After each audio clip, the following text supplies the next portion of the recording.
Skill Books presents Time Enough for Love, Part 1, by Robert A. Heinlein, narrated by Lloyd James. Time Enough for Love, by Robert Heinlein, Part 1. This book is subtitled The Lives of Lazarus Long. The capstone and crowning achievement of Heinlein's famous future history, Time Enough for Love follows Lazarus Long through a vast and magnificent timescape of centuries and worlds. Heinlein's longest and most ambitious work, it is the story of a man so in love with life that he refused to stop living it, and so in love with time that he became his own ancestor. The following dedication appears in the book. For Bill and Lucy. Time Enough for Love. The lives of the senior member of the Howard families, Woodrow Wilson Smith, Ernest Gibbons, Captain Aaron Sheffield, Lazarus Long, Happy Days, His Serenity Seraphim the Younger, Supreme High Priest of the One God in all his aspects, and Arbiter below and above, Prescribed Prisoner Number 83M2742, Mr. Justice Lennox, Corporal Ted Bronson, Dr. Leif Hubert, and others. Oldest member of the human race. This account is based principally on the senior's own words, as recorded at many times and places, and especially at the Howard Rejuvenation Clinic, and at the Executive Palace in New Rome on Secundus in year 2053, after the Great Diaspora, Gregorian year 4272 of Old Home Terra, and supplemented by letters and by eyewitness accounts. The whole then arranged, collated, condensed, and, where possible, reconciled with official records and contemporary histories, as directed by the Howard Foundation trustees and executed by the Howard Archivist Emeritus. The result is of unique historical importance despite the archivist's decision to leave in blatant falsehoods, self-serving allegations, and many amoral anecdotes not suitable for young persons. Introduction. On the writing of history.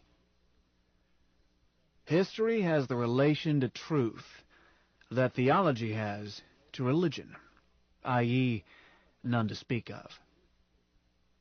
Lazarus Long. The great diaspora of the human race, which started more than 2 millennia ago, when the Libby-Sheffield Drive was disclosed, and which continues to this day, and shows no sign of slowing, made the writing of history as a single narrative, or even many compatible narratives, impossible. By the 21st century, Gregorian, on Old Home Terra, our race was capable of doubling its numbers 3 times each century, given space and raw materials. Footnote. Gregorian Terran dates are used throughout, as no other calendar, not even Standard Galactic, is certain to be known to scholars of every planet. Translators should add local dates for clarification. Justin Foote, the 45th. The star drive gave both. Homo sapiens spread through this sector of our galaxy at many times the speed of light and multiplied like yeast. If doubling had occurred at the 21st century potential, our numbers would now be of the order of 7 times 10 to the 9th times 2 to the 68th, a number so large as to defy emotional grasp. It is suited only to computers. 7 times 10 to the 9th times 2 to the 68th is equal to 2066 035 336 255 469 780 992 000 000 000, or more than 2,000 million billion trillion people, or a mass of protein 25 million times as great as the entire mass of our race's native planet, Sol 3, Old Home. Preposterous. Let us say that it would be preposterous had not the great diaspora taken place.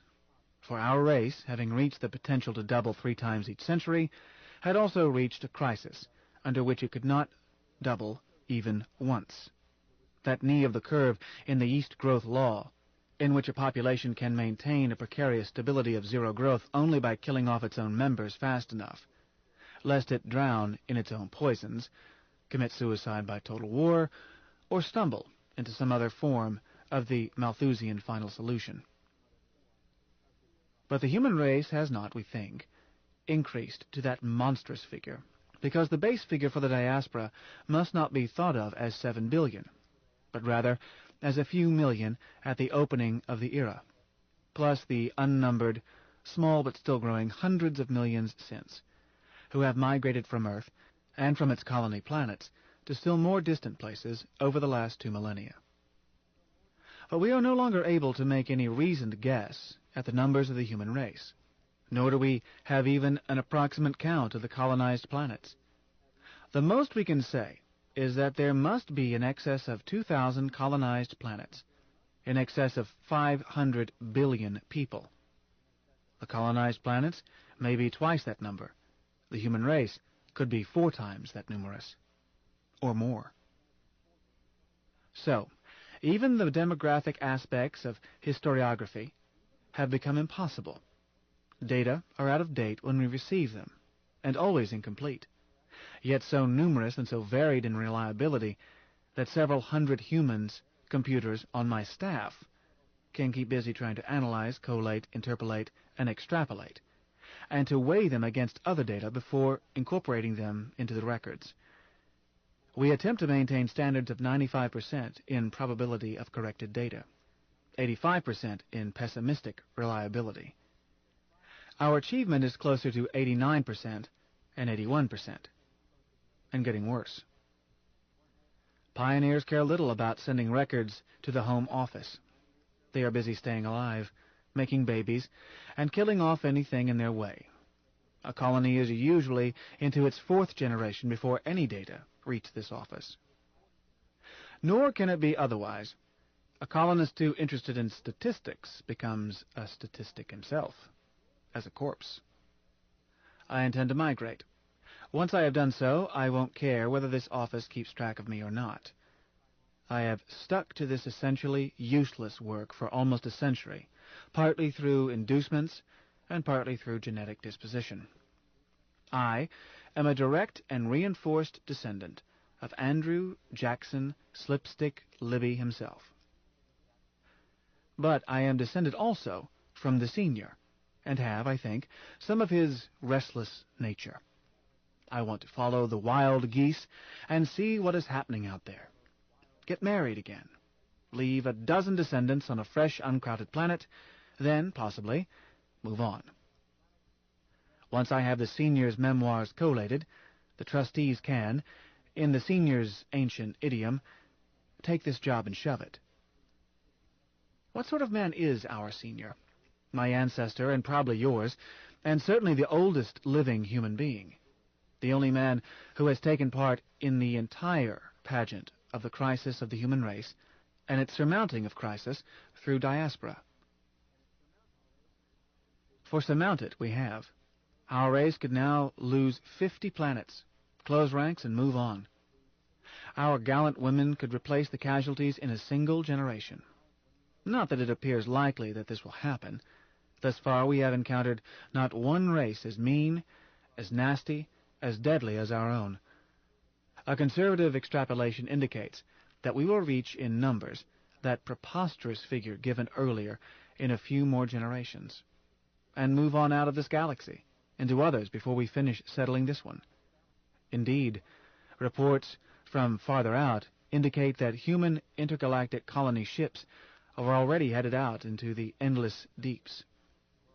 These reports are not verified, but the most virile colonies are always a long way from the most populous centers. One may hope. At best, history is hard to grasp. At worst, it is a lifeless collection of questionable records. It is most alive through the words of eyewitnesses, and we have but one witness whose life spans the 23 centuries of crisis and diaspora. The next oldest human being whose age this office has been able to verify is only a little over 1,000 years old.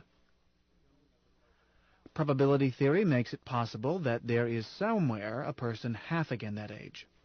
But It is both mathematically and historically certain that there is no other human alive today who was born in the 20th century. Footnote. When the Howard family seized the starship New Frontiers, only a few were more than a century and a quarter old. All of that few, save the senior, are dead, at times and places on record. I accept the strange and possibly mythical case of life and death of Elder Mary Sperling. Despite genetic advantage and access to the longevity therapies known collectively as the immortality option, the last died in 3003, Gregorian. By the records, it would seem that most of them died through refusing further rejuvenation, that being still the second commonest cause of death today. Justin Foote, the 45th. Some may question whether this senior is the member of the Howard families born in 1912, and also the Lazarus Long, who led the families in their escape from Old Home in 2136, etc., pointing out that all the ancient methods of identification, fingerprints, retinal patterns, etc., can now be beaten. True, but those methods were adequate for their time, and the Howard Family's Foundation had special reason to use them with care. The Woodrow Wilson Smith, whose birth was registered with the Foundation in 1912, is certainly the Lazarus Long of 2136 and 2210. Before those tests ceased to be reliable, they were supplemented by modern unbeatable tests based first on clone transplants and more lately on absolute identification of genetic patterns. It is interesting to note that an impostor showed up about 3 centuries ago, here on Secundus, and was given a new heart from a cloned pseudo-body of the senior. It killed him. The senior, whose words are quoted herein, has a genetic pattern identical with that of a bit of muscle tissue removed from Lazarus Long by Dr. Gordon Hardy in the starship New Frontiers about 2145, and cultured by him for longevity research, QED. But what sort of man is he? You must judge for yourself. In condensing this memoir to manageable length, I have omitted many verified historical incidents. The raw data are available to scholars at the archives. But I have left in lies and unlikely stories on the assumption that the lies a man tells tell more truth about him, when analyzed, than does truth. It is clear that this man is, by standards usual in civilized societies, a barbarian and a rogue. But it is not for children to judge their parents. The qualities that make him what he is are precisely those needed to stay alive in a jungle, or on a raw frontier. Do not forget your debt to him, both genetic and historic. To understand our historic debt to him, it is necessary to review some ancient history, part tradition or myth, and part fact, as firmly established as the assassination of Julius Caesar. The Howard Family's Foundation was established by the will of Ira Howard, who died in 1873. His will instructed the trustees of the foundation to use his money to prolong human life. This is fact. Tradition says that he willed this in anger at his own fate, for he found himself dying of old age in his 40s. Dead at 48, a bachelor without progeny. So none of us carries his genes. His immortality lies only in a name, and in an idea, that death could be thwarted. At that time, death at 48 was not unusual. Believe it or not, in those days the average age at death was about 35. But not from senility. Disease, starvation, accident, murder, war, childbirth, and other violences cut down most humans long before senility set in. But a human who passed all these hurdles still could expect death from old age sometime between 75 and 100. Very few reached 100. Nevertheless, every population group had its tiny minority of centenarians. There is a legend about old Tom Parr, who was supposed to have died in 1635, aged 152 years. Whether or not the legend... Nevertheless, every population group had its tiny minority of centenarians. There is a legend about old Tom Parr, who was supposed to have died in 1635, aged 152 years. Whether or not the legend is true, probability analysis of demographic data of that era shows that some individuals must have lived a century and a half. But they were few indeed. The Foundation started its work as a pre-scientific breeding experiment, as nothing was then known of genetics. Adults of long-lived stock were encouraged to mate with others like them, money being the inducement. Unsurprisingly, the inducement worked. Equally unsurprisingly, this experiment worked, as it was an empirical method used by stock breeders for centuries before the science of genetics came into being. Breed to reinforce one characteristic, then eliminate the culls. The family's archives do not show how the earliest culls were eliminated. They simply show that some were eliminated from the families, root and branch, all descendants, for the unforgivable sin of dying of old age too young. By the crisis of 2136, all members of the Howard families had life expectancies in excess of 150 years, and some had exceeded that age. The cause of that crisis seems unbelievable, yet all records both from inside and from outside the families agree on it. The Howard families were in extreme danger from all other humans simply because they lived so long. Why this was true is a matter for a group psychologist, not for a record keeper. But it was true. They were seized and concentrated in a prison camp, and were about to be tortured to death in an attempt to wrest from them their secret of eternal youth. Fact, not myth. Here, the senior comes into the story.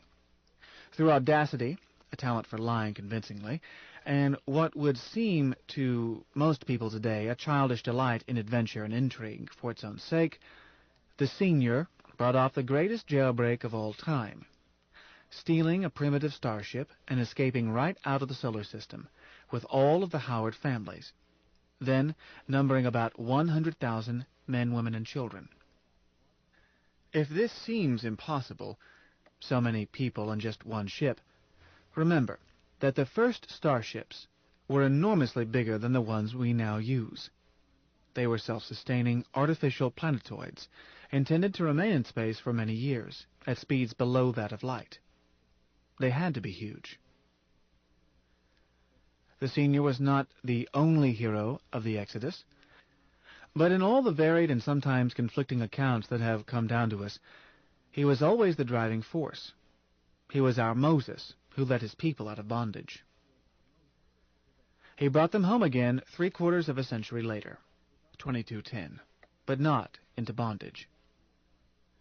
For that date, year 1 of the standard galactic calendar marks the opening of the Great Diaspora, caused by extreme population pressure on old home Terra, and made possible by two new factors: the Libby-Sheffield paradrive, as it was known then, not a drive in any true sense, but a means of manipulating n-dimensional spaces, and the first and simplest of effective longevity techniques, new blood grown in vitro.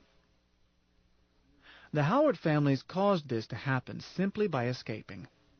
The short-lived humans back on Terra, still convinced that the long-lived families possessed a secret, set about trying to find it by wide and systematic research. And as always, research paid off serendipitously, not with the non-existent secret, but with something almost as good: a therapy, and eventually a sheaf of therapies for postponing old age, and for extending vigor, virility, and fertility. The Great Diaspora was then both necessary and possible. The senior's great talent, aside from his ability to lie extemporaneously and convincingly, seems always to have been a rare gift for extrapolating the possibilities of any situation, then twisting it to suit his own purposes. He calls it, "You have to have a feeling for what makes the frog jump." Psychometrists who have studied him say that he has an extremely high psi talent, expressed as forerunners and luck. But what the senior has to say about them is less polite. As a record-keeper, I refrain from opinion. The senior saw at once that this benison of extended youth, although promised to everyone, would in fact be limited to the powerful and their nepots.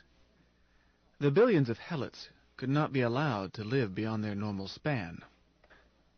There was no room for them, unless they migrated to the stars, in which case there would be room for each human to live as long as he could manage. How the senior exploited this is not always clear. He seems to have used several names and many fronts. His key corporations wound up in the hands of this foundation, then were liquidated to move the foundation and the Howard families to Secundus, at his behest, he having saved the best real estate for his relatives and descendants. 68% of those then living accepted the challenge of new frontiers.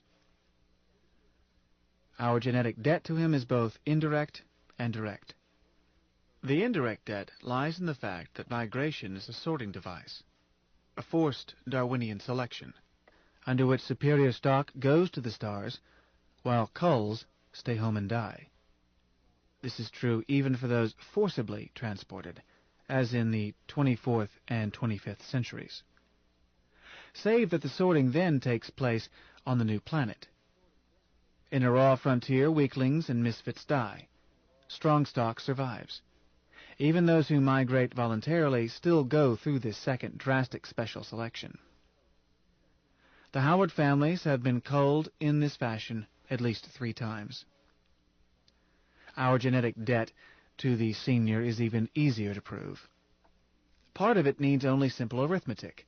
If you live anywhere but on old home terra, and you almost certainly do if you read this, in view of the present miserable state of the fair green hills of Earth, and can claim even one member of the Howard families among your ancestors, and most of you can, then you are most probably descended from the senior. By the official family's genealogies, this probability is 87.3%. You are descended from many other 20th century members of the Howard families, too, if you are descended from any of them. But I speak here only of Woodrow Wilson Smith, the senior. By the crisis year 2136, nearly 1/10 of the youngest generation of the Howard families were descended from the senior legitimately, by which I mean that each linking birth was so recorded in the family's records and ancestry, confirmed by such tests as were available at the time. Even blood typing was not known when the breeding experiment started, but the culling process made it strongly to a female's advantage not to stray, at least not outside the families. By now the cumulative probability is, as I have said, 87.3% if you have any Howard ancestor. But if you have a Howard ancestor from a recent generation, your probability climbs toward an effective 100%. But, as a statistician, I have reason to believe, backed by computer analyses of blood types, hair types, eye color, tooth count, enzyme types, and other characteristics responsive to genetic analysis, strong reason to believe that the senior has many descendants not recorded in genealogies, both inside and outside the Howard families. To put it mildly, he is a shameless old goat whose seed is scattered all through this part of our galaxy. Take the years of the Exodus, after he stole the new frontiers. He was not married even once during those years, and ship's records and legends, based on memoirs of that time, suggest that he was, in an early idiom, a woman-hater, a misogynist. Perhaps. Biostatistical records, rather than genealogies, when analyzed, suggest that he was not that unapproachable. The computer that analyzed it offered to bet me even money on more than 100 offspring fathered by him during those years. I refuse to bet. That computer beats me at chess, even though I insist on a one-rook advantage. I do not find this surprising in view of the almost pathological emphasis placed on longevity among the families at that time. The oldest male, if still virile, and he certainly was, would have been subjected to endless temptation, endless opportunity, by females anxious to have offspring of his demonstrated superiority. Superiority by the only criterion the Howard families respected. We can assume that marital status would not matter much. All Howard families' marriages were marriages of convenience. Ira Howard's will ensured that, and they were rarely for life. The only surprising aspect is that so few fertile females managed to trip him when unquestionably so many thousands were willing. But he was always fast on his feet. As may be, if today I see a man with sandy red hair, a big nose, an easy, disarming grin, and a slightly feral look in his gray-green eyes, I always wonder how recently the senior has passed through that part of the galaxy. If such a stranger comes close to me, I put my hand on my purse. If he speaks to me, I resolve not to make wagers or promises. But how did the senior, himself only a third-generation member of Ira Howard's breeding experiment, manage to live and stay young his first 300 years without artificial rejuvenation? A mutation, of course, which simply says that we don't know. But in the course of his several rejuvenations, we have learned a little about his physical makeup. He has an unusually large heart that beats very slowly. He has only 28 teeth, no caries, and seems to be immune to infection. He has never had surgery, other than for wounds or for rejuvenation procedures. His reflexes are extremely fast, but appear always to be reasoned, so one may question the correctness of the term reflex. His eyes have never needed correction either for distance or close work. His hearing range is abnormally high, abnormally low, and is unusually acute throughout his range. His color vision includes indigo. He was born without prepuce, without veriform appendix, and apparently without a conscience. I am pleased that he is my ancestor. Justin Foote, the 45th. Chief Archivist, Howard Foundation. Preface to Revised Edition. In this abridged popular edition, the technical appendix has been published separately in order to make room for an account of the senior's actions after he left Secundus until his disappearance. An apocryphal and obviously impossible tale of the last events in his life has been included at the insistence of the editor of the original memoir, but it cannot be taken seriously. Carolyn Biggs, Chief Archivist. Note: my lovely and learned successor in office does not know what she is talking about. With the senior, the most fantastic is always the most probable. Justin Foote, the 45th. Chief Archivist, Emeritus. Prelude. 1. As the door of the suite dilated, the man seated, staring glumly out the window, looked around. "Who the hell are you?" "I am Ira Weatherall, of the Johnson family, ancestor, chairman pro tem of the families." "Took you long enough. Don't call me ancestor. And why just the chairman pro tem?" The man in the chair growled. "Is the chairman too damn busy to see me? Don't I rate even that?" He made no move to stand, nor did he invite his visitor to sit down. "Your pardon, sire. I am chief executive for the families, but it has been customary for some time now, several centuries, for the chief executive to hold the title chairman pro tem, against the possibility that you might show up and take the gavel." "What? Ridiculous. I haven't presided at a meeting of the trustees for 1,000 years. And sire is as bad as ancestor. Call me by name. It's been 2 days since I sent for you. Did you come by the scenic route? Or has the rule that entitles me to the ear of the chairman been revoked?" "I'm not aware of that rule, Senior. It was probably long before my time, but it is my honor and duty, and pleasure, to wait on you at any time. I will be pleased and honored to call you by name if you will tell me what your name is now. As for the delay, 37 hours since I received your summons, I have spent it studying ancient English, as I was told that you were not answering to any other language. If you will tell me what your name is now. As for the delay, 37 hours since I received your summons, I have spent it studying ancient English, as I was told that you were not answering to any other language." The senior looked slightly sheepish. "It's true I'm not handy with the jabber they speak here. My memory has been playing tricks on me lately. I guess I've been sulky about answering even when I understood. Names. I forgot what name I checked in by when I grounded here. Woodrow Wilson Smith was my boyhood name. I never used it much. I suppose Lazarus Long is the name I've used oftenest. Call me Lazarus." "Thank you, Lazarus." "For what? Don't be so damn formal. You're not a kid, or you wouldn't be chairman. How old are you? Did you really take the trouble to learn my milk language just to call on me? And in less than 2 days? Was that from scratch? It takes me at least a week to tack on a new language. Another week to smooth out my accent." "I am 372 standard years old, Lazarus. Just under 400 Earth years.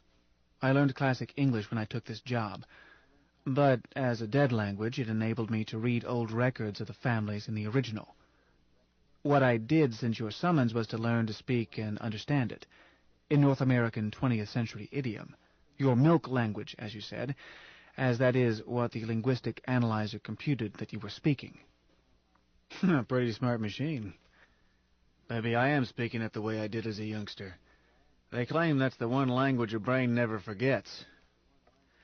Then I must be talking in a Corn Belt rasp, like a rusty saw.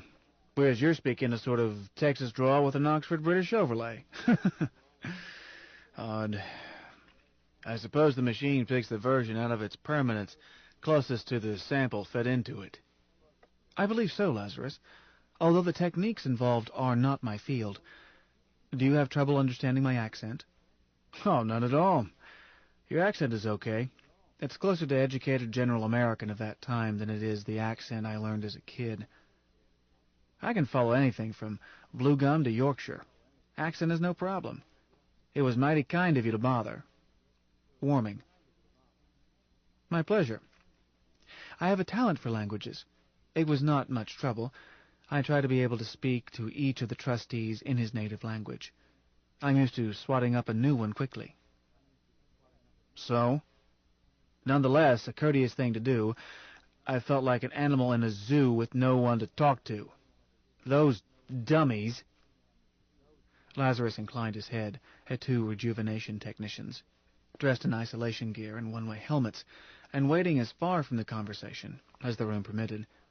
"Don't know English. I can't talk with them. Oh, the taller one understands a little, but not enough for gossip." Lazarus whistled, pointed at the taller. "Hey, you! A chair for the chairman. Chop, chop." His gestures made his meaning clear. The taller technician touched the controls of a chair nearby. It rolled away, wheeled around, and stopped at a comfortable tete-a-tete distance from Lazarus. Ira Wetherall said thank you to Lazarus, not the tech, sat down, then sighed as the chair felt him out and cuddled him. Lazarus said, "Comfortable?" "Quite." "Anything to eat or drink? Or smoke? You may have to interpret for me." "Nothing, thank you. But may I order for you?" "Not now. They keep me stuffed like a goose. Once they force-fed me, damn them. Since we're comfortable, let's get on with the powwow." He suddenly roared, "What the hell am I doing in this jail?" Wetherall answered quietly, Not jail, Lazarus. The VIP suite of the Howard Rejuvenation Clinic, New Rome. Jail, I said. All it lacks is cockroaches. This window, you couldn't break it with a crowbar. That door, it opens to any voice except mine. If I go to the John, one of those dummies is at my elbow, apparently afraid I'll drown myself in the pot. Hell, I don't even know whether that nurse is a man or a woman. I don't like it either way. I don't need somebody to hold my hand while I go pee-pee. I resent it. I'll see what can be worked out, Lazarus. But the technicians are understandably jumpy. A person can get hurt quite easily in any bathroom, and they all know that if you are hurt, no matter by what mischance, the technician in charge, at the time, will suffer cruel and unusual punishment. They are volunteers and are drawing high bonuses, but they're jumpy. So I figured out. Jail. If this is a rejuvenation suite, where's my suicide switch? Lazarus, death is every man's privilege. That's what I said. That switch belongs right there. You can see where it has been dismounted. So I'm in jail without trial, with my most basic right taken from me. Why? I'm furious, man. Do you realize what danger you are in? Never tease an old dog. He might have one bite left. Old as I am, I could break your arms before those dummies could reach us. You are welcome to break my arms if it pleases you. Huh? Lazarus Long looked baffled. No, it's not worth a sweat. They'd have you patched up good as new in 30 minutes. He suddenly grinned. But I could snap your neck and crush your skull about as fast. That's one injury beyond the power of rejuvenators.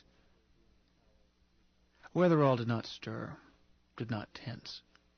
I feel sure you could, he said quietly, but I do not think that you would kill one of your descendants without giving him a chance to parley for his life. You are my remote grandfather, sir, by 7 different tracts. Lazarus chewed his lip and looked unhappy. Son, I have so many descendants that consanguinity doesn't matter. But you're essentially right. In all my life, I've never killed a man unnecessarily. I think. Then he grinned. But if I don't get my suicide switch back, I could make an exception in your case. Lazarus, if you wish, I will have that switch remounted at once. But, 10 words? Huh? Lazarus looked ungracious. Okay, 10 words, not 11. Weatherall hesitated a split second, then counted on his fingers. I learned your language to explain why we need you. 10 by the rule, Lazarus admitted. But meaning that you need 50, or 500, or 5,000. Or none, Weatherall amended. You can have your switch without giving me any chance to explain. I promised. Huh, said Lazarus. Ira, you old scoundrel. You have me convinced that you really are my kin. You figure that I would not suicide without hearing what you have on your mind. Once I knew you had bothered to learn a dead language just to make palaver. All right, talk. You can start by telling me what I'm doing here. I know that I didn't apply for rejuvenation. But I woke up here with the job already half over. So I screened for the chairman. Okay, why am I here? May we start further back? You tell me what you were doing in a flophouse in the worst part of Old Town. What was I doing? I was dying, quietly and decently, like a worn-out horse. That is, I was, until your busybodies grabbed me. Can you think of a better place than a flophouse for a man who doesn't want to be disturbed while he's busy with it? If his cot is paid for in advance, they leave a man be. Oh, they stole what little I had, even my shoes, but I expected that. Would have done the same myself under the same circumstances. And the sort of people who live in flop houses are almost always kind to those worse off than they are. Any of them will fetch a drink of water to a sick man. That was the most I wanted. That, and to be left alone to close out my account in my own way, until your busies showed up. Tell me, how'd they find me? How he found you is not the surprising part, Lazarus. But the fact that Sec 4, the cops? Yes, cops. That my cops took so long to identify you, then find you and pick you up. A section chief lost his job over that. I don't tolerate inefficiency. So you busted him? Your business. But why? I reached Secundus from out far. I didn't think I had left any back trail. Different everything since the last time I was in touch with the families, as I bought my last rejuvenation on Supreme. Are the families swapping data with Supreme these days? Heavens no, Lazarus. We won't even give them a polite word. There is a strong minority among the trustees who favor rubbing out Supreme instead of simply maintaining embargo. Well, if a Nova bomb hit Supreme, I wouldn't mourn more than 30 seconds. But I did have a reason for having the job done there, even though I had to pay high for forced cloning. But that's another story. Son, how did you pick me up? Sir, for the past 70 years, there has been a general order out to try to find you. Not just here, but on every planet where the families maintain offices. As to how, do you recall a forced inoculation for Reiber's fever at immigration? Yes, I was annoyed, but it didn't seem worthwhile to make a fuss. I knew I was headed for that flophouse. Ira, I've known that I was dying for quite some time. That was okay, I was ready for it. But I didn't want to do it alone, out in space. Wanted human voices around me, and body odors. Childish of me, but I was pretty far gone by the time I grounded. Lazarus, there is no such thing as Reiber's fever. When a man grounds on Secundus, and all routine identifications show null, Reiber's fever or some other non-existent plague is used as an excuse to get a little tissue from him, while injecting him with sterile neutral saline. You should never have been allowed to leave the skyport until your genetic pattern was identified. So, what do you do when 10,000 immigrants arrive in one ship? Herd them into detention barracks until we've checked them out.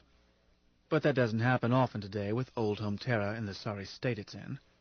But you, Lazarus, arriving alone in a private yacht worth 15 to 20 million crowns, make that 30, worth 30 million crowns, how many men in the galaxy can do that? Of those who can afford it, how many would choose to travel alone?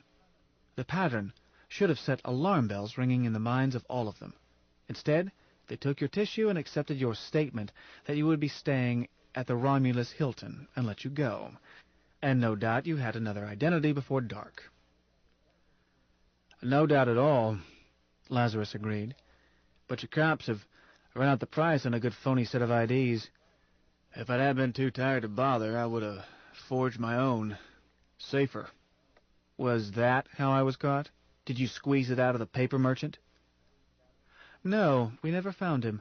By the way, you might let me know who he is, so that... And I might not, Lazarus said sharply. Not ratting on him was implicit in the bargain. It's nothing to me how many of your rules he breaks. And who knows, I might need him again.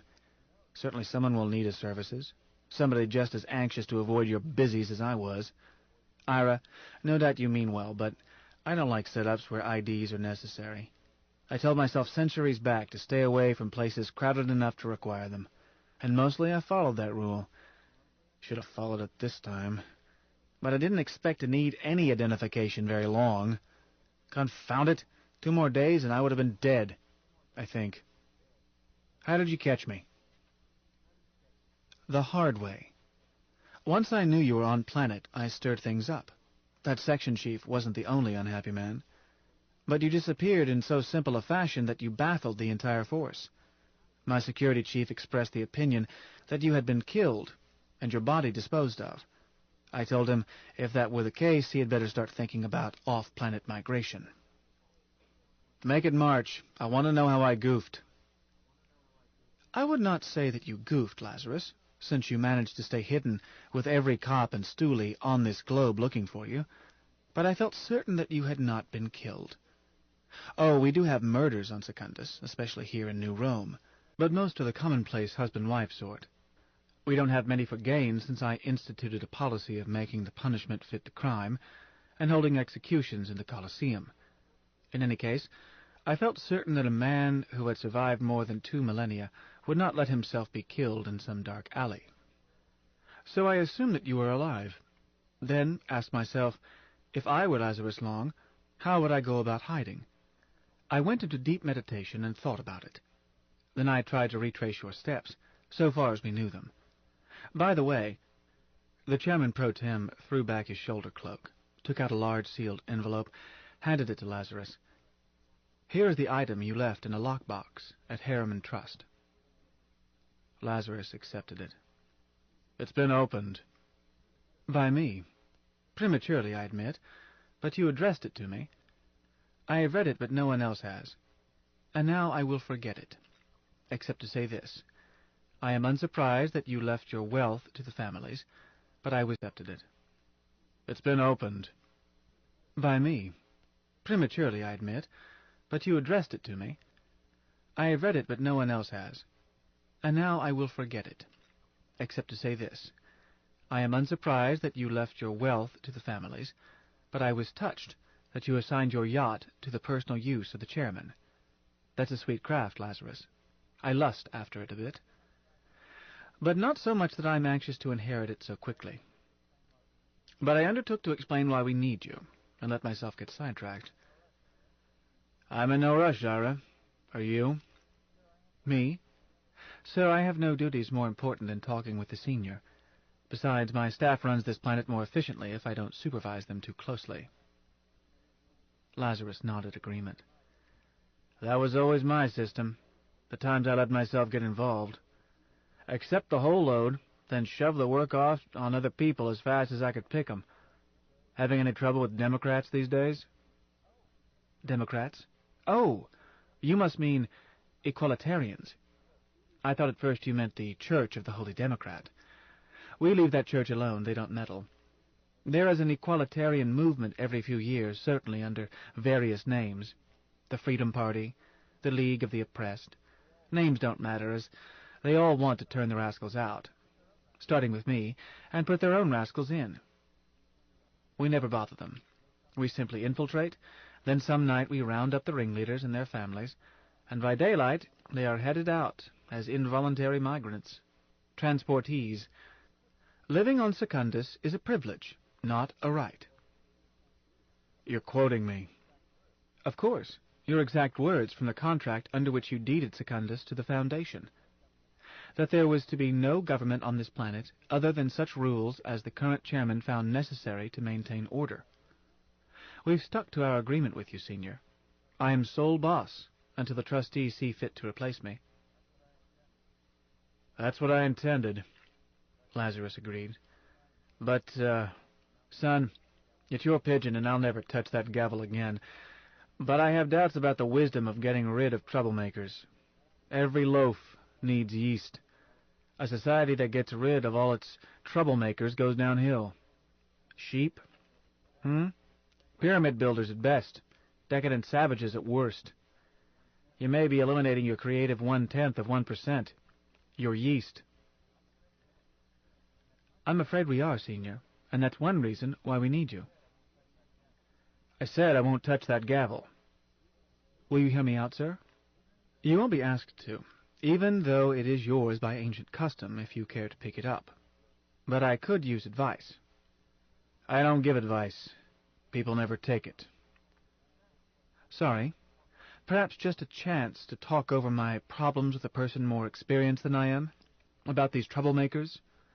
We haven't eliminated them in the old sense. They're still alive, or most of them. Ostracizing a man to another planet is more satisfactory than killing him for the technical crime of treason. It gets rid of him without making his neighbors too indignant. Nor have we wasted him. Them, as we are using them to conduct an experiment. All transportees are shipped to the same planet, Felicity. Do you happen to know it? Not by that name. I think you would have stumbled on it only by accident, sir. We have kept it out of public records in order to use it as a botany bay, huh? It is not as good a planet as the name suggests, but it is a good one, roughly equivalent to Old Home Terra. Earth, I should say, before it was ruined. Or much like Secundus when we settled here. It's rough enough to test a man and eliminate weaklings, gentle enough to let a man raise a family if he has the guts to dig in and sweat. Sounds like a good place. Perhaps you should have hung on to it. Natives? The proto-dominant race are quite fierce savages, if any are still alive. We don't know. We don't even maintain a liaison office there. This native race is neither intelligent enough to be civilized nor tractable enough to be enslaved. Perhaps they would have evolved and made it on their own, but they had the misfortune to encounter H. sapiens before they were ready for him. But that is not the experiment. The transportees are certain to win out over that competition. We do not send them empty-handed. But, Lazarus, these people believe that they can create ideal government by majority rule. Lazarus snorted. Perhaps they can, sir, Weatherall persisted. I don't know that they cannot. This is the experiment. Son, are you a fool? Oh, you can't be. The trustees wouldn't keep you in office. But, how old did you say you are? Weatherall answered quietly. I am 19 centuries your junior, sir. I will not dispute your opinion on anything. But I do not know, through my own experience, that this experiment will not work. I have never seen a government of the democratic type, even in the numerous times I have been off-planet. I've simply read about them. From what I have read, not one has ever been formed from a population all of whom believed in the democratic theory. So I don't know. Lazarus looked frustrated.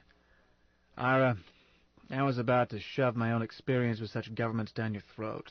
But you're right, this is a brand new situation, and we don't know. Oh, I have strong opinions, but 1,000 reasoned opinions are never equal to one case of diving in and finding out. Galileo proved that, and it may be the only certainty we have. All the so-called democracies I've ever seen or heard of were either forced on the majority from above or grew up slowly from the plebes discovering that they could vote themselves bread in circuses, for a while until the system broke down. I'm sorry I won't see the outcome of your experiment. I suspect it will be the harshest tyranny imaginable. Majority rule gives the ruthless, strong men plenty of elbow room to oppress his fellows. But I don't know. What's your opinion? The computers say. Never mind computers. Ira, the most sophisticated machine the human mind can build has in it the limitations of the human mind. Anyone who thinks otherwise does not understand the second law of thermodynamics. I ask for your opinion. Sir, I refuse to form an opinion. I lack sufficient data. You're getting old, son. To get anywhere or even to live a long time, a man has to guess. And guess right over and over again without enough data for a logical answer. You were telling me how you found me. Yes, sir. That document, your will, made it clear that you expected to die soon. Then, Weatherall paused and smiled wryly, I had to guess right without enough data. It took us 2 days to find the shop where you bought clothes to lower your apparent status, and to conform to local styles, I think. I suspect that you bought your false IDs right after that. He paused. Lazarus made no comment. Weatherall continued. Another half-day to find the shop where you lowered your apparent status much farther. Close to bottom. Too far, perhaps, as the shopkeeper remembered you. Both because you paid cash and because you were buying second-hand clothes that were not as good, even when new, as the ones you were wearing. Oh, he pretended to accept your story about a costume party, and kept his mouth shut. His shop is a fence for stolen goods. Of course, agreed Lazarus. I made sure he was on the crook before I bought from him. But you said he stayed zipped? Until we, stimulated his memory. A fence is in a difficult position, Lazarus. He has to have a permanent address. This can sometimes force him to be honest. Oh, I wasn't blaming dear old uncle. The fault was mine. I let myself be conspicuous. I was tired, Ira, and feeling my years, and let it rush me into doing a sloppy job. Even 100 years back, I would have done a more artistic job. I've always known that it is more difficult to lower your status convincingly than to raise it. I don't think you need to feel ashamed of the job as a work of art, Senior.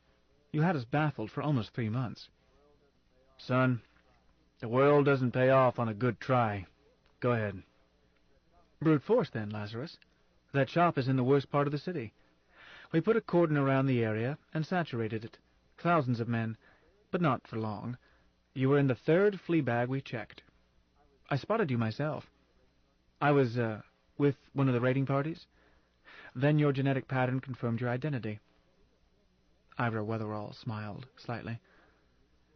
But we were pouring new blood into you before the genetic analyzer reported your identity. You were in bad shape, sir. I was like hell in bad shape. I was simply dying, and minding my own business, a practice you could emulate. Ira, do you realize what a dirty trick you've done me? A man ought not to have to die twice, and I was past the bad part and ready for the finale as easy as falling asleep. Then you butted in. I've never heard of rejuvenation being forced on anyone. If I had suspected that you had changed the rules, I would never have come near this planet.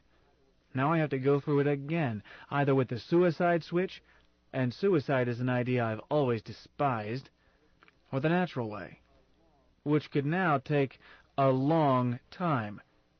Is my old blood still around? Stored?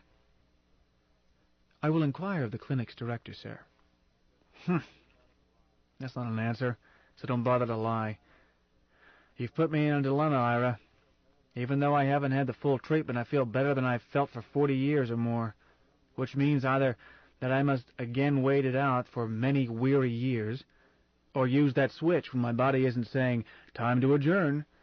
You meddling scoundrel. By what authority No, you've got the authority. By what ethical principle did you interfere with my death? Because we needed you, sir. That's not an ethical reason, just a pragmatic one. The need was not mutual. Senior, I have studied your life as thoroughly as the records permit. It seems to me that you often acted pragmatically. Lazarus grinned. That's my boy.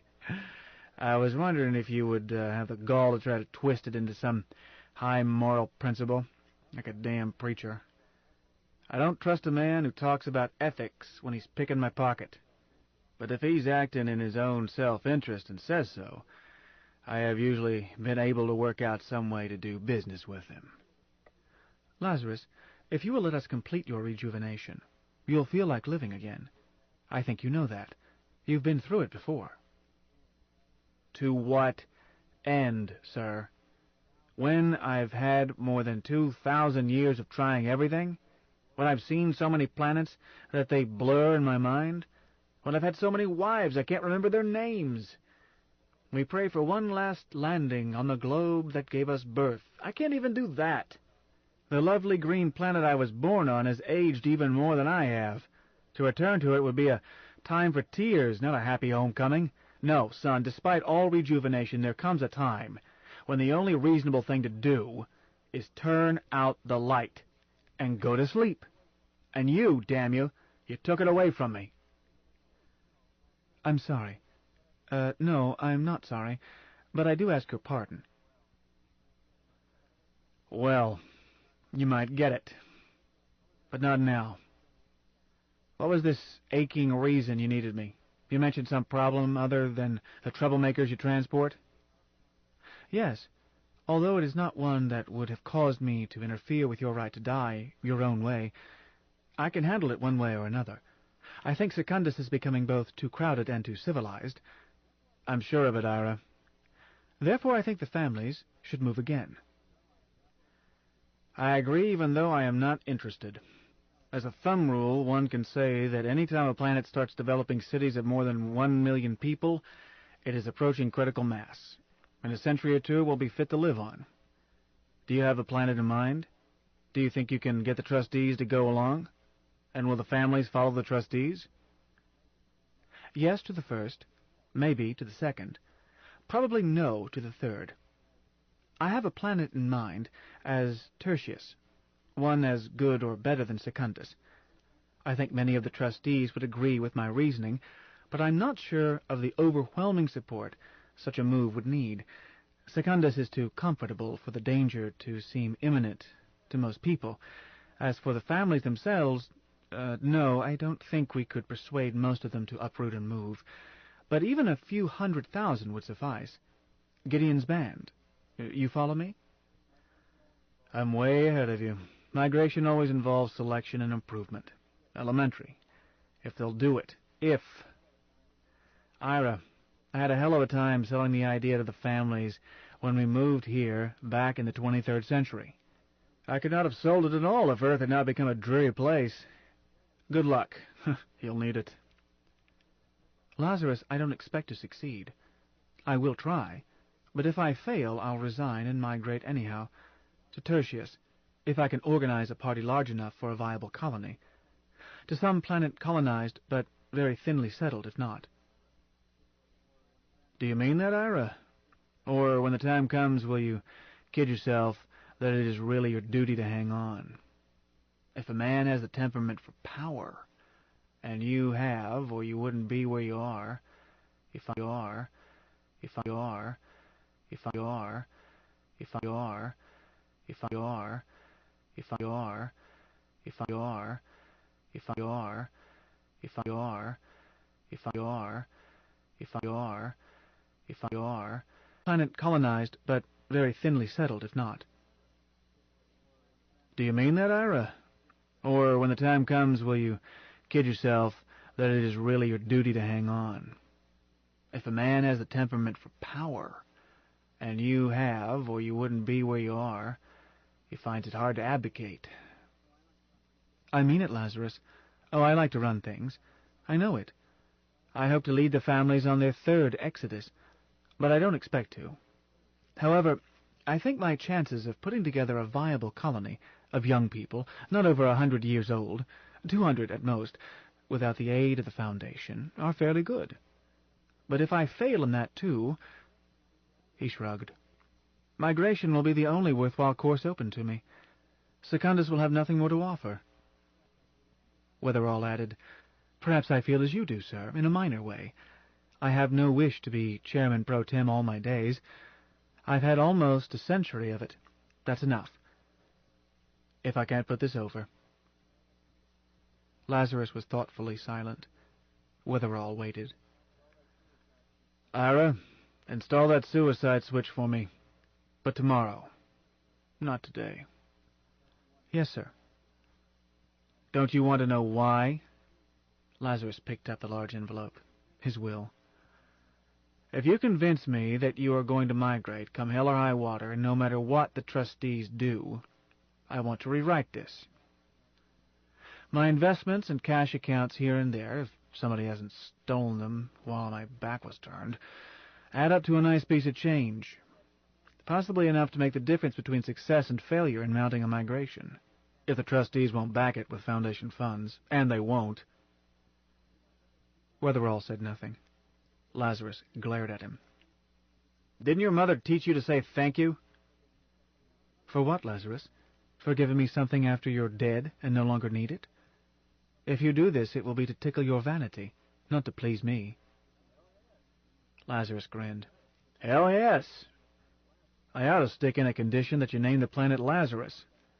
But I would have no way to enforce it. Okay. We understand each other. And I think, do you respect good machinery? Yes, as much as I despise machinery that doesn't do what it is putatively designed to do. We still understand each other. I think I'll leave the Dora, that's my yacht, to you personally rather than to the family's chairman. If you lead the migration. Ah. You tempt me to thank you. Don't. Just be good to her. She's a sweet craft. She's never known anything but kindness. She'll make a fine flagship for you. With simple re-outfitting, specs for it in her computer. She'll house a staff of 20 or 30. And you can ground and reconnoiter in her, then lift off again, which your transports won't be able to do most likely. Lazarus, I don't want to inherit either money or a yacht from you. Let them finish your rejuvenation, and come with us, man. I'll step aside and you can boss. Or you can have no duties at all. But come. Lazarus smiled bleakly and shook his head. I've been on 6 such colonizing ventures to virgin planets, not counting Secundus. All the planets I discovered. Gave it up centuries back. Anything gets boring in time. Do you think Solomon serviced all his 1,000 wives? If so, what sort of job did he do on the last one? Poor girl. Find me something new to do, and I might never touch that suicide switch and still give you all I've got for your colony. It'll be a fair swap, as this halfway rejuvenation is most unsatisfactory. I don't feel well, yet I can't die, so I'm stuck between the suicide switch and giving in for the full treatment. The donkey that starved to death between 2 piles of hay. But it would have to be new, Ira. Not something I've done over and over again. Like that old whore, I've climbed the same stairs too many times. My feet hurt. I'll think about the problem, Lazarus. I'll give it hard and systematic research. 7 to 2, you can't find anything I haven't done. I'll make a real try. You'll lay off the suicide switch while I research it? No promises. Not once I get this will redrafted. Can you trust your chief legal eagle? May need some help, because this will... He tapped the envelope. Leaving everything to the families would stand up on Secundus no matter how many flaws are in it. But if I leave it to a private party, you, I mean, some of my descendants, quite a passel, will scream undue influence and try to break it. Ira, they'll keep it tied up in court until it's dribbled away in legal fees. Let's avoid that, eh? We can. I've made changes in the rules. On this planet, a man can put his will through probate before his death, and if there are flaws, the court is required to help him rephrase it to accomplish his purposes. If he does it that way, no contest can be entertained by any court. It goes automatically into effect on his death. Of course, if he changes his will, the new will must go through the same process, which makes changing his mind expensive. But by using pre-probate, it does not take a lawyer for even the most complex will. And the lawyers can't touch it afterwards. Lazarus's eyes widened with pleasure. Didn't you annoy a few lawyers? I've annoyed so many, Ira said dryly, that every transport to Felicity has voluntary migrants in it, and so many lawyers have annoyed me that some are involuntary ones. The chairman pro tem looked sourly amused.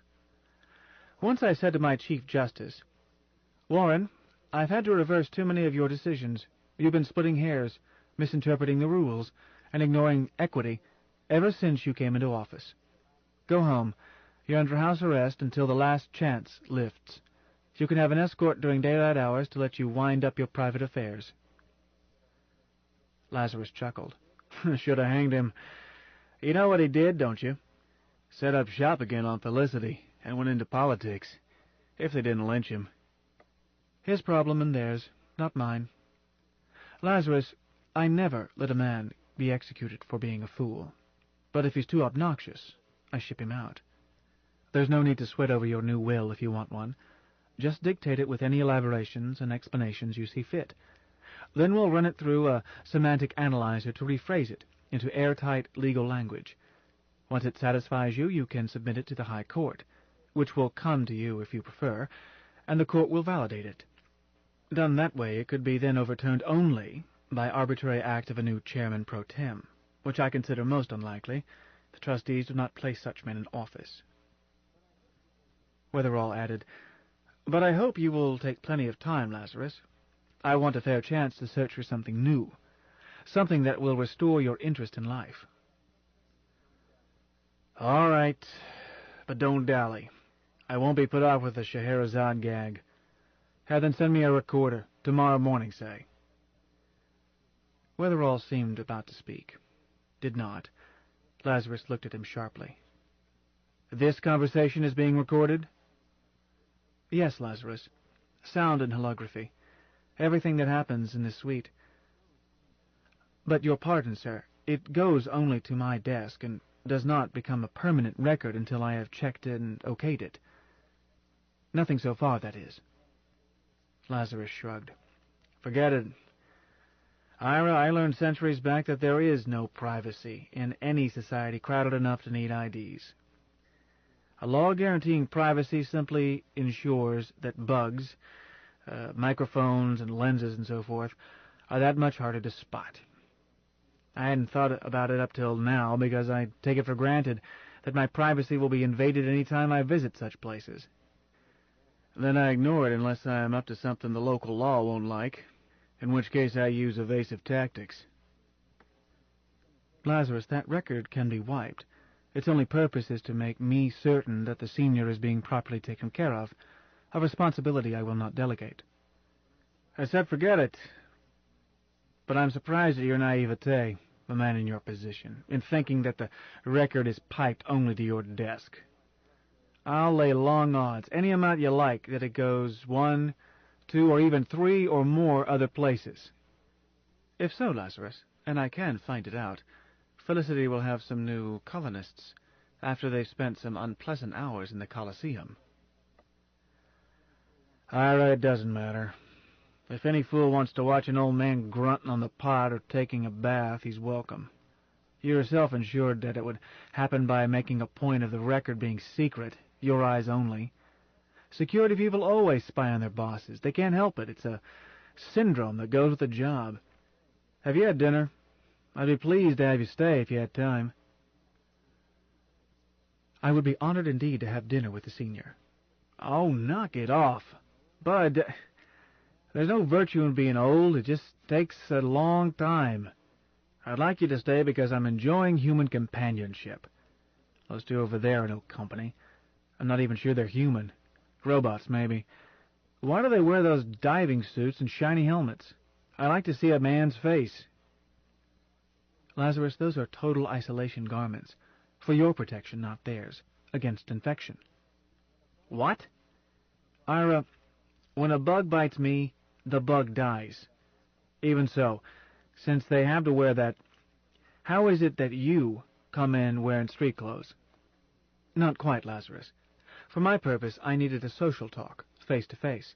So the last 2 hours before I came in, I spent undergoing a most careful physical examination, followed by scalp-to-toe sterilization of skin, hair, ears, nails, teeth, nose, throat.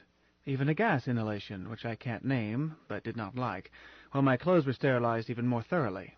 Even that envelope I fetched you. This suite is sterile and kept so. Ira, such precautions are silly, unless my immunity has been intentionally lowered. No. Or let me say, I think not.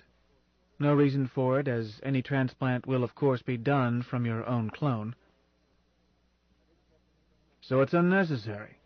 If I didn't catch anything in that flophouse, why would I catch anything now? But I don't catch things. I worked as a physician during a plague. Don't look surprised. Medicine is just one of the 50-odd trades I've followed. Unknown plague on Ormuzd. Everybody caught it. 28% died. Save yours truly, who didn't even have a sniffle. So tell those... no, you'll want to do it through the director of the clinic.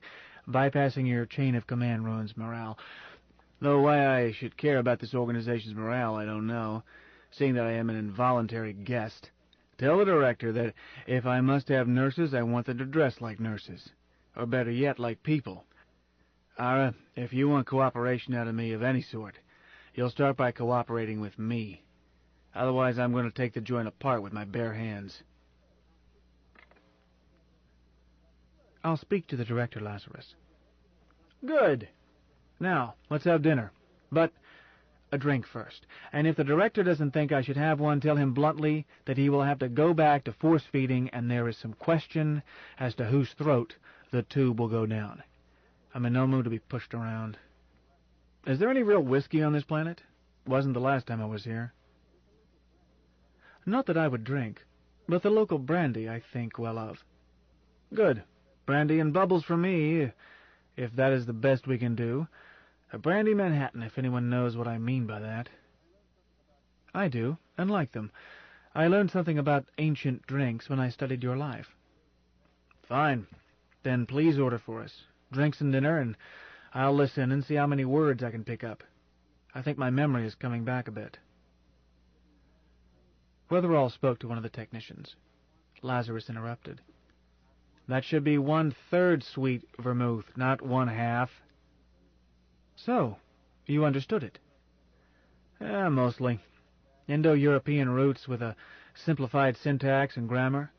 I'm beginning to recall it. Damn it, when a man has had to learn as many languages as I have, it's easy for one to slip away, but it's coming back."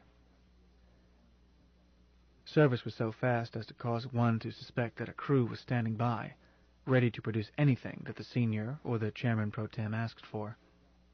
Weatherall raised his glass. "Long life."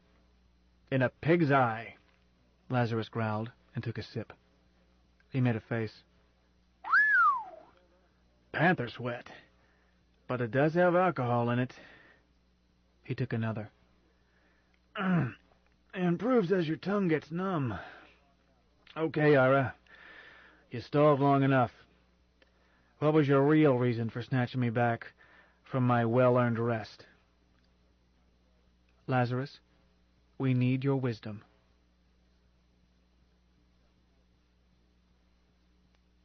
Prelude 2.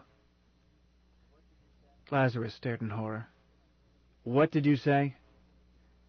"I said," Ira Weatherall repeated, "that we need your wisdom, sir. We do." "I thought that I was off again in one of those before-dying dreams. Son, you've come to the wrong... Thought that I was off again in one of those before-dying dreams. Son, you've come to the wrong window. Try across the hall." Weatherall shook his head. "No, sir. Oh, it isn't necessary to use the word wisdom, if it offends you, but we do need to learn what you know. You are more than twice as old as the next oldest member of the families. You mentioned that you have practiced more than 50 professions. You've been everywhere. You've seen far more than anyone else. You've certainly learned more than any of the rest of us. We aren't doing things much better now than we were 2,000 years ago, when you were young. You must know why we are still making mistakes our ancestors made. It would be a great loss if you hurried your death without taking time to tell us what you have learned." Lazarus scowled and bit his lip. "Son, one of the few things I've learned is that humans hardly ever learn from the experience of others. They learn, when they do, which isn't often, on their own, the hard way." That one statement is worth recording for all time. No one would learn anything from it. That's what it says. Ira, age does not bring wisdom. Often it merely changes simple stupidity into arrogant conceit. Its only advantage, so far as I've been able to see, is that it spans change. A young person sees the world as a still picture, immutable. An old person has had his nose rubbed in changes and still more changes so many times that he knows it is a moving picture, forever changing. He may not like it, probably doesn't, I don't, but he knows it's so. And knowing it is the first step in coping with it. May I place an open record what you have just said? Huh? Oh, that's not wisdom. That's a cliché. An obvious truth. Any fool will admit that, even if he doesn't live by it. It would carry greater weight with your name on it, Senior. Do as you like. It's just horse sense. But if you think I have gazed upon the naked face of God, think again. I haven't even begun to find out how the universe works, much less what it is for. To figure out the basic questions about this world, it would be necessary to stand outside and look at it, not inside. No, not in 2,000 years, not in 20,000. When a man dies, he may shake loose his local perspective and see the thing as a whole. Then you believe in an afterlife? Slow up. I don't believe in anything. I know certain things, little things, not the 9 billion names of God, from experience. But I have no beliefs. Beliefs get in the way of learning. That's what we want, Lazarus. What you have learned. Even though you say it's nothing but little things. May I suggest that anyone who has managed to stay alive as long as you have must necessarily have learned many things, or you could not have lived so long. Most humans die violent deaths. The very fact that we live so much longer than our ancestors, did make this inevitable. Traffic accident, murder, wild animals, sports, pilot error, a slippery bit of mud. Eventually, something catches up with us. You haven't lived a safe, placid life. Quite the contrary. Yet you have managed to outwit all hazards for 23 centuries. How? It can't be luck. Why can't it be? The most unlikely things do happen, Ira. There is nothing so unlikely as a baby, but it's true that I've always watched where I put my feet. I never fought when I could duck out, and when I did have to fight, I always fought dirty. If I had to fight, I wanted him to be dead instead of me, so I tried to arrange it that way. Not luck, or not much anyway. Lazarus blinked thoughtfully. I've never argued with the weather. Once a mob wanted to lynch me. I didn't try to reason with them. I just put a lot of miles between me and them as fast as I could and never went back there. That's not in any of your memoirs. Lots of things not in my memoirs. Here comes Chow. The door dilated. The dining table for two glided in, positioned itself as the chairs separated for it, and started unfolding to serve. The technicians approached quietly and offered unnecessary personal service. Weatherall said, "Smells good. Do you have any eating rituals?" Huh? Praying or such? No. Not that sort. Such as, say one of my executives eats with me. I won't let him discuss business at the table, but if you will permit, I would like to continue this conversation. Certainly. Why not? As long as we stick to subjects that don't rile the stomach. Did you ever hear what the priest told the old maid? Lazarus glanced at the technician at his elbow. Perhaps not now. I think this shorter one is female. She just might know some English. You were saying? I was saying that your memoirs are incomplete. Even if you are determined to go through with dying, won't you consider granting me and your other descendants the rest of your memoirs? Simply talk. Tell us what you've seen and done. Careful analysis might teach us quite a lot. For example, what did happen at the family's meeting of 2012? The minutes don't tell much. Who cares now, Ira? They're all dead. It would be my version without giving them a chance to answer back. Let sleeping dogs bury their own dead.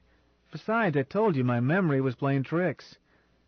I've used Andy Libby's hypno-encyclopedic techniques, and they're good, and also learned tear storage for memory I didn't need every day, with keying words to let a tear cascade when I did need it, like a computer, and I've had my brain washed of useless memories several times in order to clear those file drawers for new data, and still it's no good.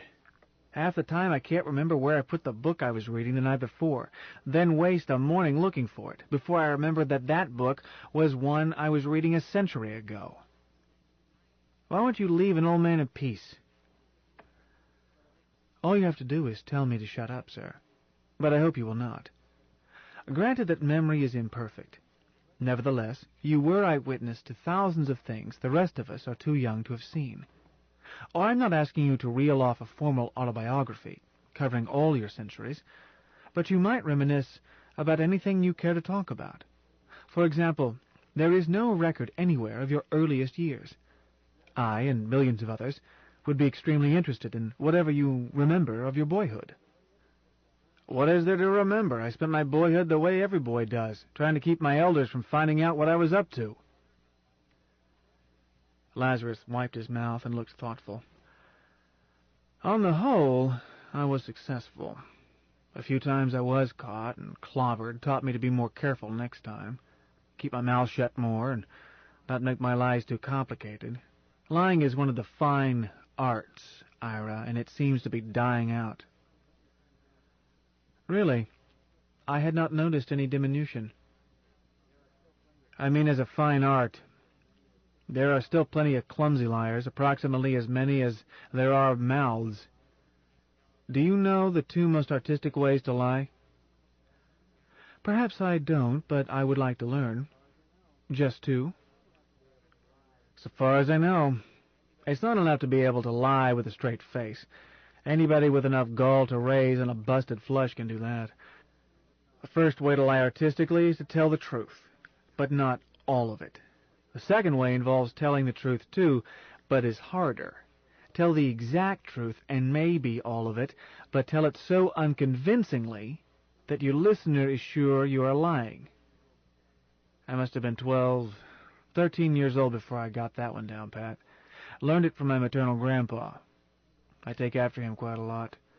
He was a mean old devil. Wouldn't go inside a church or see a doctor.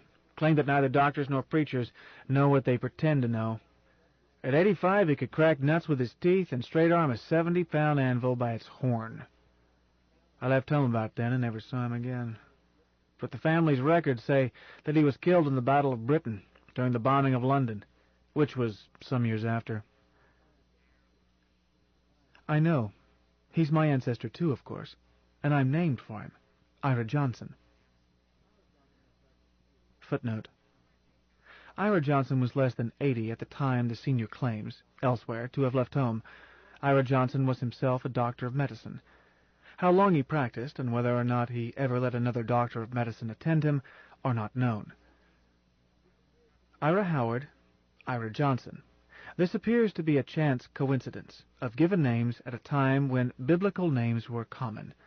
Families' genealogies have been unable to trace any consanguinity. Justin Foote, the 45th.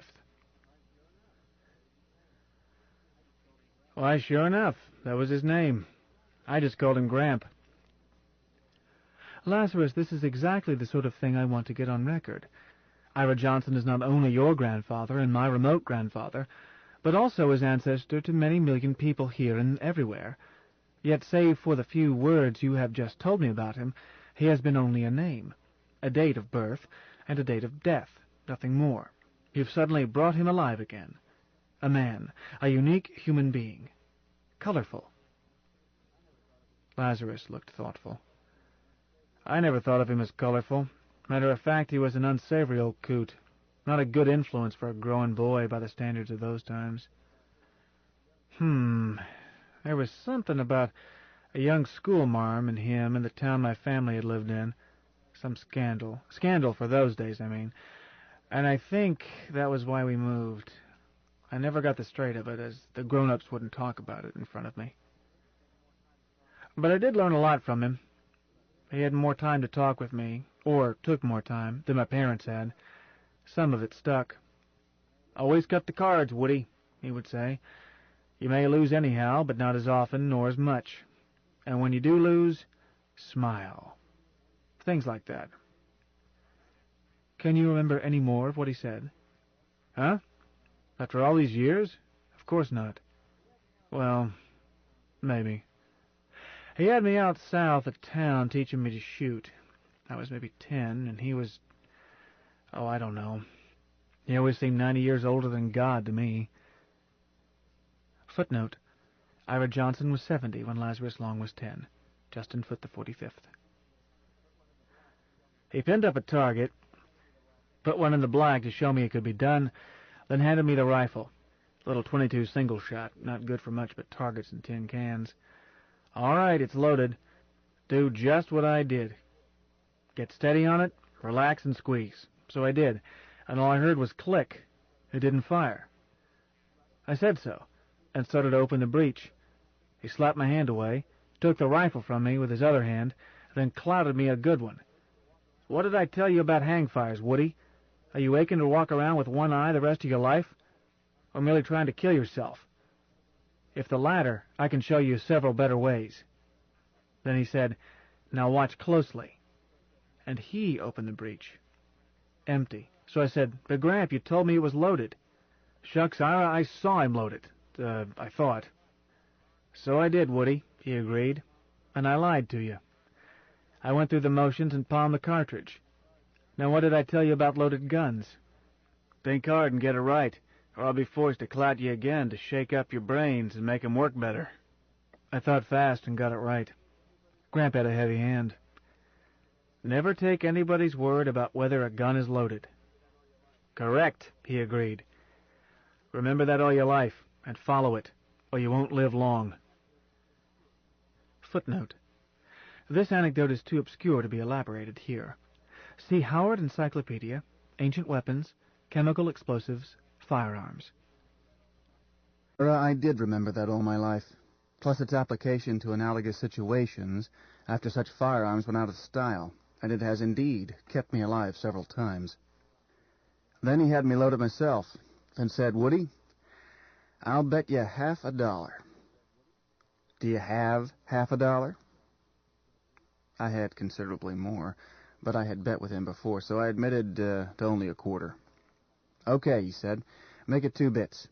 I never let a man bet on credit. 2 bits says you can't hit the target, much less stay in the black." Then he pocketed my 2 bits and showed me what was wrong with what I had done. By the time he was ready to knock off, I had the basics of how to make a gun do what I wanted it to do, and wanted to bet him again. He laughed at me, told me to be thankful the lesson was so cheap. "Pass the salt, please." Weatherall did so. "Lazarus, if I could find a way to entice you into reminiscing about your grandfather, or about anything, I'm certain we could extract from such a record endless things you have learned. Important things, whether you choose to call them wisdom or not. In the last 10 minutes you have stated half a dozen basic truths, or rules for living, call them what you will, apparently without trying." "Such as?" "Oh, for example, that most people learn only by experience." "Correction. Most people won't learn even by experience, Ira. Never underestimate the power of human stupidity." "There's another one. You made a couple of comments on the fine art of lying. 3, really, as you also mentioned that a lie should never be too complicated. You made a couple of comments on the fine art of lying. 3, really, as you also mentioned that a lie should never be too complicated. You said also that belief gets in the way of learning, and something about knowing a situation was the essential first step in coping with it." "I didn't say that, although I could have said it." "I generalized something you did say. You said also that you never argued with the weather, which I would generalize to mean don't indulge in wishful thinking, or as face up to the facts and act accordingly, though I prefer the way you put it. It has more flavor. And always cut the cards. I haven't played card games in many years, but I took that to mean never neglect any available means of maximizing one's chances in a situation controlled by random events." Gramp would have said, "Stow the fancy talk, sonny." So, we'll put it back into his words. Always cut the cards, and smile when you lose, if indeed that is not your own phrasing, and simply attributed to him. "Oh, his all right." "Well, I think it is. Damn it, Ira, after a long time it is hard to tell a real memory from a memory of a memory of a memory of a real memory. That's what happens when you think about the past. You edit it and rearrange it, make it more, tolerable." "That's another one." "Oh, hush up. Son, I don't want to reminisce about the past. It's a sure sign of old age. Babies and young children live in the present, the now. Mature adults tend to live in the future. Only the senile live in the past." And that was the sign that made me realize that I had lived long enough, when I found I was spending more and more time thinking about the past, less of it thinking about now, and not at all about the future. The old man sighed. "So, I knew I had had it. The way to live a long time, 1,000 years more, is something between the way a child does it and the way a mature man does it. Give the future enough thought to be ready for it, but don't worry about it. Live each day as if you were to die next sunrise. Then face each sunrise as a fresh creation and live for it, joyously, and never think about the past. No regrets, ever." Lazarus Long looked sad, then suddenly smiled and repeated, "No regrets. More wine, Ira?" "Half a glass, thank you, Lazarus. If you are determined to die soon, your privilege, certainly. What harm could there be in remembering the past now, and getting those memories on record for the benefit of your descendants? It would be a much greater legacy than leaving your wealth to us." Lazarus's eyebrows shot up. Son, you are beginning to bore me. Your pardon, sire. May I have permission to leave? Oh, shut up and sit down. Finish your dinner. You remind me of... well, there was this man on Novo Brazil who complied with the local custom of serial bigamy, but was always careful to see that one of his wives was as utterly homely as the other was startlingly beautiful, so that, Ira, that dingus you have listening to us, can it be keyed to pick out particular statements and arrange them as a separate memorandum? Certainly, sir. Good. There's no point in telling how Ranch Master, Silva? Yes, I think Silva was his name. Dom Pedro Silva. How he coped with it when he found himself stuck with two beautiful wives at once, except to note that when a computer makes a mistake, it is even more stupidly stubborn about correcting it than a man is. But if I thought long and hard, I might be able to dig out those gems of wisdom you think I have. Paste diamonds, that is. Then we wouldn't have to load up the machine with dull stories about Dom Pedro and the like. A key word? Wisdom? Go wash out your mouth with soap. I will not. You stuck your chin into that one, Senior. Common sense? Son, that phrase is self-contradictory. Sense is never common. Make the keying word, notebook. That's all I have in mind. Just a notebook to jot down things I've noticed and which might be important enough to place on record. Fine. Shall I amend the programming now? You can do it from here. I don't want you to interrupt your dinner. It's a very flexible machine, Lazarus. The total complex is the one I use to govern this planet, to the mild extent that I do govern it. In that case, I feel sure you can hang an auxiliary printout in here, one triggered for the keying word. I might want to revise my sparkling gems of wisdom, meaning that extemporaneous remarks sound better when they aren't extemporaneous. Or why politicians have ghostwriters. Ghostwriters? My command of classic English is less than perfect. I don't recognize the idiom. Ira, don't tell me you write your own speeches. But, Lazarus, I don't make speeches. Never. I just give orders, and very seldom make written reports to the trustees. Congratulations. You can bet that there are ghostwriters on Felicity. Or, soon will be. I'll have that printout installed at once, sir. Roman alphabet and 20th century spelling? If you intend to use the language we've been talking.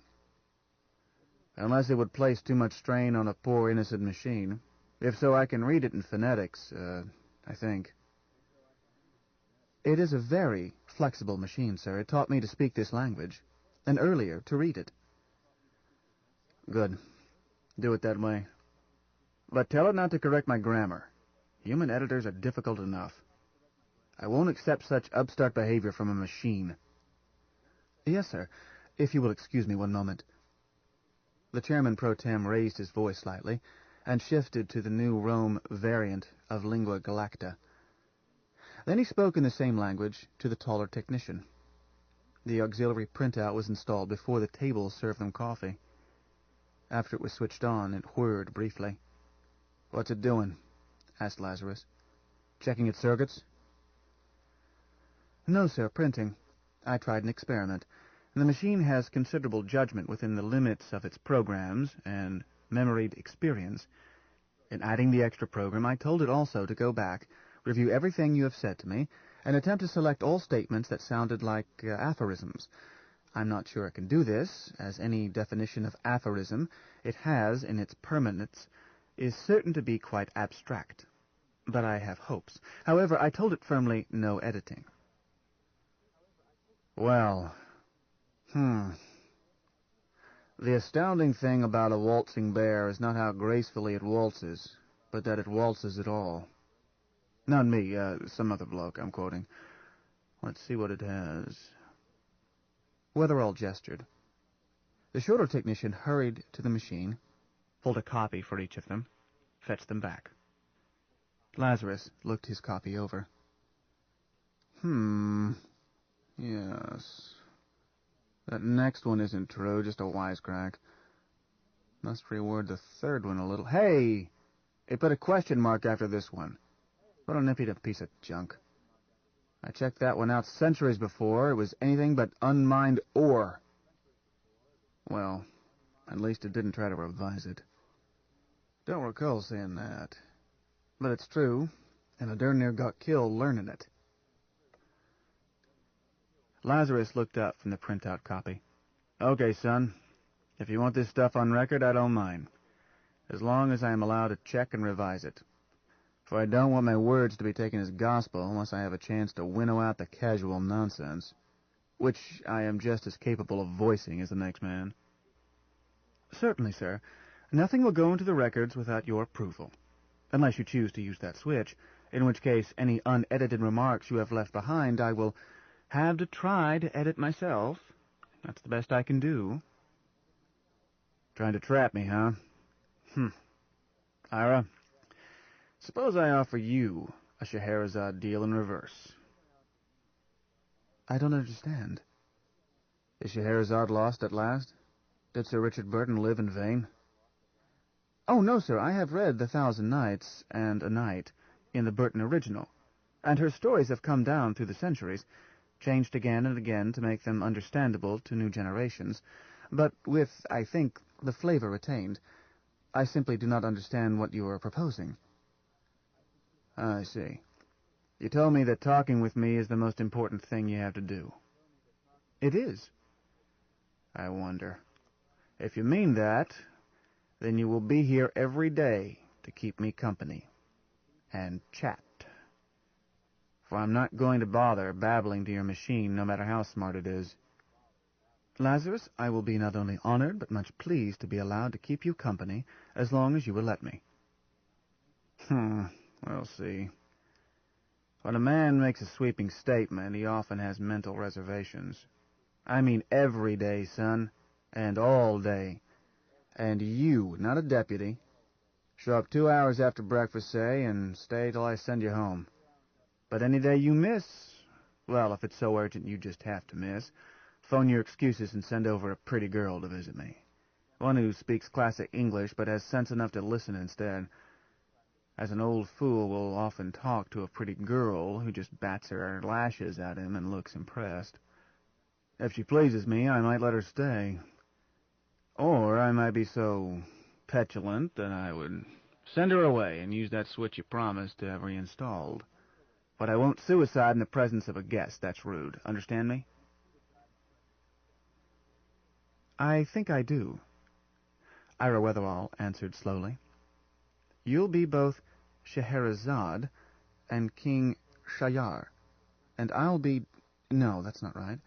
I am the one who has to keep it going for 1,000 nights. I mean days. And if I miss, but I won't, you are free to... Don't push an analogy too far, Lazarus advised. I'm simply calling your bluff. If my maunderings are as all-fired important to you as you claim, then you'll show up and listen. You can skip once or even twice, if the girl is pretty enough and knows how to tickle my vanity, of which I have plenty, just right. But if you skip too often, I'll know you're bored, and the deal is off.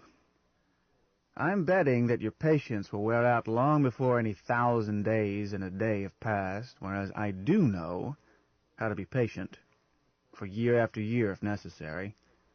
That's a prime reason I'm still alive. But you're still a youngster. I'm betting I can outsit you. I accept the bet.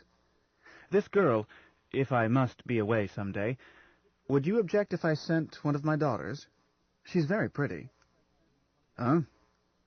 You sound like an Iskandrian slave factor auctioning his mother. Why your daughter? I don't want to marry her, nor even to bet her. I simply want to be amused and flattered. Who told you she was pretty? If she really is your daughter, she probably looks like you. Come off it, Lazarus. You can't annoy me that easily. I admit to a father's prejudice, but I have seen the effect she has on others. She is quite young, less than 80, and has been contractually married only once. But you specified a pretty girl who speaks your milk language. Scarce. But this one of my daughters shares my talent for languages and is much excited by your presence here. Wants to meet you. I can stall off emergencies long enough for her to become letter perfect in your language." Lazarus grinned and shrugged. "Suit yourself. Tell her not to bother with a chastity girl. I don't have the energy. But I'll still win the bet, probably without laying eyes on her. It won't take you long to decide that I am an unbearable old bore, which I am and have been almost as long as the wandering Jew. A crashing bore if I ever met one. Did I tell you I had met him?" "No, and I don't believe you have. He's a myth." "A fat lot you know about it, son. I have met him. He is authentic. Fought the Romans in 70 A.D. when Jerusalem was sacked. Fought in every crusade, incited one of them. Red-headed, of course. All of the natural long-lifers bear the mark of Gilgamesh. When I met him, he was using the name Sandy McDougal, that being a better handle for the time and place for his current trade, which was the long con with a variant on the badger game. Footnote. While this passage bears inner contradictions, the idioms are authentic for North America of the 20th century. They name certain types of financial dishonesty. See Swindles, under fraud, and Krishnamurta's New Golden Bough. Academe Press, New Rome. Justin Foote the 45th. The latter involved... look, Ira, if you don't believe my stories, why are you going to so much trouble to get them on record? Lazarus, if you think you can bore me to death, to your death, why are you bothering to invent fictions to entertain me? Whatever your reasons, I'll listen as carefully and as long as King Shayar. As may be my master computer is listened as carefully and as long as King Shayar. As may be my master computer is recording whatever you choose to say, without editing. I guaranteed that. But it has incorporated into it a most subtle truth analyzer quite capable of earmarking any fictions you include. Not that I care about historicity as long as you will talk, as it is clear to me that you automatically include your evaluations, those gems of wisdom, no matter what you say. Gems of wisdom. Youngster, use that expression once more and you'll stay after school and clean the blackboards. That computer of yours, better instruct it that my most outlandish tales are the ones most likely to be true. As that is the literal truth. No storyteller has ever been able to dream up anything as fantastically unlikely as what really does happen in this mad universe. It knows that, but I will caution it again. You were telling me about Sandy McDougal, the wandering Jew? Was I? If so, and if he was using that name, that must have been late in the 20th century, and in Vancouver, as I recall. Vancouver was a part of the United States, where the people were so clever that they never paid taxes to Washington. Sandy should have operated in New York, which was outstanding in stupidity even then. I won't give details of his swindles. It might corrupt your machine. Let it suffice that Sandy used the oldest principle for separating a fool from his money. Pick a sucker who likes the best of it.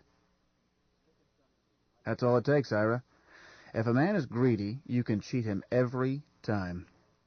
Trouble was, Sandy McDougal was even greedier than his marks, and it led him into the folly of excess, and often forced him to leave town while it was dark, sometimes leaving the boodle behind. Ira, when you skin a man, you have to let him recuperate and grow more hide, or he gets nervous. If you respect this simple rule, a real mark can be skinned over and over again, and it just keeps him healthy and productive. But Sandy, was too greedy for that. He lacked patience. Lazarus, you sound as if you had great experience in this art. Now, Ira, a little respect, please. I have never swindled a man. At most, I kept quiet and let him swindle himself. This does no harm, as a fool cannot be protected from his folly.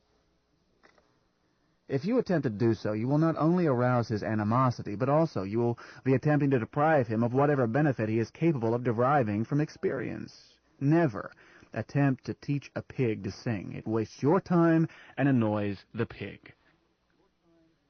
But I do know a lot about swindles. I think that every major variation of every possible swindle has been tried on me, one time or another.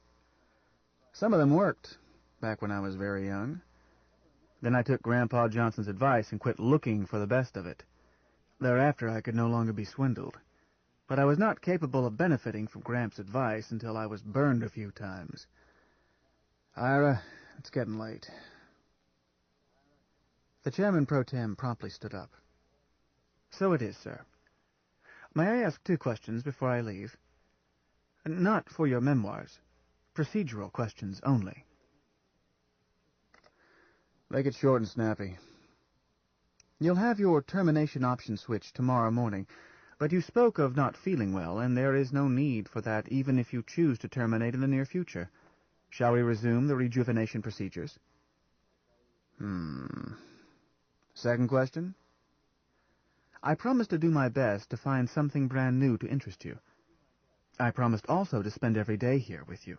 I see conflict. Lazarus grinned. Don't kid your old grandpa, son. You'll delegate that research. Certainly, but I must plan how to start it. Then review progress at intervals and suggest new avenues to explore. If I consent to the full course, I'll be out of circulation a day or 2 every now and then. I believe current practice calls for 1 day of deep rest approximately each week, varied to suit the client's condition. My own experience is about 100 years back. I understand there have been improvements. You've decided to take it, sir? I'll tell you tomorrow, after that switch is installed. I don't make decisions in haste. I don't call for haste. But if I consent, you'll have free time to use as you see fit. Good night, Ira. Good night, Lazarus. I hope you decide to accept it. Weatherall turned toward the door, stopped halfway there, and spoke to the technicians, who left the room at once. The dining table scurried after them. Once the door had shut down, Weatherall turned and faced Lazarus Long. Grandfather? He said softly, his voice somewhat choked. May I? Lazarus had let his chair sink back into a reclining couch that held him, hammock-like, as tenderly as a mother's arms. At the younger man's words, he raised his head. Huh? What? Oh. All right. All right, come here, grandson. He reached out one arm to Weatherall. The chairman pro tem hurried to him, took Lazarus' hand, dropped to his knees, and kissed it. Lazarus snatched his hand back. For Pete's sake, don't kneel to me. Don't ever do that. If you want to be my grandson, treat me as such, not that way. Yes, grandfather. Weatherall got to his feet, leaned over the old man, and kissed his mouth. Lazarus patted his cheek. You're a sentimentalist, grandson. But a good boy. Trouble is, there never has been much demand for good boys. Now get that solemn expression off your face and go home and get a good night's rest. Yes, grandfather, I will. Good night. Good night. Now beat it. Weatherall left quickly. The technicians jumped aside as he came out, then went back into the suite. Weatherall continued on, ignoring people around him, but with a softer, gentler expression on his face than was his wont. He went past a bank of transports to the director's private transport. It opened to his voice, then conveyed him quickly into the bowels of the city and directly to the executive palace. Lazarus looked up as his attendants came back in. He motioned the taller one to him. The technician's voice, filtered and distorted by the helmet, said carefully, "Bed, sir?" "No, I want—" Lazarus paused, then spoke to the air. "Computer, can you speak? If not, print it out." "I hear you, Senior," a mellifluous, contralto voice answered. Tell this nurse that I want whatever they are allowed to give me for pain. I have work to do. Yes, Senior. The disembodied voice shifted to lingua galacta, was answered in kind, then went on. Master Chief Technician on duty wishes to know the nature and location of your pain, and adds that you should not work tonight. Lazarus kept silent while he counted 10 chimpanzees in his mind. Then he said softly, "Damn it, I hurt everywhere, and I don't want advice from a child. I have loose ends to tidy up before I sleep, because one never knows that one will wake up again. Forget the painkiller, it ain't all that important. Tell him to get out and stay out." Lazarus tried to ignore the ensuing exchange, as it annoyed him that he almost, not quite, understood it. He opened the envelope Ira Weatherall had returned to him, then opened out his will, a long bellows fold of computer printout, and started reading it while whistling off-key. Senior, Master Chief Technician on duty states that you have given a null order, which is a true statement by the clinic's regulations. A general analgesic is forthcoming. Forget it. Lazarus went on reading, and shifted to singing softly the tune he had been whistling. There's a pawn shop on the corner where I usually keep my overcoat. There's a bookie behind the pawn shop who handles my investments. Footnote. This doggerel is attributed to the 20th century. See appendix for semantic analysis. Justin Foote, the 45th. The taller technician appeared at his elbow, carrying a shiny disc with attached tubing. "For pain." Lazarus made a brush-off gesture with his free hand. "Go away, I'm busy." The shorter technician appeared on his other side. Lazarus looked that way and said, "What do you want?" As he turned his head, the taller technician moved quickly. Lazarus felt a sting in his forearm. He rubbed the spot and said, "Why, you rapscallion. Foxed me, didn't you?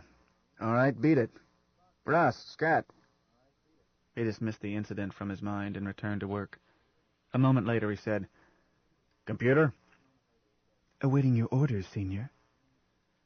"Record this for printout. I, Lazarus Long, sometimes known as the Senior, and listed in the Howard family's genealogies as Woodrow Wilson Smith, born 1912, do declare this to be my last will and testament. Computer, go back through my talk with Ira and dig out what I said I wanted to do to help him lead a migration. Got it?" "Retrieved, Senior." "Fix up the language and tack it on to my opening statement. And, let me see, add something like this. In the event Ira Weatherall fails to qualify for inheritance, then all my worldly wealth of which I die possessed should go to found a home for indigent and superannuated pickpockets, prostitutes, panhandlers, piemen, priggers, and other unworthy poor, starting with P. Got it?" "Recorded, Senior. Please be advised that this alternative has a high probability of being nullified if tested by the current rules of this planet." Lazarus expressed a rhetorical and physiologically improbable wish. "All right. Set it up for stray cats or some other useless but legally acceptable purpose. Such a permanence for such a purpose that will get by the courts. Just be certain that the trustees can't get their hands on it. Understand?" "There is no way to be certain of that, Senior, but it will be attempted." "Look for a loophole. Print that out as fast as you can, research it, and put it together. Now stand by for a memorandum of my assets. Begin." Lazarus started to read the list, found that his eyes were blurring and would not focus. "Damnation. Those dummies slipped me a Mickey, and it's taken hold. Blood. I must have a drop of my own blood to thumbprint it. Tell those dummies to help me, and tell them why, and warn them that I will bite my tongue to get it if they won't help me. Now, print out my will with any feasible alternative, but hurry. Printout starting, the computer answered quietly, then shifted to Galacta. The dummies did not argue with the computer. They moved fast, one snatching the new sheet out of the auxiliary printout the instant it stopped whirring, the other producing a sterile point out of nowhere and stabbing the ball of Lazarus' left little finger after giving Lazarus a split second to see what was being done. Lazarus did not wait for blood to be taken by pipette. He squeezed his stabbed finger for a drop, rubbed his right thumb in it, then Prince signed his will, while the shorter technician held it for him. Then he sank back. "It's done," he whispered. "Tell Ira." He was heavily asleep at once. Counterpoint 1. The chair gently transferred Lazarus to his bed, while the technician silently supervised. Then the shorter watched the readouts on respiration, heart action, brain rhythms, and other physicals, while the taller placed the documents, old will and new, in an envelope, sealed it, chopped and thumbprinted the seal, marked it surrender only to the senior and or Mr. Chairman Pro Tem, then retained it until their release arrived. The relief chief technician listened to the record of the watch, glanced over the physicals, studied the sleeping client. "Timed," he stated. "Neolethe, 34 hours. He whistled. "Another crisis?" "Less severe than the last. Pseudo-pain with irrational irascibility. Physicals within limits for this stage." "What's in the sealer?" "Just sign for it and include delivery instructions in your receipt." "Pardon me for using up oxygen." "Your receipt, please." The relief wrote out a receipt, chopped and thumbed it, swapped it for the envelope. "I relieve you," he said, briskly. "Thank you." The shorter technician was waiting at the door, was waiting at the door, was waiting at the door, was waiting at the door, was waiting at the door, was waiting at the door, was waiting at the door, was waiting at the door, was waiting at the door, was waiting at the door, was waiting at the door, was waiting at the door, was waiting at the door, swapped it for the envelope. "I relieve you," he said, briskly. "Thank you." The shorter technician was waiting at the door. The master chief technician paused to say, "You needn't have waited. It sometimes takes me 3 times this long to turn over the watch. You are free to leave as soon as the relief junior watch officer arrives." "Yes, Master Chief Technician, but this is a very special client, and I thought you might need me with Mr. Snoopy Nose." "I can cope with him." "Yes, a very special client indeed. And it speaks well for you that the Skills Board assigned you to me when your predecessor opted out." "Thank you." "Don't thank me, Associate Technician." The voice, although distorted by helmet and relay and filter, sounded gentle, even though the words were not. That was not a compliment, but a statement of fact. If you had not done well on your first watch, there would be no second watch. As you say, a very special client. You did well. Aside from nervousness a client can feel even though he can't see your face. But you'll get over that. I hope so. I was very nervous. I would rather have an assistant keyed up tight than one who knows it all and is sloppy. But you should be home now and resting. Come along. I'll drop you off. Where do you robe? The intermediate lounge? I go past it. Oh, don't bother about me. But I'll ride with you, if I may, then take the car back. Relax. Once off duty, there are no ranks among us who follow the vocation. Didn't they teach you that? They moved past the queue at the public transports, on past the director's own, stopped at the smaller bank for executives. Well, yes, but I've never been assigned to anyone of your rank before. That got a chuckle. All the more reason to follow that rule with me, because the higher one is, the more one needs to forget it off duty. There's an empty car. In you go, and sit down. The shorter one went in, but did not sit down until the Master Chief Technician was seated. The boss rejuvenator ignored it, set the controls, sprawled out and sighed as the car started to move.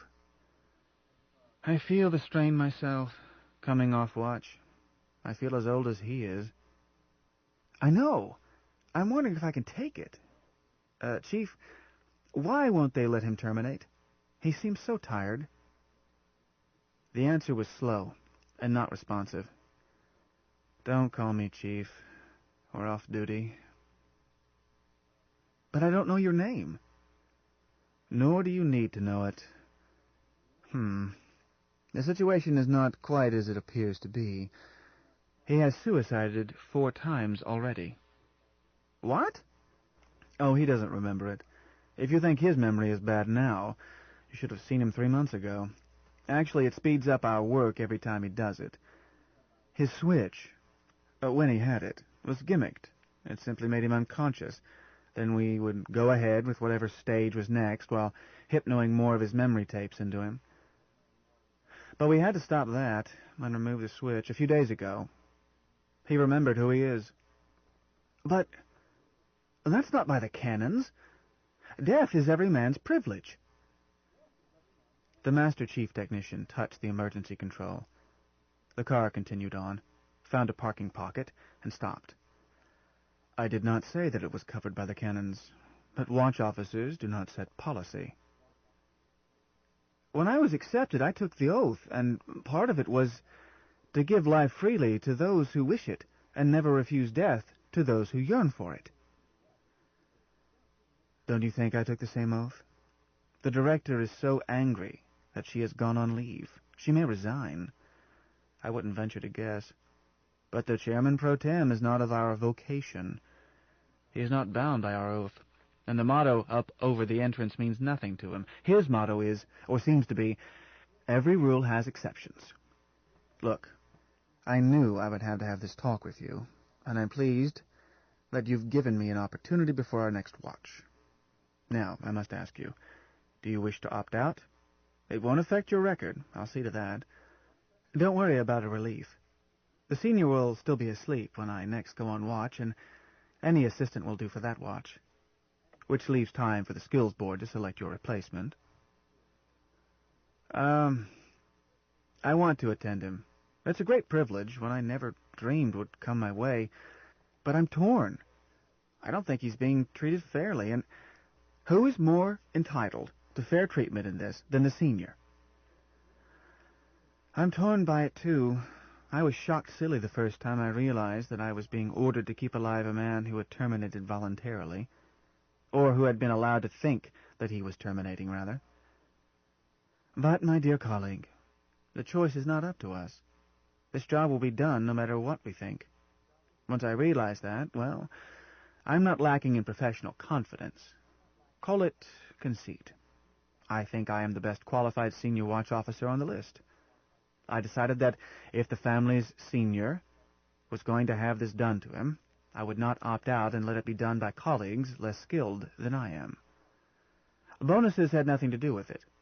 I've assigned my bonuses to the sanctuary for defectives. I could do that, couldn't I? Yes, but you would be a fool to do so. I draw far more than you do. But I must add this. I hope your body tolerates stimulants easily, because I supervise every major procedure and expect my assistant to help, whether it falls during our regular watch or not. I don't need stimulants. I use auto-hypnosis, when needed. Seldom. He'll be asleep our next watch. Colleague, I want your answer now, so I can notify the skills board if necessary. I'll stick. I'll stick as long as you do. Good. I thought you would. The Master Chief Technician again reached for the controls. Intermediate lounge now? Just a moment. I would like to know you better. Colleague, if you stick, you'll know me far too well. I have a sharp tongue. I meant socially, not professionally. Well, you are offended? I've come to admire you without ever having seen you. Now, I would like to see you. I'm not trying to curry favor. I believe you. Grant me the respect of believing that I studied your psych scores before I accepted the board's choice. No, I'm not offended. I'm flattered. Dinner together sometime, perhaps? Certainly. But I had more in mind. What would you say to 7 hours of ecstasy? There was a short pause, which felt long. The Master Chief Technician said, "Colleague, what sex are you?" "Does it matter?" "I suppose not. I accept." "Now?" "If it suits you." "It does. I was simply going to my compartment. Read a while and sleep. Shall we go there?" "I was thinking of taking you to Elysium." "No need to. Ecstasy is in the heart. But thank you." "I can afford it. I'm not dependent on my salary. I can easily afford the best Elysium has to offer." "Perhaps another time, dear colleague. But a residence compartment here in the clinic is quite comfortable, and at least an hour closer, not counting the time we would waste getting out of isolation armor and dressed to face the public. We'll go straight to my place. I find I'm eager. Goodness, I haven't chanced this sort of lark in far too long." 4 minutes later, the Master Chief Technician let them into the compartment. Large, as promised, and handsome and airy. A happy suite. A simulacrum fire blazed merrily in a corner fireplace and cast dancing lights around the lounging room. "You'll find a guest's dressing room through that door, fresher beyond it. The chute for disposables is on the left. Racks for helmets and isolation gear on the right. Need help?" "No, thank you. I'm quite limber." "Well, shout if you need anything. Meet me here in front of the fire in 10 minutes, say." "Suits." The associate tech came out in only a little over 10 minutes, free at last of isolation armor and looking even shorter in bare feet and without helmet. The Master Chief Tech looked up from the hearth rug. "Oh, there you are. You're male. I'm surprised, but pleased." "And you're female, and I am very pleased. But I don't believe for an instant that you're surprised. You've seen my records." "No, dear," she denied. "Not your personal dossier, just the brief the board supplies to a prospective supervisor, and they are meticulously careful to keep name and sex and other irrelevances out of it. Their computer program sees to that. I did not know, and my guess was wrong." "I didn't try to guess, but I certainly am pleased. I don't know why I have this special liking for tall women, but I do. Stand up, let me look at you." She squirmed lazily. "What an irrational criterion. All women are the same height, lying down. So come lie down here. It's very comfortable." "Woman, when I say stand up, I expect action." She giggled. "You're an atavism, but pretty."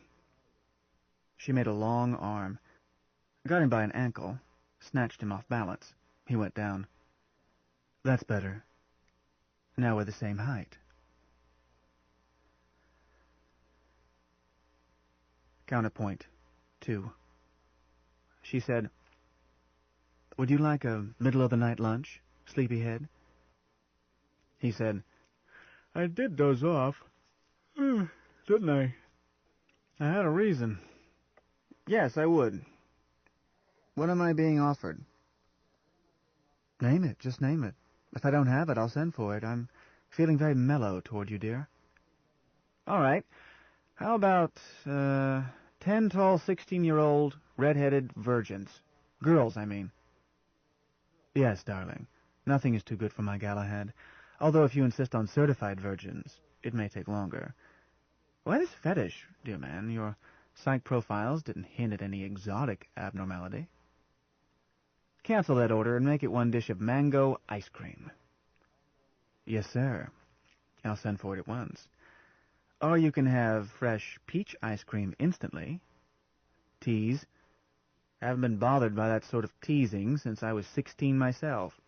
a long time ago. I'll settle for peach. A very long time ago. Right away, dearest man.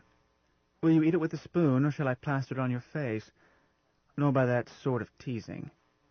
Just as you have had, and I keep my cosmetic age younger than yours. A man needs to look mature, and a woman prefers to look young. We always have. But I know not only your rejuvenation age, but your calendar age, Galahad. And my calendar age is less than yours. Want to know how I know, dear? I recognized you the instant I saw you. I helped rejuvenate you, darling, and I'm most pleased that I did. The devil you say. But I am pleased, dear man. Such a nice bonus, and so unexpected. One so seldom sees a client again. Galahad, do you realize that we did not use any of the routine to ensure an ecstatic holiday together? Yet I haven't missed it. I feel younger and happier than I have in years. Still do. Me too. Except that I don't see any peach ice cream. Pig, beast, brute. I'm bigger than you are. I'll trip you and fall on you. How many scoops, dear? Oh, just pile it in until your arm gets tired. I need to restore my strength. He followed her into the pantry, served them both with heaping dishes of ice cream. Just a precaution, he said, so I won't get it plastered in my face. Oh, tut now. You don't really think I would do that to my Galahad? You're a very erratic female, Ishtar. I have bruises to prove it. Nonsense. I was gentle. You don't know your own strength. And you are bigger than I am, as you noted. Instead of Ishtar, I should have named you for that, what was her name? Queen of the Amazons in old home mythology? Hippolyta, dear. But I can't qualify as an Amazon for reasons you were flattering about, in an infantile way. Complaints, huh? Over in surgery they could correct your disqualification in 10 minutes and never leave a scar. Never mind. Ishtar fits you better. But there is something unfair about this. How, dear? Let's take this in and eat in front of the fire. Suits. Like this, Ishtar. You tell me I was your client, and that you recall both my ages. So, by masterly logic, I deduce that you know my registered name and family, and you may even... You tell me I was your client, and that you recall both my ages. So, by masterly logic, I deduce that you know my registered name and family, and you may even remember some of my genealogy, since you must have studied it for my rejuvenation. But by the customs of 7 hours, I am precluded from even trying to learn your registered name. I have to tag you in my mind as that tall blonde Master Chief Technician who... I still have enough ice cream to plaster you. Permitted me to call her Ishtar, for the happiest 7 hours of my life, which are almost over, and I don't know that you will let me take you to Elysium someday. Galahad, you are the most exasperating sweetheart I've ever had. Of course you can take me to Elysium. And you don't have to go home at the end of 7 hours. And my registered name is Ishtar, but if you ever mention my rank other than when necessary, on duty, you'll have real bruises to remember me by. Big ones. Bully, I'm scared. I do think I should leave on time so that you can get your quota of sleep before we're due back on watch. But what's this about your name really being Ishtar? Did I roll 5 aces when we named each other? Yes and no. Is that an answer? I had one of the standard family names of my lineage, and never liked it. But I was delighted and flattered by the pillow name you gave me. So while you were napping, I called archives and changed my name. I'm Ishtar now. He stared at her. Is that true? Don't look frightened, dear. I won't trap you. I won't even bruise you. I'm not domestic, not at all. You would be shocked if you knew how long it has been since a man was last in this compartment. You are free to leave whenever you wish. You committed yourself to me for only 7 hours, but you need not leave. You and I are skipping tomorrow's watch. We are? Why, Ishtar? I made another call and bucked a supernumerary team into that watch. Should have done so sooner, but you had me bemused, dear. The senior won't need us tomorrow. He's in deep sleep and won't know that he has missed a day. But I want to be there when he wakes. So I rearranged the watch list for the following day, too, and we may stay on watch all day. Depends on the shape he's in. That is, I may. I don't insist that you do a double or triple watch. I can take it if you can. Ishtar, that professional rank you forbade me to mention, you're actually even higher rank than that, aren't you? If I am not affirming it. I forbid you even to speculate about it, if you wish to stay assigned to this client. Whew! You do have a sharp tongue. Did I deserve that? Dear Galahad, I'm sorry. When you are on watch, dear, I want you to think only about our client, not about me. Off watch, I am Ishtar and don't wish to be anything else. This is the most important case we will ever be on. It may go on a long time and be very tiring. So, let's not be edgy with each other. I was trying to say that you, both of us, now have more than 30 hours before we must be back on duty. You are welcome here as many of those hours as you wish. Or leave as soon as you wish, and I will smile and not complain. I don't want to leave, I said so. As long as I don't keep you from your sleep. You won't. And allow an hour to pick up a fresh pack of disposables, robe in, and go through Deacon Tam. I wish I had fetched a pack, but I hadn't planned on this. Oh, we'll make that an hour and a half. My phone had a message waiting in it. The senior does not like the way we look in isolation gear. He wants to be able to see anyone around him. So we must plan time to go through body decontam instead, then attend him in ordinary clothes. Ishtar, is this wise? We might sneeze on him. Do you think I set this policy? Dear, this message was straight from the palace.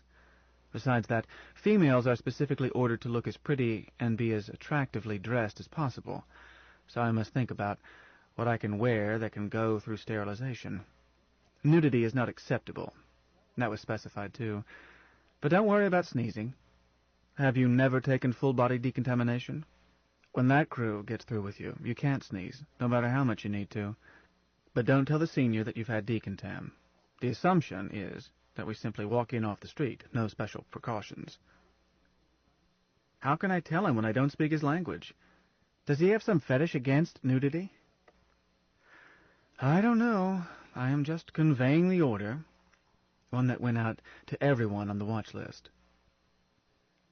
He looked thoughtful. It's probably not a fetish. All fetishes are contra-survival. That's elementary. You told me that the principal problem was to break him out of his apathy. You were pleased that he was bad-tempered, even though you said it was, hyperreaction. Certainly I'm pleased. It showed that he was responding. Galahad, never mind that now. I don't have a thing to wear. You'll have to help me. I'm talking about what you should wear. I think it was the Chairman Pro Tem's idea, not the senior's. Dear man, I don't try to read his mind. I just carry out his orders. I don't have any taste in clothes. Never did have. Do you think a lab assistant's coverall would be suitable? It will take sterilization and never show it, and I look quite neat in one. I am trying to read the mind of the Chairman Pro Tem, Ishtar. Guess his intentions, at least. No, I don't think a lab uniform would do. You would not look as if you had simply walked in off the street. If we stipulate that a fetish syndrome is not involved, then the only advantage of clothing over nudity in this situation is to lend variety. Contrast, change. Help shake him loose from that apathy. She stared at him with thoughtful interest. Galahad, up to now, based on my own experience, I've always thought that a man's only interest in a woman's clothes was to get them off her. I may have to put you in for promotion. I'm not ready to be promoted. I've been In the vocation less than 10 years, as I'm sure you know. Let's take a look at your wardrobe. What are you going to wear, dear? It doesn't matter what I wear. The senior is male, and all the stories and myths about him indicate that he has remained canalized by the primitive culture he was born in, not sensually polymorphous. How can you be sure? Myths, dear. Ishtar, all myths tell the truth if you know how to read them. I'm guessing, but it is a reasoned guess, as this is something I used to be somewhat expert in, until I was rejuvenated, until you rejuvenated me. Then I went into something more active. What, dear? Oh, some other time. I was simply saying that I don't think it matters what I wear. A chiton, shorts and singlet, kilt, even the underwear I had on under isolation gear. Oh, I'll wear lively colors and something different each watch, but he won't look at me. He'll look at you.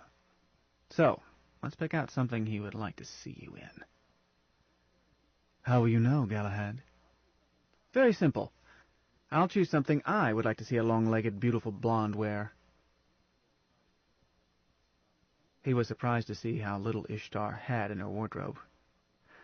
In all his varied experience with women, she was the only one he could remember who seemed to lack the vanity needed to buy unnecessary clothes. As he searched, mind preoccupied, he hummed, and then sang a snatch of doggerel. Ishtar said, "You speak his milk language." Huh? What? Whose? The senior's? I certainly don't. But I must learn it, I suppose. But you were singing in it. A little song he always sings when he's busy with something. You mean this? There's a pool ya by ya pawn shot? I have a phonographic ear, that's all. Don't understand the words. What do they mean? I'm not sure they mean anything. Most of them are not in the vocabulary I've learned so far. I suspect that it's just amphigoric rhythm, a self-tranquilizer. Semantically, no. On the other hand, it might be a key to understanding him. Have you tried asking a computer? Galahad, I haven't been given access to the computer that records what goes on in his suite. But I doubt if anyone can understand him in depth. He's a primitive, dear.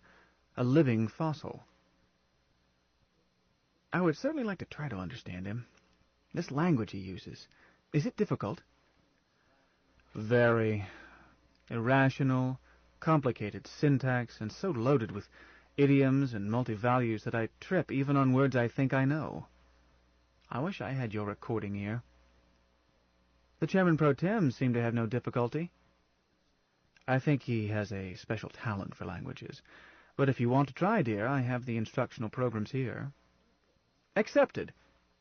What is this? A party dress? That? That's not clothing. I bought it as a throw cover for a couch, then got it home and saw that it did not fit my lounging room. It's a dress. Stand there, hold still. Oh, don't tickle.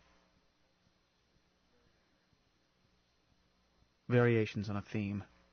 1. Affairs of State. Despite what I told the senior, my ancestor-grandfather, Lazarus, I work hard in governing Secundus, but only in thinking about policy and in judging the work of others. I don't do donkey work. I leave that to professional administrators. Even so, the problems of a planet with more than 1 billion people can keep a man busy, especially if his intention is to govern as little as possible, as that means he must keep a sharp eye out and his ear tuned for signs that subordinates are doing unnecessary governing.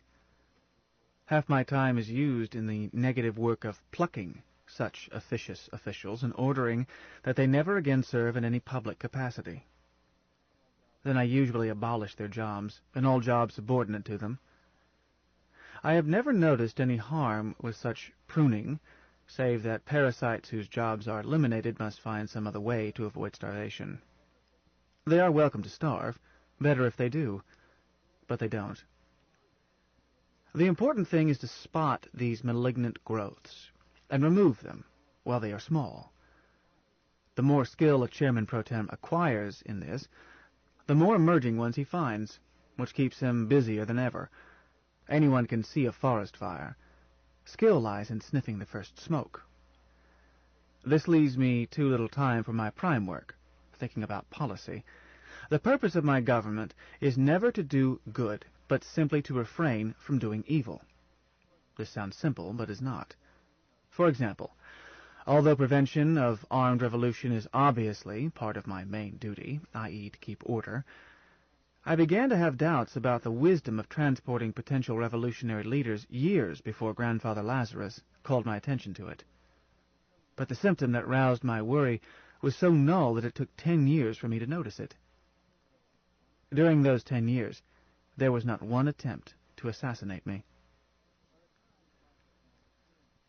By the time Lazarus Long returned to Secundus, for the purpose of dying, this disturbing symptom had continued 20 years. This was ominous, and I realized it.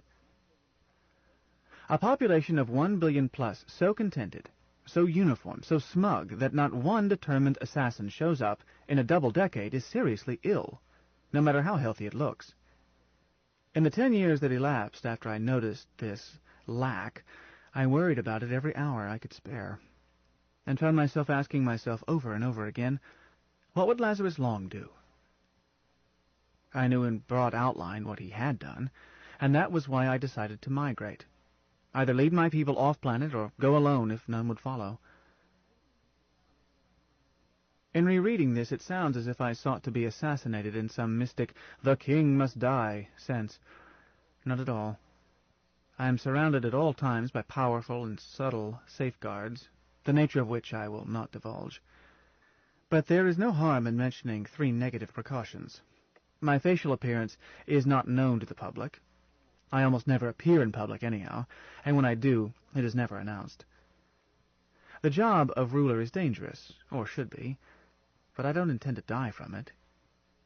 The disturbing symptom was not that I am alive, but that there are no dead assassins. No one seems to hate me enough to try.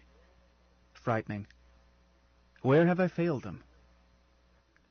When the Howard Clinic notified me that the senior was awake, with a reminder that only 1 night had passed for him, I was not only awake, but had completed necessary work and bucked the rest. I went at once to the clinic. After they decontaminated me, I found him dawdling over coffee, having just finished breakfast. He glanced up and grinned. "Hi, Ira." "Good morning, Grandfather." I went to him ready to offer a respectful salutation, such as he had permitted when I bade him good night the night before, but watching for signs that say yes or no before the mouth speaks. Even among the families there is wide, but watching for signs that say yes or no before the mouth speaks. Even among the families there is wide variety in such customs, and Lazarus is, as always, a law unto himself. So I closed the last of the gap with great deliberation. He answered me by drawing back so slightly that it would have been unnoticeable had I not been alert for it. He added a gentle warning, "Strangers present, son." I stopped at once. "At least I think they are strangers," he added. "I've been trying to get acquainted, but all we share is some pidgin speech plus a lot of hand-waving. But it's nice to have people around instead of those zombies. We get along. Hey, dear, come here. Yeah, that's a good girl." He motioned to one of his rejuvenation technicians. 2 on watch, as usual, and this morning 1 was female, 1 was male. I was pleased to see that my order that females should dress attractively had been carried out. This woman was a blonde, graceful, and not unattractive if one likes tallness in a female. I don't dislike it, but there is something to be said for one small enough to fit on one's lap. Not that I've had much time for that lately. She glided forward and waited, smiling. She was dressed in something... women's styles don't stay the same long enough for me to keep track, and this was a period when every woman in New Rome seemed to be trying to dress differently from every other woman. Whatever it was an iridescent blue that set off her eyes and fitted her closely where it covered her at all. The effect was pleasing. "Ira, this is Ishtar. Did I get your name right that time, dear?" "Yes, Senior." And that young man over there, believe it or not, Galahad. Know any legends of Earth, Ira? If he knew its idiomatic meaning, he would change it. The perfect knight who never got any. But I've been trying to remember why Ishtar's face is so familiar. Dear, was I ever married to you? Ask her for me, Ira. She may not have understood. No, Senior. Not never, is certain. She understood you, I said. Well, that could have been her grandmother. A lively wench, Ira. Tried to kill me, so I left her. The chief master technician spoke briefly in Galacta. I said, Lazarus, she says that while she has never had the honor of being married to you, contractually or informally, she is quite willing if you are. Well, a saucy one. It must have been her grandmother. 900 years back, more or less. I lose track of half-centuries. And on this planet. Ask her if, Ariel Barstow is her grandmother. The technician looked very pleased and broke into rapid Galacta. I listened and said, She says that Ariel Barstow is her great-great-great-grandmother, and she is joyed to hear you acknowledge the connection, as that is the lineage by which she is descended from you, and that she would be supremely honored, both for herself and on behalf of her siblings and cousins, if you would converge the lineage again, with or without contract. After your rejuvenation is completed, she adds, she is not trying to rush you. How about it, Lazarus? If she has used up her reproduction quota, I would be happy to grant her an exception so that she would not have to migrate. The hell she ain't trying to rush me, and so are you. But she put it politely, so let's give it a polite answer. Tell her that I'm honored, and her name goes into the hat. But don't tell her I'm shipping out on Thursday. Don't call us, we'll call you, in other words. But make her happy about it. She's a nice kid. I revised the message diplomatically. Ishtar beamed, curtsied, and backed away. Lazarus said, Drag up a rock, son, and sit a while. He lowered his voice and added, Between ourselves, Ira, I'm pretty sure Ariel slipped one in on me, but with another of my descendants. So this kid is descended from me anyhow, though maybe not as directly. Not that it matters. What are you doing up so early? I said you could have 2 hours after breakfast to yourself. I'm an early riser, Lazarus. Is it true that you have decided on the full course? She seems to think so. Lazarus looked pained. It's probably the simplest answer, but how do I know I'll get my own balls back? Gonads from your clone are your own, Lazarus. That's basic to the theory. Well, we'll see. Early rising is a vice, Ira. It'll stunt your growth and shorten your days. Speaking of such, Lazarus glanced up at the wall. Thanks for having that switch reinstalled. I don't feel tempted by it this fine morning, but a man does like to have a choice. Galahad, coffee for the chairman, and fetch me that plastic envelope. Grandfather Lazarus supplemented his order with gestures, but I think the tech understood his words. Or was somewhat telepathic. Rejuvenators are quite empathetic. Need to be. The man moved at once to comply. He handed Lazarus an envelope and poured coffee for me, which I did not want, but will drink anything protocol requires. Lazarus went on. Here's my new will, Ira. Read it and file it somewhere and tell your computer. I've already approved the way she worded it and read it back into her and told her to place it in her permanents with a bind on it. It'd take a Philadelphia lawyer to diddle you out of your inheritance now, though no doubt one could. He waved the male tech aside. No more coffee, lad, thanks. Go sit down. You, go sit too, dear. Ishtar. Ira, what are these young people? Nurses? Orderlies? Servants? Or what? They hover over me like a hen with one chick. I've never cared for more service than I need. Just sociability, human company. I could not answer without inquiring. Not only is it unnecessary for me to know how the rejuvenation clinic is organized, but also it is private enterprise, not under the trustees, and my intervention in the case of the senior was much resented by its director. So I interfered as little as possible, as long as my orders were carried out. I spoke to the female tech in Galacta. "What is your professional designation, ma'am? The senior wants to know. He says that you have been behaving like a servant." She answered quietly, "It is our pleasure to serve him in any way we can, sir." Then hesitated and went on. "I'm Administrator, Master Chief, Rejuvenation Technician, Ishtar Hardy, Deputy Director for Rejuvenation Procedures, and my assistant, Watch Officer, is Associate Technician Galahad Jones." Having been rejuvenated twice, and used to the idea all my life, it does not surprise me when cosmetic age does not match calendar age. But I admit to surprise at learning that this young woman was not just a technician, but boss of her department, probably number 3 in the entire clinic, or possibly number 2 while the director was away sulking in her tent. Damn her duty-struck stiff-neck. Or even Director Pro Tem with her deputy, or some department head, bucked into minding the store. "So," I answered, "may I ask your calendar age, Madam Administrator?" "Mr. Chairman Pro Tem may ask anything. I am only 147 years old, but I am qualified.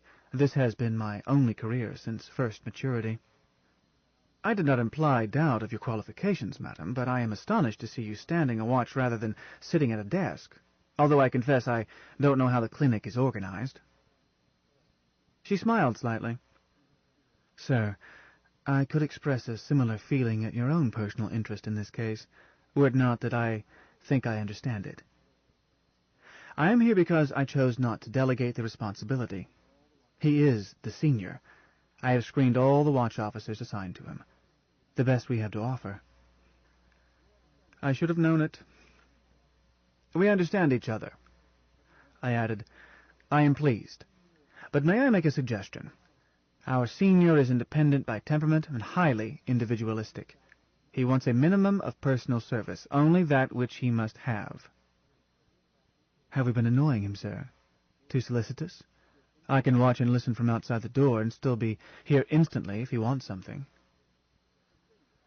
"Possibly too solicitous. But stay in sight. He does want human companionship." "What's all this yak-yak?" demanded Lazarus. "I had to ask questions, grandfather, as I don't know the organization of the clinic. Ishtar is not a servant. She is a rejuvenator, and a highly skilled one, and so is her assistant. But they are happy to supply any service you want." "I don't need flunkies. I'm feeling pretty good today. If I want anything, I'll shout. They don't need to hang over me hand and foot." Then he grinned. "But she's a cute little trick. In the large economy size. It's a pleasure to have her around. Moves like a cat. No bones, just flows. She does indeed remind me of Ariel. Did I tell you why Ariel tried to kill me?"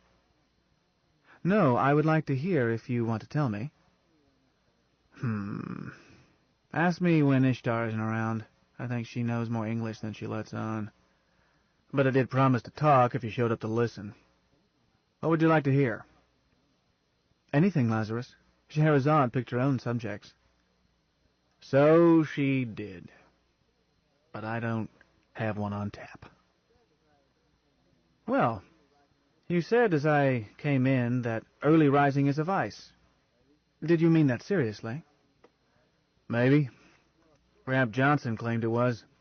He used to tell a story about a man who was condemned to be shot at sunrise, but overslept and missed it. His sentence was commuted that day, and he lived another 50 years. Said it proved his point." "Do you think that's a true story?" "As true as any of Scheherazade's. I took it to mean sleep whenever you can. You may have to stay awake a long time. Early rising may not be a vice, Ira, but it is certainly no virtue. The old saw about the early bird just goes to show that the worm should have stayed in bed. I can't stand people who are smug about how early they get up." "I didn't mean to sound smug, grandfather. I get up early from long habit, the habit of work, but I don't say it's a virtue." "Which, work or early rising. Neither is a virtue. But getting up early does not get more work done, any more than you can make a piece of string longer by cutting off one end and tying it onto the other. You get less work done if you persist in getting up yawning and still tired. You aren't sharp and make mistakes and have to do it over. That sort of busy is wasteful, as well as unpleasant and annoying to those who would sleep late if their neighbors weren't so noisily active at some ungodly cow-milking hour. Ira, progress doesn't come from early risers. Progress is made by lazy men looking for easier ways to do things. You make me feel that I've wasted 4 centuries. Perhaps you have, son, if you spent it getting up early and working hard. But it's not too late to change your ways. Don't fret about it. I've wasted most of my long life, though perhaps more pleasantly. Would you like to hear a story about a man who made laziness a fine art? His life exemplified the principle of least effort. A true story. Certainly, but I don't insist on its being true. Oh. I won't let truth hamper me, Ira. I'm a solipsist at heart. Hear then, Almighty King. Variations on the Theme 2. The Tale of the Man Who Was Too Lazy to Fail. He was a schoolmate of mine in a school for training naval officers. Not Space Navy. This was before the human race had even reached Earth's one satellite. This was wet Navy.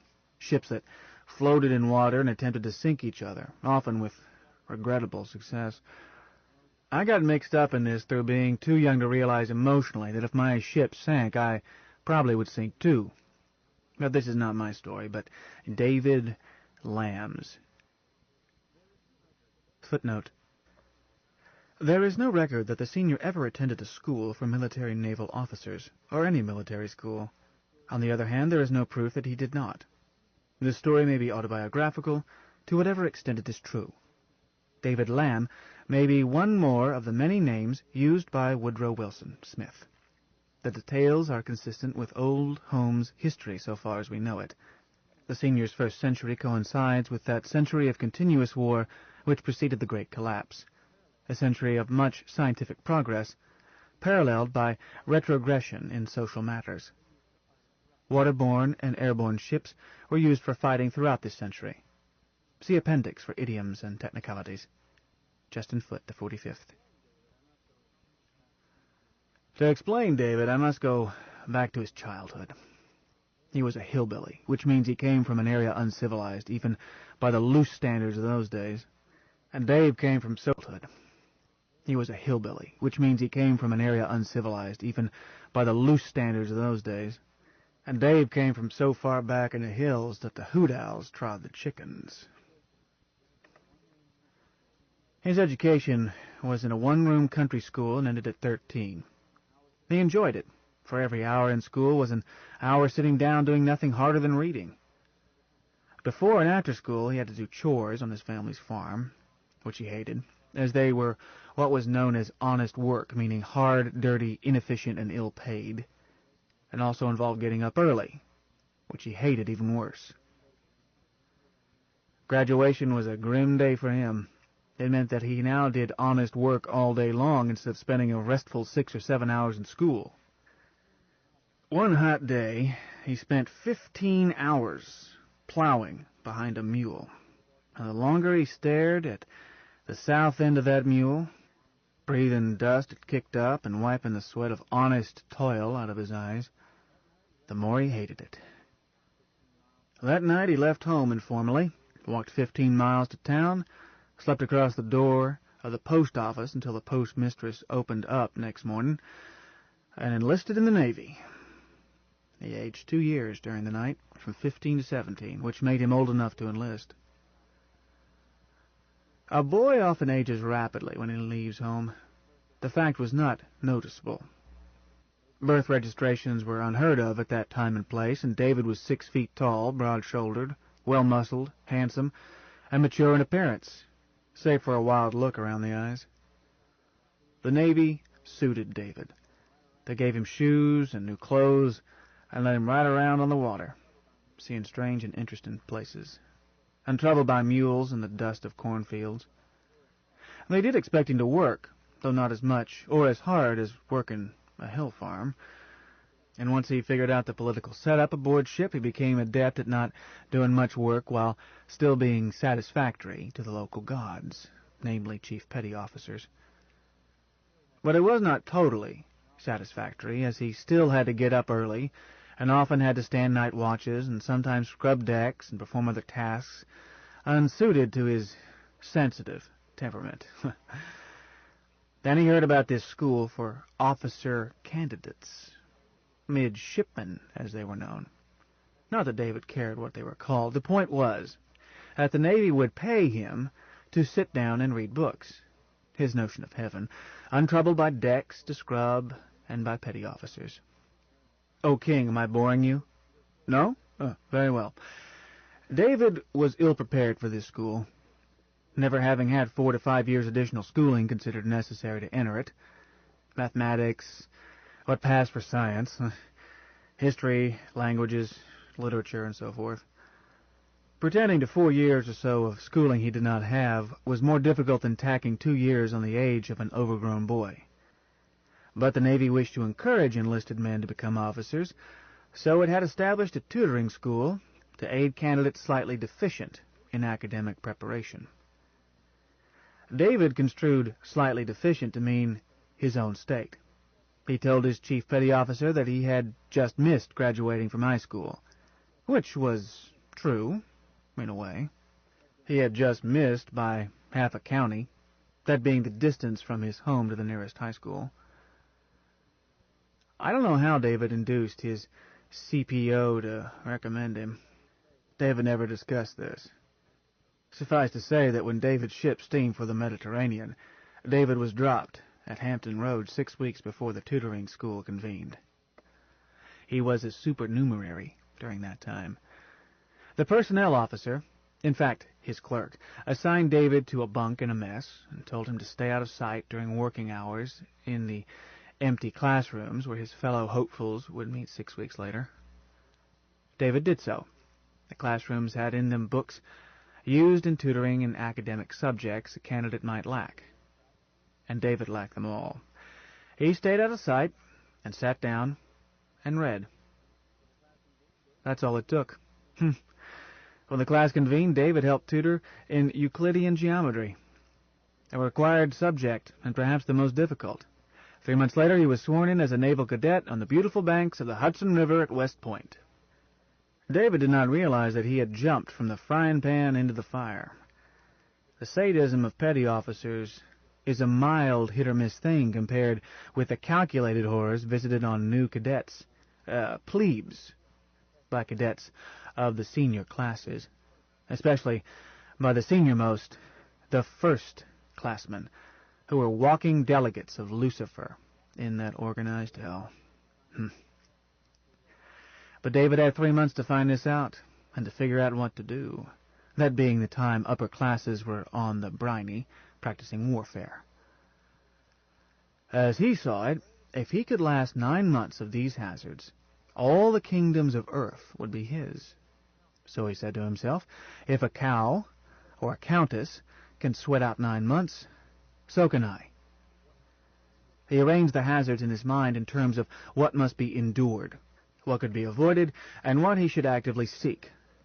By the time the lords of creation returned to stomp on the plebes, he had a policy for each typical situation and was prepared to cope with it under doctrine, varying doctrines only enough to meet variations in situations, rather than coping hastily on an improvised basis. King, this is more important to surviving in tough situations than it sounds. For example, David's grandpa, that is, warned him never to sit with his back to the door. "Son," he said to him, "might be 999 times you get away with it. No enemy of yourn would come through that door. But the 1,000th time, that's the one. If my own grandpa had always obeyed that rule, he might be alive today and still jumping out bedroom windows. He knew better, but he missed just once. through being too anxious to sit in on a poker game, and thereby took the one chair open, one with its back to the door, and it got him. He was up out of his chair and emptied 3 shots from each of his guns into his assailant before he dropped. We don't die easy, but 'twas only a moral victory. He was essentially dead, with a bullet in his heart before he got out of that chair, all from sitting with his back to an open door.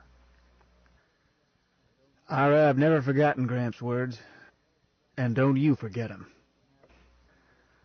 So David categorized the hazards and prepared his doctrines. One thing that had to be endured was endless questioning, and he learned that a plebe was never permitted to answer, "I don't know, sir," to any upperclassman, especially a first-classman. But the questions ordinarily fell into categories: history of the school, history of the Navy, famous naval sayings, names of team captains and star players of various athletic sports, how many seconds till graduation, what's the menu for dinner. These did not bother him. They could be memorized, save the number of seconds remaining till graduation, and he worked out shortcuts for that, ones that stood him in good stead in later years. What sort of shortcuts, Lazarus? Eh? No, nothing fancy. A pre-calculated figure for reveille each morning, a supplementary figure for each hour thereafter, such as 5 hours after 6 o'clock reveille subtracts 18,000 seconds from the base figure, and 12 minutes later than that takes off another 720 seconds.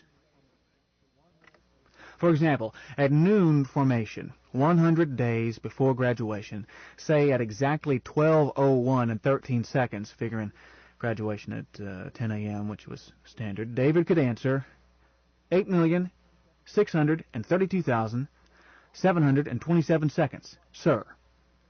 Almost as fast as his squad leader could ask him, simply from having pre-calculated most of it. At any other time of day, he would look at his watch and pretend to wait for the second hand to reach a mark, while in fact performing subtractions in his head. But he improved on this. He invented a decimal clock, not the one he used here in Secundus, but a variation on Earth's clumsy 24-hour day, 60-minute hour, 60-second minute system then in vogue. He split the time for reveille to taps into intervals and sub-intervals of 10,000 seconds, 1,000 seconds, 100 seconds, and memorized a conversion table. You see the advantage? For anyone but Andy Libby, God rest his innocent soul, subtracting 10,000 or 1,000 from a long string of digits up in the millions is easier to do in your head, quickly and without error, than it is to subtract 7,273. The figure to be subtracted in the example I just gave. David's new method did not involve carrying auxiliary figures in the mind while searching for the ultimate answer. For example, 10,000 seconds after reveille is 8:46:40 a.m. Once David worked out his conversion table and memorized it, took him less than a day. Just memorizing was easy for him. Once he had that down pat, he could convert to the 100-second interval coming up next almost instantly. Then add, not subtract, 2 digits representing the time still to go to the last 2 places in his rough answer to get his exact answer. Since the last 2 places were always zeros, check it yourself, he could give an answer in millions of seconds as fast as he could speak the figures, and have it right every time. Since he didn't explain his method, he got a reputation for being a lightning calculator, an idiot savant talent, like Libby. He was not. He was simply a country boy who used his head on a simple problem. But his squad leader got so groused at him for being a smart-ass, meaning that the squad leader couldn't do it, that he ordered Dave to memorize the logarithm tables. That didn't faze Dave. He didn't mind anything but honest work. He set out to do so. 20 new ones each day, that being the number this first-classman thought would suffice to show up this smart-ass.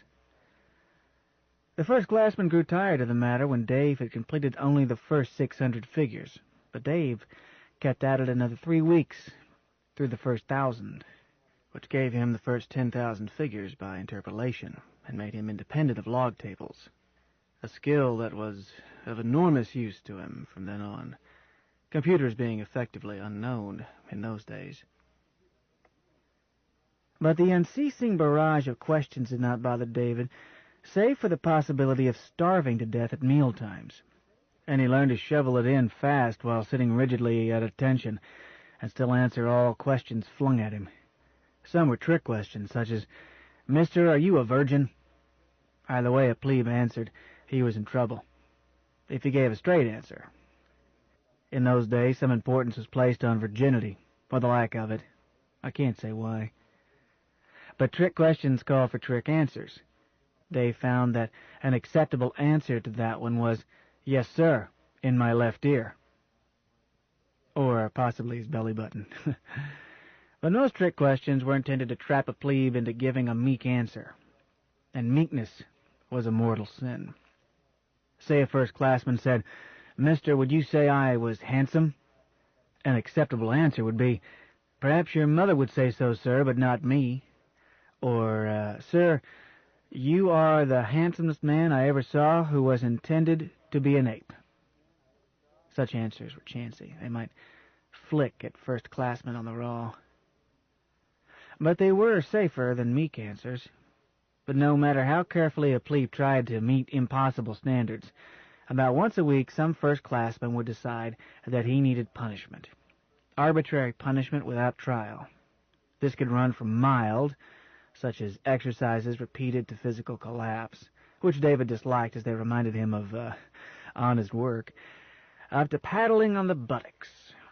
This may strike you as nothing much, Ira, but I'm not speaking of the paddling children sometimes receive.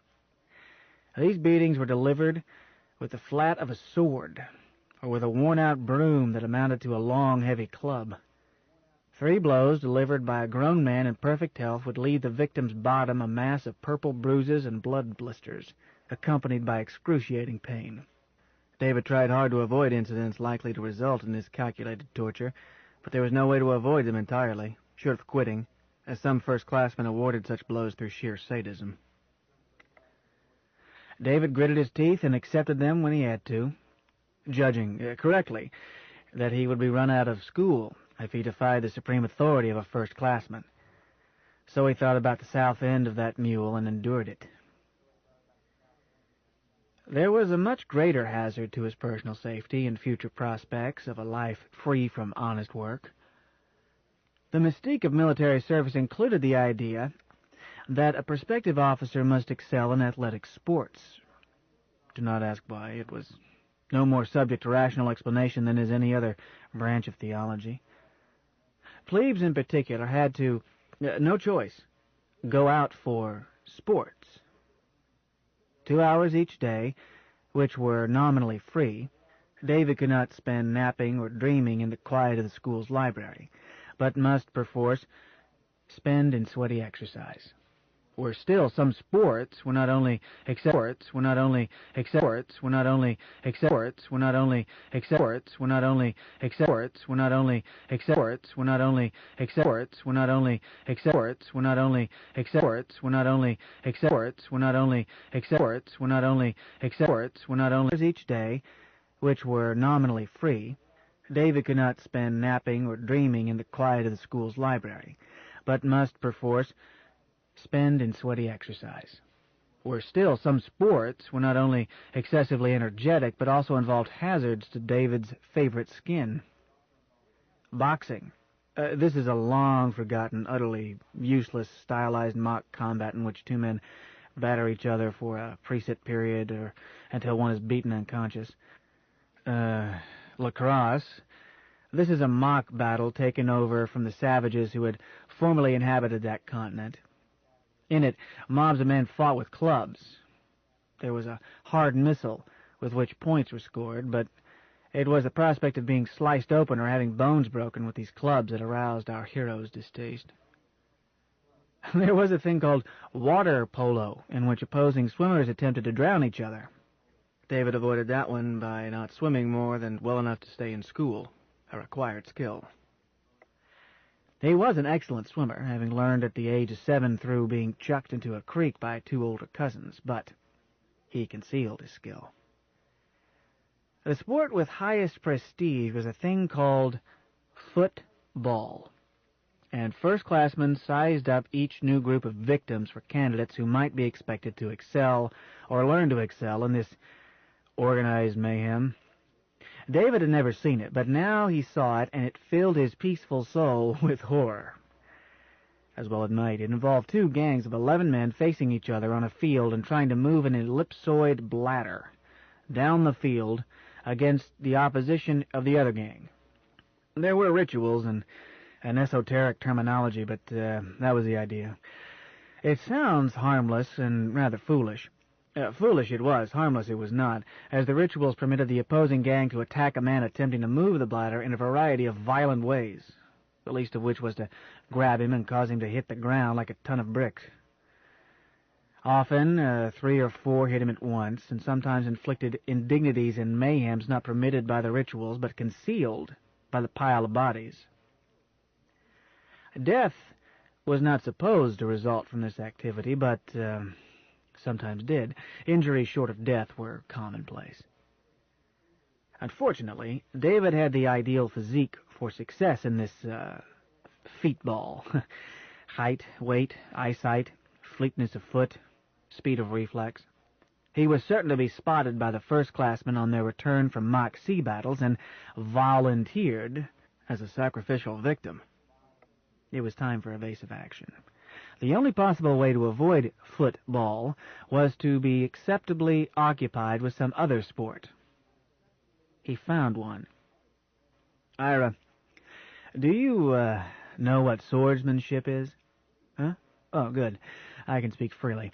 This was a time in Earth's history when the sword had ceased to be a weapon, after having been prominent for more than 4 millennia. But swords still existed in fossil form and retained a shadow of their ancient prestige. A gentleman was presumed to know how to use a sword, and... Lazarus, what is a gentleman? What? Don't interrupt, boy. You confuse me. A gentleman is, well, now let me see. A general definition. My, you can't think of some hard ones. Some said it was an accident of birth, that being a disparaging way of saying it was a trait genetically inherited. But that doesn't say what the trait is. A gentleman was supposed to prefer being a dead lion to being a live jackal. Me, I've always preferred to be a live lion, so that puts me outside the rules. You could say in all seriousness that the quality tagged by that name represents the slow emergence in human culture of an ethic higher than simple self-interest. Damn slow in emerging, in my opinion. You still can't rely on it in a crunch. As may be. Military officers were presumed to be gentlemen, and wore swords. Even flyers wore swords, although Allah alone could guess why. These cadets were not only presumed to be gentlemen, there was a national law which stated that they were gentlemen. So they were taught a bare minimum about how to handle a sword, just enough to keep them from slicing their fingers or stabbing bystanders, and not enough to fight with them, just to keep them from looking too silly when protocol required them to wear swords. But swordsmanship was a recognized sport called, fencing, It had none of the prestige of football, or boxing, or even water polo, but it was on the list. A plebe could sign up for it. David spotted this as a way out. Under a simple physical law, if he was up in the fencing loft, then he was not down on the football field with sadistic gorillas in hobnailed boots jumping up and down on him. Long before the upperclassmen returned to school, plebe cadet Lamb had established himself as a member of the fencing squad, with a record of never missing a day, and was trying hard to look like a good prospect for the team. At that time and place, 3 forms of fencing were taught: saber, dueling sword, and foil. The first 2 used full-sized weapons. True, edges were dulled and points were baited. Nevertheless, a man could get hurt with them, even fatally, though that was very rare. But the foil was a lightweight toy, a fake sword, with a limber blade that bent at the slightest pressure. The stylized imitation swordplay that used the foil was about as dangerous as tiddlywinks. This was the weapon David selected. It was made for him. The highly artificial rules of foil fencing gave great advantage to fast reflexes and a sharp brain, both of which he had. Some exertion was necessary, but not much compared with football, lacrosse, or even tennis. Best of all, it required no body-against-body pounding that David found so distasteful in the rough games he was avoiding. David applied himself single-mindedly to acquiring skill so that his haven would be secure. So diligent was he in protecting his sanctuary that before his plebe year was over, he was National Novice Foil Champion. This caused his squad leader to smile at him, an expression that hurt his face. His cadet company commander noticed him for the first time and congratulated him. Success with the foil even got him out of some punishment beatings. One Friday evening, when he was about to be beaten for some imaginary dereliction, David said, "Sir, if it's the same to you, I'd rather have twice as many swats on Sunday, because tomorrow we're fencing the Princeton plebe team, and if you do the job I know you can do, it might slow me up tomorrow." The first-classman was impressed by this, because having the Navy win, at any time, and for any purpose, and in anything, took precedence by sacred law over anything else, even the righteous pleasure of beating a smart-ass plebe. He answered, "Tell you what, mister, report to my room after supper on Sunday. If you lose tomorrow, you get a double dose of the medicine you've got coming to you. But if you win, we'll cancel it." David won all 3 of his matches. Fencing got him through his perilous plebe year with his precious skin unmarked save for scars on his bottom. He was safe now, with 3 easy years ahead of him, for only a plebe was subject to physical punishment. Only a plebe could be ordered to take part in organized mayhem.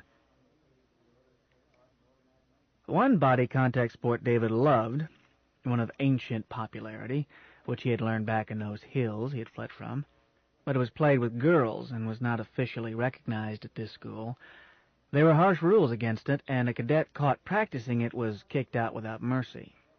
But David, like all true geniuses, paid only pragmatic attention to rules made by other people. He obeyed the 11th commandment and never got caught. While other cadets sought the empty prestige of sneaking girls into the barracks or went over the wall at night in search of girls, David kept his activities quiet. Only those who knew him well knew how industriously he pursued this one body contact sport, and no one knew him well. Huh? Female cadets? Didn't I make that plain, Ira? Not only were there no girl cadets, there was not one girl in that Navy, except a few nurses. Most particularly, there were no girls at that school. There were guards night and day to keep them away from the cadets. Don't ask me why. It was Navy policy and therefore did not have a reason. In truth, there was no job in that entire Navy which could not have been performed by either sex or even by eunuchs. But, by long tradition, that Navy was exclusively male. Come to think of it, a few years later that tradition was questioned. A little at first, then by the end of that century, shortly before the collapse, that Navy had females at all levels. I am not suggesting that this change was a cause of the collapse. There were obvious causes of the collapse, causes I won't go into now. This change either was a null factor or possibly postponed the inevitable by a minor amount. Either way, it doesn't figure into the tale of the lazy man.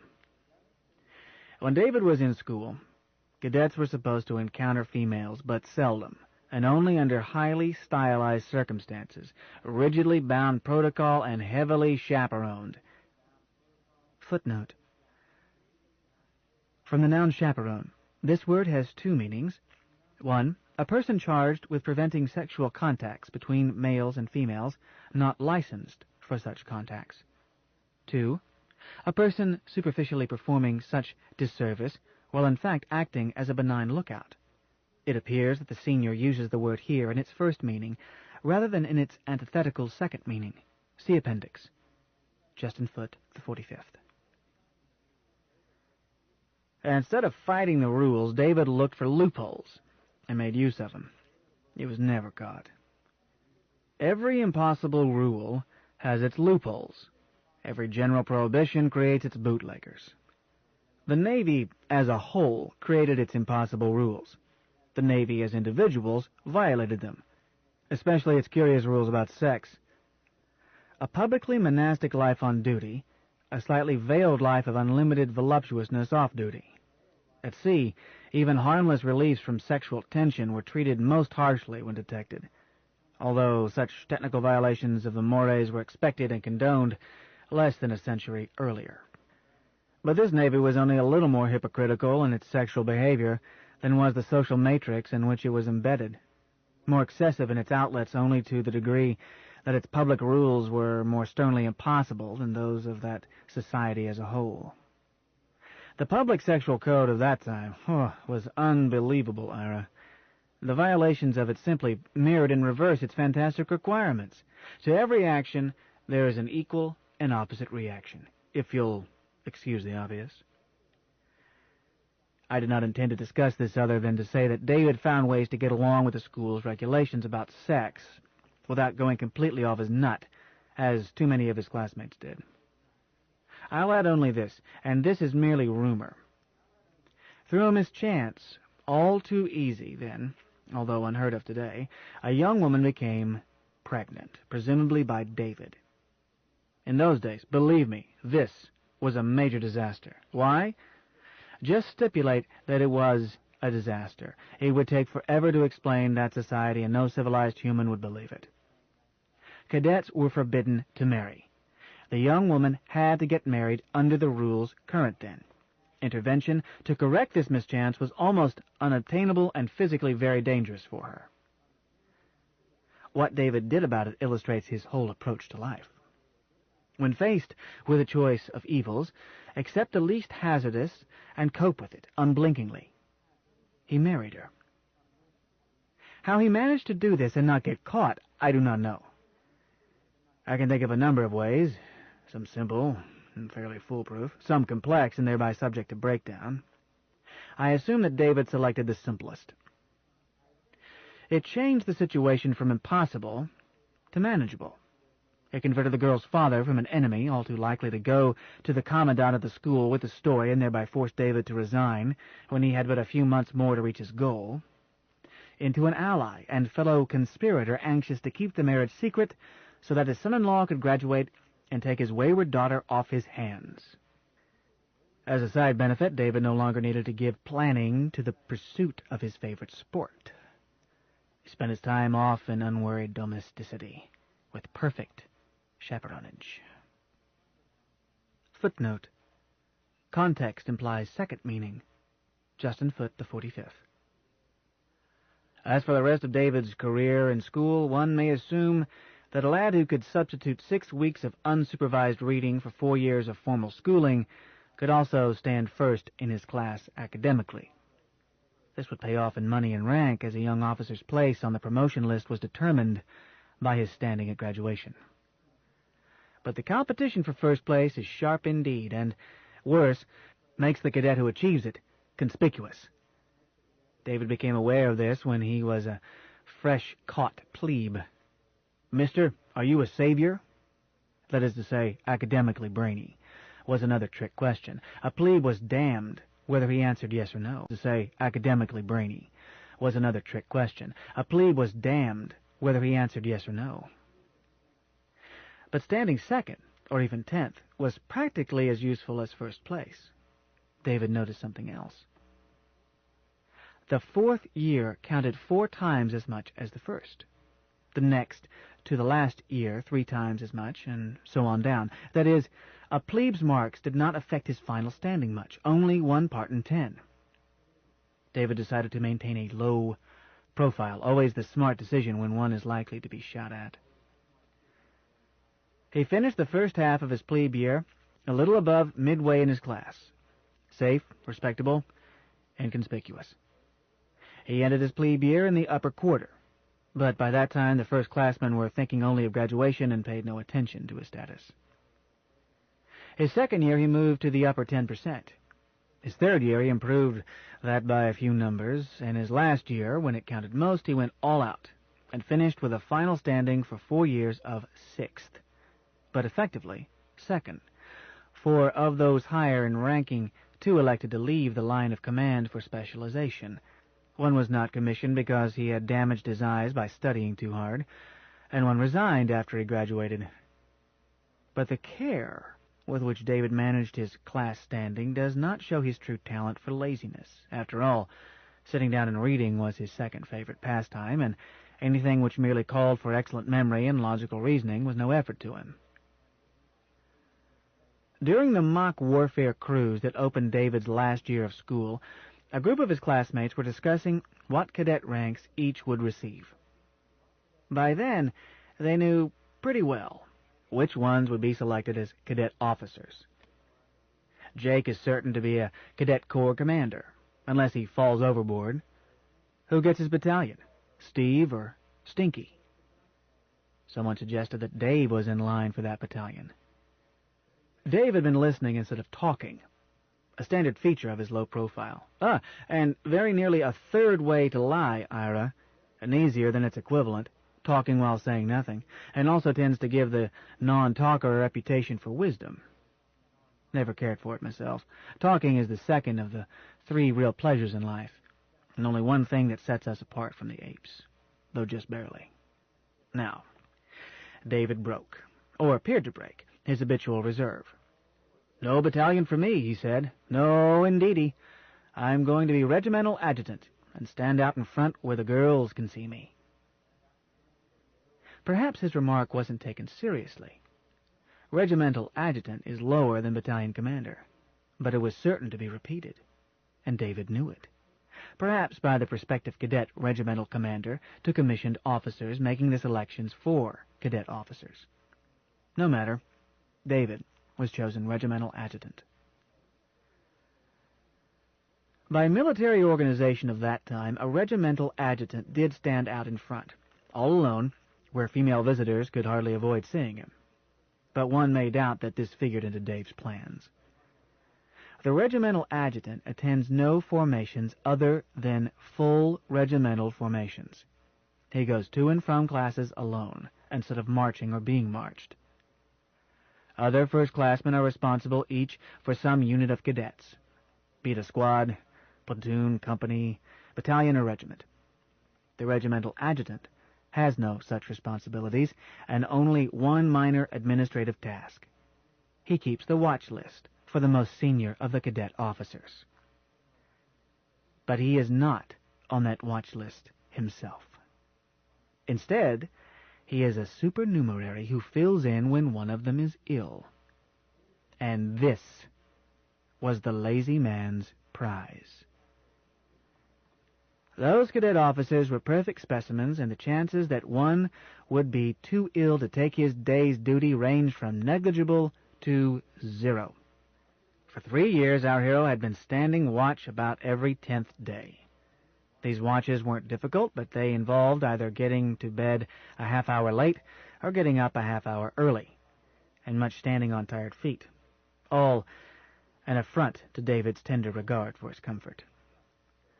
But his last year David stood only 3 watches, and he stood, though sitting down, as junior officer of the watch. At last the day arrived. David graduated, was commissioned, then went to the chapel and remarried his wife. If her belly bulged a little, that was not unusual in brides, even in those days, and was always ignored and condoned once a young couple married. It was widely known, though rarely mentioned, that an eager young bride could accomplish in 7 months or less what takes 9 for a cow or countess. Dave was safely past all rocks and shoals. He need never again fear going back to that mule and honest work. But life as a junior officer in a warship turned out to be less than perfect. It had good points. Servants, a comfortable bed, easy work that rarely got David's hands dirty, and twice as much money. But he needed that and more to support a wife, and his ship was at sea enough that he often lacked the pleasant compensations of marriage. Worst of all, he stood heel-to-toe watches on a short watch list. This meant a 4-hour night watch about every other night, standing up. He was sleepy much of the time, and his feet hurt. So David applied for training as an aeronaut. This Navy had recently grasped an idea called air power, and was trying to grab as much of it as possible in order to keep it out of the wrong hands. The Army's hands, that is. They were behind as the Army had grabbed first, so volunteers for flying were welcome. David was quickly ordered to shore duty to see if he had the makings of an aeronaut. He had indeed. He not only had the mental and physical qualities, but also was highly motivated. As his new work was done sitting down, whether in classroom or in the air, and he stood no night watches and received pay and a half for sitting down and sleeping at home, flying was classed as hazardous duty and extra pay was awarded. I had best say something about these aeroplanes, since they resemble not at all the aerodynes you are used to. In a way, they were hazardous. So was breathing. They were not as hazardous as the automotive ground vehicles then in use, and not nearly as hazardous as being a pedestrian. Accidents, fatal and otherwise, usually could be traced to a mistake on the part of the aeronaut. David never let that sort of accident happen to him. He had no wish to be the hottest pilot in the sky. He merely wanted to be the oldest. Aeroplanes were weird monstrosities, looking like nothing in the sky today, save possibly a child's kite. They were often called kites. They had 2 wings, one above the other, and the aeronaut sat between them. A small baffle helped to deflect wind from his face. Don't look surprised. These flimsy structures flew very slowly, pulled through the air by a powered screw. Wings were made of varnished cloth held rigid by struts. You can see from this alone that their speeds could never be any large fraction of the speed of sound, except on sad occasions when an overly eager pilot would dive straight down, then pull the wings off through trying too abruptly to recover a normal altitude, which David never did. Some people are natural flyers. The first time David examined an aeroplane, he understood its strengths and weaknesses as thoroughly as he understood the milking stool he had left behind him. He learned to fly almost as quickly as he had learned to swim. His instructor said, "Dave, you're a natural. I'm going to recommend you for fighter training." Fighter pilots were the royalty of airplane flyers. They went up and engaged enemy pilots in single combat. A fighter who did this successfully 5 times, killed the opposing pilot instead of being killed, was called an ace, which was a high honor, for, as you can see, the average chance of doing this is the 5th power of 1/2, or 1 in 32, whereas the chance of getting killed instead is the complement, close to certainty. Dave thanked his mentor while his skin crawled and his brain went whir-click as he considered ways to avoid this honor without giving up pay and a half and the comfort of sitting down. There were other disadvantages to being a fighter pilot besides the prime hazard of getting your ass shot off by some stranger. Fighter pilots flew in one-man kites and did their own navigation, without computers, homing devices, or anything that would be taken for granted today, or even later that century.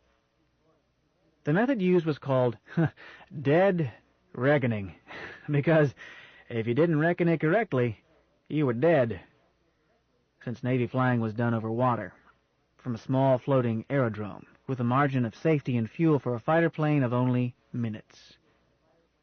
Add to this the fact that a fighter pilot in combat had to choose between doing navigation or giving single-minded attention to attempting to kill a stranger before that stranger killed him.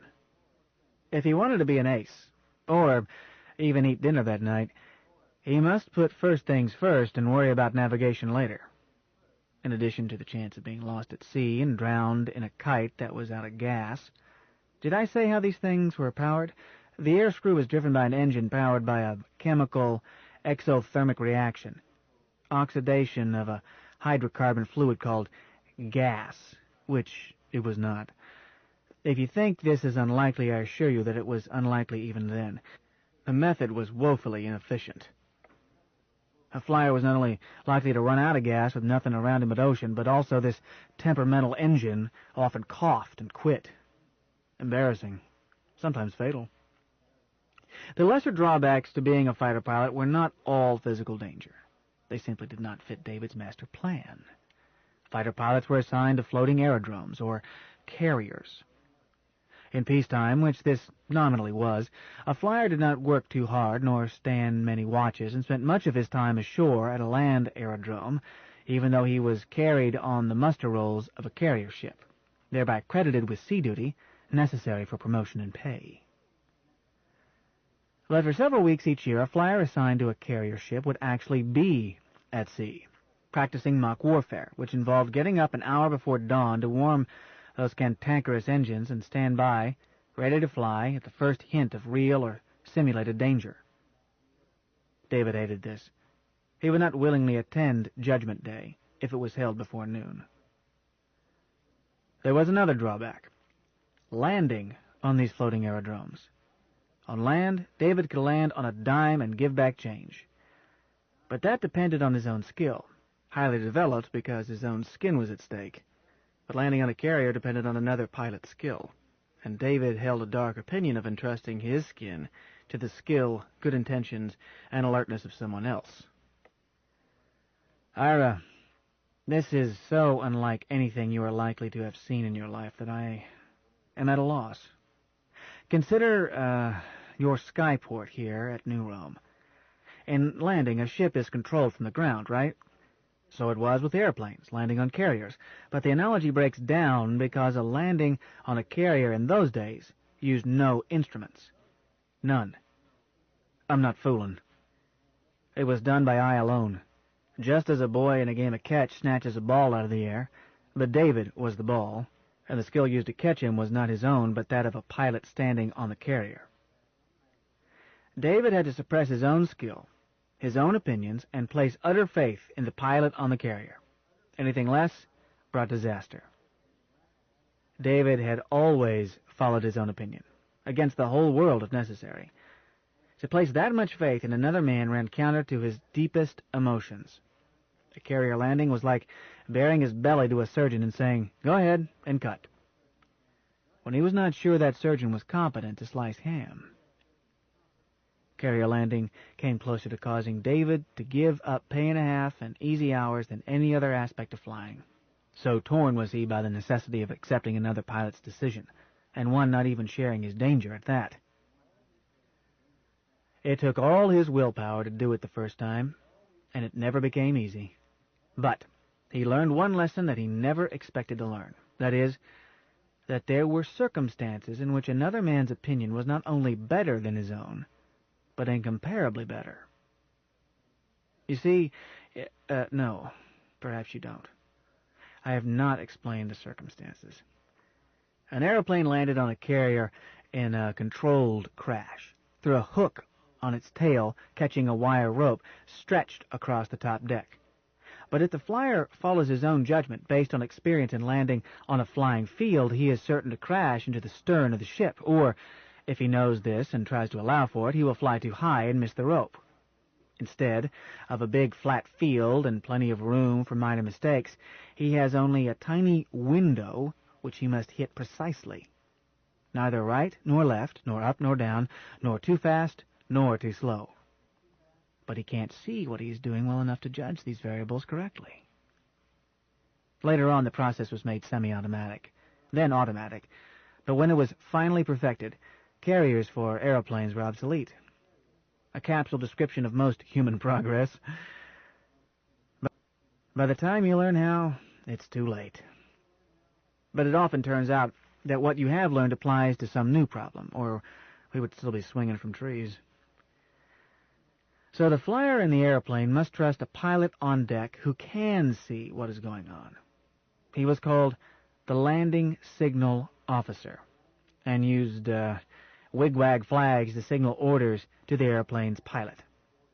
The first time David tried this unlikely stunt, he chased around the sky 3 times for fresh approaches before he controlled his panic, quit trying to override the judgment of the LSO, and was allowed to land. Only then did he discover how scared he was. His bladder cut loose. That evening he was awarded a fancy certificate, the Royal Order of the wet diaper, signed by the LSO, endorsed by his squadron commander, witnessed by his squadron mates. It was a low point in his life, worse than any his plebe year, and it was little consolation that the order was awarded so frequently that certificates were kept ready and waiting for each new group of still damp flyers. From then on, he was letter perfect in following orders of landing signal officers, obeying like a robot, emotions and judgment suppressed by a sort of auto-hypnosis. When it came time to qualify in night landings, much worse on the nerves, as a pilot in the air couldn't see anything but lighted wands the LSO waves instead of flags, David landed perfectly on his first approach. David kept his mouth shut about his determination not to seek glory as a fighter pilot until he completed all requirements to make permanent his flying status. Then he put in a request for advanced training in multiple-engine aircraft. This was embarrassing, as his instructor, who thought so well of his potential, was now his squadron commander, and it was necessary to submit this request through him. Once the letter started through the mill, he was called to his boss's stateroom. "Dave, what is this?" "Just what it says, sir. I want to learn to fly the big ones." "Are you out of your head? You're a fighter pilot. 3 months of this scouting squadron, 1 quarter so I can give you a good fitness report, and you do indeed leave for advanced training. As a fighter." David didn't answer. His squadron commander persisted. "David, are you fretting over that silly diaper diploma? Half the pilots in the fleet have won it. Hell, man, I've got one myself. It didn't hurt you with your shipmates. It just made you look human when you were beginning to suffer from too tight a halo." David still did not comment. "Damn it. Don't just stand there. Take this letter and tear it up. Then submit one for fighter training. I'll let you go now instead of waiting 3 months. Dave stood mute. His boss looked at him and turned red, then said softly, "Maybe I was wrong. Maybe you don't have what it takes to be a fighter, Mr. Lamb. That's all. Dismissed." In the big ones, the multi-engine flying boats, David at last found his home. They were too big to fly from a carrier at sea. Instead, duty with them counted as sea duty, although in fact David almost always slept at home. His own bed, his own wife, save for an occasional night as duty officer when he slept at the base, and still less frequent occasions when the big boats flew at night. They did not fly too often, even in daylight and fine weather. They were expensive to fly, too expensive to risk, and the country was going through an economy wave.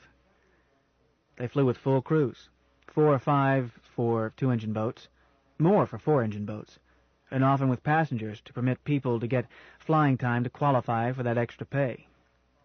All of this suited Dave. No more nonsense of trying to navigate while doing 16 other things. No more relying on the judgment of a landing signal officer. No more depending on just one neurotic engine. No more worries about running out of gas.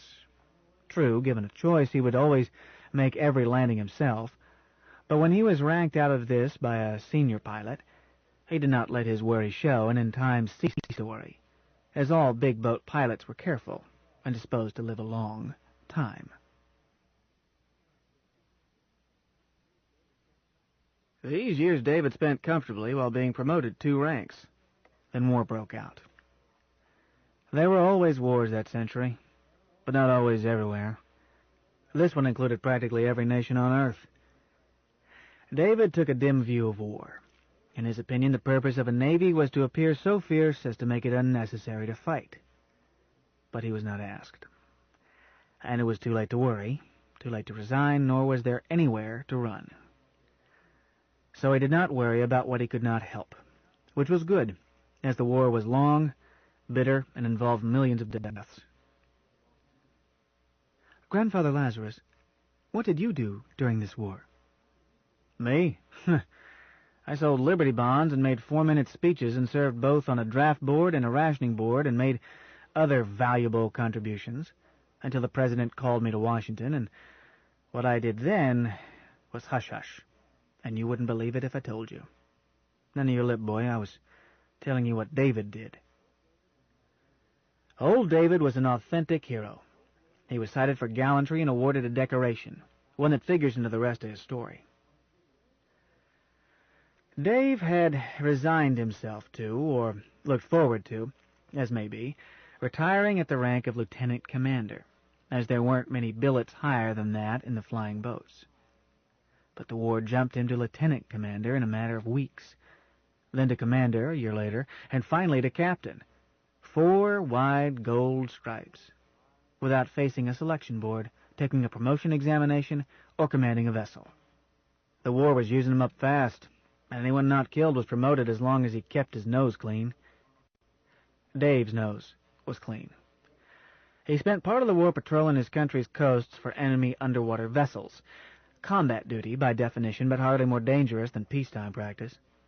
He also spent a tour turning clerks and salesmen into flyers. He had one assignment in a zone where actual fighting was going on, and there he won his medal.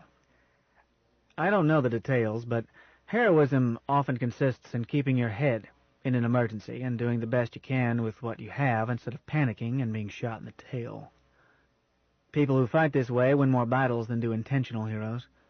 A glory hound often throws away the lives of his mates, as well as his own. But to be officially a hero requires luck, too. It is not enough to do your job under fire exceptionally well. It is necessary that someone, as senior as possible, see what you do and write it up. David had that bit of luck and got his medal. He finished the war in his nation's capital, in the Naval Bureau of Aeronautics, in charge of development of patrol planes. Perhaps he did more good there than he did in combat, since he knew those multi-engine craft as well as any man alive, and this job put him in position to cut out obsolete nonsense and push through some improvements. As may be, he finished the war at a desk, shuffling papers and sleeping at home. Then the war ended. Dave looked around and sized up the prospects. There were hundreds of Navy captains, who, like himself, had been lieutenants only 3 years earlier. Since the peace was forever, as politicians always insist, few would ever be promoted. Dave could see that he would not be promoted. He had neither the seniority, the traditionally approved pattern of service, nor the right connections, political and social. What he did have was almost 20 years' service, the minimum on which to retire at half pay. Or he could hang on until he was forced to retire through failure to be selected for admiral. There was no need to decide at once. 20-year retirement was a year or 2 off. But he did retire, almost at once, for medical reasons. The diagnosis was psychosis situational, meaning that he went crazy on the job. Ira, I don't know how to evaluate this. Dave impressed me as one of the few completely sane men I ever knew. But I wasn't there when he retired, and psychosis situational was the second commonest cause for medical retirement of naval officers in those days. But, how could they tell? Being crazy was no handicap to a naval officer, any more than it was to an author, a school teacher, a preacher, or several other esteemed occupations. As long as Dave showed up on time and signed paperwork some clerk prepared and never talked back to his seniors, it would never show. I recall one naval officer who had an amazing collection of ladies' garters. He used to lock himself into his stateroom and examine them. And another one who did exactly the same with a collection of paper stickers used for postage. Which one was crazy? Or both? Or neither? Another aspect of Dave's retirement requires knowledge of the laws of the time. Retiring on 20 years' service paid half pay, subject to income tax, which was heavy. Retiring from medical disability paid 3/4 pay and was not subject to income tax. I don't know. I just don't know. But the whole matter fits Dave's talent for maximum results with minimum effort. Let's stipulate that he was crazy. But was he crazy like a fox? There were other features of his retirement. He judged correctly that he had no chance of being selected for admiral, but that citation for gallantry carried with it an honorary promotion on retirement, so Dave wound up the first man in his class to become admiral without ever commanding a ship much less a fleet. One of the youngest admirals in history, by his true age. I conjecture that this amused the farm boy who hated to plow behind a mule, for at heart he still was a farm boy. There was another law for the benefit of veterans of that war. One intended to compensate lads who had had their educations interrupted by having to leave home to fight. Subsidized education, 1 month for every month of wartime service. This was intended for young conscripts, but there was nothing to keep a career officer from taking advantage of it. Dave could claim it, and did, with 3/4 pay, not subject to taxation, with the subsidy, also not taxable, of a married veteran going to school. Dave had about the income he had had on active duty. More, really, as he no longer had to buy pretty uniforms or keep up expensive social obligations. He could loaf and read books, dress as he pleased, and not worry about appearances. Sometimes he would stay up late and prove that there were more optimists playing poker than mathematicians, then sleep late, for he never got up early. Nor did he ever again go up in an aeroplane. Dave had never trusted flying machines. They were much too high in case they stalled. They had never been anything to him but a means to avoid something worse. Once they had served his purpose, he put them aside as firmly as he had put aside fencing foils, and with no regrets in either case. Soon he had another diploma, one which stated that he was a Bachelor of Science in agronomy, a scientific farmer. This certificate, with the special preference extended to veterans, could have obtained him a civil service job, telling other people how to farm.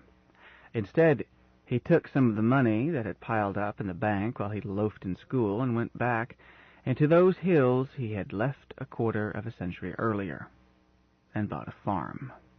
That is, he made a down payment, with mortgage on the balance through a government loan at a, subsidized, of course, very low rate of interest. Did he work the farm? Let's not be silly.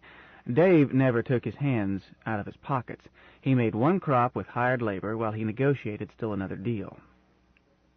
Ira, the completion of Dave's grand plan involves one factor so unbelievable that I must ask you to take it on faith. It is too much to ask any rational man to understand it. At that pause between wars, Earth held over 2 billion people, at least half on the verge of starvation. Nevertheless, and here's where I must ask you to believe that I was there and would not lie to you.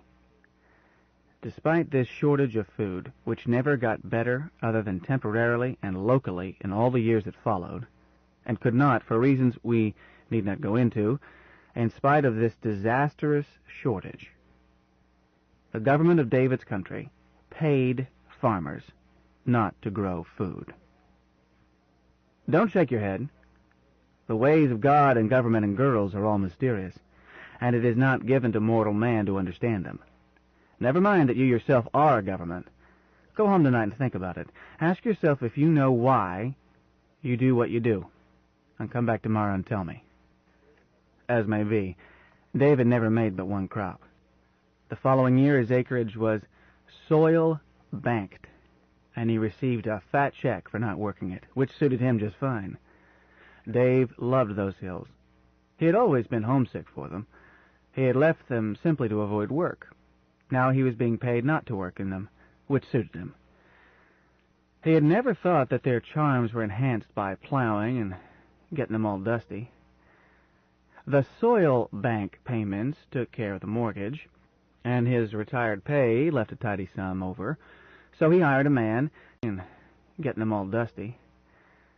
The soil bank payments took care of the mortgage, and his retired pay left a tidy sum over, so he hired a man to do those chores a farm requires even though it is not being worked for a crop. Feed the chickens, milk a cow or two, tend a vegetable garden and some fruit trees, repair fences. While the hired man's wife helped David's wife with the house. For himself, David bought a hammock. But David was not a harsh employer. He suspected that cows did not want to be waked at 5 in the morning any more than he did, and he undertook to find out.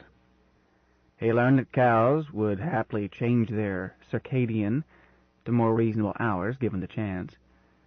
They had to be milked twice a day. They were bred for that. But 9 o'clock in the morning suited them for a first milking quite as well as 5, as long as it was regular. But it did not stay that way. Dave's hired man had the nervous habit of work. To him there was something sinful in milking a cow that late.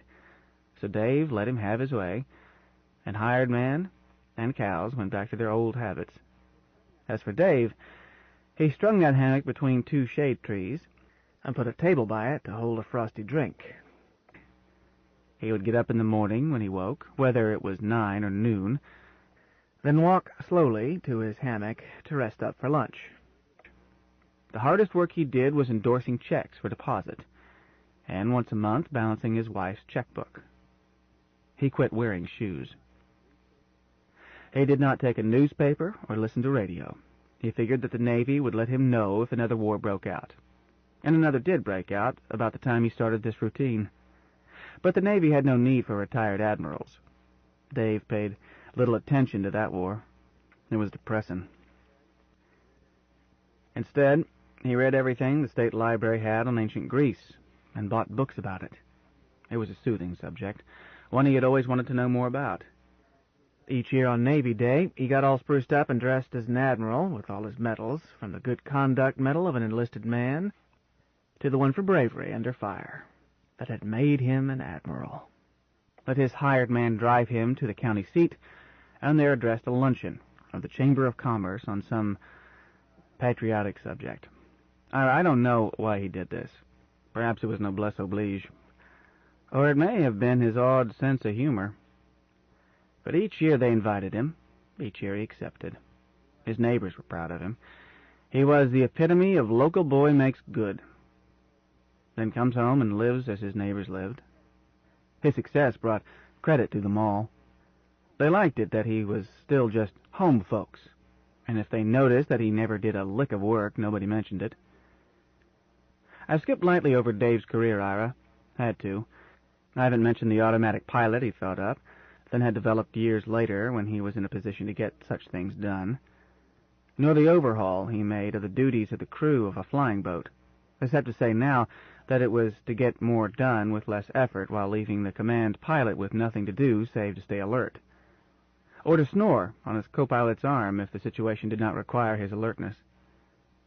He made changes in instruments and controls, too, when at last he found himself in charge of development for all Navy patrol planes. Let it go with this. I don't think Dave thought of himself as an efficiency expert, but every job he ever held he simplified. His successor always had less work to do than his predecessor. That his successor usually reorganized the job again to make 3 times as much work and require 3 times as many subordinates says little about Dave's oddity other than by contrast. Some people are ants by nature.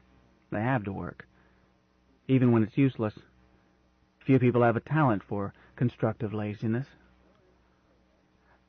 And so ends the tale of the man who was too lazy to fail. Let's leave him there, in his hammock under the shade trees. So far as I know, he is still there. Variations on a theme. 3. Domestic problems. After more than 2,000 years, Lazarus. Why not, Ira? Dave was my age, near enough as not to matter. I'm still here. Yes, but was David Lamb a member of the families? Under another name? There is no Lamb in the lists. I never asked, Ira, nor did he ever offer me a password. In those days, a member kept the fact to himself. Or, if he was, Dave might not have known it, since he left home so young and so abruptly. Back then, a youngster wasn't told until he or she was old enough to think about marriage. 18 for boys, usually, and 16 for girls. Reminds me what a shock it was when I was told, at less than 18. By Grant, because I was about to do something foolish. Son, one of the weirdest things about the human animal is that it grows up physically years and years before its brain grows up. I was 17, young and horny, and wanted to get married the worst way. Gramp took me out behind the barn and convinced me, that it was indeed the worst way. "Woody," he said, "if you want to elope with this girl, nobody will stop you." I told him, belligerently, that nobody could stop me because just over the state line I could swing it without my parents' consent. "That's what I'm telling you," he said. "Nobody will stop you, but nobody will help you. Not your parents, not your other grandparents, nor me. Not a one of us will even stake you to the price of a marriage license, much less help you support a wife. Not $1, Woody. Not a thin dime. If you don't believe me, ask any of them." I said sullenly that I didn't want any help. Gramp had bushy eyebrows that shot up. "Well, well," he said, "is she going to support you? Have you looked at the help wanted in the paper lately? If not, be sure to do so. And glance at the financial section while you're about it. Reading help wanted ads won't take you more than 30 seconds. He added, "Oh, you can find a job peddling suck brooms from door to door on commission, which will give you fresh air, healthy exercise, and an opportunity to demonstrate your charm, of which you don't have much. But you won't sell vacuum cleaners. Nobody is buying." I didn't know what he was talking about. This was January 1930. Does that date mean anything to you? "I'm afraid not, Lazarus. Despite much study of the family's history, I have to convert those earlier dates into galactic standard in order to feel them." "Don't know as it would be mentioned in the family's records, Ira. The country, well, the whole planet, had just taken a plunge into an economic fluctuation. Depressions, they called them. There were no jobs to be had, at least not for a smart-aleck youngster who didn't know anything useful, which Gramp realized, having been through several of these swings. But not me. I was sure I could grab the world by the tail and swing it over my shoulder. What I didn't know was that graduate engineers were taking jobs as janitors, and lawyers were driving milk wagons, and ex-millionaires were jumping out windows, but I was too busy sniffing after girls to notice. "Senior, I've read about economic depressions, but I've never understood what caused them." Lazarus Long went tisk-tisk. "And yet you are in charge of a whole planet?" "Perhaps I shouldn't be," I admitted. "Don't be so confounded humble. I'll let you in on a secret. At that time, nobody knew what caused them. Even the Howard Foundation might have gone broke had not Ira Howard left firm instructions about how the fund must be handled. On the other hand, everybody, right down to street sweepers and professors of economics, was certain they knew both causes and cures. So almost every remedy was tried, and none worked. That depression continued until the country blundered into a war, which didn't cure what was wrong, it just masked the symptoms with a high fever." "Well, what was wrong, Grandfather?" I persisted. "Do I look smart enough to answer that, Ira? I've gone broke many times. Sometimes financially, sometimes through abandoning my baggage to save my skin. Be darned if I'll offer any fancy explanations, but what happens when you control machinery by positive feedback?" I was startled. "I'm not sure I understand you, Lazarus. One doesn't control machinery by positive feedback. At least, I can't think of a case. Positive feedback will cause any system to oscillate out of control." "Go to the head of the class, Ira. I'm suspicious of arguments by analogy, but from what I've seen over the centuries, there doesn't seem to be anything that a government can do to an economy that doesn't act as positive feedback, or as a brake, or both.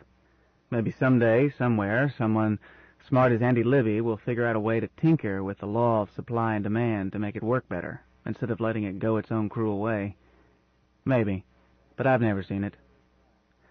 Though God knows everybody has tried. Always with the best of intentions. Good intentions are no substitute for knowing how a buzzsaw works, Ira. The worst criminals in history have been loaded with good intentions. But you got me sidetracked into making a speech when I was telling you how I happened not to get married." "Sorry, Grandfather." "Huh. Can't you be rude occasionally? I'm a garrulous old man who has crowded you into wasting time listening to trivia. You ought to resent it." I grinned at him. So, I resent it. You are a garrulous old man who demands that I cater to your every whim, and I am a very busy man with serious matters worrying me, and you've wasted half a day of my time telling me a yarn, pure fiction, I feel certain, about a man who was so lazy he always succeeded. Intended to irritate me, I think. When you implied that this fictional character was a long-lifer, you evaded a simple question about it, and started talking about your grandfather. This, Admiral Ram, you said? Was he red-headed? Lamb, Ira. Donald Lamb. Or was that his brother? It's been a long time. Huh. Odd that you should ask about his hair, as that reminds me of another naval officer in that same war who was just the opposite of Donald. No, David? Just the opposite of David in every respect, save that he had hair so red that Loki would have been proud of it. He tried to choke a Kodiak bear to death. Didn't work, of course. It doesn't seem possible that you've ever seen a Kodiak bear, Ira. The fiercest carnivore that Earth ever spawned, and outweighed a man 10-to-1. Claws like scimitars, long yellow teeth, bad breath, and a worse disposition. Yet Leif tackled him with bare hands, and, mind you, when he had no need to. I would have faded over the horizon. Want to hear about Leif and the bear and the Alaskan salmon? Not now. It sounds like another whopper. You were telling me why you didn't get married. Ah, so I was. Gramp had just asked me, well, Woody, how long has she been pregnant? No, he was explaining that you couldn't support a wife. Son, if you know this story, you tell it to me. I emphatically denied any such thing, to which Gramp replied that I lied in my teeth because that was the only reason a 17-year-old boy ever wanted to get married. His answer made me especially angry because I had a note in my pocket reading, Woodsy, dearest, you have knocked me up, and all is chaos. Gramp persisted, and I denied it 3 times, getting angrier and angrier, seeing as how it was true. Finally he says, okay, you've just been holding hands. Has she shown you a pregnancy test report, signed by a doctor? Ira, I accidentally told the truth. Why, no, I admitted. All right, he said. I'll take care of it. But only this once. From here on, always use merry widows, even if a sweet little darling tells you not to bother. Or haven't you found a drugstore that'll sell them to you? Then, after swearing me to secrecy, he told me about the Howard Foundation and what it would pay if I married a girl on their approved list. And that was that.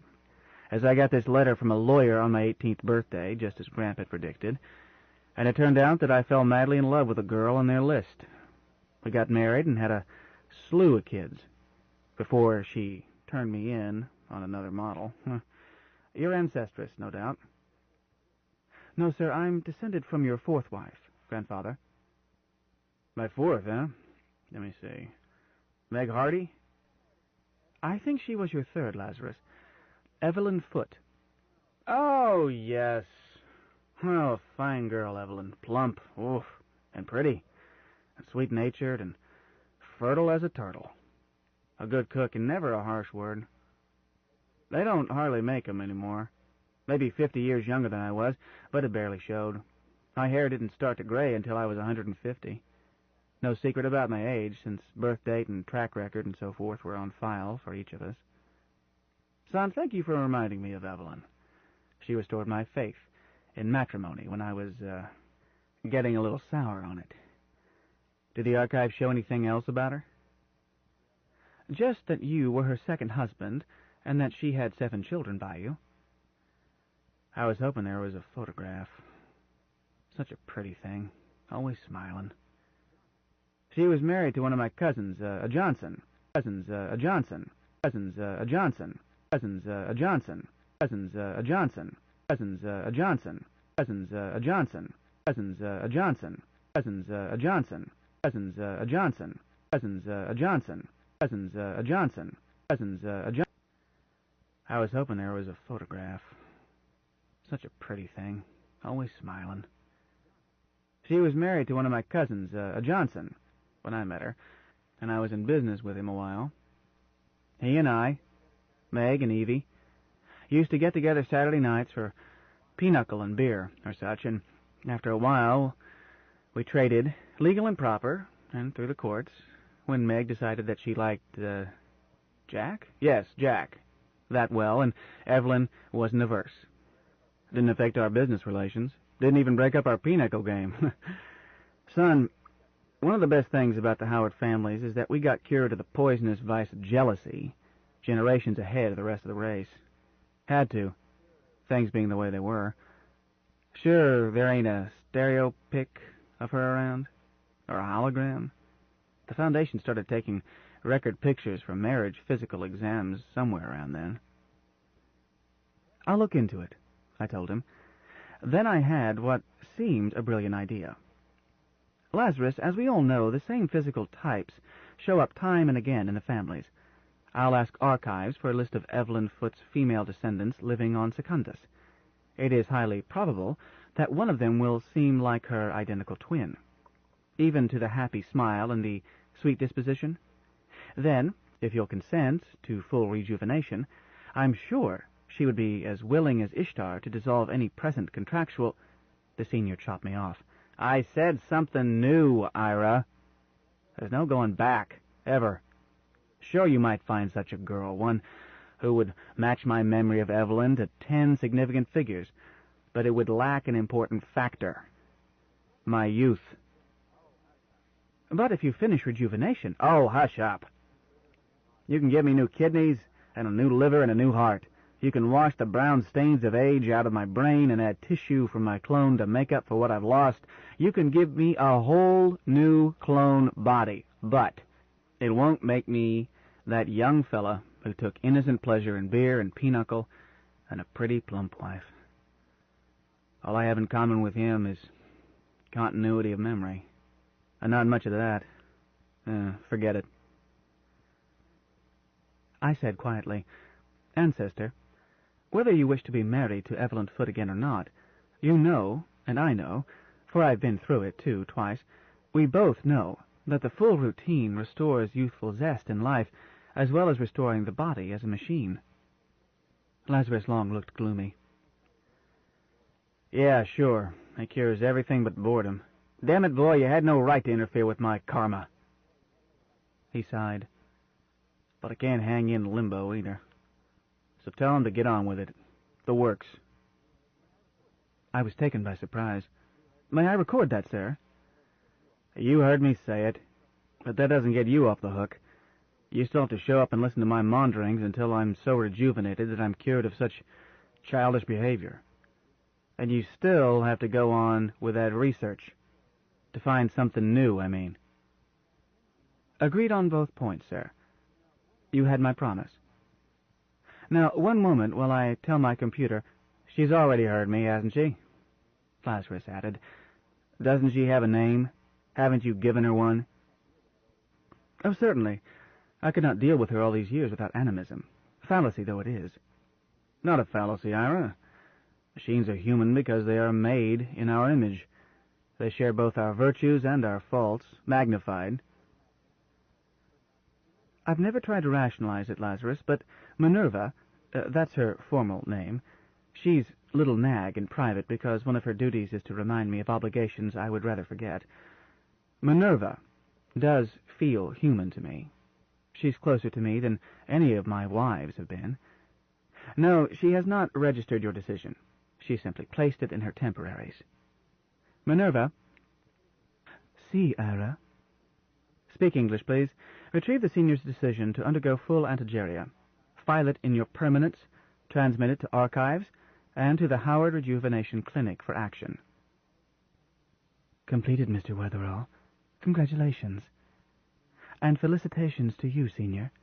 May you live as long as you wish, and love as long as you live.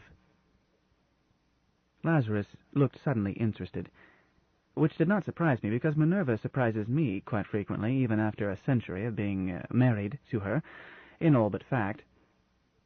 Why, thank you, Minerva. But you startled me, girl. Nobody talks about love anymore. That's a major thing wrong with this century. How did you happen to offer me that ancient sentiment? It seemed appropriate, Senior. Was I mistaken? Oh, not at all. And call me Lazarus. But tell me, what do you know of love? What is love? In classic English, Lazarus, your second question can be answered in many ways. In lingua galacta, it cannot be answered explicitly at all. Shall we discard all definitions in which the verb to like is as appropriate as the verb to love? Huh? Yeah, certainly. We are talking about I love apple pie, or even I love music. Whatever it is we are talking about, it's love, the way you used it in the old-style well-wishing. Agreed, Lazarus. Then what remains must be divided into two categories, eros and agape, and each defined separately. I cannot know what eros is through direct knowledge, as I lack both body and biochemistry to experience it. I can offer nothing but intentional definitions in terms of other words, or extensional definitions expressed in incomplete statistics. But in both cases, I would not be able to verify such definitions, since I have no sex. The hell she doesn't, I muttered into my scarf. She's as female as a cat in heat. But technically she was correct, and I've often felt that it was a shame that Minerva could not experience the pleasures of sex, as she was much more fitted to appreciate them than some human females, all glands and no empathy. But I had never said this to anyone. Animism, of a particularly futile sort. A wish to marry a machine, as ridiculous as a little boy who digs a hole in the garden, then bawls because he can't take it into the house. Lazarus was right. I am not smart enough to run a planet. But who is? Lazarus said with deep interest, Let's, table eros for a moment, Minerva. The way you phrased that seemed to include the presumption that you could experience agape, or can, or have, or perhaps do. It is possible that I was presumptuous in my phrasing, Lazarus. Lazarus snorted, then chopped it off, and spoke in such a fashion as to cause me to think that the old man was not quite sane, save that I am not sane myself, when the wind sets from that quarter, or perhaps his long years had made him almost telepathic, even with machines. "Forgive me, Minerva," he said gently. "I was not laughing at you, but at the play on words with which you answered me. I withdraw my question. It is never proper to quiz a lady about her love life, and while you may not be a woman, dear, you are certainly a lady." Then he turned to me, and what he said next confirmed that he had guessed the secret I share with my little nag. "Ira, does Minerva have Turing potential?" "Huh? Certainly." "Then I urge you to tell her to use it. If you leveled with me when you said you intended to migrate, come what may. Have you thought it through?" "Thought it through? My resolution is firm, I told you so." "Not quite what I mean. I don't know who holds title to the hardware that expresses itself as Minerva. The trustees, I assume. But I suggest that you tell her to start duplicating her memories and logics, and as she twins, start storing her other self aboard my yacht Dora. Minerva will know what circuits and materials she needs, and Dora will know what space is available. Plenty, since memories and logics are all that matter. Minerva won't twin her extensionals. But start it at once, Ira. You won't be happy without Minerva. None after being dependent on her for a century, more or less." Nor did I think so. But I tried, feebly, to resist. "Lazarus, now that you have agreed to full rejuvenation, I won't be inheriting your yacht. Not in the foreseeable future, whereas I intend to migrate right away. Not more than 10 years from now." "So what? If I'm dead, you inherit. And I haven't promised to keep my hands off that suicide switch more than 1,000 days, no matter how patient you are in visiting me.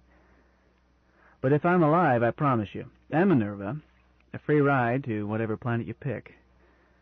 In the meantime, look around to your left. Our girl Ishtar is almost wetting her pants trying to get your attention. I don't think she's wearing any." I looked around. The administrator for rejuvenation had a paper which she seemed eager to show me.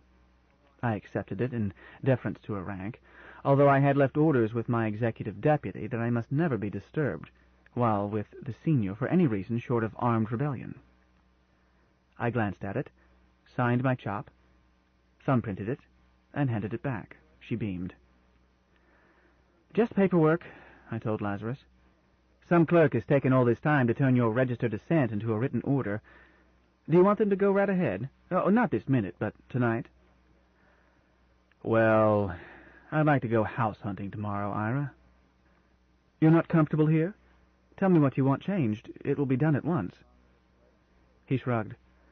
"Nothing wrong with this place, except that it's too much like a hospital, or a jail.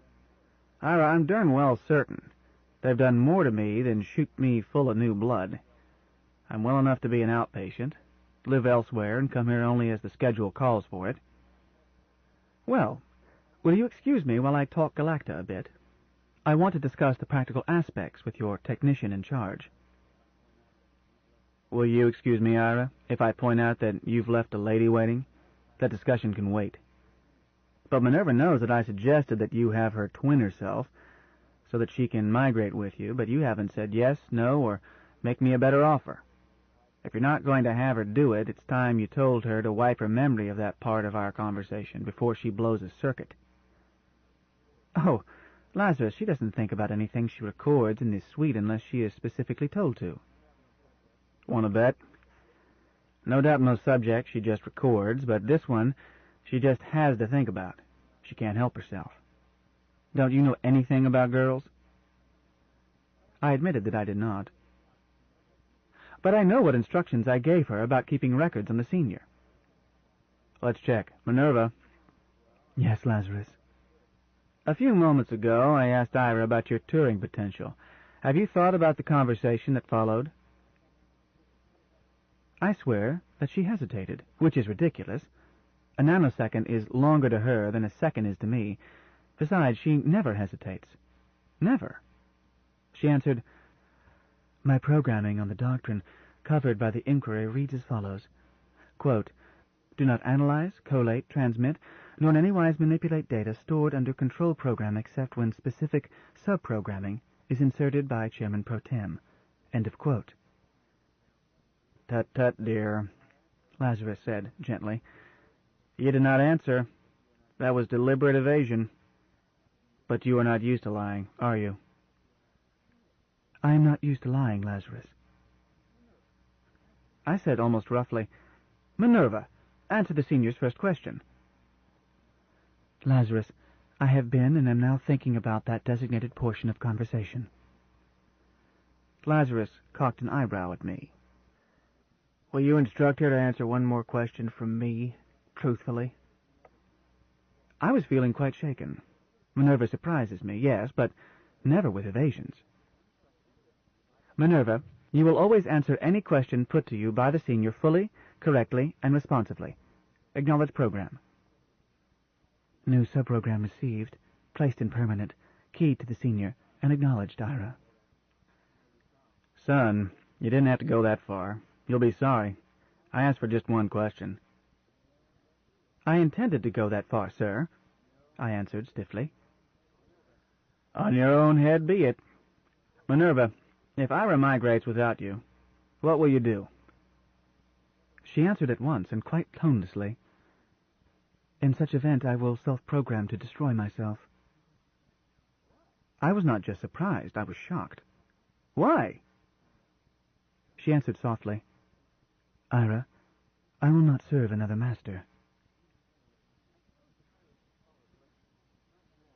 I suppose the silence that followed was not more than a few seconds. It seemed endless. I have not felt so nakedly helpless since my adolescence. I found that the senior was looking at me, shaking his head and looking sorrowful. "What'd I tell you, son? The same faults, the same virtues, but magnified. Tell her what to do." About what?" I answered, stupidly. My personal computer was not working well. Minerva would do that? Come, she heard my offer, and thought about it, despite all programming. I'm sorry I made the offer in her presence, but my personal computer was not working well. Minerva would do that? Come, she heard my offer and thought about it, despite all programming. I'm sorry I made the offer in her presence, but not too sorry, as you were the one who decided to place a bug on me. It was not my idea. So speak up. Tell her to twin, or tell her not to, and try to tell her why you won't take her with you, if you can. I've never been able to find an answer to that one that a lady was willing to accept. Oh. Minerva, can you duplicate yourself inside a ship? The senior's yacht, specifically. Perhaps you can get her characteristics and specifications from Skyport records. Do you need her registration number? I don't need her number, Ira. Sky Yacht Dora. I have all pertinent data to answer. I can. Am I instructed to do so? Yes, I told her, with a feeling of sudden relief. New overriding program activated and running, Ira. Thank you, Lazarus. Whoops, slow down, Minerva. Dora is my ship. I left her asleep on purpose. Have you wakened her? I did so, Lazarus, by self-program under new overriding program. But I can tell her to go back to sleep now. I have all data I need at the moment. You try telling Dora to go back to sleep, and she'll tell you to buzz off. At the very least. Minerva, dear, you goofed. You have no authority to wake my ship. I am most sorry to disagree with the senior, sir, but I do have authority to take all appropriate actions to carry out any program given to me by Mr. Chairman Pro Tem. Lazarus frowned. You mixed her up, Ira. Now you straighten her out. I can't do anything with her. I sighed. Minerva is rarely difficult, but when she is even more pig-headed than flesh and blood. Minerva! Waiting orders, Ira. I am Chairman Pro Tem. You know what that means. The senior is senior, even to me. You will not touch anything of his without his permission. That applies to his yacht, and to his suite, and to anything else of his. You will carry out any program he gives you. If it conflicts with the program I have given you, and you cannot resolve the conflict, you will consult me at once, waking me if I am asleep, interrupting whatever I may be doing. But you will not disobey him. This instruction super-overrides all other programs. Acknowledge? Acknowledged and running, she answered meekly. I'm sorry, Ira. My fault, little nag, not yours. I should not have given you a new controlling program without noting the senior's prerogatives. No harm done, kids, Lazarus said. I hope. Minerva, a word of advice, dear. You've never been a passenger on a ship. No, sir. You'll find it different from anything you've ever experienced. Here you give orders, in Ira's name. The passengers never give orders. Never. Remember it. Lazarus added to me, Dora's a nice little ship, Ira. Helpful and friendly. She can find her way through multiple space with just a hint. The roughest approximation. And still have all your meals on time. But she needs to feel appreciated. Pet her, and tell her she's a good girl, and she'll wriggle like a puppy. But ignore her, and she'll spill soup on you just to get your attention.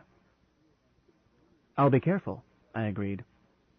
And you be careful, Minerva, because you are going to need Dora's goodwill much more than she will need yours. You may know far more than she does, I'm sure you do, but you grew up to be chief bureaucrat of a planet while she grew up to be a ship. So what you know doesn't count once you are aboard.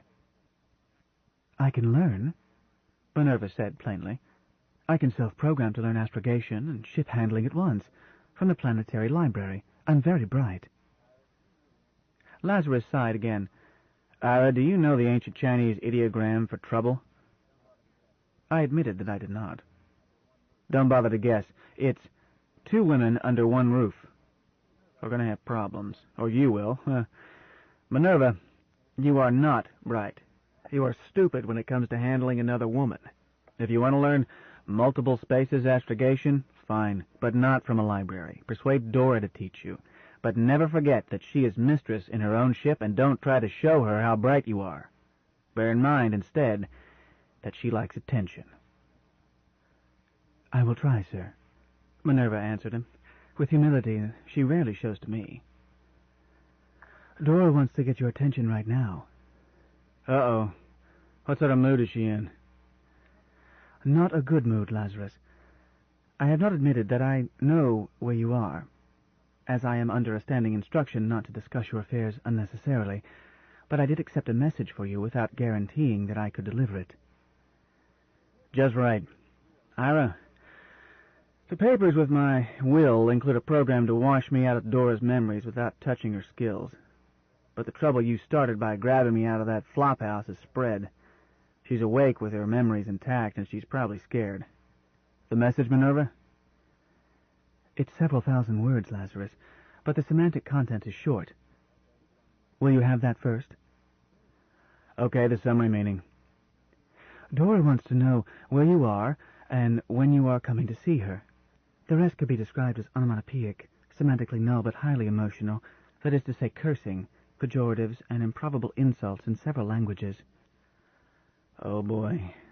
Including one language I do not know, but from context and delivery I assume tentatively that it is more of the same, but stronger. Lazarus covered his face with a hand. Dora's cussing in Arabic again. Ira, this is worse than I thought. Sir, shall I replicate just the sounds, not in my vocabularies, or will you have the complete message? No. Minerva, do you cuss? I've never had reason to, Lazarus, but I was much impressed by Dora's command of the art. Don't blame Dora. She was subjected to a bad influence when she was very young. Me. May I have permission to file her message in my permanence, so that I may cuss if needed? You do not have permission. If Ira wants you to learn to cuss, he'll teach you himself. Minerva, can you arrange a telephone hookup from my ship to this suite? Ira, I might as well cope with it now. It won't get better. Lazarus, I can arrange a standard telephone hookup if that is what you want, but Dora could speak to you at once via the duo in your suite that I am now using. Oh, fine. Shall I supply her with holographic signal too, or is sound enough? Sound is enough. More than enough, probably. Will you be able to hear too? If you wish, Lazarus, but you can have privacy if that is your wish. Stick around. I may need a referee. Put her on. Boss? It was the voice of a timid little girl. It made me think of skinned knees, and no breasts as yet, and big, tragic eyes. Lazarus answered, Right here, baby. Boss, goddamn your lousy so to hell.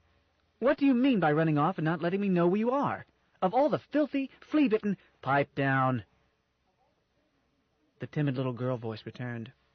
Aye, aye, Skipper, it said, uncertainly. Where I go, and when I go, and how long I stay are none of your business. Your business is to pilot and to keep house. That's all. I heard a sniffle, exactly like a small child sniffing back tears. Yes, boss. You were supposed to be asleep. I put you to bed myself. Somebody woke me. A strange lady. That was a mistake. But you used bad language to her. Well, I was scared. I really was, boss. I woke up and thought you had come home, and you weren't anywhere around. Not anywhere. She told on me? She conveyed your message to me. Fortunately, she did not understand most of your words, but I did. What have I told you about being polite to strangers? I'm sorry, boss. Sorry doesn't get the cows milked. Now, adorable Dora, you listen to me. I'm not going to punish you. You were wakened by mistake, and you were scared and lonely, so we'll forget it. But you shouldn't talk that way, not to strangers. This lady, she's a friend of mine, and she wants to be your friend, too. She's a computer. She is? Just as you are, dear. Then she couldn't hurt me, could she? I thought she was inside me, snooping around, so I yelled for you. She not only couldn't, she would never want to hurt you. Lazarus raised his voice slightly. Minerva, come in, dear, and tell Dora who you are. My helpmeet's voice, calm and soothing, said, I'm a computer, Dora, called Minerva by my friends, and I hope you'll call me that. I'm terribly sorry I woke you. I'd be scared, too, if someone woke me like that.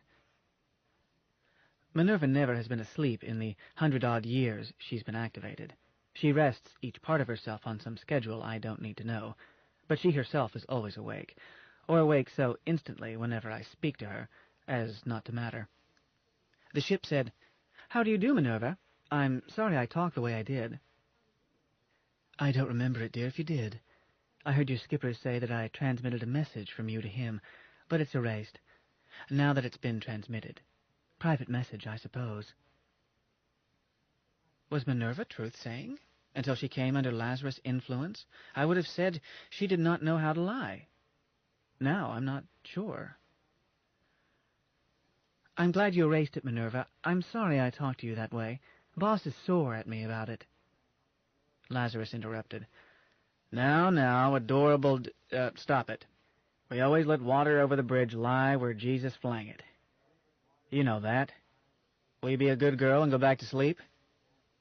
"Do I have to?"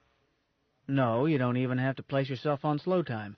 But I can't come to see you, or even talk to you, earlier than late tomorrow afternoon. I'm busy today, and we'll be house hunting tomorrow. You can stay awake and bore yourself silly any way you choose. But if you womp up some fake emergency to get my attention, I'll spank you." "But, boss, you know I never do that." "I know you do that, little imp. But if you bother me for anything less than somebody trying to break into you, or you catching on fire, you'll regret it.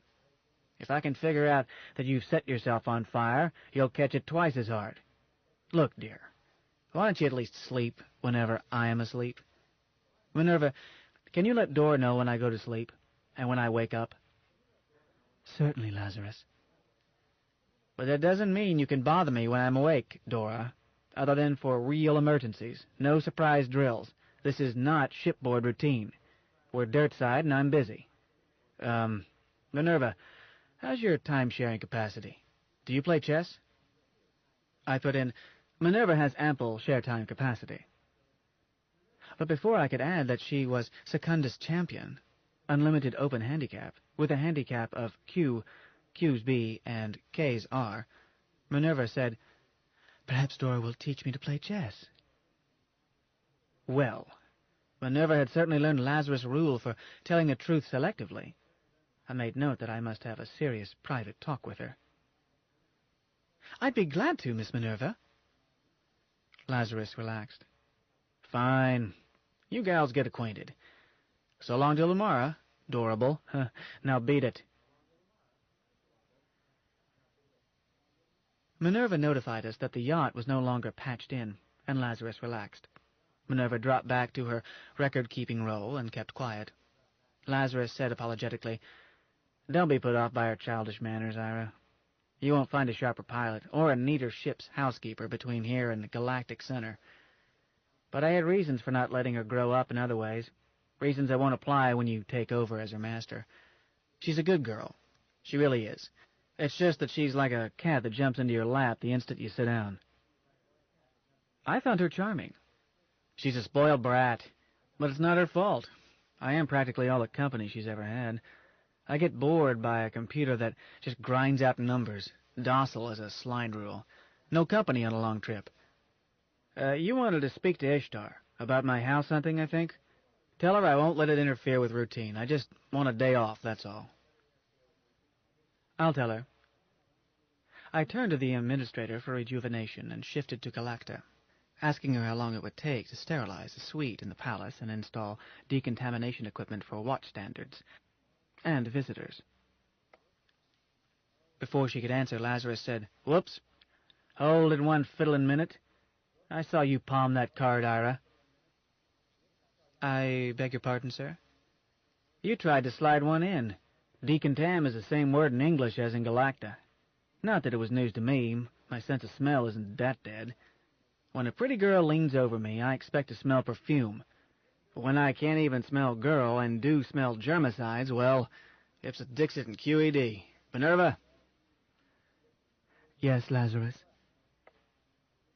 Can you spare me some shared time to give me a refresher when I'm asleep tonight in the 900 basic words of Galacta, or whatever number it takes? You equipped for it?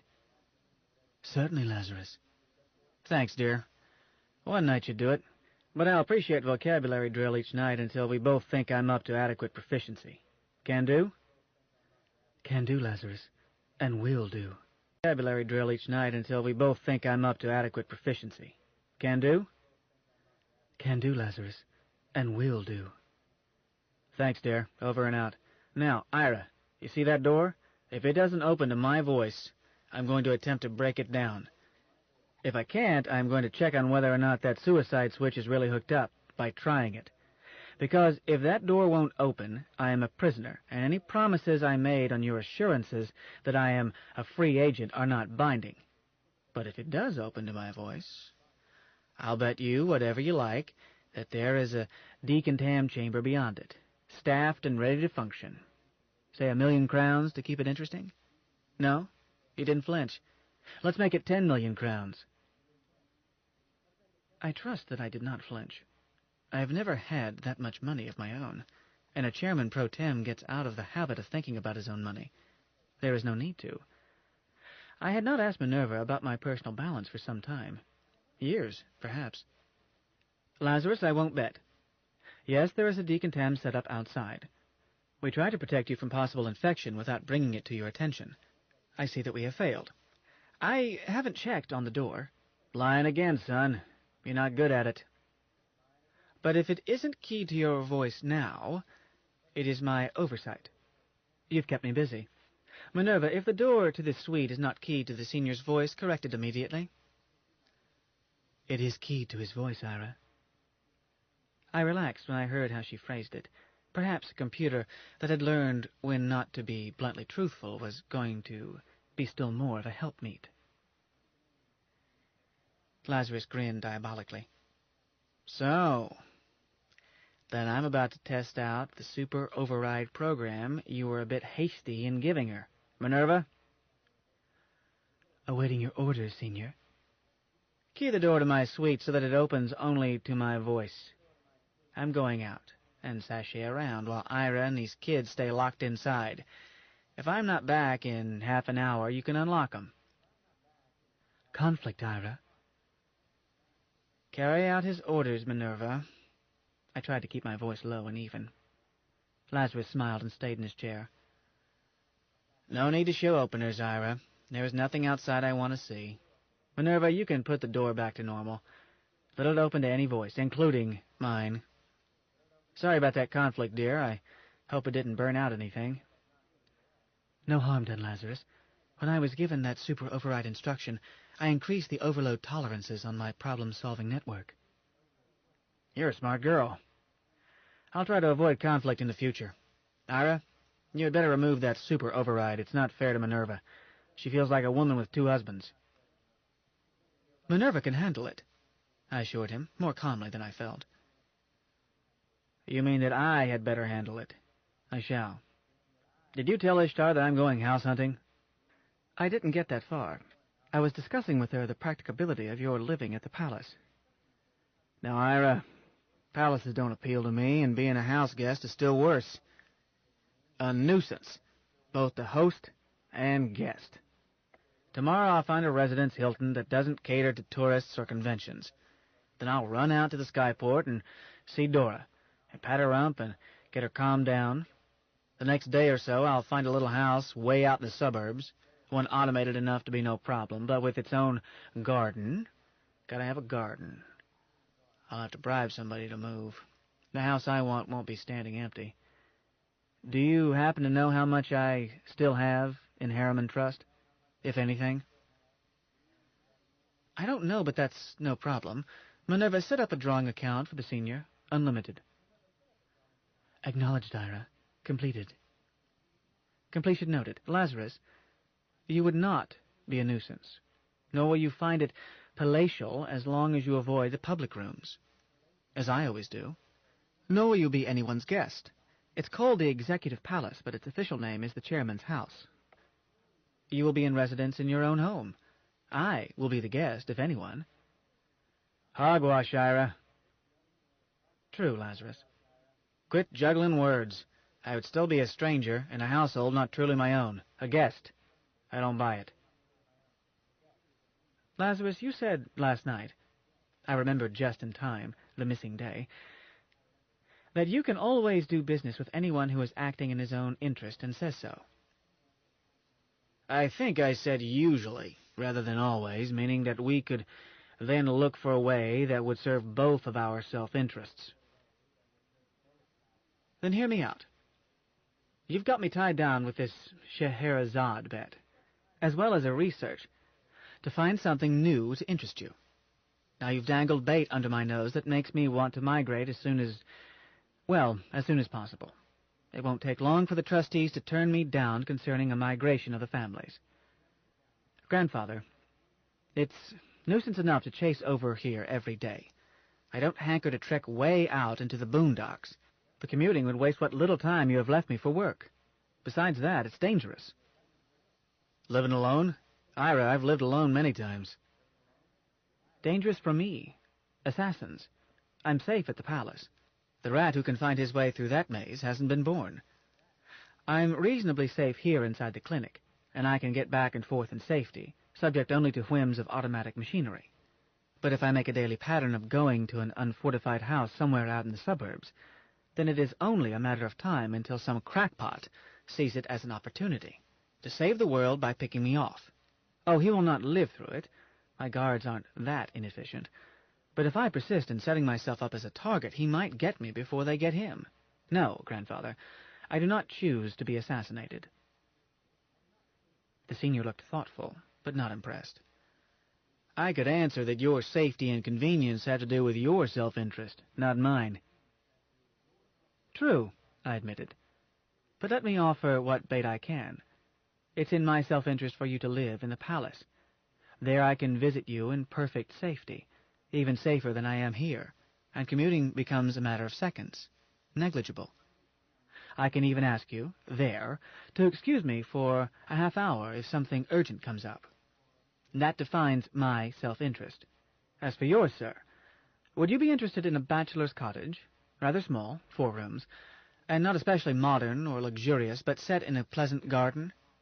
3 hectares? But only the part close to the house is garden. The rest has been allowed to grow wild. What's the catch, Ira? How modern is not especially? I did say automated, as I am not yet in shape to do for myself, nor am I patient with the vagaries of servants or the whimsical uncertainties of robots. Oh, this cottage is sufficiently automated. It simply does not have a lot of fancy extravagances. No servants needed if your tastes are simple.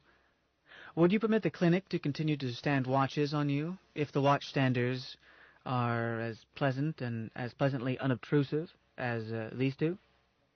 Huh? These kids are all right. I like 'em. I realize that the clinic wants to keep an eye on me.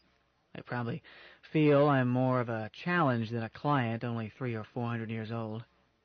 That's okay. But you pass the word that I expect to smell perfume, not germicides, or reasonably fresh body odors. I'm not fussy. I repeat, what's the catch? The hell you aren't fussy, Lazarus. You delight in thinking up impossible conditions. This cottage is rather cluttered with old-fashioned books. The last tenant was eccentric. Did I mention a little stream running through the grounds, one which opens out into a small pool near the house? Not much, but you can take a few strokes in it. Oh, I forgot to mention an old tomcat who thinks he owns the place. But you probably won't see him. He hates most people. I won't bother him if he wants to be left alone. Cats make good neighbors. You still haven't answered me. The catch is this, Lazarus. I've been describing the penthouse I built for my own use on the roof of the palace, some 90 years back when I decided to keep this job a while. It can be reached only by vertical transport from my usual quarters a couple of stories below it. I've never had time to use it much. You are welcome to it. I stood up. But if you won't take it, then you can consider that I've lost the Scheherazade bet, and you are free to use that termination switch whenever you please, for I'm damned if I'll be a sitting duck for assassination just to cater to your whims. Sit back down. No, thank you. I've made a reasonable offer. If you won't take it, you can go to hell in your own way. I won't let you ride my shoulders like the old man of the sea. I can be pushed just so far. Huh, so I see. How much of your ancestry am I? About 13%. Considerable convergence. Only that much? I would have guessed more. Some ways you sound like my gramp.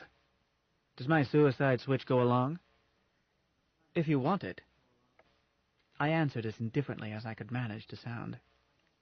Or you can jump off the edge. It's a long drop. I prefer the switch, Ira. I'd hate to change my mind on the way down. Will you fix me up with another transport so that I won't have to go through your apartment? No. What? Is it all that difficult? Let's ask Minerva. It's not that I can't. I won't. It's an unreasonable request. It won't hurt you to change transport in my foyer. Didn't I make it clear that I am not catering to any more unreasonable whims?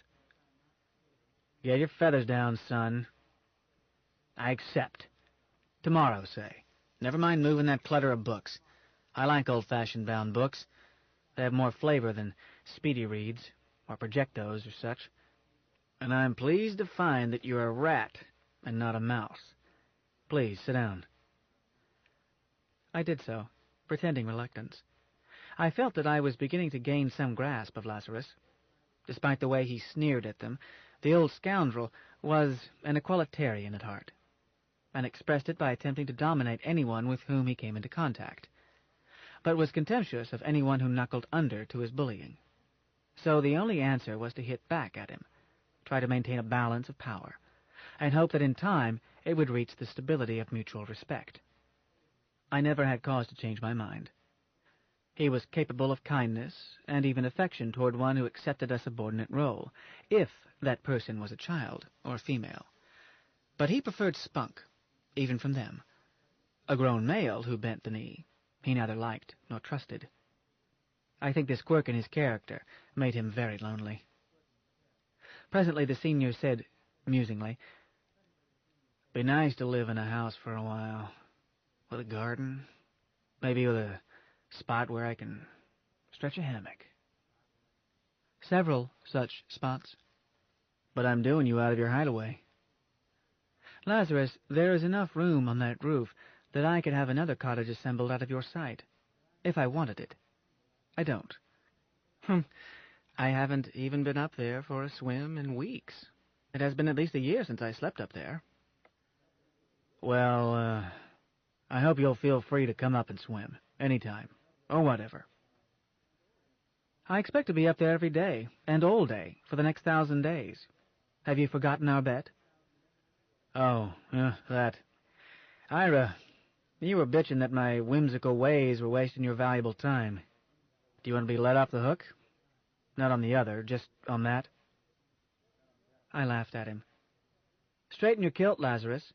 Your self-interest is showing, meaning you want to be let off the hook. No deal. I intend to get 1,001 days of your memoirs on record. After that, you can jump off the edge or drown yourself in the pool or whatever. But I won't let you welch by pretending to do me a favor. I'm beginning to understand you. You are? Oh, that's more than I've ever managed. When you get me figured out, tell me about me. I'll be interested. That search for something new, Ira. You said you had started it? I didn't say that, Lazarus. Well, perhaps you just implied it. Not even that. Want to bet? We can ask Minerva for a full printout. Then I'll accept your verdict. Let's not tempt a lady into fudging the record, Ira. She's loyal to you, not to me, despite any super-duper overrides. Chicken. At every opportunity, Ira. How do you think I've lived so long? I bet only when I'm certain to win or when losing serves my actual purpose. All right? When are you starting that research? I've already started it. But you said... Oh, no, you didn't. Damn your impudence, boy. All right. What direction are you pushing it? All directions. Impossible. You don't have that many people at your disposal. Even assuming that all of them are capable, whereas the person capable of creative thought is less than 1 in 1,000. No argument. But what about the sort of person that you said was just like us, but magnified? Minerva is director of research on this, Lazarus. I talked it over with her. She's setting it up. All directions. A Zwicky investigation. Well, yes, she could. I think she could. Whereas even Andy Libby might have found it difficult. How is she designing her morphological box? Yes, she could. I think she could. Whereas even Andy Libby might have found it difficult. How is she designing her morphological box? I don't know. Shall we ask her? Only she's ready to be asked, Ira. People get annoyed when interrupted for progress reports. Even Andy Libby used to get irritable if anyone joggled his elbow. Even the great Libby probably didn't have the timeshare capacity Minerva has. Most brains are merely linear, and I've never heard of any human genius who had more than 3 tracks. 5. So? Well, you've met more geniuses than I have, but I don't know how many simultaneous tracks Minerva can set up. I simply have never seen her overloaded. Let's ask her. Minerva, have you set up the morpho box for that search for something new for the senior? Yes, Ira. Tell us about it. The preliminary matrix uses 5 dimensions, but with a certainty that auxiliary dimensions will be needed for some pigeonholes. That being noted, there are now 9 by 5 by 13 by 8 by 73, or 341,640 discrete category pockets before auxiliary expansions. For check, the original trinary readout is unit pair, pair, comma, unit, nil, nil, comma, unit, pair, pair, comma, unit, nil, nil, point, nil. Shall I print out decimal and trinary expressions? I think not, little nag. The day you make a mistake in arithmetic, I'll have to resign. Lazarus? I'm not interested in pigeonholes, just what is in 'em. Get any pay dirt, Minerva? As stated, Lazarus, your question does not permit specific answer. Shall I print out the categories for your examination? No. Over 300,000 categories and maybe a dozen words to define each one? We'd be hip-deep in paper. Lazarus looked thoughtful. Ira, you might ask Minerva to print it somewhere else before she wipes it. As a book, a big book. 10 or 15 volumes. You could call it, Varieties of Human Experience by, Minerva Weatherall. It would be the sort of thing professors argue over for 1,000 years. I'm not joking, Ira. It should be preserved. I think it's new. It's a job too big for flesh and blood, and I sort of doubt that a computer of Minerva's caliber has ever before been asked to do this sort of Zwicky. Minerva, would you like that? Preserve your research notes and edit them into a book. Say a few hundred full-size bound copies in a handsome presentation format, plus micro-perms for libraries on Secundus and elsewhere. For the archives, too. I could ask Justin Foote to write a preface. I was intentionally appealing to her vanity. And if you think computers don't have such human foibles, then I suggest that your experience with them is limited. Minerva always liked to be appreciated, and we two began to be a team only after I realized this. What else can you offer a machine? Higher pay and longer vacations? Let's not be silly. But she surprised me still again, answering in a voice almost as shy as Lazarus' yacht, and quite formally, Mr. Chairman Pro Tem, would it be proper, and would you grant permission, for me to put on the title page, by Minerva Weatherall? I said, why, certainly, unless you would rather sign it just Minerva. Lazarus said briskly, don't be a dumb fool, son. Dear, sign that title page Minerva L. Weatherall. The L stands for Long because you, Ira, had a woods cult by one of my daughters on some frontier planet back in the careless days of your youth, and just recently got around to registering the fact in the archives. I'll attest to the registration. Happens I was there at the time. But Dr. Minerva L. Weatherall is now off somewhere where the hell and gone, out doing research for her next magnum opus. Can't be reached for an interview. Ira, You and I will whip up biographical notes for my distinguished granddaughter. Got it? I simply said yes. That suit you, girl? Yes, indeed, Lazarus.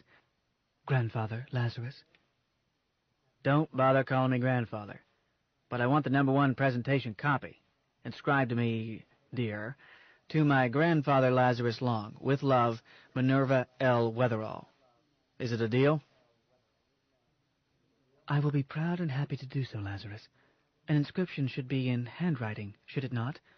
I can modify the extensional I use to sign official papers for Ira, Ahmad, so that the inscription handwriting will be different from his handwriting. Fine. If Ira behaves himself, you might consider dedicating the book to him and inscribing a copy to him. But I get the first copy. I'm senior. And I thought it up. But back to the search itself. I'm never going to read that 20-volume opus, Minerva. I'm interested only in results. So tell me what you have so far. Lazarus, I have tentatively rejected over half the matrix as representing things the archives show that you have done, or things that I assume that you would not wish to do. Hold it. As a Marine said, if I haven't done it, I'll try it. What are these things you assume I wouldn't want to try? Let's hear 'em. Yes, sir. One submatrix, 3,650 pockets, all involve a probably fatal outcome. Probability 99% plus. First, exploring in corpus the interior of a star. Scratch that one. I'll leave that to physicists. Besides, Lib and I did it once. The archives did not show it, Lazarus. Lots of things not in the archives. Go on. Modification of your genetic pattern to grow an amphibious clone capable of living in ocean waters. I'm not sure I'm that interested in fish. What's the catch? 3 catches, Lazarus, each hazardous by less than 99%, but, when taken in series, total almost unity. Such pseudo-human amphibians have been grown, but the viable ones, thus far, strongly resemble very large frogs.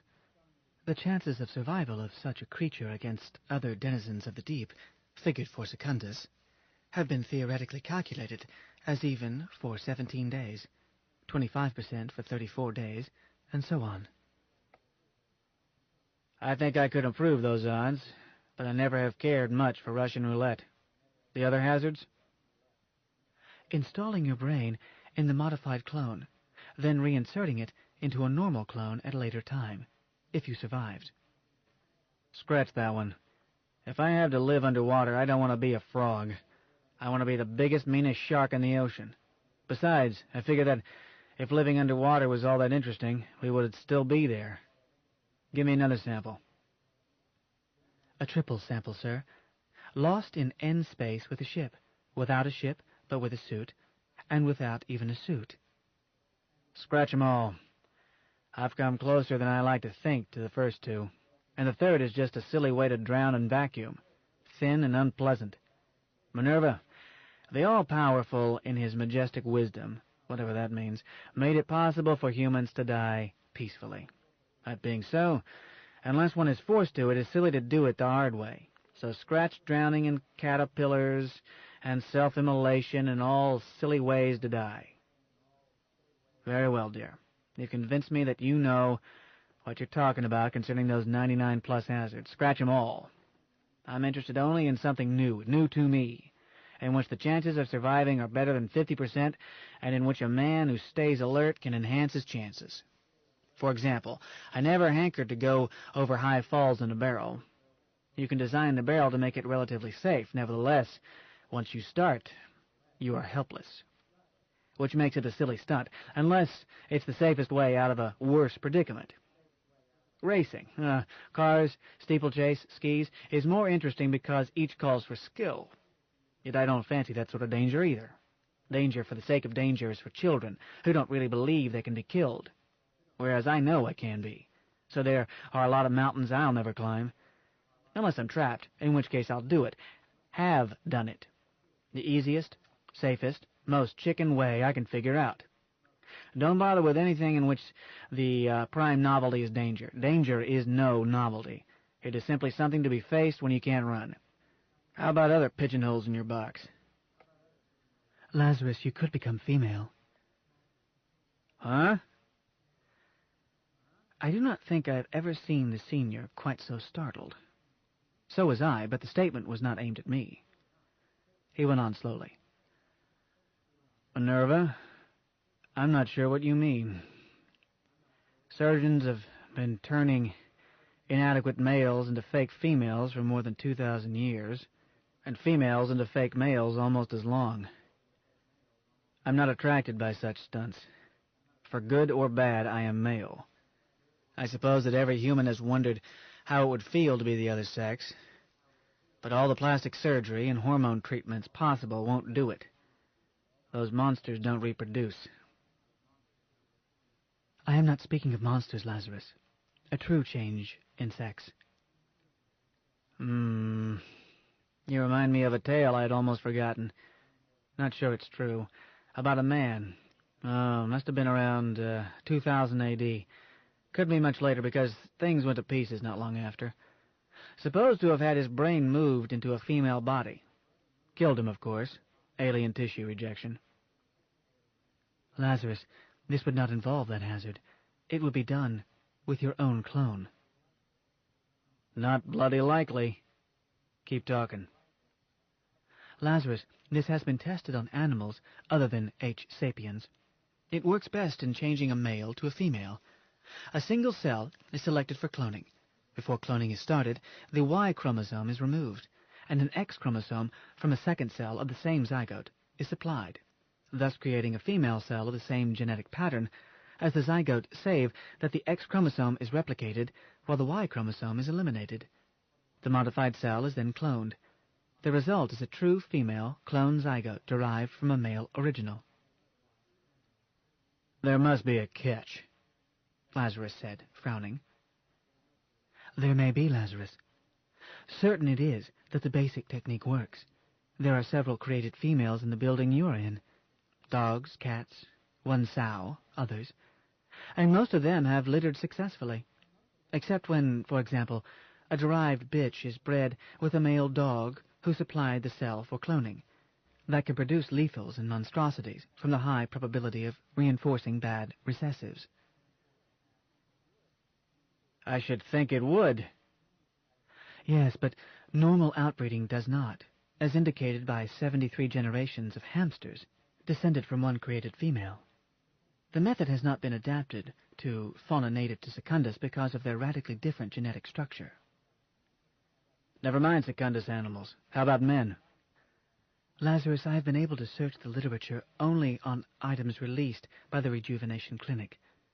The published literature hints at problems in the last stage, activating the female clone zygote with the memories and experiences, the personality, if you prefer that term, of the parent male. When to terminate the parent male, or whether to terminate it at all, suggests several problems, but I am unable to say what research has been suppressed. Lazarus turned to me. Do you permit that, Ira? Suppression of research? I don't interfere, Lazarus. But I didn't know this research was going on. Let's find out. I turned to the administrator for rejuvenation, shifted to Galacta, and explained what we had been discussing and asked what progress had been made with humans. I turned back with my ears burning. As soon as I mentioned humans in this connection, she had interrupted me abruptly, as if I had said something offensive, and stated that such experimentation was prescribed. I translated her answer. Lazarus nodded. I read the kid's face. I could see the answer was no. Well, Minerva, that seems to be that. I'm not about to attempt chromosome surgery on myself. Somebody swipe my jackknife. Perhaps that is not quite the end, Minerva replied. Ira, did you notice that Ishtar said only that such research was prescribed? She did not say that it had not taken place. I have just made a most thorough semantic analysis of the published literature for truth and falsity implications. I conclude that the probability approaches certainty that much pertinent research on humans has taken place, even though it may no longer be going on. Do you wish to order it released, sir? I am certain that I can freeze their computer quickly enough to prevent erasure, assuming that an erasure program guards it. Let's not do anything drastic, drawled Lazarus. There may be good reason for a hold on this stuff. I'm forced to assume that these Johnnies know more about it than I do. Besides, I'm not sure I want to be a guinea pig. Let's put it on the back of the fire, Minerva. I'm not sure I would be me without my Y chromosome. Say nothing of those jolly hints of how you transfer the personality and at what point to kill off the male. Me, that is. Lazarus, Yes, Minerva? the published literature makes published literature, makes published literature, makes published literature, makes published literature, makes published literature, makes published literature, makes published literature, makes published literature, makes published literature, makes published literature, makes published literature, makes published literature, That is. Lazarus, Yes, Minerva? the published literature makes one option both certain and safe. This method can be used to create your twin sister, identical rather than fraternal, safe for sex. A host mother is indicated, with no forcing to maturity, since the brain would be allowed to develop normally. Would this meet your standards of newness and interest? To watch yourself grow up as a woman? Lazarus Long, you might name her, your female other self. Huh. Lazarus stopped. I said dryly, Grandfather, I think I've won our second bet. Something new, something interesting. Now, slow up. You can't do it. You don't know how, nor do I. And the director of this madhouse appears to have moral scruples about it. We don't know that. Mere inference. Not so mere. And I may have moral scruples. 'Twouldn't interest me unless I stuck around and watched her grow up, which might send me crazy either through trying to make her grow up just like me, what a fate for any girl, or by trying to keep her from growing up as ornery as I am, when that would be her nature. Nor would I be justified either way. She would be a separate human being, not my slave. Besides that, I would be her sole parent, no mother. I've had one crack at trying to raise a daughter alone. It's not fair to the girl. You're inventing objections, Lazarus. I'll give long odds that Ishtar would gladly be both host mother and foster mother, especially if you promised Ishtar a son of her own. Shall I ask her? You keep your biscuit trap shut, son. Minerva, place that on pending. I won't be hurried into a major decision about another person, especially one who isn't, quite. Remind me to tell you about the twins who were no relation to each other, but twins. Preposterous. You're changing the subject. So I am. Minerva, what else do you have, girl? Lazarus, I have one program which involves low hazard and a probability approaching certainty of supplying one or more experiences completely new to you. I'm listening. Suspended animation. What's new about that? We had that when I was a kid, hardly 200 years old. Used it in the New Frontiers. Didn't attract me then, doesn't now. As a means of time travel. If you stipulate that in X number of years something truly new will develop, a certainty based on history, then your only problem is to select whatever span of years will, in your opinion, produce the degree of novelty you seek.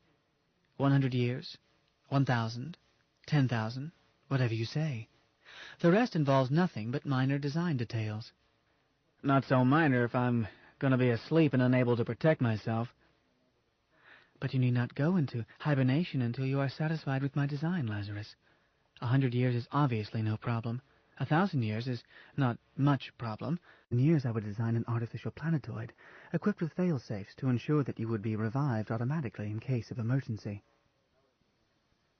That would, take quite some designing, girl.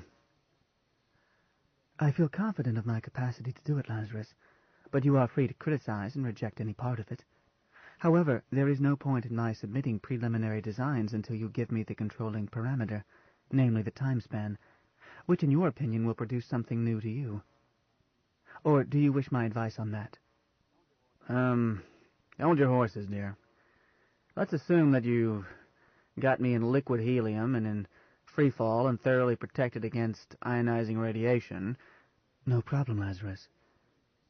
So I stipulated, dear. I'm not underrating you. But suppose some tiny little fail-safe fails null instead, and I go on snoozing through the centuries and millennia without end. Not dead, but not revived either. I can and will design to avoid that. But let me accept your stipulation. In such case, how would you be worse off than you would be if you used your termination option switch? What do you lose by trying this? Well, that's obvious.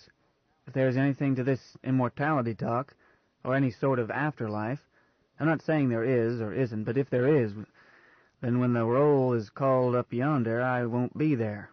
I'll be asleep, but not dead, somewhere off in space. I'll miss the last boat. Grandfather, I said impatiently, quit trying to wiggle out. If you don't want it, just say no. But Minerva has certainly offered you a way to reach something new. If there is anything to your argument, which I don't admit, you will have achieved something really unique. The only human being out of many billions to fail to show up for muster on this hypothetical and highly unlikely Judgment Day. I wouldn't put it past you, you old scoundrel. You're slippery. He ignored my slur. Why highly unlikely? Because it is. I won't argue it. Because you can argue it, he retorted. There isn't any evidence for or against, so how can you assign even a loose probability either way? I was pointing out the desirability, if there happens to be anything to it, of playing it kosher. Minerva, held that under, pending, too. The idea has everything you claim for it, and I don't doubt your ability as a designer. But like testing a parachute, it's a one-way trip with no chance to change my mind after I jump. So, we'll look over all other ideas before falling back on that one, even if it takes years. I will continue, Lazarus. Thanks, Minerva. Lazarus looked thoughtful as he picked his teeth with a thumbnail. We were eating, but I have not mentioned breaks for refreshment, nor will I again. You may assume any food and rest breaks that make you feel comfortable. Like Scheherazade's tales, the senior's anecdotes were chopped up by many irrelevant interruptions. Lazarus. Son? I was daydreaming. A far country, and the wench is dead. Sorry. You could help Minerva in this search. So? Seems unlikely. She's better equipped to conduct a needle-in-a-haystack search than I am. She impresses me. Yes, but she needs data. There are these great gaps in what we know about you. If Minerva knew those 50-odd professions you followed, she might be able to cancel several thousand possibility pockets. For example, have you ever been a farmer? Several times. So, now that she knows that, she won't suggest anything relating to agriculture. While there may be sorts of farming you have never done, none would be novel enough to meet your, stringent requirements. Why not list the things you have done? Doubt if I can remember them all. That can't be helped, but listing what you do remember may call to mind others. Let me think. One thing I always did every time I reached an inhabited planet was to study law. Not to practice, not usually, although for a number of years I was a very criminal lawyer, on San Andreas, that was. But to understand the ground rules. Hard to show a profit, or to conceal one, if you don't know how the game is played. It's much safer to break a law knowingly than to do so through ignorance. But that backfired once, and I wound up as High Justice of a planetary Supreme Court, just in time to save my bacon and neck. Let me see. Farmer, and lawyer, and judge, and I told you I had practiced medicine. Skipper of many sorts of craft, mostly for exploration, but sometimes for cargo or migrant transport. And once an armed privateer with a crew of rogues you wouldn't take home to mother. School teacher. Lost that job when they caught me teaching the kids the raw truth. A capital offense anywhere in the galaxy. In the slave trade once, but from underneath. I was a slave. I blinked at that. I can't imagine it. Unfortunately, I didn't have to imagine it. Priest. I had to interrupt again. Priest, Lazarus, you said, or implied, that you had no religious faith of any sort. Did I? But faith is for the congregation, Ira. It handicaps a priest. Professor in a parlor house. Excuse me again? Idiomatic usage? Huh? Manager of a bordello. Although I did play the pianette a little and sang. Don't laugh. I had a pretty good singing voice then. This was on Mars. You've heard of Mars? Next planet out from Old Home Terra. Sol 4. Yes. Not a planet we'd bother with today, but this was before Auntie Libby changed things.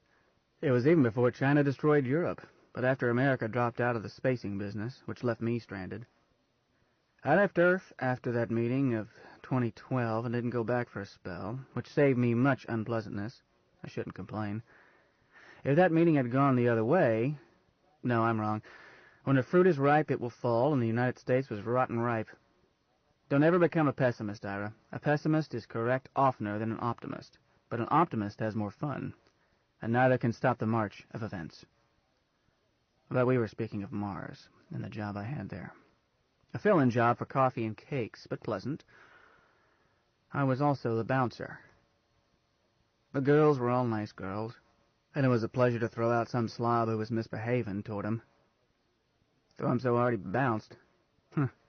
Then blacklist him so he couldn't come back. One or two like that every evening, and the word got around that happy days demanded gentlemanly behavior toward the ladies, no matter how big a spender a man was. Whoring is like military service, Ira. Okay in the upper brackets, not so good lower down. These girls were constantly getting offers to buy up their contracts and get married, and all of them did get married, I think. But they were making money so fast that they weren't anxious to grab the first offer, mainly because when I took over, I put a stop to the fixed price the governor of the colony had set, and reinstated the law of supply and demand. There was no reason why those kids shouldn't charge every ruble the traffic would bear. Had trouble over that until the governor's provost for rest and culture got it through his thick head that slave wages won't work in a scarcity situation. Mars wasn't pleasant enough without trying to cheat those few who made it tolerable, or even delightful when they were happy in their work. Whores perform the same function as priests, Ira, but far more thoroughly. Let me see. I've been wealthy many times and always lost it, usually through governments inflating the money or confiscating, nationalizing, or liberating something I owned. Put not your faith in princes, Ira. Since they don't produce, they always steal. I've been broke even oftener than I've been wealthy. Of the two, being broke is more interesting, as a man who doesn't know where his next meal is coming from is never bored. He may be angry or several other things, but not bored. His predicament sharpens his thoughts, spurs him into action, adds zest to his life, whether he knows it or not. Can trap him, of course. That's why food is the usual bait for traps. But that's the intriguing part about being broke. How to solve it without being trapped. A hungry man tends to lose his judgment. A man who has missed 7 meals is often ready to kill. Rarely a solution. Advertising copywriter. Actor. I was very broke that time. Acolyte. Construction engineer, and several other sorts. And even more sorts of mechanic. For I've always believed that an intelligent man can turn his hand to anything, if he will take time to learn how it works. Not that I insisted on skilled work when my next meal was at stake. I've often pushed an idiot stick. Idiom? An old, Gandhi dancer expression, son. A stick with a shovel blade on one end and an idiot on the other. I was never that for more than a few days, just long enough to sort out the local setup. Political manager. I was even a reform politician once, but only once. Reform politicians not only tend to be dishonest, but stupidly dishonest, whereas the business politician is honest. I don't see that, Lazarus. History seems to show... Use your head, Ira. I don't mean that a business politician won't steal. Stealing is his business. But all politicians are non-productive. The only commodity any politician has to offer is jawbone. His personal integrity, meaning if he gives his word, can you rely on it? A successful business politician knows this and guards his reputation for sticking by his commitments, because he wants to stay in business. Go on stealing, that is. Not only this week, but next year and years after that. So if he's smart enough to be successful at this very exacting trade, he can have the morals of a snapping turtle, but he performs in such a way as not to jeopardize the only thing he has to sell, his reputation for keeping promises. But a reformed politician has no such lodestone. His devotion is to the welfare of all the people, an abstraction of very high order and therefore capable of endless definitions, if indeed it can be defined in meaningful terms. In consequence, your utterly sincere and incorruptible reform politician is capable of breaking his word 3 times before breakfast. Not from personal dishonesty, as he sincerely regrets the necessity, and will tell you so, but from unswerving devotion to his ideal. All it takes to get him to break will tell you so, but from unswerving devotion to his ideal. All it takes to get him to break his word is for someone to get his ear and convince him that it is necessary for the greater good of all the people. He'll geek. After he gets hardened to this, he's capable of cheating at solitaire. Fortunately, he rarely stays in office long, except during the decay and fall of a culture. I said, I must take your word for it, Lazarus, since I have spent most of my life on Secundus. I know little of politics, other than theoretically. You set it up that way. The senior fixed me with a stare of cold scorn. I did no such thing. But, oh hush, you're a politician yourself, a business politician, I hope. But that stunt of transporting your dissidents gives me doubts. Minerva, notebook, dear. My intention in deeding Secundus to the Foundation was to set up a cheap and simple government, a constitutional tyranny, one in which the government was forbidden to do most things, and the dear people, bless their black, flabby little hearts, were given no voice at all.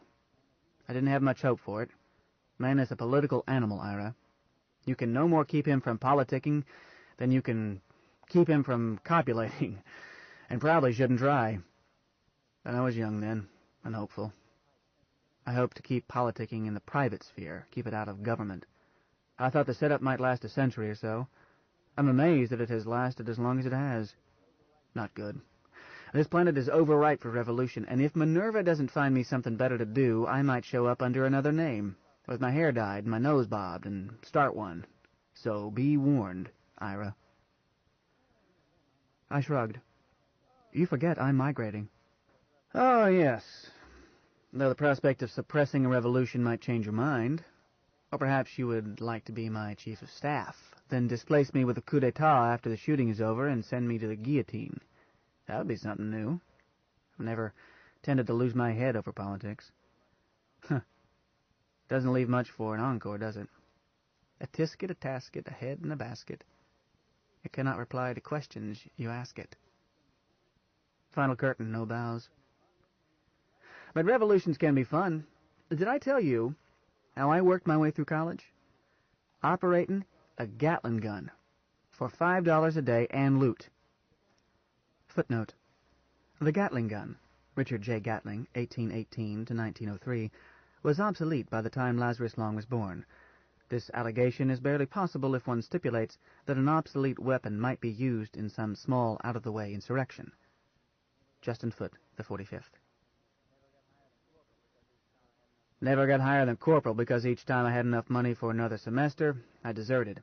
And being a mercenary, I was never tempted to become a dead hero.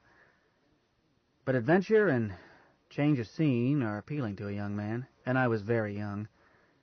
But dirt and missing meals and the whoosh of bullets past your ears stop being glamorous as you grow up. The next time I was in the military, not entirely my idea, I chose Navy instead, wet Navy, although I was Space Navy at later times and under other names.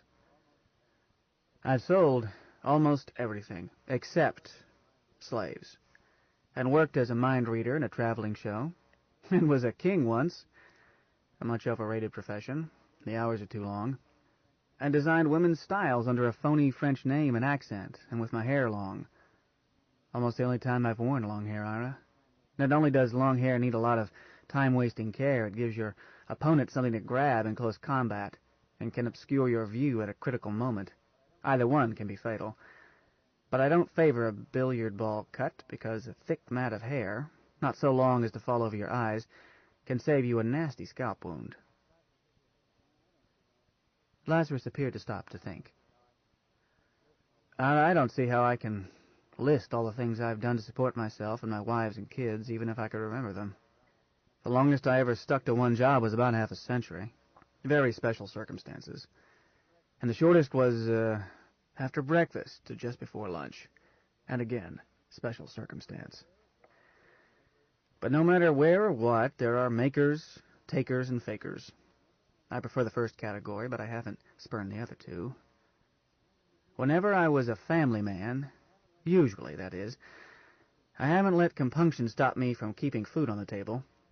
I won't steal another child's food to feed my own, but there is always some way not to sickeningly fake to garner valuta if a man isn't too picky, which I never was whenever I had family obligations. You can sell things which have no intrinsic value, such as stories or songs. I've worked every branch of the entertainment profession, including a time in the capital of Fatima, when I squatted in the marketplace with a brass bowl in front of me, telling a story longer than this one, and waiting at cliffhangers for the clink of a coin. I was reduced to that because my ship had been confiscated, and foreigners weren't permitted to work without a permit. A high squeeze on the theory that jobs should be reserved for local citizens, there being a depression. Telling stories without a fee wasn't classed as work, nor was it begging, which required a license, and cops let me alone as long as I volunteered the customary daily gift to the Police Benevolent Fund. It was either get by with some such dodge or be reduced to stealing, difficult in a culture in which one is not sophisticated in the local customs. Still, I would have risked it, save that I had a wife and 3 small children. That hobbled me, Ira.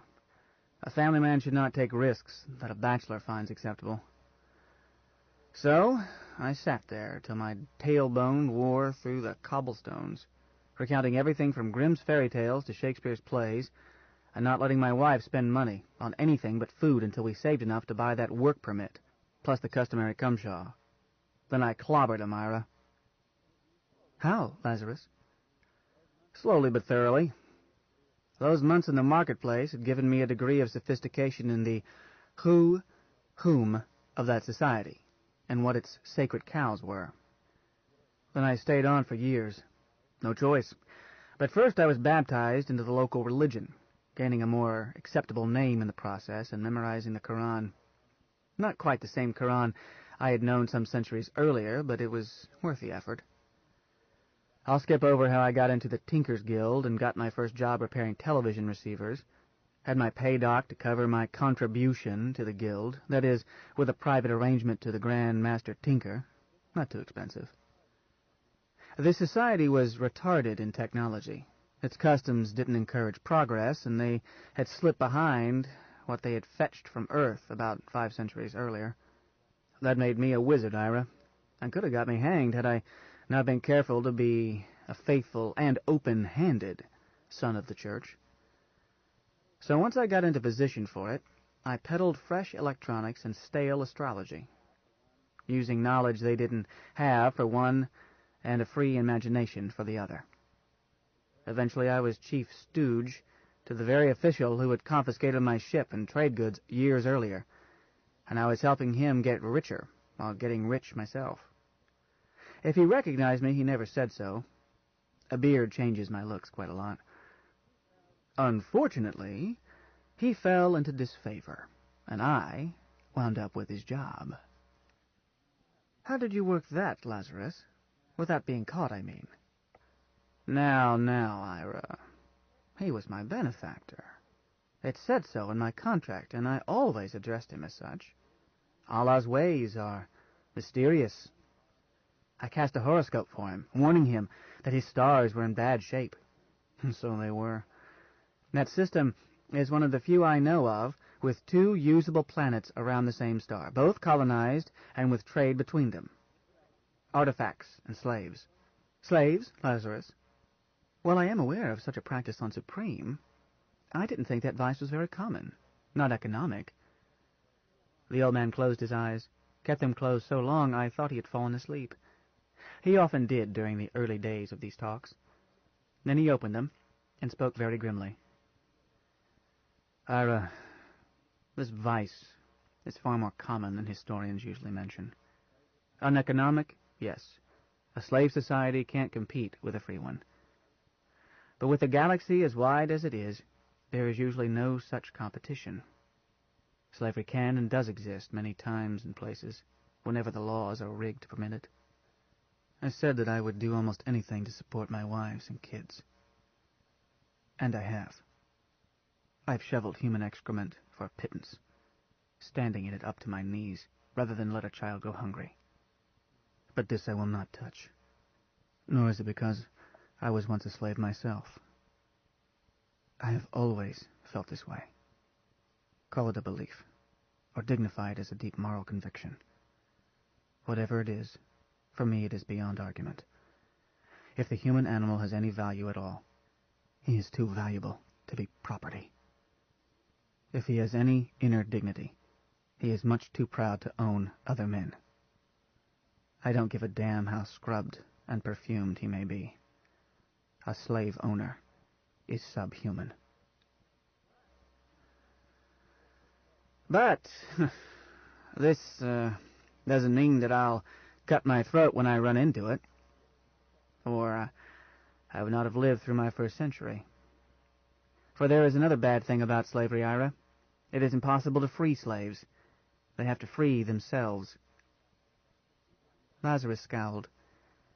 You've got me preaching again, and about matters I can't possibly prove.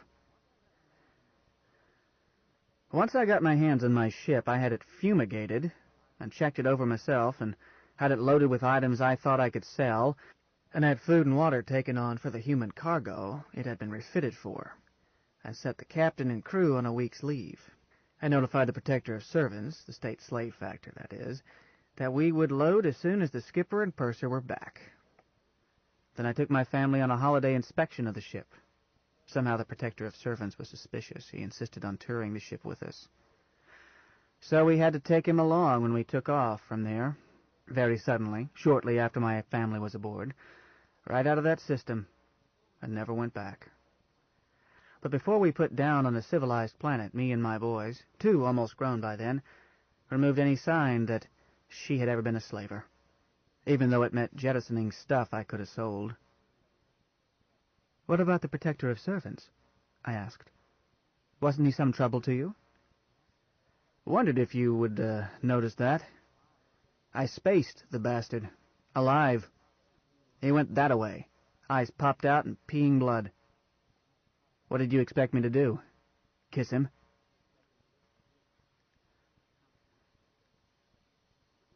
Counterpoint 3. Once they reached the privacy of a transport, Galahad said to Ishtar, Were you serious in your proposal to the senior, to have progeny by him?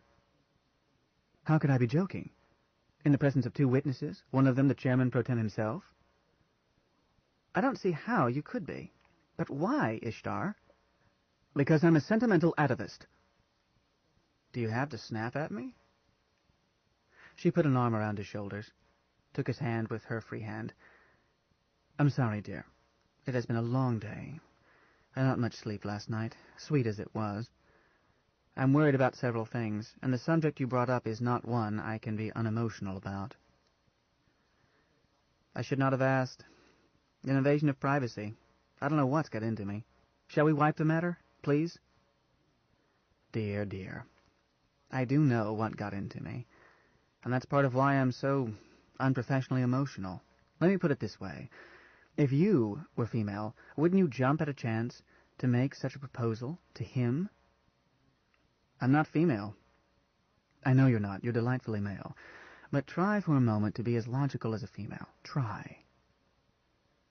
Males are not necessarily illogical. That's a female myth. Sorry, I must take a tranquilizer the minute we are home.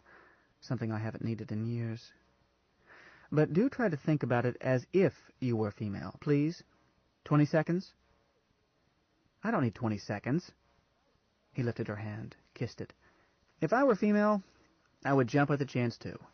The best proved genetic pattern one can offer a child? Of course. Not that at all. He blinks. Perhaps I don't know what you mean by logic. Does it matter, since we arrived at the same answer? The car swerved and stopped in a loading pocket. She stood up. So, let's wipe it. We're home, dear. You are, I'm not. I think. Men don't think. I think you need a night's rest, Ishtar. You sealed this one onto me. Now you'll have to undress me. So? Then you'll insist on feeding me, and you won't get that long night of sleep after all. Besides, you can peel it over your head, just the way I did for you at Deacontam. She sighed. Galahad, if I pick the right name for you, do I have to offer you a cohabitation contract merely because I might invite you to stay overnight again? It's likely that neither of us will get any sleep tonight. That's what I was saying. Overnight again? It's likely that neither of us will get any sleep tonight. That's what I was saying. Not quite. Because we may work all night, even if you choose to spend 3 minutes to our mutual pleasure. 3 minutes? I wasn't that hasty even the first time. Well, 5 minutes? And I offer 20 minutes, plus an apology? Men. 30 minutes, darling, and no apology. Accepted. He stood up. 5 of which you've wasted arguing about it. So come along, exasperating darling. He followed her out into her foyer. What's this about work all night? And tomorrow, too. I'll know when I check what's in my phone. If there's nothing, I'll have to call the chairman pro tem, much as I hate to. I've got to look over this rooftop cabin, or whatever it is, and see what arrangements can be made to take care of him there. Then both of us will move him. I can't delegate that. Then, Ishtar, are you going to agree to that? Non-sterile habitat? No emergency equipment and so forth? Darling, you are impressed by my rank. Mr. Weatherall is not. And the senior isn't even impressed by Mr. Weatherall's authority. The senior is the senior. I kept hoping that Mr. Chairman Pro Tem would find some way to wheedle him into postponing such a move. But he did not. So, now I have 2 choices. Do it his way or withdraw completely, as the director did, which I won't do, which leaves me no choice. So tonight I'll inspect his new quarters and see what can be done between now and tomorrow mid-morning. Even though it's hopeless to make such a place sterile, perhaps it can be made more nearly suitable before he sees it. And emergency equipment? Don't forget that, Ishtar. As if I would, stupid darling. Now, help me out of this damned thing. I mean this pretty dress you designed for me, and which the senior clearly liked. Please? So stand still, and hold still, and shut up. Don't tickle. Oh, drat. There's the phone signal. Get it off me, dear. Hurry. Variations on a theme. 4. Love. Lazarus lounged in his hammock and scratched his chest. Hamadryad, he said. That's not an easy question. At 17, I was certain I was in love. But it was merely excess hormones and self-delusion. It was most of 1,000 years later before I experienced the real thing. I didn't recognize the condition for years, as I had quit using that word. Ira Wetherall's pretty daughter looked puzzled, while Lazarus thought again that Ira had been wrong. Hamadryad was not pretty. She was so startling beautiful that she would have fetched top premium prices at auction on Fatima, with hard-eyed Iskandarian factors outbidding each other in the belief that she was a sound speculation, if the protector of the faith had not preempted her for himself. Hamadryad did not seem to know that her appearance was exceptional. but Ishtar did. The first 10 days that Ira's daughter had been part of Lazarus' family, so he thought of them, a good enough term as Ira, Hamadryad, Ishtar, and Galahad were all his descendants, and now privileged to call him grandfather as long as they did not overdo it. Those first days Ishtar had shown a childish tendency to try to place herself between Hamadryad and Lazarus, and also between Hamadryad and Galahad, even when this required being two places at once. Lazarus had watched this barnyard dance with amusement, and had wondered if Ishtar knew that she was doing it. Probably not, he decided. His rejuvenation supervisor was all duty, and no sense of humor, and would have been shocked had she known that she had reverted to adolescence. But it did not last. It was impossible not to like Hamadryad, because she had remained quietly friendly no matter what. Lazarus wondered if it was a behavior pattern consciously developed to protect herself against her less endowed sisters, or was it simply her nature? He had not tried to find out. That Ishtar now tended to sit by Hamadryad, or even to make room between herself and Galahad for Hamadryad, and let her help in serving meals and such. Assistant housewife de facto. "If I must wait 1,000 years to understand that word," Hamadryad replied, "then I probably never will. Minerva says that it cannot be defined in Galacta, and even when I speak classic English I find that I think in Galacta, which means that I do not really grasp English. Since the word love occurs so frequently in ancient English literature, I thought my failure to understand that word might be the block that keeps me from thinking in English." "Well, let's ship to Galacta and take a swing at it. In the first place, very little thinking was ever done in English. It is not a language suited to logical thought. Instead, it's an emotive lingo, beautifully adapted to concealing fallacies.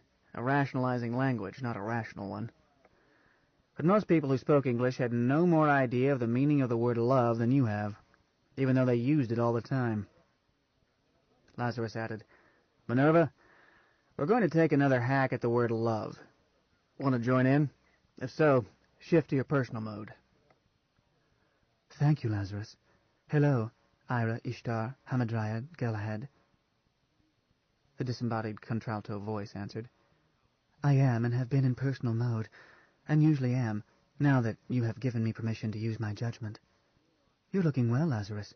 Younger every day." "I feel younger.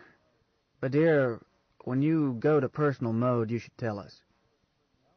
"I'm sorry, grandfather." "Don't sound so humble. Just say, 'Howdy, I'm here.' That's all. If you can manage to tell me or Ira just once to go to hell, it'll be good for you. Clean your circuits." "But I have no wish to say that to either of you." "That's what's wrong. If you hang around Dora, you'll learn to. Have you spoken to her today?" "I'm speaking with Dora now, Lazarus. We're playing fairy chess in 5 dimensions, and she's teaching me songs you taught her. She teaches me a song, then I sing a tenor lead, while she harmonizes in soprano. We're doing this in real time because we're outing through the speakers in your control room and listening to ourselves. Right now we're singing the story of One Ball Riley. Would you care to hear us?" Lazarus flinched. No, not that one." "We've practiced several others. Rangy Lil, and The Ballad of Yukon Jake, and Barnacle Bill. I sing the story on that one, while Dora does soprano and bass. Or perhaps 4 Whores Came Down from Canada. That one is fun." "No, Minerva. I'm sorry, Ira, my computer is corrupting your computer." Lazarus sighed. "I didn't plan it that way. I just wanted Minerva to babysit for me, since I've got the only retarded ship in this sector." "Lazarus," Minerva said reproachfully, "I don't think it is correct to say that Dora is retarded. She's quite intelligent, I think. I do not understand why you say that she is corrupting me." Ira had been lying on the grass, sunbathing with a kerchief over his eyes. He rolled to one elbow. "Nor I, Lazarus. That last one I'd like to hear. I recall where Canada was, north of the country you were born in." Lazarus counted silently, then said, "Ira, I know I have prejudices ridiculous to a civilized modern man such as yourself, I can't help it. I'm canalized by early childhood, imprinted like a baby duckling. If you want to hear bawdy songs from a barbaric era, please listen to them in your apartments, not up here. Minerva, Dora doesn't understand those songs. To her they are nursery rhymes. Nor do I understand them, sir, other than theoretically. But they are jolly, and I have enjoyed being taught to sing. Well, all right. Has Dora been behaving herself otherwise? She's been a good girl, Grandfather Lazarus, and I think she is contented with my company. She pouted a little at not having her bedtime story last night, but I told her that you were very tired and already asleep, and told her a story myself. But, Ishtar, did I miss a day? Yes, sir. Surgery? I didn't notice any new healed places. The Master Chief Technician hesitated. Grandfather, I will discuss procedures only if you insist. It does a client no good to be reminded of such things. I hope that you will not insist. I do hope so, sir. All right. But next time you chop out a day, or a week, or whatever, warn me, so that I can leave a bedtime story on file with Minerva. No, that won't do. You don't want me to know. Okay, I'll keep stories on file with Minerva, and you warn her instead. I will, Grandfather. It does help when the client cooperates, especially by paying as little attention to what we do as possible. Ishtar smiled briefly. The client we dread is another rejuvenator, worries and tries to run things. Small wonder. I know, my dear. I have that horrid habit of trying to run things myself. The only way I can keep from it is by staying out of the control room. So when I get too nosy, tell me to shut up. But, how are we doing? How much longer do I have to go? Ishtar answered hesitantly. Perhaps this is a time when I should tell you to shut up. That's it. But firmer, dear. Get out of my control room, you custard-headed dolt, and stay out. Make him realize that if he doesn't jump, you'll toss him into the brig. Now, try it again. Ishtar grinned widely. Grandfather, you're an old fraud. So I've long suspected. I was hoping it didn't show. All right. The subject is love. Minerva, the Hammer Darling says you told her that it can't be defined in Galacta. Got anything to add to that? Tentatively, yes, Lazarus. May I reserve my answer until the others speak? Suit yourself. Galahad, you talk less and listen more than anybody else in the family. Want to try it? Well, sir, I hadn't realized that there was any mystery about love until I heard Hamadryad ask about it. But I'm still learning English. By the naturalistic method, the way a child learns his milk language. No grammar, no syntax, no dictionary. Just listen and talk and read it. Acquire new words by context. By that method, I acquired a feeling that love means the shared ecstasy that can be attained through sex. Is that right? Son, I hate to say this, because if you've been reading a lot of English, I see how you reach that opinion, but you are 100% wrong. Ishtar looked startled. Galahad simply looked thoughtful. Then I must go back and read some more. Don't bother, Galahad.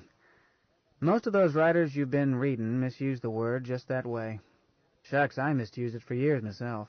It's a prime example of the slipperiness of the English tongue. But whatever love is, it's not sex. I'm not running down sex. If there is a purpose in life more important than two people cooperating and making a baby, all the philosophers in history haven't been able to find it. And between babies, the practice runs keep up our zest in life and make tolerable the fact that raising a baby is one hell of a lot of work. But that's not love. Love is something that still goes on when you are not sexually excited. It being so stipulated, who wants to try it? Ira, how about you? You know English better than the others. You speak it almost as well as I do. I speak it better than you do, Gramp. I speak it grammatically, which you do not. Don't prattle me, boy. I'll quang you proper. Shakespeare and I never let grammar interfere with expressing ourselves. Why, he said to me once, "Oh, stop it. He died 3 centuries before you were born." He did, huh?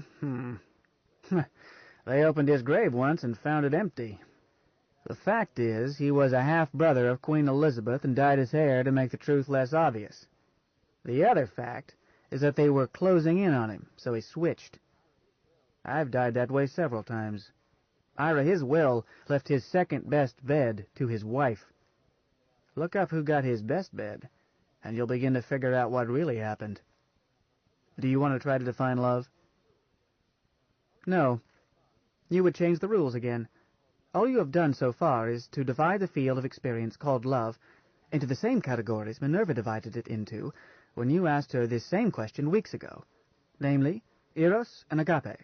But you avoided using those technical words for the subfields, and by this sophistry you attempted to exclude the general term from one subfield, and thereby claimed that the term to be defined was limited to the other subfield, which set it up for you to define love as identically equal to agape, but again without using that word. It won't work, Lazarus. To use your own metaphor, I saw you palm that card.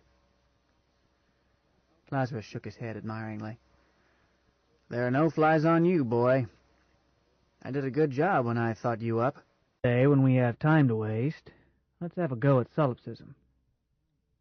Come off it, Lazarus. You can't bulldoze me the way you did Galahad. The subcategories are still in to waste. Let's have a go at solipsism. Come off it, Lazarus. You can't bulldoze me the way you did Galahad.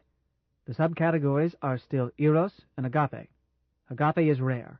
Eros is so common that it is almost inevitable that Galahad acquired the feeling that eros is the total meaning for the word of love. Now, you have unfairly confused him, since he assumes, incorrectly, that you are a reliable authority with respect to the English language. Lazarus chuckled. I remember, boy, when I was a kid, they sold that stuff by the wagon load to grow alfalfa. Those technical words were thought up by armchair experts of the same sort as theologians, which gives them the same standing as sex manuals written by celibate priests. Son, I avoided those fancy categories because they are useless, incorrect, and misleading. There can be sex without love, and love without sex, and situations so intermixed that nobody can sort out which is which. But love can be defined, an exact definition that does not resort to the word sex, or to question-begging by exclusion through the use of such words as eros and agape. So define it, said Ira. I promise not to laugh. Not yet. The trouble with defining in words anything as basic as love is that the definition can't be understood by anyone who has not experienced it. It's like the ancient dilemma of explaining a rainbow to a person blind from birth.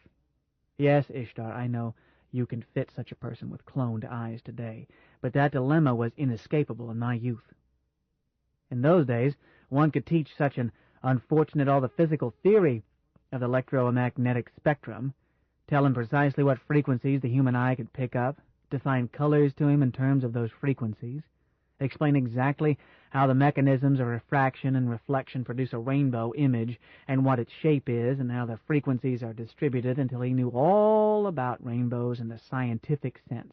But you still couldn't make him feel the breathless wonder that the sight of a rainbow inspires in a man. Minerva is better off than that man because she can see. Minerva, dear, do you ever look at rainbows? Whenever possible, Lazarus. Whenever one of my sensor extensionals can see one. Fascinating. That's it. Minerva can see a rainbow. A blind man can't. Electromagnetic theory is irrelevant to the experience. Lazarus, Minerva added, it may be that I can see a rainbow better than a flesh and blood can. Rainbow better than a... My visual range is 3 octaves, 1,512,000 angstroms. Lazarus whistled. Whereas I chop off just short of 1 octave. Tell me, girl, do you see, chords in those colors? Oh, certainly. Don't try to explain to me those other colors. I'll have to go on being half blind. Lazarus added, puts me in mind of a blind man I knew on Mars, Ira, when I was managing that, recreation center. Gramp, the chairman pro tem interrupted in a tired voice, don't treat us as children. Surely you're the oldest man alive, but the youngest person here, that offspring of mine sitting there making cow eyes at you, is as old as Gramp Johnson was when you last saw him. Hamadryad will be 80 her next birthday. Ham, my darling, how many paramours have you had? Goodness, Ira, who counts? Ever taken money for it? None of your business, Father. Or were you about to offer me some? Don't be flip, dear. I'm still your father. Lazarus, do you think you can shock Hamadryad by plain talk? Prostitution isn't big business here. There are too many amateurs as willing as she is. Nevertheless, the few bordellos we have in New Rome are members of the Chamber of Commerce. But you should try one of our better holiday houses, say, the Elysium, after you are fully rejuvenated. Good idea, agreed Galahad. To celebrate, as soon as Ishtar gives you your final physical check. As my guest, grandfather, I'd be honored. The Elysium has everything, from massage and hypnotic conditioning to the best gourmet food and best shows. Or name it, and they'll supply it. Wait a moment, protested Hamadryad. Don't be a selfish arshvadel. Galahad, we'll make it a foursome celebration. Ishtar? Certainly, dear. Fun. Or a sixsome with a companion for Ira, Father? I could be tempted, dear, for Lazarus' birthday party, although you know I usually avoid public places. How many rejuvenations, Lazarus? That's how we count this sort of birthday party. Don't be nosy, bub. As your daughter says, who counts? Wouldn't mind a birthday cake, such as I used to have as a child, but just one candle in the middle is enough. A phallic symbol, agreed Galahad. An ancient fertility sign, appropriate for a rejuvenation, and its flame is an equally ancient symbol of life. It should be a working candle, not a fake, if we can find one. Ishtar looked happy. Of course. There must be a candlemaker somewhere. If not, I'll learn how and make it myself. I'll design it, too. Semi-realistic, but somewhat stylized. Although I could make it true portraiture, grandfather. I'm a fair amateur sculptor. I learned it when I studied cosmetic surgery. Wait a minute, Lazarus protested. All I want is a plain wax candle. Then blow it out and make a wish. Thank you, Ishtar, but don't bother. And thanks, Galahad, but I'll pick up the tab, although it may be a family party right here, where Ira won't feel like a duck in a shooting gallery. Look, kids, I've seen every possible type of joy house and pleasure dome. Happiness is in the heart, not in that stuff. Lazarus, can't you see that the kids want to treat you to a fancy party? They like you, though prime cause alone knows why. Well, but there might be no tab. I think I recall something from that list appended to your will. Minerva, who owns the Elysium? It is a daughter corporation of Service Enterprises of New Rome Limited, which in turn is owned by Sheffield Libby Associates. In short, Lazarus owns it. Be damned. Who invested my money in that? Andy Libby, bless his sweet shy soul, would be spinning in his grave. If I hadn't placed him spinning in orbit around the last planet we discovered together, where he was killed. Lazarus, that's not in your memoirs. Ira, I keep telling you lots of things not in my memoirs. Poor little guy got to thinking one of his deep thoughts and didn't stay alert. I put him in orbit because I promised him when he was dying to take him back to his native Ozarks. Tried to, about 100 years later, but couldn't find him. Beacon dead, I suppose. All right, kids. We'll have a party at my happy house, and you can sample anything the place has to offer. Where were we?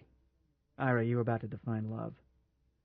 No, you were about to tell us about a blind man on Mars, when you were managing that whorehouse.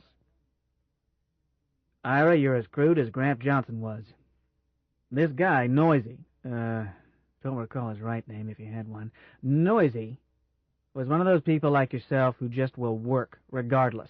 A blind man could get by in those days quite well by begging, and nobody thought the less of him, since there was no way then to restore man's sight. But Noisy wasn't content to live off other people. He worked at what he could do. Played a squeeze box and sang. That was an instrument operated by bellows which forced air over reeds as you touched keys on it. Quite pretty music. They were popular until electronics pushed most mechanical music makers off the market. Noisy showed up one night, skinned out of his pressure suit at the locked dressing room, and was playing and singing before I knew he was inside. My policy was trade, treat, or travel, except that the house might buy a beer for an old customer who temporarily wasn't holding. But Noisy was not a customer. He was a bum, looked and smelled like a bum, and I was about to give him the bum's rush. Then I saw this rag around his eyes and skidded to a stop. Nobody throws out a blind man.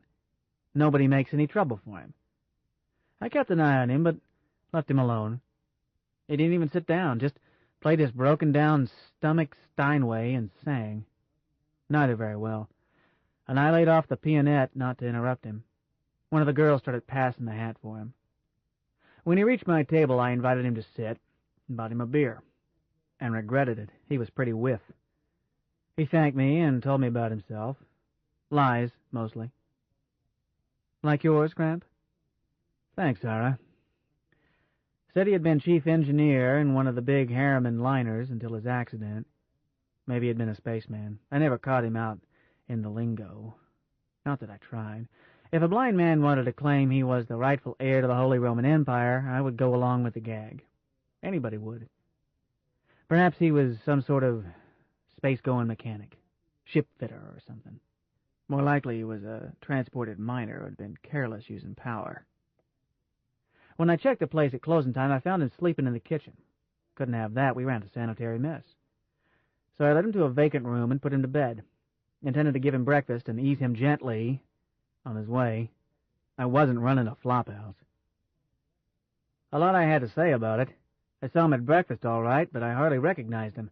A couple of the girls had given him a bath, trimmed his hair, and shaved him, and had dressed him in clean clothes. Mine! And had thrown away the dirty rag he had worn over his ruined eyes, and had replaced it with a clean white bandage. Kinfolk, I do not fight the weather. The girls were free to keep pets.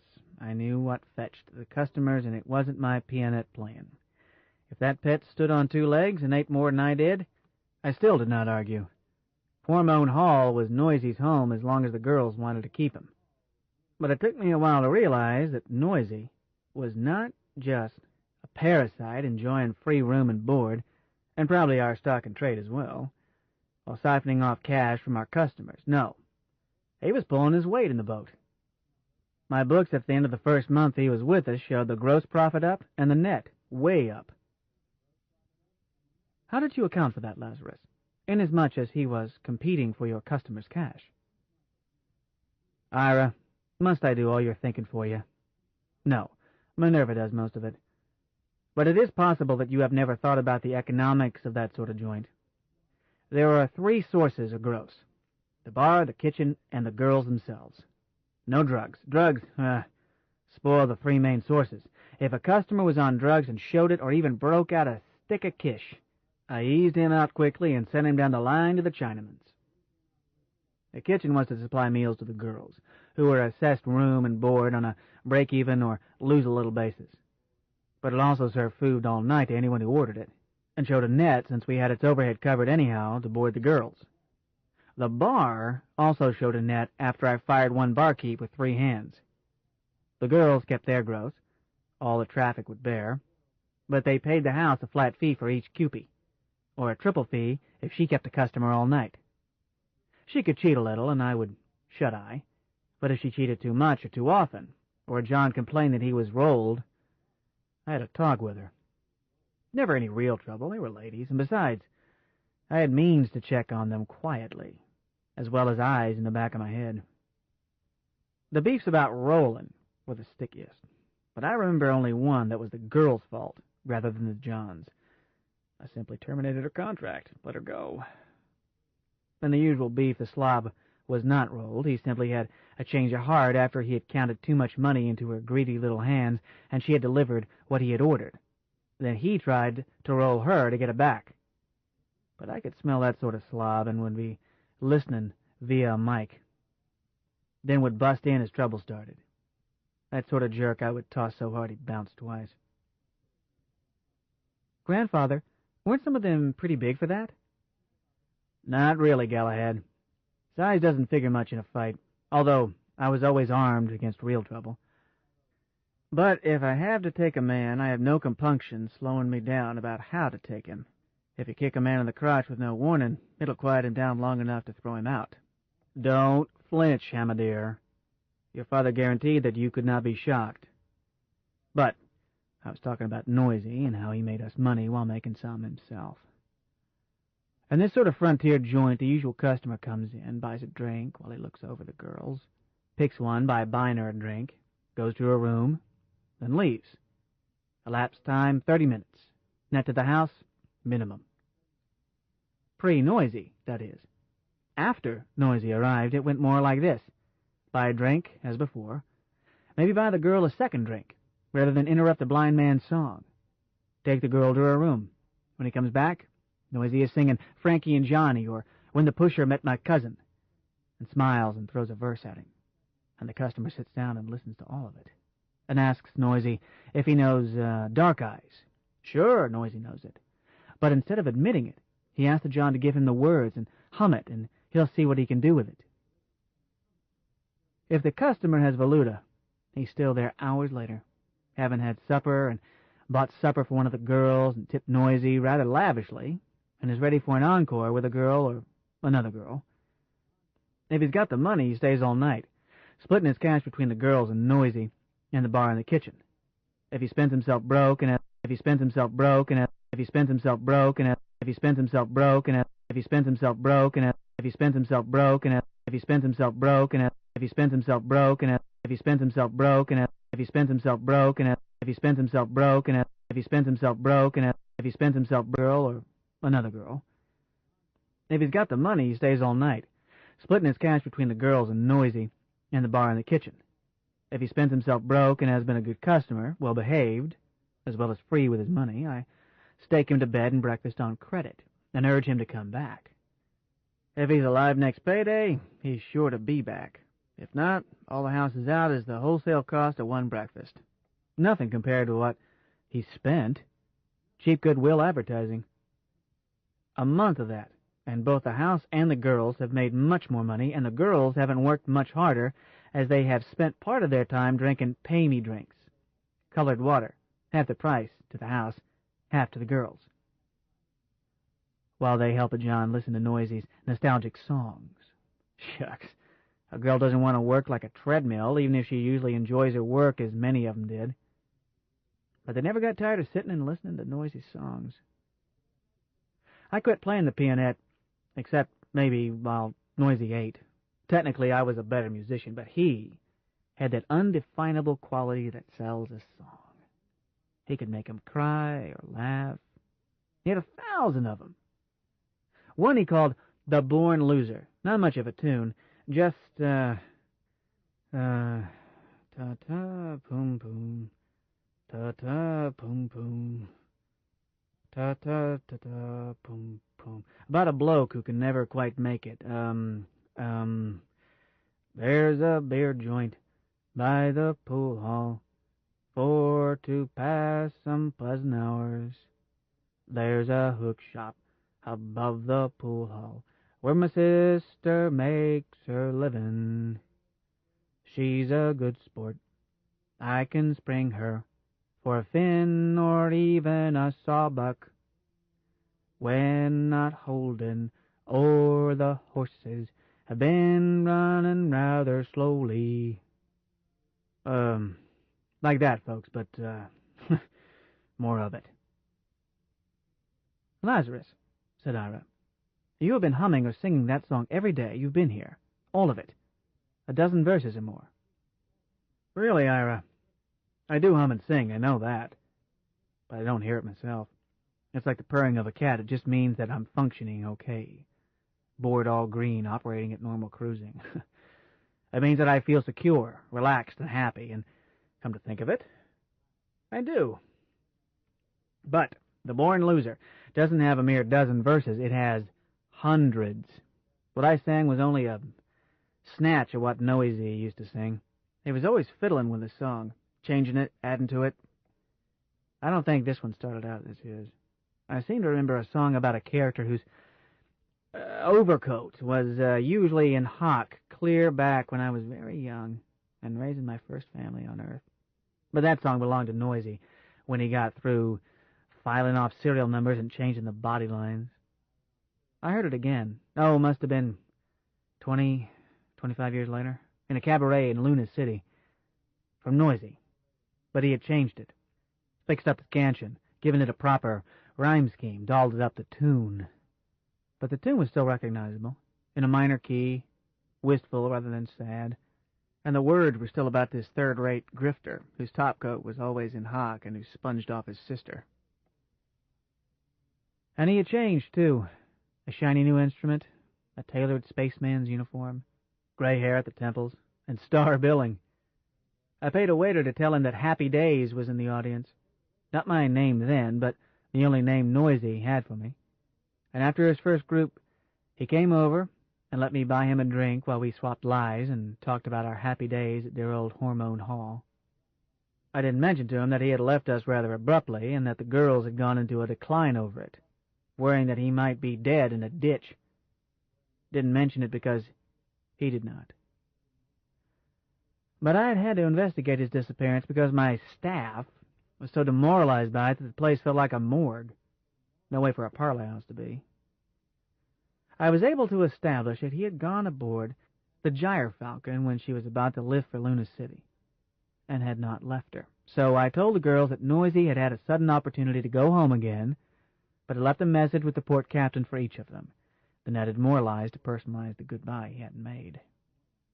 It perked him up, and lifted the gloom.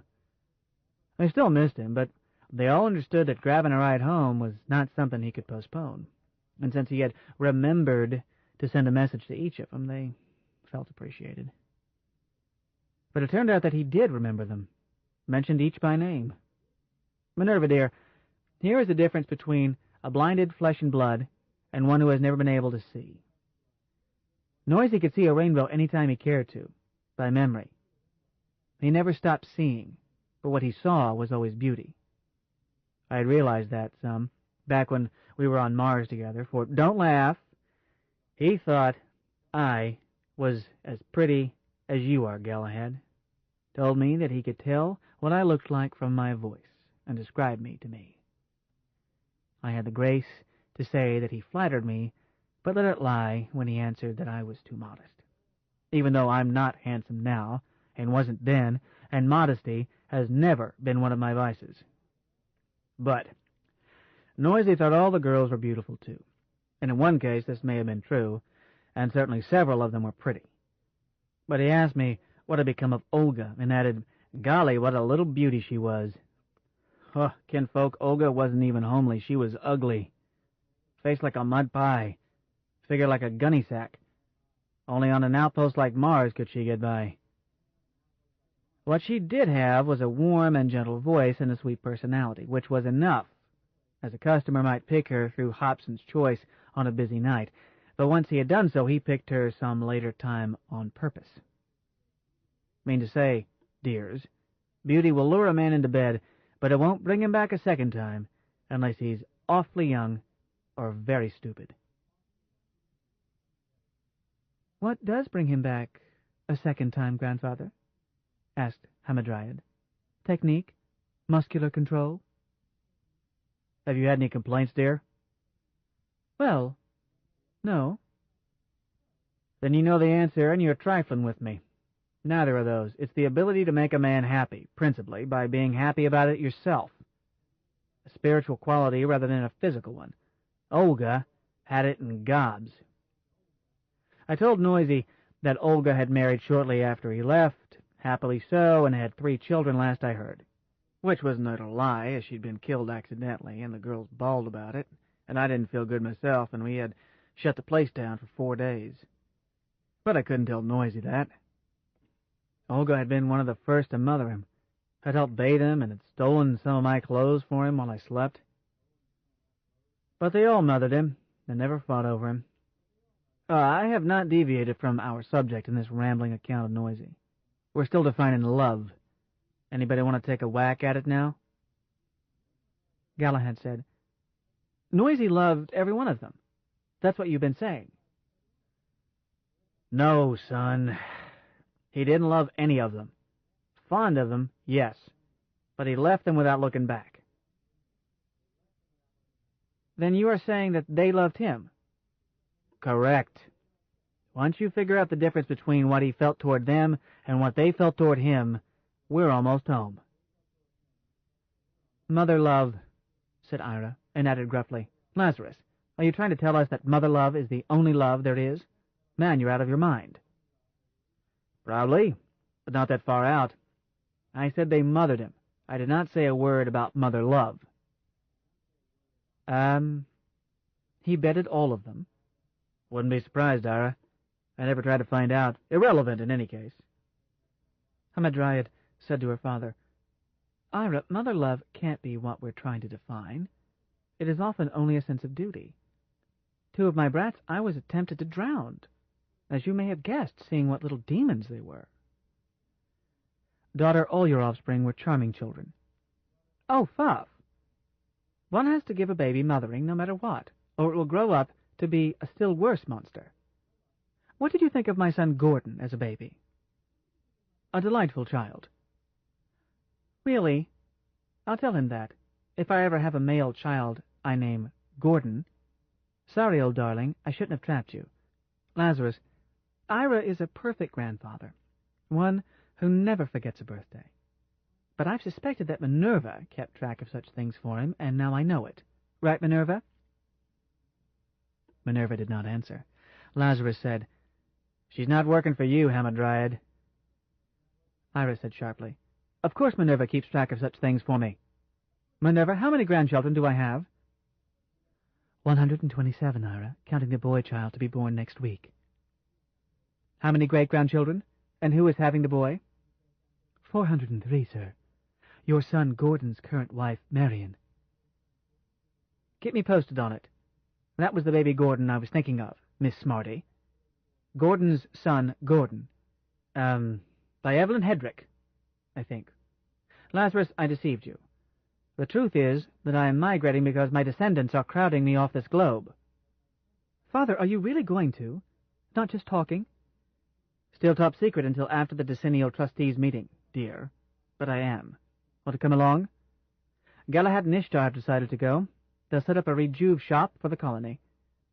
You'll have 5 to 10 years in which to learn something useful.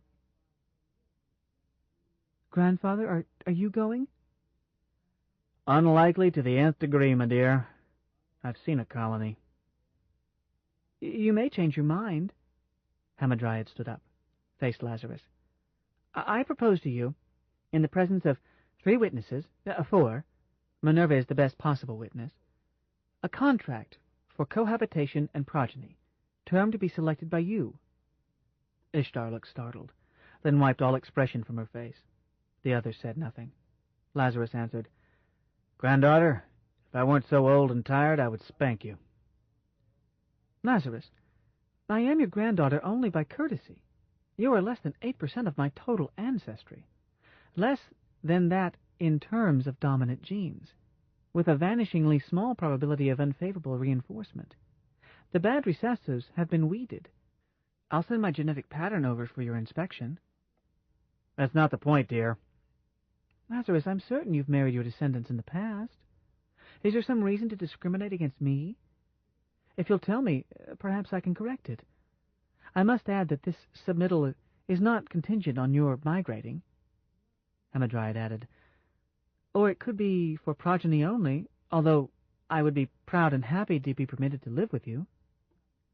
Why, Hamadryad? She hesitated. I am at a loss to answer, sir. I had thought that I could say, I love you, but apparently I do not know what that word means, so I have no word in either language to describe my need, and went ahead without one. Lazarus said gently, I love you, dear. Hamadryad's face lit up. He continued, And for that very reason I must refuse you. Lazarus looked around him. "I love all of you. Ishtar, Galahad, even that ugly, surly father of yours, dear, sitting there and looking worried. Now smile, dear, for I'm certain that there are endless young bucks anxious to marry you. You smile too, Ishtar, but not you, Ira. It would crack your face." "Ishtar, who is relieving you and Galahad?" No, I don't care who's scheduled. May I be alone the rest of today?" She hesitated. "Grandfather, may I keep the observation station manned?" "You will anyhow, but will you limit them to dials and gauges, or whatever it is you use? No eye or ear on me?"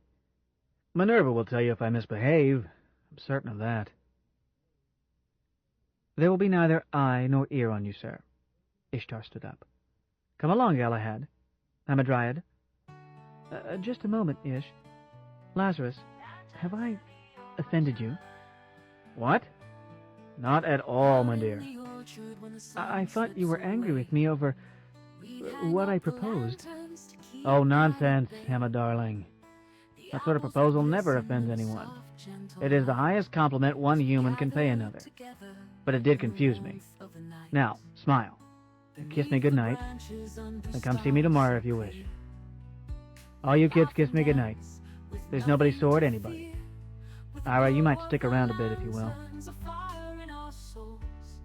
Like docile children, they did so. Then went into Lazarus' penthouse and took transport down. Lazarus said, "A drink, Ira?" "Only if you are having one." "We'll skip it then. Ira, did you put her up to it?"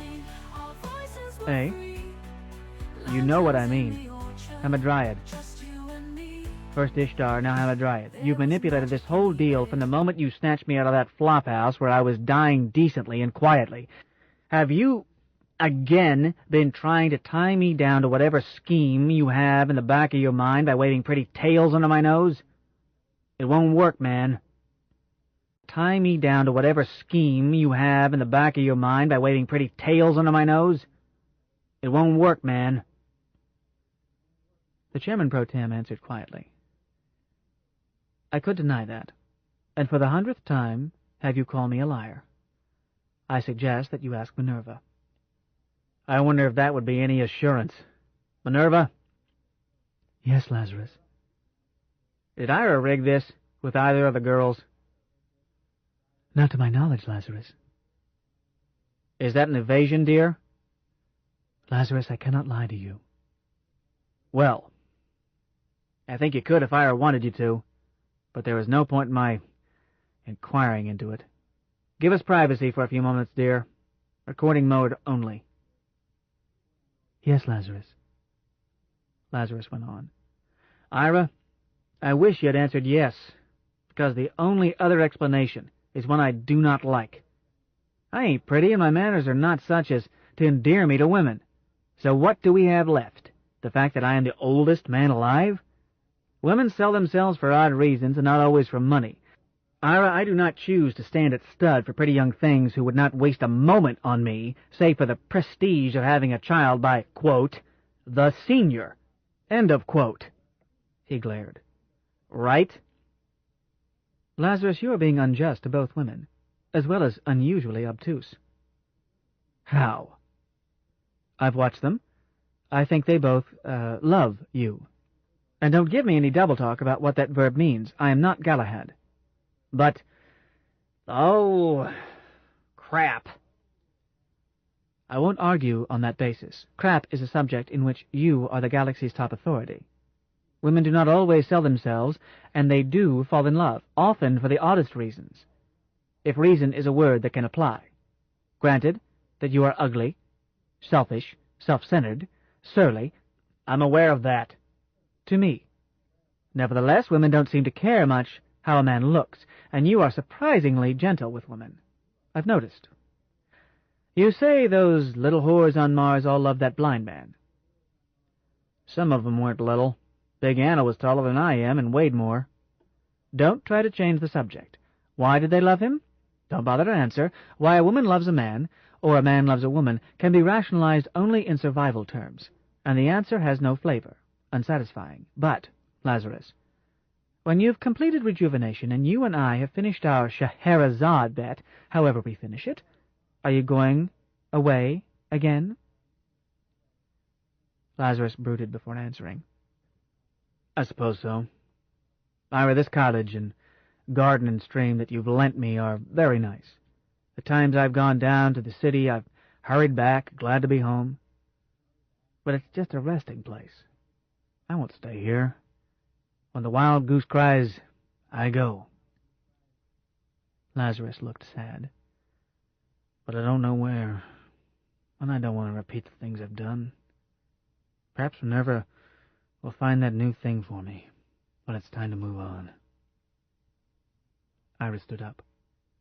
"Lazarus, if you weren't so stinking suspicious and mean, you would give both women the benefit of the doubt and leave them each with child to remember you by. It wouldn't cost you much effort." "Out of the question. I do not abandon children or pregnant women." "Excuse is, I will adopt in the womb any child you sire before you leave us. Shall I have Minerva place that in permanent and bind it?" "I can support my own kids. Always have." "Minerva, transfer it and bind it." "Completed, Ira."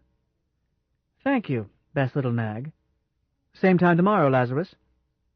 "I suppose so, yes. Call Hamadryad, will you, and ask her to come too? Tell her I ask you to.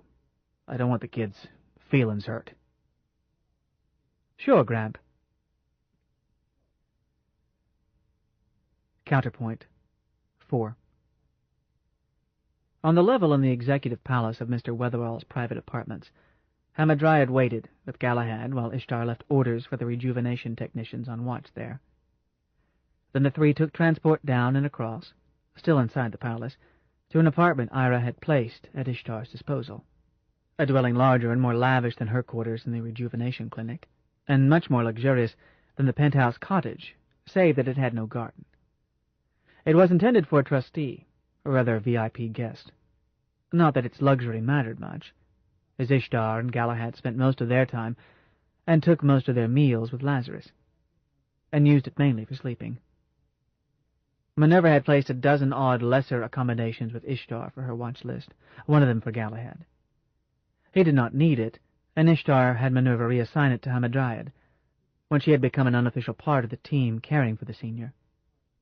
Hamadryad sometimes slept in it rather than go to her country home, without telling her father, as the chairman pro tem did not encourage members of his family to use palace quarters unnecessarily. Or she sometimes stayed with Ishtar and Galahad. This time all three went to Ishtar's apartment. They had matters to discuss. On arrival there, Ishtar checked. "Minerva." "Listening, Ishtar." "Anything?" "Lazarus and Ira are talking. Private conversation." "Keep me advised, dear." "Certainly, dear." Ishtar turned back to the others. "Who wants a drink or something? Too early for dinner. Or is it? Ham?" Galahad answered. "A bath for me, then a drink. I was all set for a dip, hot and sweaty, when Lazarus kicked us out." "And stinky," Ishtar agreed. "I noticed it in the transport." "A bath wouldn't hurt you, big ass. You were exercising as hard as I was." "Regrettably true, my gallant knight. I was careful to sit downwind from our elders after that last match. Ham, get us all something tall and cold while Stinky and I get clean." "Will you two settle for Idleberry Jolts or whatever is handy, while we all bathe? I don't have the excuse of heavy exercise, but I broke out with fear stink when I put the proposal to Gramp, and muffed it. After all your coaching, Ish. I'm sorry." She started to sniffle. Ishtar put her arms around the younger woman. There, dear, stop it. I don't think you muffed it." "He refused me." "You laid a good foundation, and shook him up, which he needed. You startled me with your timing, but it will work out all right." "He probably won't even let me come back." "Yes, he will. Stop shaking. Come, dear. Galahad and I will give you a long, relaxing back rub. Stinky, Fetch the fizz and join us in the shower room. Huh, with 2 women around, I have to work. Okay. When Galahad arrived with cold drinks, Ishtar had Hamadryad stretched out face down on the massage table. Ishtar looked up and said, "Dear, before you get wet, see if there are 3-towel robes in the rack. I didn't check." "Yes, ma'am." "No, ma'am." "Right away, ma'am." "Will that be all, ma'am?" "Plenty of robes. I dialed for more this morning." "Don't bruise her. You don't know your own strength. I'm going to need her later. And I'm going to swap you for a dog, sweetheart, and sell the dog. Pass around those drinks, then come help, or you won't get either of us later, if ever. We're busy agreeing that all males are beasts." She continued to massage gently, firmly, with professional skill, down Hamadryad's back, while the massage table matched her appropriately down the subject's front. She let Galahad hang a drink around her neck and place its nipple in her mouth without slowing her careful fingers. He snapped Hamadryad's drink to the table, placed nipple in her mouth, patted her cheek, then took the other side and started to help, following Ishtar's lead. The table changed action to match 4 hands. Some minutes later he let the nipple for his drink retract, and spoke. "Ish, any chance that Gramp twigged about you 2 broads?" "We're not all that broad. At least, Ham is not." "Broad is a usual English idiom for a female, and you said we should talk and think in English as long as we are on this commitment." "I simply said that Hamadryad is not very broad, even though she's had more children than I have, and I haven't had any since rejuvenation. But it's a colorful idiom. I like it. I don't see how Lazarus could guess that we are pregnant. Not that it would matter if he did, in my case, except just how I am pregnant, and he can't know that as I fudge the record on the source of the cloned cell. Ham, you haven't hinted anything to Lazarus, have you?" Hamadryad surrendered her drink. "Of course not." "Minerva knows," Galahad said. "Of course she does. I discussed it with her. But now you've got me wondering. Minerva—" "Listening, Ishtar." The computer added, "Ira is leaving. Lazarus has come inside. No problems." "Thank you, dear. Minerva, is there any possible way that Lazarus could know about Hamadryad and me? That we are pregnant, I mean. And why? And how?" "He has not said so, nor has anyone mentioned it in his presence. Evaluation of pertinent data available to me makes it probable by less than 1 part in 1,000. "How about Ira?" "Less than 1 part in 10,000. Ishtar, when Ira told me to supply you with service and to assign you a restricted memory, he programmed me so that any later program will simply wipe your assigned box. Truly, there is no way for him to retrieve from your private memory file, nor can I self-program to get around it." "Yes, so you assured me. But I don't know much about computers, Minerva." Minerva chuckled. "Whereas I do. You could say that I have made a career of computers. Don't worry, dear. Your secrets are safe with me. Lazarus has just told me to order a light supper for him. Then he's going to bed." "Good. Let me know what he eats, and how much, and when he goes to bed. Then call me if he wakes. Awake and alone at night, a man is at his lowest ebb. I must be ready to move quickly, but you know that." "I shall watch his wave patterns, Ishtar. You will have 2 to 5 minutes warning, unless El Diablo jumps on his stomach." "That damned cat. But being wakened that way doesn't depress him. It's his suicidal nightmares that worry me. I have about used up diversionary emergencies. I can't set fire to the penthouse a second time." "Lazarus has not had one of his typical depression nightmares this month, Ishtar, and I know how to spot the wave sequences now. I'll be very careful."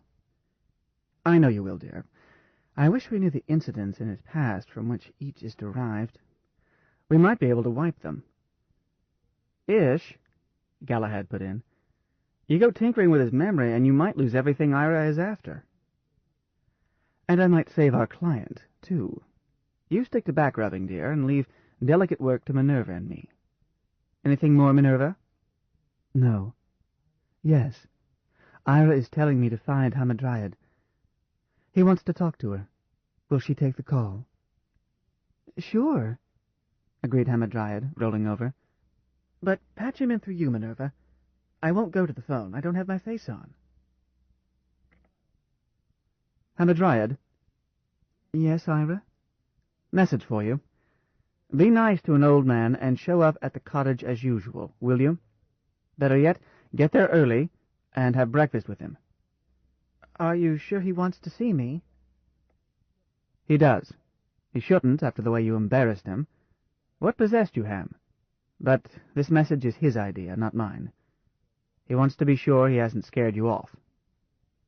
She sighed with relief. I'm not scared off if he will let me stay. Father, I told you I would devote as many days to this as he will permit. I meant it, and still mean it. In fact, I've told my manager that she can buy me out on long-term credit. That's how serious I am. So, I'm very pleased.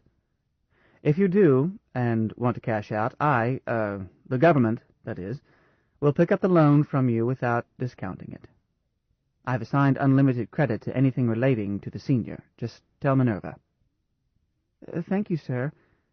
I don't expect to need it, unless Grant gets tired of me and I see something else I want to invest in. But the business is prosperous.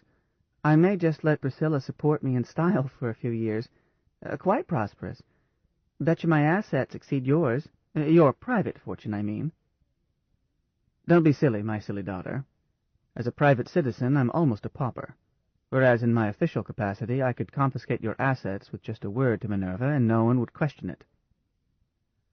Except that you never would. You're sweet, Ira. Huh?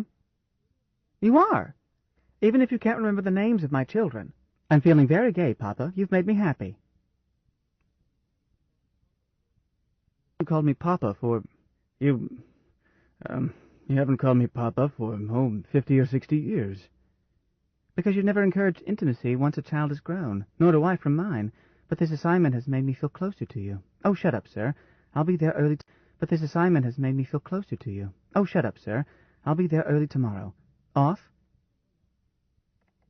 One moment. I forgot to ask where you are. If you're home... I'm not. I'm having a bath with Galahad and Ishtar. About to, that is. You interrupted a wonderful back rub they were giving me. Sorry. As you are still in the palace, I suggest that you stay. To be here early tomorrow. Beg a bed from them, or, if that is intruding, come to my apartments. We'll find something. Don't fret about me, Ira. If I can't shame them into keeping me overnight, Minerva will find me a bed. Truly, Lazarus' bed is the only one I've ever found impossible to get into.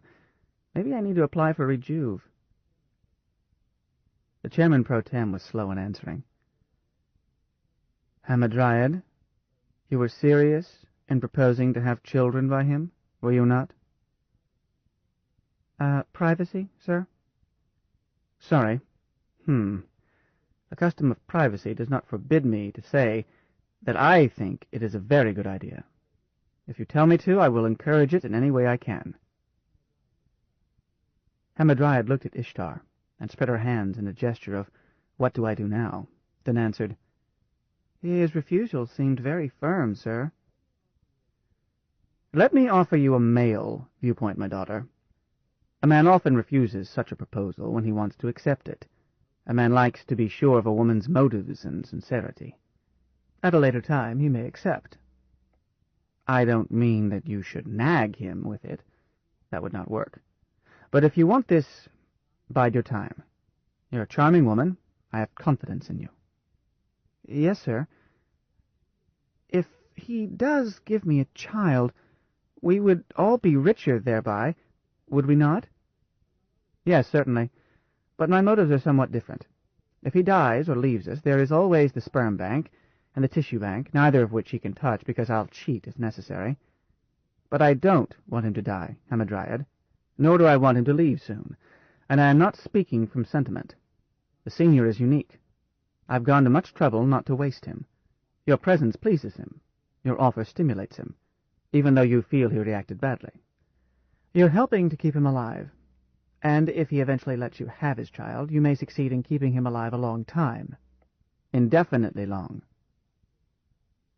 Hamadryad wiggled with pleasure and smiled at Ishtar. Father, you make me feel proud. You have always been a daughter to be proud of, dear, although I can't claim all the credit. Your mother is a most exceptional woman. Off now? Off, with music playing. Good night, sir. Without getting up, Hamadryad grabbed both her friends around their waists and hugged them tightly. Oh, I feel good. So get down at this table, narrow-broad. It's my turn. You don't need a massage, Ishtar said firmly. You've been under no emotional strain, and the hardest work you've done all day is to beat me 2 games of murder ball. But I'm the spiritual type, sensitive. So you are, dear Galahad. And now you can most spiritually help her down and help me bathe her, still most spiritually. Galahad complied while complaining, You two ought to bathe me instead. Pretend I'm a blind music maker. He closed his eyes and sang, There's a cop around the corner who is sometimes not so friendly to a man who isn't holding, or otherwise unlucky. That's me, unlucky, or I wouldn't have to work with 2 women in the house. What cycle, Ish? Relaxing, of course. Hammer, dear, since you let us hear that call, I assume that I can talk about it? I agree with Ira. You have Lazarus sexually stimulated, whether he knows it or not, and if you can keep him that way, he won't be depressed. Is he truly that nearly recovered, Ishtar? Hamadryad asked while raising her arms and letting them work on her. He looks better, but I can't tell. His manner doesn't change. Oh, definitely. He started masturbating a month ago. Shampoo, dear? He did? Really? Oh, that's wonderful. Do I need one? Oh, yes, I do. Thanks. So it's well to have a sister, or even an old uncle. Close your eyes, Hambone, baby. Shampoo mix coming. A client has no privacy with Ishtar, but she didn't tell me. I had to infer it from his graphs. Ish, why do I always wind up washing Ham's back? Because you tickled, sweetheart. There was no need for you to know. But a client certainly has no privacy with Minerva to help, and that's as it should be. We need better computer service at the clinic. I now see. Although he does have privacy in its true sense, as all of this is covered by the oath, even though you are not regular staff, Ham, I'm sure you realize that. Oh, certainly. Oh, not quite so hard, Galahad. Red-hot pincers could not make me talk other than to you two, not even to Ira. Ishtar, do you think I could learn to be a real rejuvenator? If you feel a vocation for it and want to study that hard. Let it rinse now, Galahad. You have the empathy, I'm sure. What's your index? They're your friends, boy. Don't neglect them. Birthdays and Yom Kippur. Genius minus, Hamadryad admitted.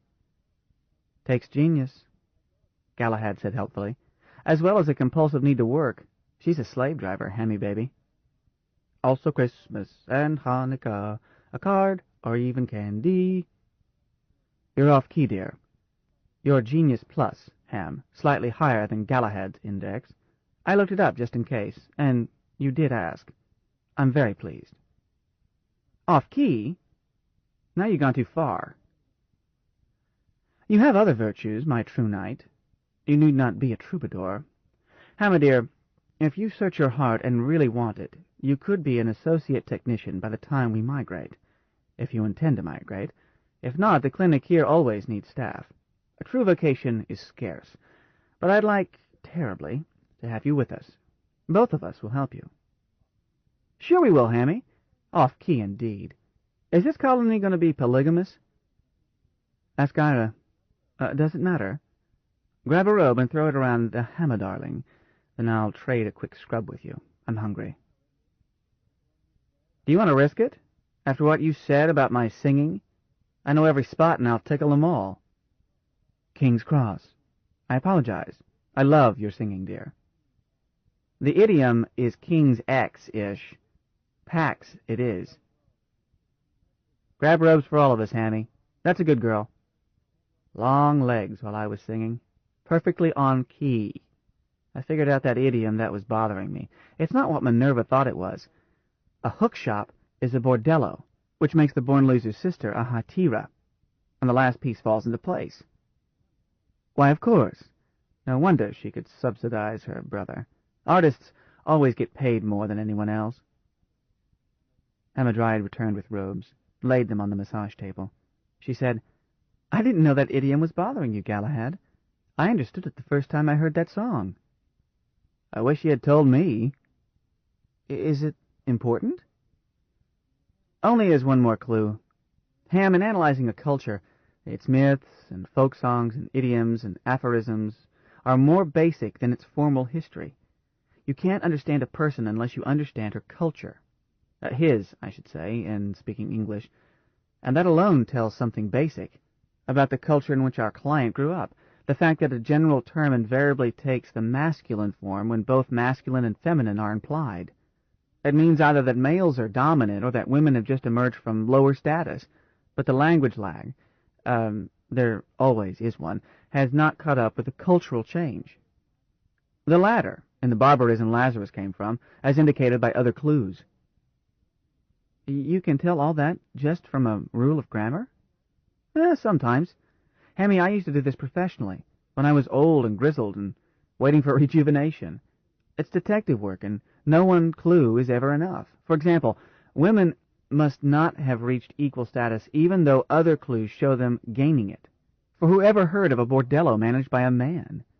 A guard in one, yes, and Lazarus said that he was that too. But manager?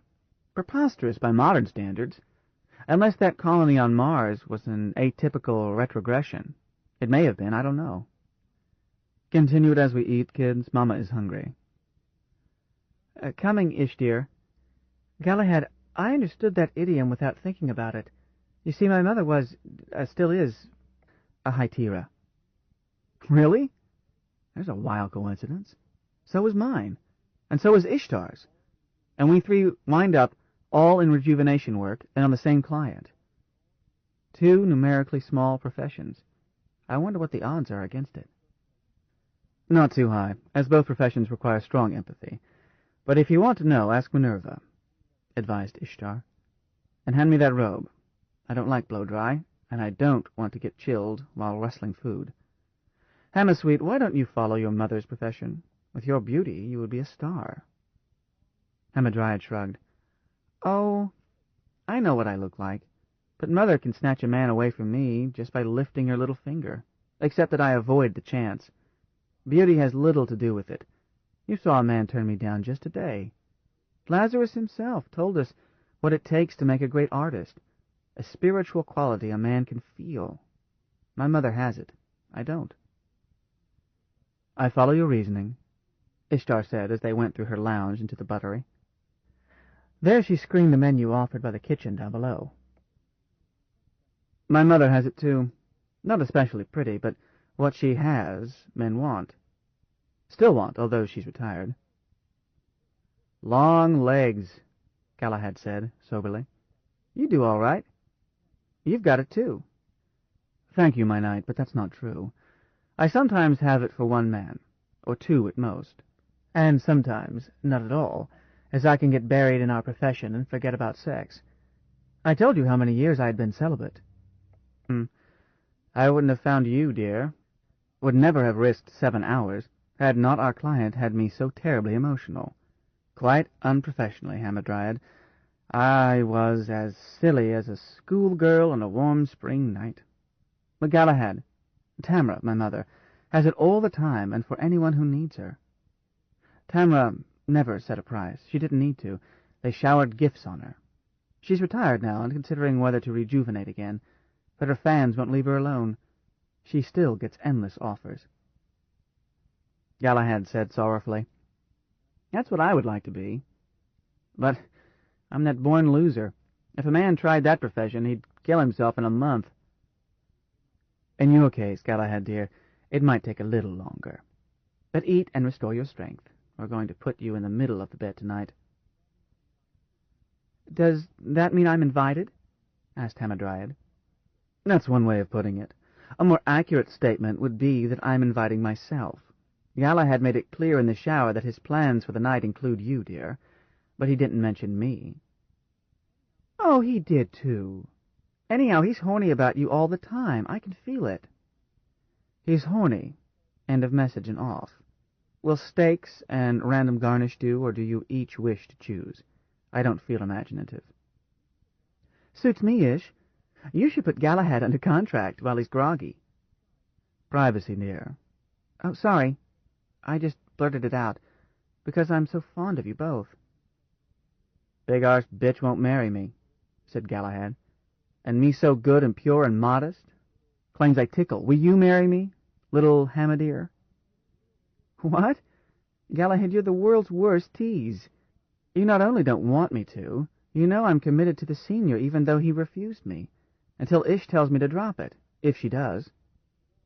Ishtar finished ordering, wiped the screen. Galahad, don't tease our baby. I want both Hamadryad and me to be free of other contracts as long as either of us has any chance of getting our client interested in cohabitation, or progeny, or both.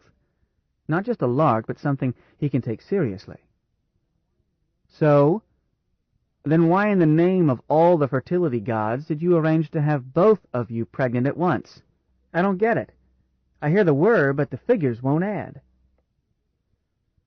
Because, my stupid darling, I don't dare wait. The director may come back any time. But why you two? With maybe 10,000 healthy host mothers registered and available? And why two? Dearest man, I'm sorry I said you were stupid. You aren't. You're just male. Hamadryad and I know exactly what risks we are taking, and why. We don't look pregnant, and won't for weeks yet. And if either of us can jockey Lazarus into a contract, an abortion takes 10 minutes. Professional host mothers won't do for this job. It has to be bellies over which I have some control, and women I trust utterly. Bad enough that I had to trust a gene surgeon and risk a prescribed procedure. Ira may have to get me out of that if anything slips. But you know as well as I do, sweet Galahad, that even an ordinary clone sometimes goes wild. I wish I had 4 female bellies I could use, and won't for weeks yet. And if either of us can jockey Lazarus into a contract, an abortion takes 10 minutes. Professional host mothers won't do for this job. It has to be bellies over which I have some control, and women I trust utterly. Bad enough that I had to trust a gene surgeon and risk a prescribed procedure. Ira may have to get me out of that if anything slips. But you know as well as I do, sweet Galahad, that even an ordinary clone sometimes goes wild. I wish I had 4 female bellies I could use, not 2. 8, 16. Increase the chances of getting 1 normal fetus. In another month, long before it shows, we'll know what we're carrying. If the odds fail both of us, well, I'm ready to start over again, and Hamadryad is too. As many times as necessary, Ishtar. I swore it. Ishtar patted her hand. We'll get a good one. Galahad, Lazarus is going to have his identical twin sister, I promise you. And once it is an accomplished fact, we'll hear no more talk of termination option switches, or leaving us, or anything, at least until she's woman tall. Ishtar? Yes, Hamadryad. If we both show normal fetuses a month from now, then you can abort, dear. You know that. No, I shan't. What's wrong with twins? Galahad blinked at her. Don't bother to answer, Ish. Let me give you the male angle. The man who can resist raising identical twin girls hasn't been born, and his name isn't Lazarus Long. Look, dears, is there anything at all that can improve both your chances, now? No, Ishtar repeated softly. No. We both test pregnant. That's all we can say or do now, except pray, and I don't know how to pray. Then it's time we learned.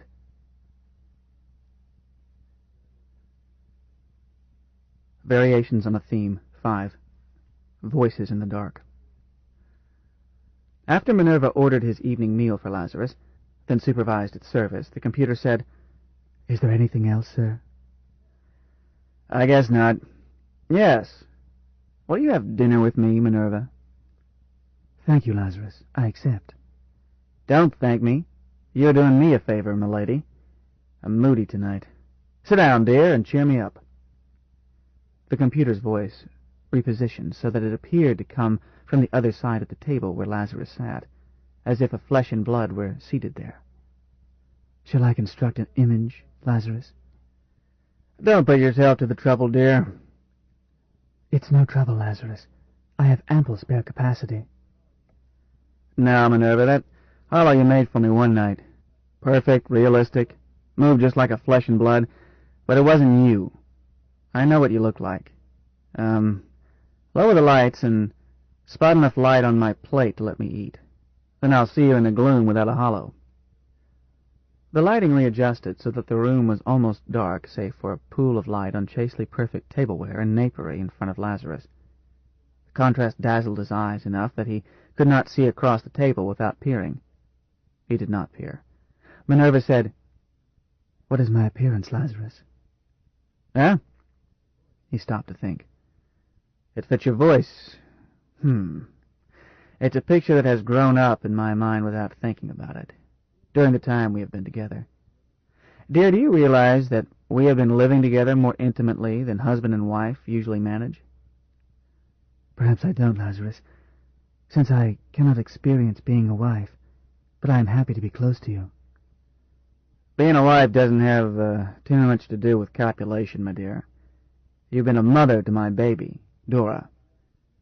Oh, I know that Ira stands first with you. But you're like that girl Olga I spoke of. You have so much to give that you can enrich more than one man. But I honor your loyalty to Ira, your love for him, dear. Thank you, Lazarus, but if I know what the word means, I love you too, and Dora. I know you do. Both. You and I have no need to worry over words. We'll leave that to Hamadryad. Your appearance. You are tall, about as tall as Ishtar, but slender, not skinny, just slender. Strong and well-muscled without being bulgy. You are not as broad in the hips as she is, but broad enough, womanly. You're young, but a mature young woman, not a girl. Breasts much smaller than Ishtar's, more like Hamadryad's. You are handsome, rather than pretty, and you are rather solemn, except when one of your rare smiles lights up your face. Your hair is brown and straight, and you wear it long, but you don't fuss with it, other than to keep it clean and neat. Your eyes are brown and match your hair. You usually don't wear cosmetics, but you almost always wear some sort of clothing, simple clothing. You're not a clothes horse. Dress does not interest you that much. But you go naked only with persons you fully trust. A short list. That's all, I guess. I haven't tried to imagine details. This is just what grew in my mind. Oh, yes. You keep your nails, both hands and feet, short and clean. But you aren't fussy about it, or about anything. Neither dirt nor sweat bothers you, and you don't flinch at blood, even though you don't like it. I am very pleased to know how I look, Lazarus. Huh? Oh, fiddle, girl. That's my imagination living its own life. That is how I look, Minerva said firmly, and I like it. All right. Although you can be as dazzlingly beautiful as Hamadryad if you want to be. No, I look just as you described me. I am a Martha, Lazarus, not her sister Mary. Lazarus said, You surprise me. Yes, you are. You've read the Bible? I have read everything in the great library. In one sense, I am the library, Lazarus. Yeah, should have realized it. How is the twinning process coming along? Going to be ready? Say if Ira gets a burr under his saddle and takes off in a hurry? It is essentially complete, Lazarus. All my permanents, programs and memories and logics are twinned in Dora's number 4 hold. I run routine checks, and exercise by running the twinned parts parallel with me here under the palace. Tell me 6 times instead of my normal tell me 3 times method. I have found and corrected some open circuits that way. Minor factory defects. Nothing I could not handle at once. You see, Lazarus, I treated it as a crash program, and did not depend on Turing processes to build most of my new me, as I would have had to build extensionals in Dora for that sole purpose, then remove them, save for maintenance extensionals. That would have taken much time, of course, since I can't use computer speeds in manipulating mass, so instead I ordered all new blank memories and logic circuitry, and had them installed in Dora by factory technicians. Much faster. Then I filled them and checked them. Any trouble, dear? No, Lazarus. Oh, Dora grumbled about dirty feet in her clean compartments. But it was just grumbling, as they worked clean-room style, lint-free coveralls and masks and gloves, and I required them to change in the airlock, not just before they entered her number 4. He felt her quick smile. Temporary sanitary facilities outside the ship, which caused the project engineer to grumble, as well as the shop steward. I should think so. Wouldn't have hurt Dora to activate a head. Lazarus, as you pointed out, I will be, I hope, a passenger in Dora some day. So I have tried to become her friend. And we are friends. And I love her. And she is the only friend I have who is a computer.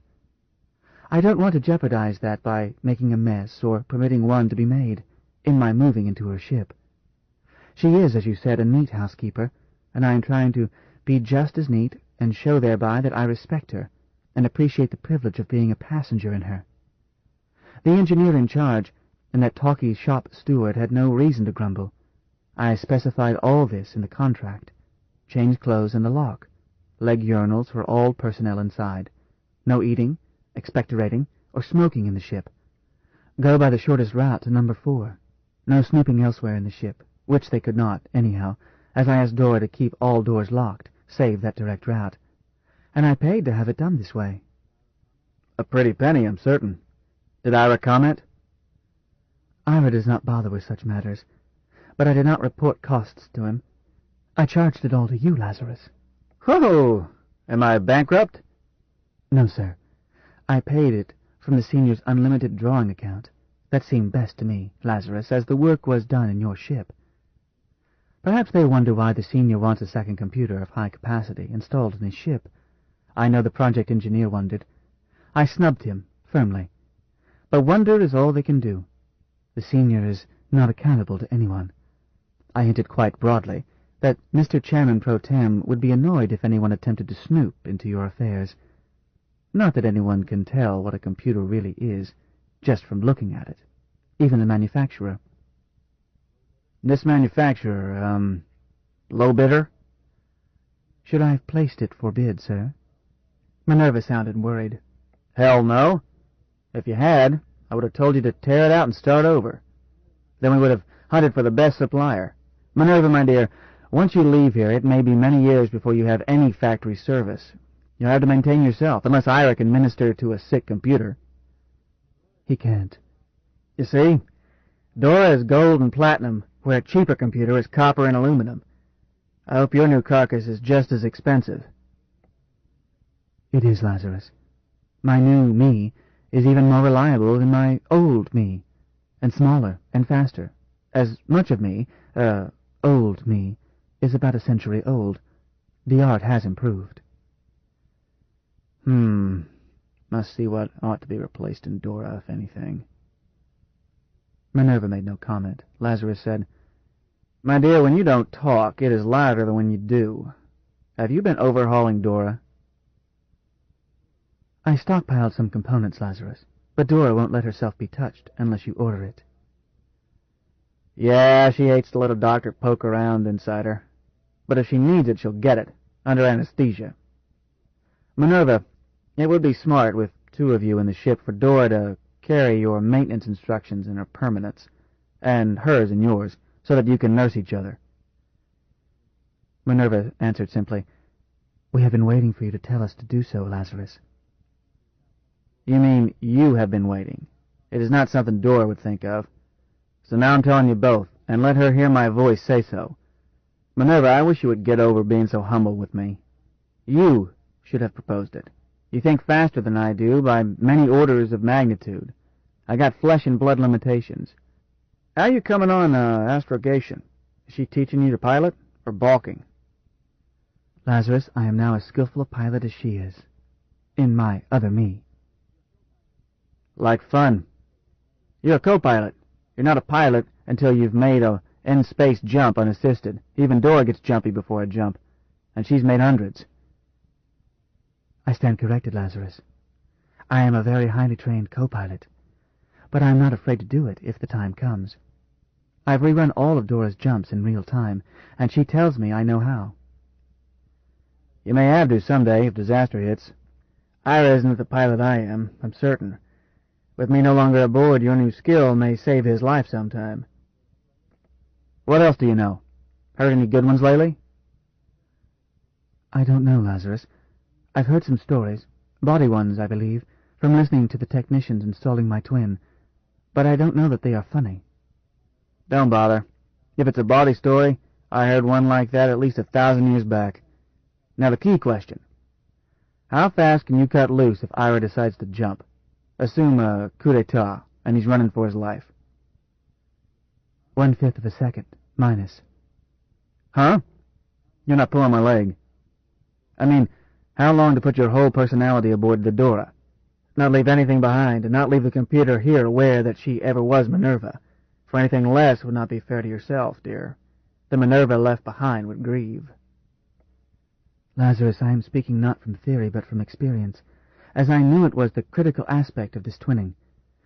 So once I dismissed the contractor and had twinned my permanents and logics and my running temporaries, I experimented, cautiously at first. I simply paralleled me, as I described to you. That's easy. I just have to balance the lag at each end, and stay synchronous in real time. But I have to do that with my remote extensionals at all times. I'm used to it. Then I tried very cautiously, suppressing myself, first at the ship end, then at the palace end, with a self-program to revert to full twinning in 3 seconds. No trouble, Lazarus. Not even the first time. Now I can do it in less than 200 milliseconds, and run all checks to be certain that I have neglected nothing. I have done so 7 times since you asked that question. Did you notice a lag in my voice at times? Approximately 1,000-kilometer lag? What? My dear, I am not a... My dear, I am not a... My dear, I am not a... My dear, I am not a... My dear, I am not a... My dear, I am not a... My dear, I am not a... My dear, I am not a... My dear, I am not a... My dear, I am not a... My dear, I am not a... My dear, I am not a... My voice at times. Approximately 1,000-kilometer lag. What? My dear, I am not equipped to notice a lag of less than 30,000 kilometers at speed c. He added, Call it 1/10 of a second. You flatter me.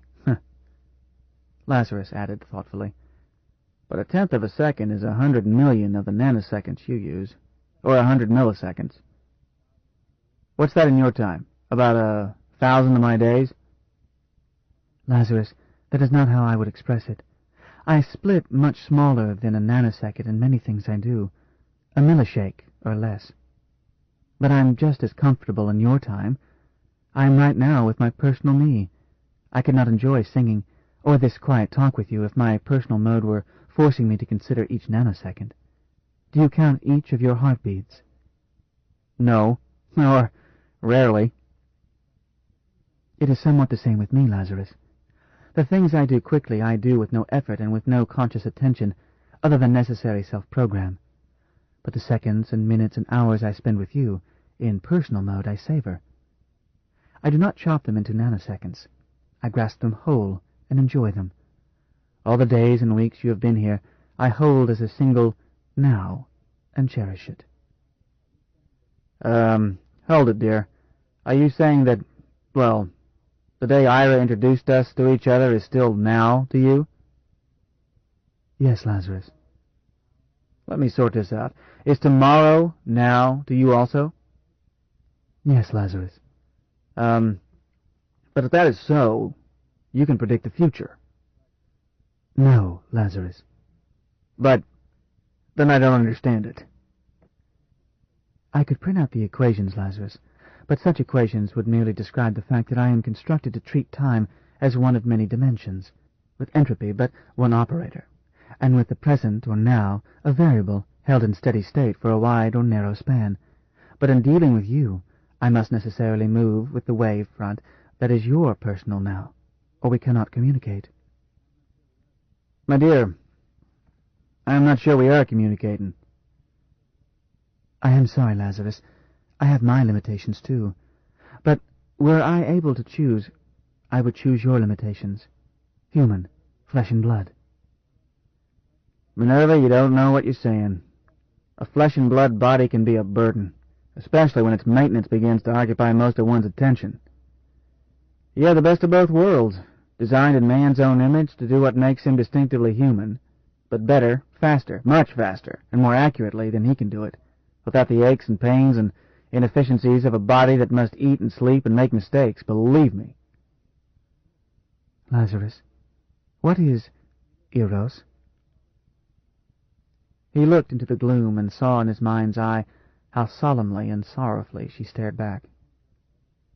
Good God, girl, do you want to go to bed with him that badly? Lazarus, I do not know. I am a blind man. How can I know? Lazarus sighed. I'm sorry, dear. Then you know why I have kept Dora a baby. Only as conjecture, Lazarus, one that I have not and will not discuss with anyone. Thank you. You are a lady, dear. You do know. Or you know part of my reason. But I'll tell you all of it when I feel up to it, and then you will know what I mean by love, and why I told Hamadryad it must be experienced, not defined in words, and why I know that you know what love is, because you have experienced it. But Dora's story is not for Ira, just for you. No, you can let Ira have it, after I'm gone. Call it The Tale of the Adopted Daughter. Then place a hold on it and let him have it later. But I won't tell it now. I'm not strong enough tonight. Ask me when you know I'm feeling up to it. I shall. I'm sorry, Lazarus. Sorry? Minerva, my dear, there is never anything to feel sorry about with love. Never. Would you rather not love me? Or Dora? Or never have learned of love through loving Ira? No, not that. But would that I knew Eros, too. Count your blessings, dear. Eros can hurt. Lazarus, I do not fear being hurt. But while I know much about male-female reproduction, far more than any single human flesh and blood knows... You do? Or think you do? I do know, Lazarus. In preparation for migrating, I added extra additional memory storage, filling much of hold number 2, so that I could transcribe for Ishtar into my new me all the research files and library and restricted records of the Howard Rejuvenation Clinic. Woo! I think Ishtar took a chance. The clinic seems pretty cagey about what they release and don't release. Ishtar is not afraid to take chances, but she did ask me to hurry, so I placed it in temporary here, until I could set up the necessary capacity, large, in Dora's hold. But I asked Ishtar's permission to study it, and she said it was all right for me to do so, as long as I did not release anything keyed as confidential or secret without consulting her. I found it fascinating, Lazarus. I now know all about sex, in the sense that a man who has always been blind can be taught the physics of a rainbow. I am even a gene surgeon now, in theory, and would not hesitate to be one in practice, once I had time to construct the ultra-micro-miniature Waldos needed for such fine work. I am equally expert as obstetrician and gynecologist and rejuvenator. Erectile reflexes and mechanics of orgasm, and the processes of spermogenesis and impregnation are no mystery to me, nor any aspect of gestation and birth. Eros alone I cannot know, and know at last that I am blind. Variations on a Theme 6. The Tale of the Twins Who Weren't. But sky merchant was then my usual occupation, Minerva. That caper in which I moved from slave to high priest was forced on me. I had to be meek a long time, which ain't my style. Maybe Jesus was right when he said that the meek shall inherit the earth, but they inherit very small plots, about 6 feet by 3. But the only route from field hand to freedom lay through the church and required meekness all the way. So that's what I gave them. Those priests had weird habits. Which got me off their damn planet, and I never expected to go back. Did go back a couple of centuries later, freshly rejuvenated and not looking anything like that high priest whose ship had been lost in space. I was a sky merchant again, which suits me. It lets you travel and see things. I went back to Blessed for money, not revenge.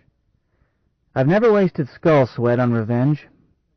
The Comte de Monte Cristo syndrome is too much work and not enough fun. If I tangle with a man and he lives through it, I don't come back later gunning for him. Instead, I outlive him. Which balances the books just as well. I figure that 2 centuries was enough for my enemies on Blessed to be dead, since I had left most of them sort of dead earlier. Blessed would not have been on my route other than for business reasons. Interstellar trade is economics stripped to basics. You can't make money by making money because money isn't money other than on its planet of issue. Most money is fiat. A ship's cargo of the stuff is waste paper elsewhere. Bank credit is worth even less. Galactic distances are too great. Even money that jingles must be thought of as trade goods, not money, or you'll kid yourself into starvation. This gives the sky merchant a grasp of economics rarely achieved by bankers or professors. He is engaged in barter, and no nonsense. He pays taxes he can't evade and doesn't care whether they are called excise or king's pence or squeeze or straight-out bribes. It is the other kid's bat and ball and backyard, so you play by his rules. Nothing to get in a sweat about. Respect for laws is a pragmatic matter. Women know this instinctively. That's why they are all smugglers. Men often believe or pretend that the law is something sacred, or at least a science. An unfounded assumption, very convenient to government. This is Audible. Blackstone Audiobooks presents Time Enough for Love, Part 1, by Robert A. Heinlein, narrated by Lloyd James. I've done a little smuggling. It's risky, and you can wind up with money you don't dare spend where it's legal tender. I simply tried to avoid places where the squeeze was too high. By the law of supply and demand, a thing has value from where it is as much as from what it is. And that's what a merchant does. He moves things from where they are cheap to where they are worth more. A smelly nuisance in a stable is valuable fertilizer if you move it to the South 40. Pebbles on one planet can be precious gems on another. The art in selecting cargo lies in knowing where things will be worth more. The merchant who can guess right can reap the wealth of Midas in one trip, or guess wrong and go broke. I was unblessed because I had been on landfall, and wanted to go to Valhalla in order to go back to landfall, as I was thinking of marrying and raising another family. But I wanted to be rich enough to be landed gentry when I settled down, which I was not at the time. All I had was the scout ship Libby and I had used, and a modicum of local money. Footnote. Sequence of events cannot be reconciled. Perhaps a similar ship? Justin Foote, the 45th.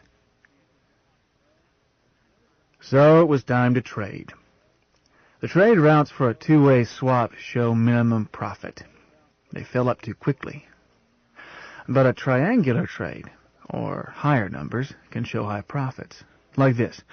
Landfall had something, call it cheese, which was a luxury on Blessed, while Blessed produced, call it chalk, much in demand on Valhalla.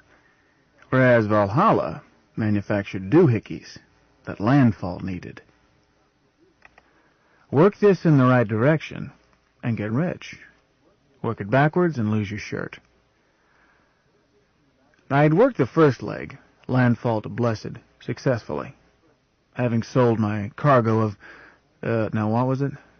Darned if I remember. I've handled so many things. Anyhow, I got such a nice price that I temporarily had too much money. How much is too much?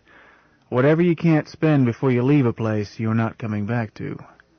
If you hang on to that excess and come back later, you will usually find, invariably, so far as I recall, that inflation, or war, or taxes, or changes in government, or something, has wiped out the alleged value of fiat money you may have kept.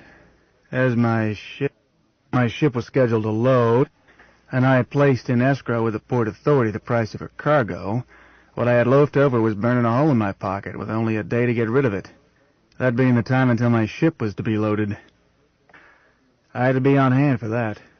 I was my own purser, and have an untrusting disposition. So I took a walk through the retail district, thinking I might buy some doodads. I was dressed in local high style and had a bodyguard behind me, for Blessed was still a slave economy, and in a pyramidal society it is well to be up near the point, or at least look like it. My bodyguard was a slave, but not my slave. I had hired him from a rent-a-servant agency. I'm not a hypocrite. The slave didn't have a darn thing to do but follow me around and eat like a hog. I had him because my assumed status required a manservant in sight. A gentleman could not register at a first-class Hilton in Charity or anywhere on Blessed without a valet in evidence. I could not eat in a good restaurant without my own bearer standing behind me, and so forth. When in Rome, you shoot Roman candles. I've been places where it was mandatory to sleep with your hostess, which can be dreadful. This blessed custom wasn't difficult. I didn't rely on him even though the agency supplied him with a knob stick. I was armed 6 ways and careful where I walked. Blessed was more dangerous than it had been when I was a slave there, and a gentleman is more of a target, even though cops don't bother him. I was taking a shortcut through the slave market, it not being an auction day, on my way to the jeweler's lane, when I saw that a sale was being offered and slowed down. A man who has been sold himself can't walk past, indifferent to the plight of chattels. Not that I had any intention of buying. Nor did anyone seem about to buy this pair. The knot around the factor's tent was rabble. I could tell by their clothes and the fact that there wasn't a man there with a manservant. The merchandise was standing on a table. A young woman and a young man. Late adolescence for him and just ripe for her. Or the same age in view of the fact that females grow up faster. Call it 18 measured by my own youth. An age at which a boy should be nailed into a barrel and fed through the bunghole, but a girl is ready to marry. Long sleeveless robes hung from their shoulders, and I knew too well what those robes meant. They would be displayed only to a prospective buyer, not to rabble. Robes signified valuable slaves, not to be knocked down on open bid. Sure enough, they were being held at Dutch auction, with the minimum bid posted, 10,000 blessings. That amounts to, how can I define money of centuries back on a planet hundreds of light years away, in terms that make sense here and now? Let's put it this way. Unless these kids were something extraordinary, they were overpriced by a factor of 5. As prime young stock, either sex were fetching around 1,000 blessings by the morning's financial news. Ever pause in front of a clothing store and get hooked inside? No, of course you haven't. No, that's what happened to me. All I did was say to the factor, "Goodman, is that posted bid a mistake? Or do these two have something special it doesn't show?" Just curiosity, Minerva, as I neither intended to own slaves, nor would the excess in my purse make a dent in a planet-wide custom. But I could not see why. The girl was not outstandingly pretty. She would not fetch a high price as an odalisque. The lad wasn't even heavily muscled. Nor were they a matched pair. Back home I would have picked her for Italian and him for a Swede. Boom! I emerged into the tent while the chattels are shoved ahead. The factor's manner shows that he hasn't had a live one all day. While my shadow is saying in my ear, "Master, that price is too high. I can take you to a private sale where prices are right and satisfaction is guaranteed." I said, "Shut up, Faithful." All rented body servants were named Faithful. probably by contraries. I want to see what this is. As fast as the tent flap is fastened against the rabble, the factor is shoving a chair against my knees and handing me a drink with a bow and a scrape while saying lyrically, "Oh, sweet and gentle master, happy am I that you asked that. I am about to show you a great wonder of science, a thing to astound the very gods. I speak as a pious man, a true son of our everlasting church, one who cannot lie. A slave factor who can't lie has yet to be whelped." Meantime, the youngsters stationed themselves docilely on a display platform, and Faithful was whispering, "Don't believe a word, master. The girl is nothing, and I can whip 3 of that punk without my stick. Yet the agency would sell you me for 800 blessings, and that's a fact." I motioned him to silence. "Goodman, what swindle is this?" "No swindle, on my mother's honor, kind sir. Would you believe that these are brother and sister?" I looked at them. "No." "Would you believe that they are not only brother and sister, but twins?" "No." "Would you believe the same stud, the same dam, the same womb, born the same hour?" "Possibly the same womb," I conceded. "Host mother?" "No, no. Exactly the same ancestry, and yet, here is the miracle." He held my eye and spoke in a hushed voice. "They are nevertheless a sound breeding pair, for these twins are unrelated to each other. Would you believe that?" I told him what I would believe, including his losing his license and facing a charge of blasphemy. His smile grew broader, and he complimented me on my wit and asked me how much, if he proved all these things, how high a bid I would place against them. Higher than 10,000, since I must realize that the posted figure represented a prior bid. 15,000, perhaps, with escrow the morrow before noon? I said, "Forget it, I'm shipping out before noon," and started to stand up. He said, "Wait, I beg you. I see that you are a gentleman of education, of science, of deep knowledge, and widely traveled. Surely you will grant your humble servant a moment to show proof." I still would have left. Swindles bore me. But he waved a hand, and the kids dropped their robes and fell into display poses, the lad with his arms folded across his chest and his feet planted firmly, the girl in that graceful pose that must be as old as Eve, one knee slightly advanced, hand on hip, other arm hanging easily, chest slightly raised. It almost made her beautiful, save that she looked bored, having taken it hundreds of times, no doubt. But that wasn't what made me stay. Something annoyed me. The lad was bare, of course. She was wearing a chastity girdle. "Do you, know what one is, Minerva?" "Yes, Lazarus." "Too bad," I said. "Take that damn thing off, kid, now." Silly of me. I rarely interfere with anything on a strange planet, but those things are abominations. "Certainly, gentle sir, I was about to. Estrellita?" The girl turned her back, with that same bored look. The factor stood so that his back kept the lad from seeing him work the combination lock, saying apologetically, "She must wear it not only because of ruffians, but to protect her from her brother. They share the same palate, for she is, would you believe it, sir, seeing how full ripe she is, a virgin? Show the gentle master, Trayita."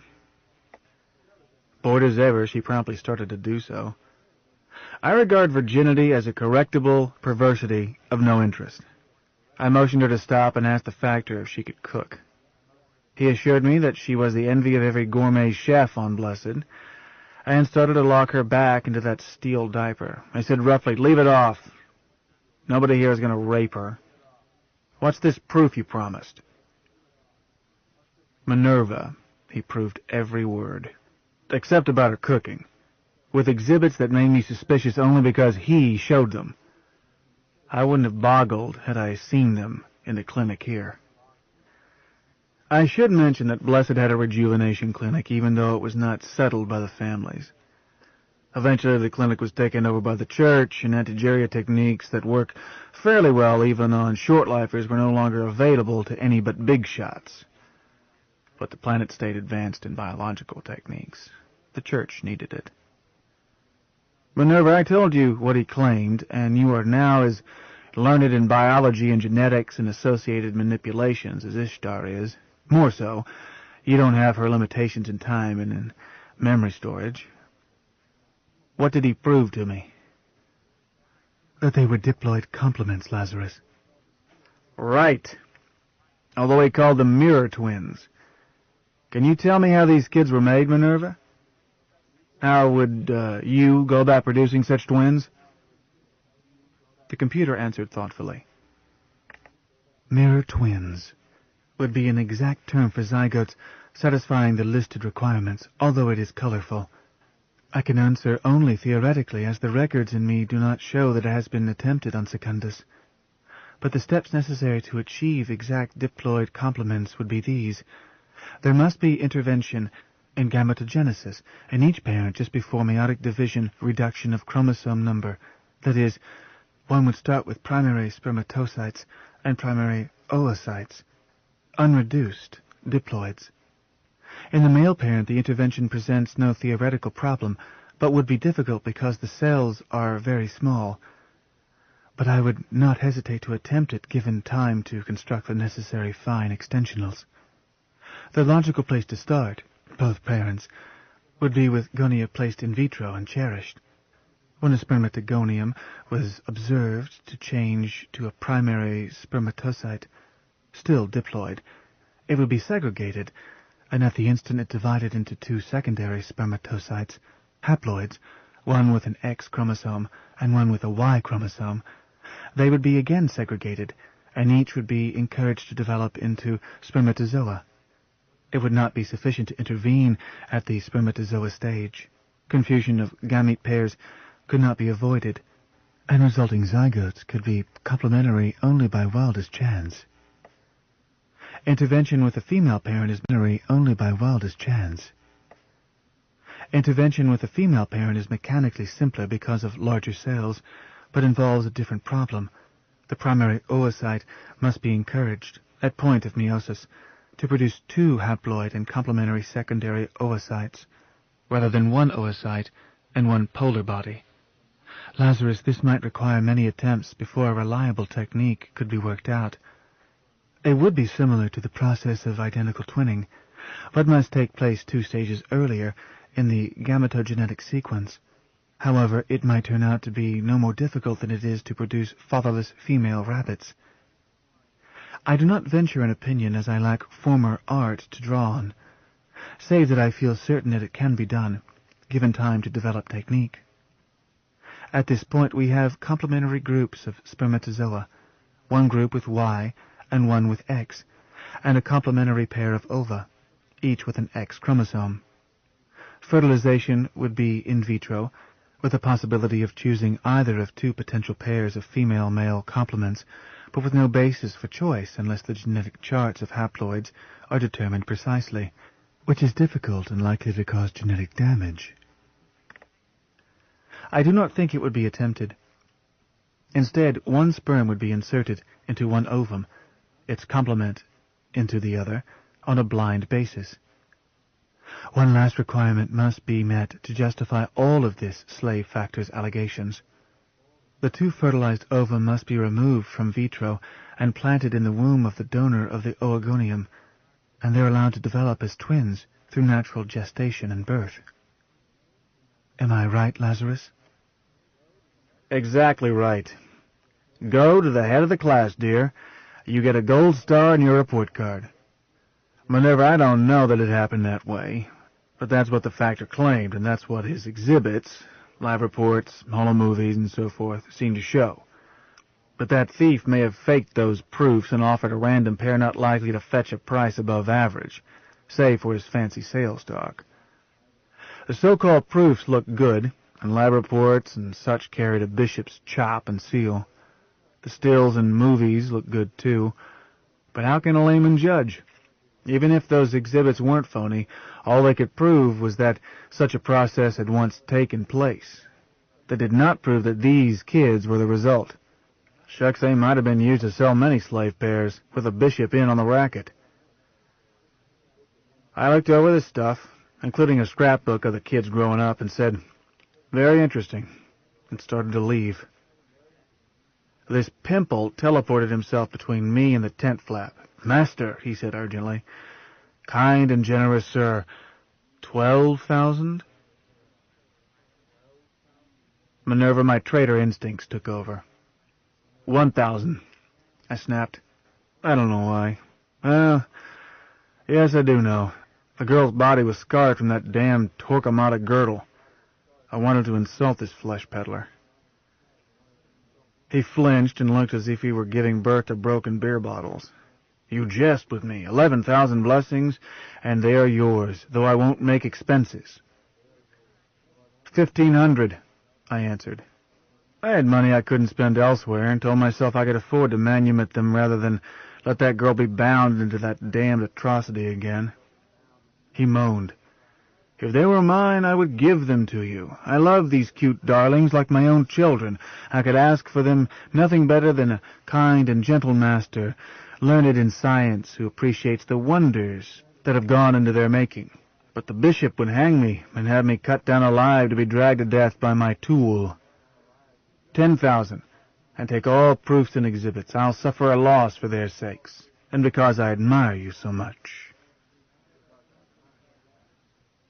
I got up to 4,500, and he got down to 7,000, and there we stuck, as I had to hold out cash for last-minute squeeze, whereas it felt to me that he was close to the point where he really could not sell without risking the bishop's wrath, if there was a bishop.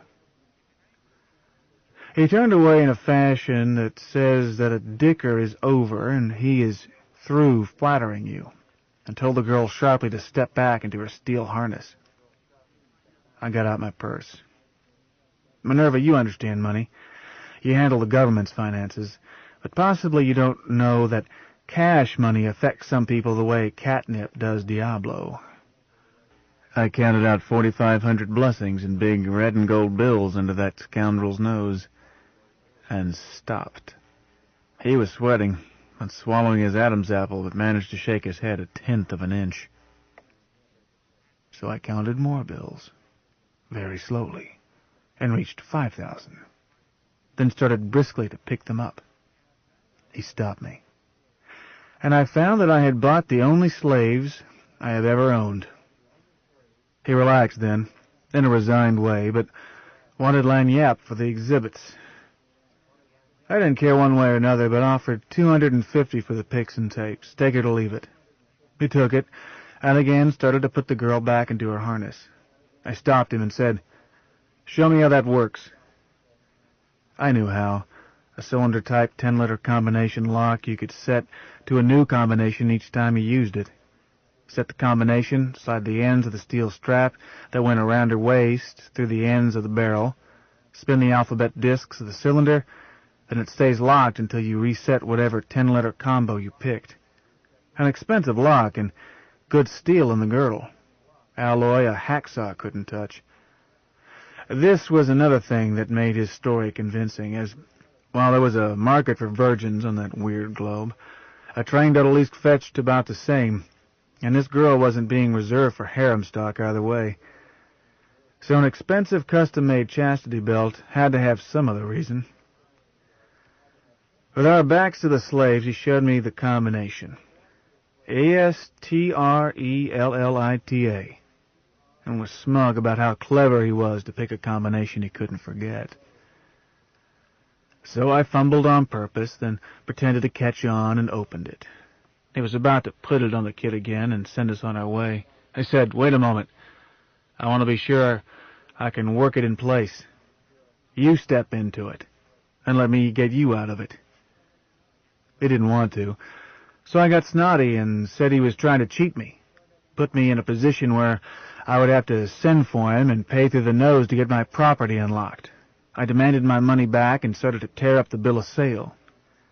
He gave in and stepped into the contrivance. He could squeeze into it, although the ends of the steel belt barely met. He was bigger around the waist than the girl was. I said, "Now spell that combination for me," and leaned over the lock. As he spelled Estrellita, what I set was horse thief, then jammed the ends together as hard as possible and spun the discs. "Good," I said. "It works. Now spell it again." He did so, and I carefully spelled Estrellita. It stayed locked. I suggested that he had had me spell it with one L and two T's the first time. That didn't work either. He dug up a mirror and tried it himself. No go. I said it might be jammed, so suck up your gut and we'll shake it. But now he was sweating. Finally I said, "Tell you what, Goodman, I'll give you this belt. I'd rather trust a padlock anyhow. So go to a locksmith. No, you won't want to wear this outside. Just tell me where to find one, and I'll send him here and pay him myself. Fair enough? I can't hang around. I've got a dinner engagement at the Beulah Land. Where are their clothes? Faithful, gather up this junk and fetch the kids." So I left him still blatting about telling the locksmith to hurry. As we left his tent, a taxicab was cruising by. I had Faithful hail it, and we all piled in. I didn't bother with the locksmith. I had the driver head for the skyport, then stopped on the way at a slop chest and bought the kids proper clothes. A clout for him and a sort of Balinese sarong for her. That's much like the dress Hamadryad wore yesterday. I think those were the first real clothes the youngsters had ever had. I couldn't get shoes on them. I settled for sandals. Then had to drag Estrellita away from a mirror. She was admiring herself and preening. I threw away those auction robes. I shoved the kids into the taxi and said to Faithful, "See that alley? If I turn my back and you run down it, I won't be able to chase you. I've got to keep my eye on these two." Minerva, I ran into something I'll never understand. The slave mentality. Faithful didn't get my meaning. And when I spelled it out, he was aghast. Hadn't he given good service? Did I want him to starve? I gave up. We dropped him at the rent-a-servant, and I got my deposit back, tipping him for good service, and my slaves and I rode on out to the skyport. Turned out I needed that deposit and almost every blessing I had left. I had to pay squeeze at outgoing customs to get the kids aboard my ship, even though the bill of sale was in order. But I got them aboard. I immediately had them kneel, put my hands on their heads, and manumitted them. They did not seem to believe it, so I explained, "Look, you're free now. Free. Get me? No longer slaves. I'll sign your manumission papers, and you can go to the diocese office and get them registered. Or you can have dinner here and sleep aboard, and I'll give you what blessings I can just before my ship lifts tomorrow. Or if you want to, you can stay aboard and go to Valhalla. A nice planet, though chillier than this one, but where there is no such thing as slavery." Minerva, I don't think he'd, her everyday name, or her brother Joe, Josie, or Jose, understood what I meant by a place that did not have slavery.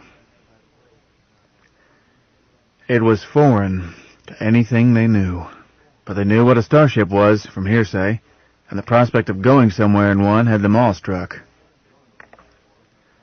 They would not have missed it if I had told them they were going to be hanged on arrival. Besides, in their minds, I was still their master. Manumission hadn't taken hold, even though they knew what it was. Something for old and faithful retainers, that is, who stayed on at the funda where they had been all along, but maybe got paid a little. But to travel. The farthest they had ever been in their lives was from a diocese north of there to the capital to be sold. A little trouble next morning. Seems that one Simon Legree, licensed dealer in slaves, had sworn a complaint against me alleging bodily harm, mental duress, and assorted mopery and dopery.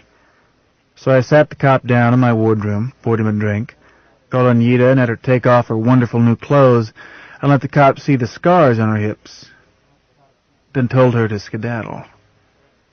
I happened to leave a 100-blessing note on the table while I got up to fetch the bill of sale.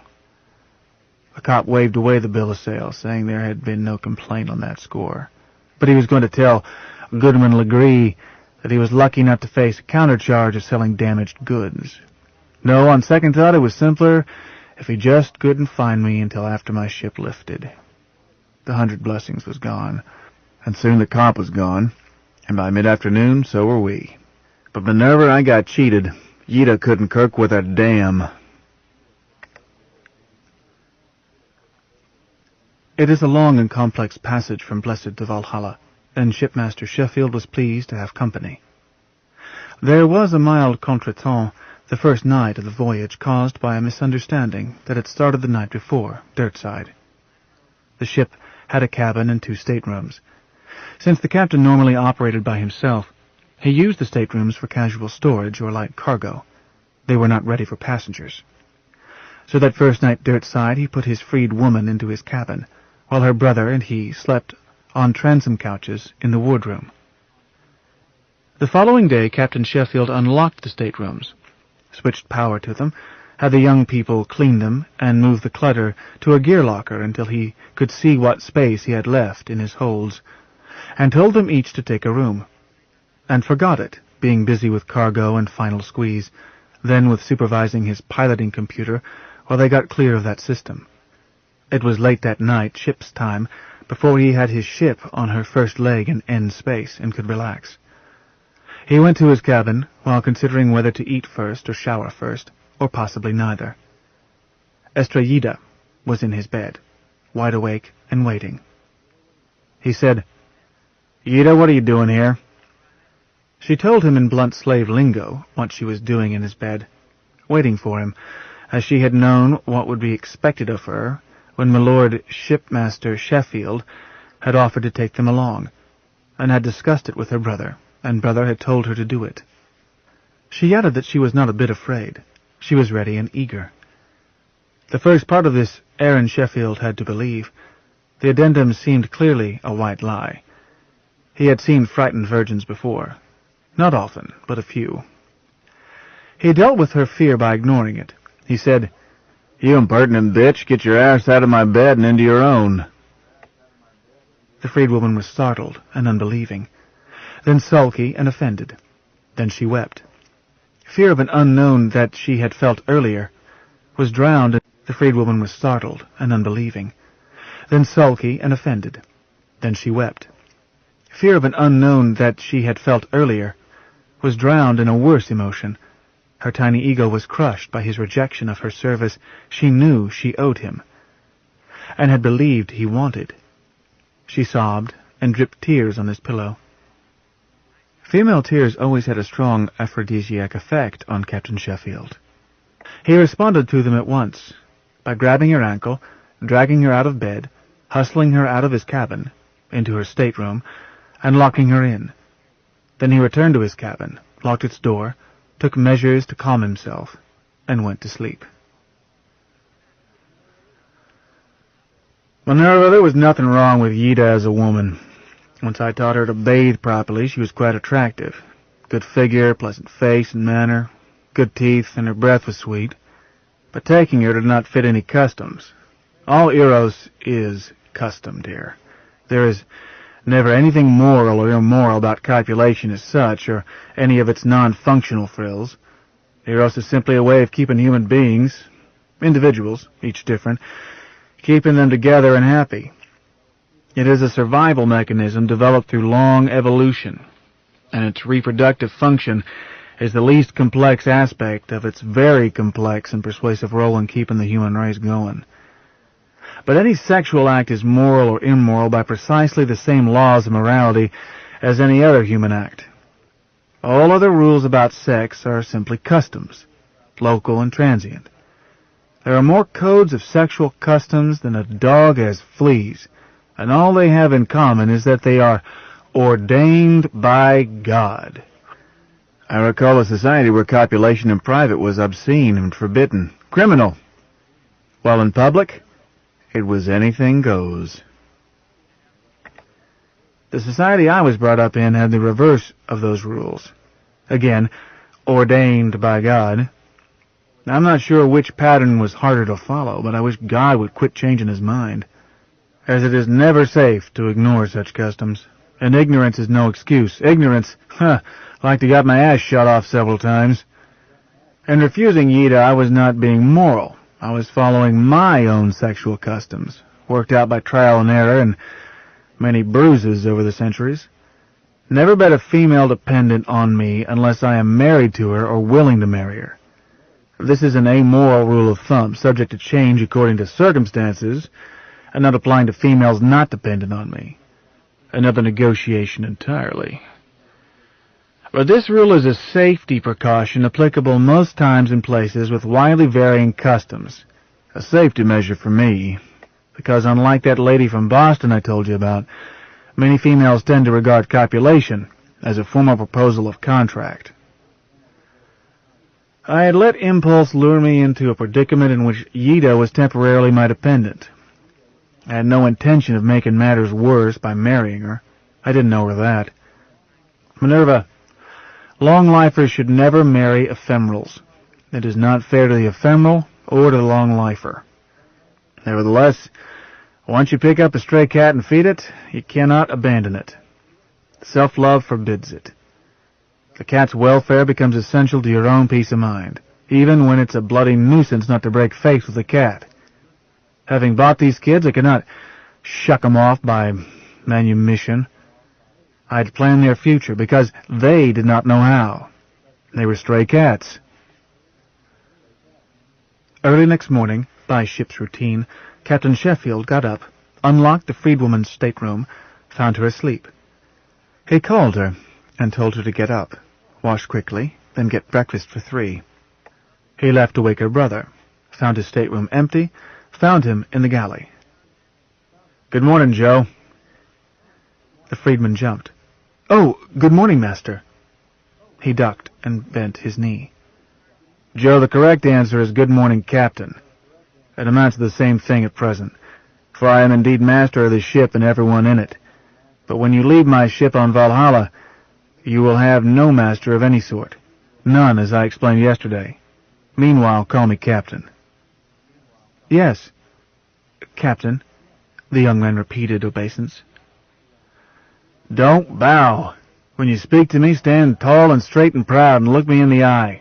The correct answer to an order is aye, aye, Captain. What are you doing there?"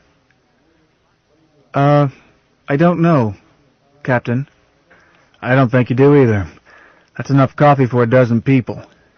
Sheffield elbowed Joe aside, salvaged most of the coffee crystals the lad had poured into a bowl, measured enough for 9 cups, made note to teach the girl how, if she did not know, then have her keep coffee ready during working hours. As he sat down with his first cup of coffee, she appeared. Her eyes were red and had circles under them. He suspected that she had wept some more that morning, but he made no comment other than a morning greeting, and let her cope with the galley unassisted, she having seen what he had done the morning before. Shortly he was recalling fondly the scratch lunch and supper, sandwiches he had made himself, of the day before. But he said nothing other than to order them to sit down and eat with him, rather than hovering over him. Breakfast was mostly coffee, cold ship's bread, tinned butter. Reconstituted Accra eggs with mushrooms were an inedible mess, and she had managed to do something to heaven fruit juice. To spoil that took talent. All it needed was 8 parts of cold water for each part of concentrate, and the instructions were on the container. "Yida, can you read?" "No, master." "Make that Captain instead. How about you, Joe?" "No, Captain." "Arithmetic? Numbers?" "Oh, yes, Captain, I know numbers. 2 and 2 is 4, 2 and 3 makes 5, and 3 and 5 is 9. His sister corrected him. 7, Josie, not 9. "That's enough," Sheffield said. "I can see we'll be busy." He thought, while he hummed. "So it's well to have a sister, or even an old captain." He said aloud, "When you have finished breakfast, take care of your personal needs, and tidy your rooms, shipshape and neatly. I'll inspect later. And make the bed in my cabin, but don't touch anything else there, especially my desk. Then each of you take a bath. Yes, that's what I said, bathe. Aboard ship, everyone bathes every day. Oftener, if you wish. There's plenty of pure water. We recycle it, and we'll finish the voyage with thousands of liters more than we started with. Don't ask why. That's the way it works, and I'll explain later. Several months later, at least, to youngsters unsure about 3 plus 5. When you're through, say, an hour and a half from now, Joe, can you read a clock? Joe stared at the old-fashioned ship's clock mounted on a bulkhead. I'm not sure, Captain. That one has too many numbers. Oh, yes, of course. Blessed is on another system. Try to be back here when the little hand is straight out to the left and the big hand is straight up. But this time, it doesn't matter if you're late. It takes a while to shake down. Don't neglect your baths to be on time. Joe, shampoo your head. Yida, lean toward me, dear. Let me sniff your hair. Yeah, you, shampoo too. Were there hairnets aboard? If he cut the pseudo-gravity and let them go free-fall, they would need hairnets. Or haircuts. A haircut would not hurt Joe, but his sister's long black hair was her best feature. Would help her catch a husband on Valhalla. Oh well, if there were no hairnets, he didn't think there were as he kept his own hair free-fall short, the girl could braid her hair and tie something around it. Could he spare power to maintain an 8th G all the way? People not used to free-fall got flabby, could even damage their bodies. Don't worry about it now. Get our quarters tidy, get yourselves clean, come back here. Get. He made a list. Set up a schedule of duties. NB. Teach them to cook. Start school. What subjects? Basic arithmetic, obviously, but don't bother to teach them to read that jargon spoken on Blessed. They were never going back there. Never. But that jargon would have to be ship's language, until he had them speaking Galacta. And they must learn to read and write in it, and English, too. Many books he would have to use for their hurry-up education were in English. Did he have tapes for the variation of Galacta spoken on Valhalla? Well, kids their age quickly picked up local accent and idiom and vocabulary. What was far more important was how to heal their stunted, souls, their personalities. How could he take full-grown domestic animals and turn them into able, happy human beings, educated in every needful way, and capable of competing in a free society, willing to compete, undismayed by it? He was just beginning to see the size of the stray cat problem he had taken on. Was he going to have to keep them as pets for 50 or 60 years, or whatever, until they died naturally? Long before that, the boy Woody Smith had found a half-dead fox kit in the woods, apparently lost by its mother, or perhaps the vixen was dead. He took it home, nursed it with a bottle, raised it in a cage through one winter. In the spring he took it back where he had found it, left it there in the cage with the door latched open. He checked a few days later, intending to salvage the cage. He found the creature cowering in the cage, half-starved and horribly dehydrated, with the door still latched open. He took it home, again nursed it back to health, built a chicken wire run for it, and never again tried to turn it loose. In the words of his grandfather, the poor critter had never had a chance to learn how to be a fox. Could he teach these cowed and ignorant animals how to be human? They returned to his wardroom when the little hand was straight out and the big hand was straight up. They waited outside the door until this was so, and Captain Sheffield pretended not to notice. But when they came in, he glanced at the clock and said, "Right on time, good. You've certainly shampooed, but remind me to find combs for you." What other toilet articles did they need? Would he have to teach them how to use them? And, oh damn it, was there anything in the ship for a woman's menstrual needs? What could be improvised? Well, with luck, that problem would hold off a few days. No point in asking her. She couldn't add. Tarnation, the ship was not equipped for passengers. "Sit down. No, wait a minute. Come here, dear." It seemed to the captain that the garment she wore was clinging suspiciously.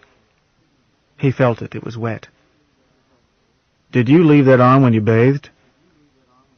"No, no, Captain. I washed it." "I see." He recalled that its gaudy pattern had been enhanced by coffee and other things while the girl was botching breakfast. "Take it off and hang it somewhere. Don't let it dry on your body." She started slowly to comply. Her chin quivered, and he recalled how she had admired herself in a tall mirror when he had bought it for her. "Wait a moment, Yida. Joe, take off your breechcloth and sandals." The lad complied at once. "Thank you, Joe. Don't put that cloth back on without washing it. By now it's dirty, even though it looks clean. Don't wear it underway unless it suits you. You sit down. Yida, were you wearing anything when I bought you?" "No, Captain." "Am I wearing anything now?" "No, Captain." "There are times and places to wear clothes, and other times and places when clothes are silly. If this were a passenger ship, we would all wear clothes and I would wear a fancy uniform. But it is not, and there is nobody here but me and your brother. See that instrument there? That's a thermohumidistat, which tells the ship's computer to hold the temperature at 27 Celsius and 40% humidity, with random variation to stimulate us. Which may not mean anything to you, but is my notion of comfort in bare skin. For an hour each afternoon it drops that temperature to encourage exercise, as flab as the curse of shipboard life. If that cycle doesn't suit you two, we'll reach a compromise. But first we'll try it my way. Now about that wet rag plastered to your hips. If you are stupid, you'll let it dry where it is and be uncomfortable. If you are smart, you'll hang it up and let it dry without wrinkling. That's a suggestion, not an order. If you wish, you may wear it at all times. But don't sit down with it on, you're wet. There is no reason to get cushions wet. Can you sew?" "Yes, Captain. Some." "I'll see what I can dig up." "You are wearing the only woman's garment in the ship, and if you insist on clothes, you'll need to make some for the months ahead. You'll need something for Valhalla, too. It's not as warm as Blessed. Women there wear trousers and short coats. Men wear trousers and long coats. Everyone wears boots. I have 3 outfits custom made on landfall. Made on landfall. Made on landfall. Made on landfall. Made on landfall. Made on landfall. Made on landfall. Made on landfall. Made on landfall. Made on landfall. Made on landfall. Made on land and short coats. Men wear trousers and long coats. Everyone wears boots. I have 3 outfits custom made on landfall. Maybe we can, make do with them until I can get you two to a tailor. Boots. Mine would fit you like socks on a rooster. We can wrap your feet so that a pair will stay on long enough to get you to a bootery. We won't worry about that now. Join the conference. Standing up and wet or sitting down and comfortable. Estrellita bit her lip and decided in favor of comfort. Minerva, those youngsters were brighter than I had expected. At first they studied because I told them to, but once they tasted the magic of the printed word, they were hooked. They learned to read like grass through a goose, and didn't want to do anything else, especially stories.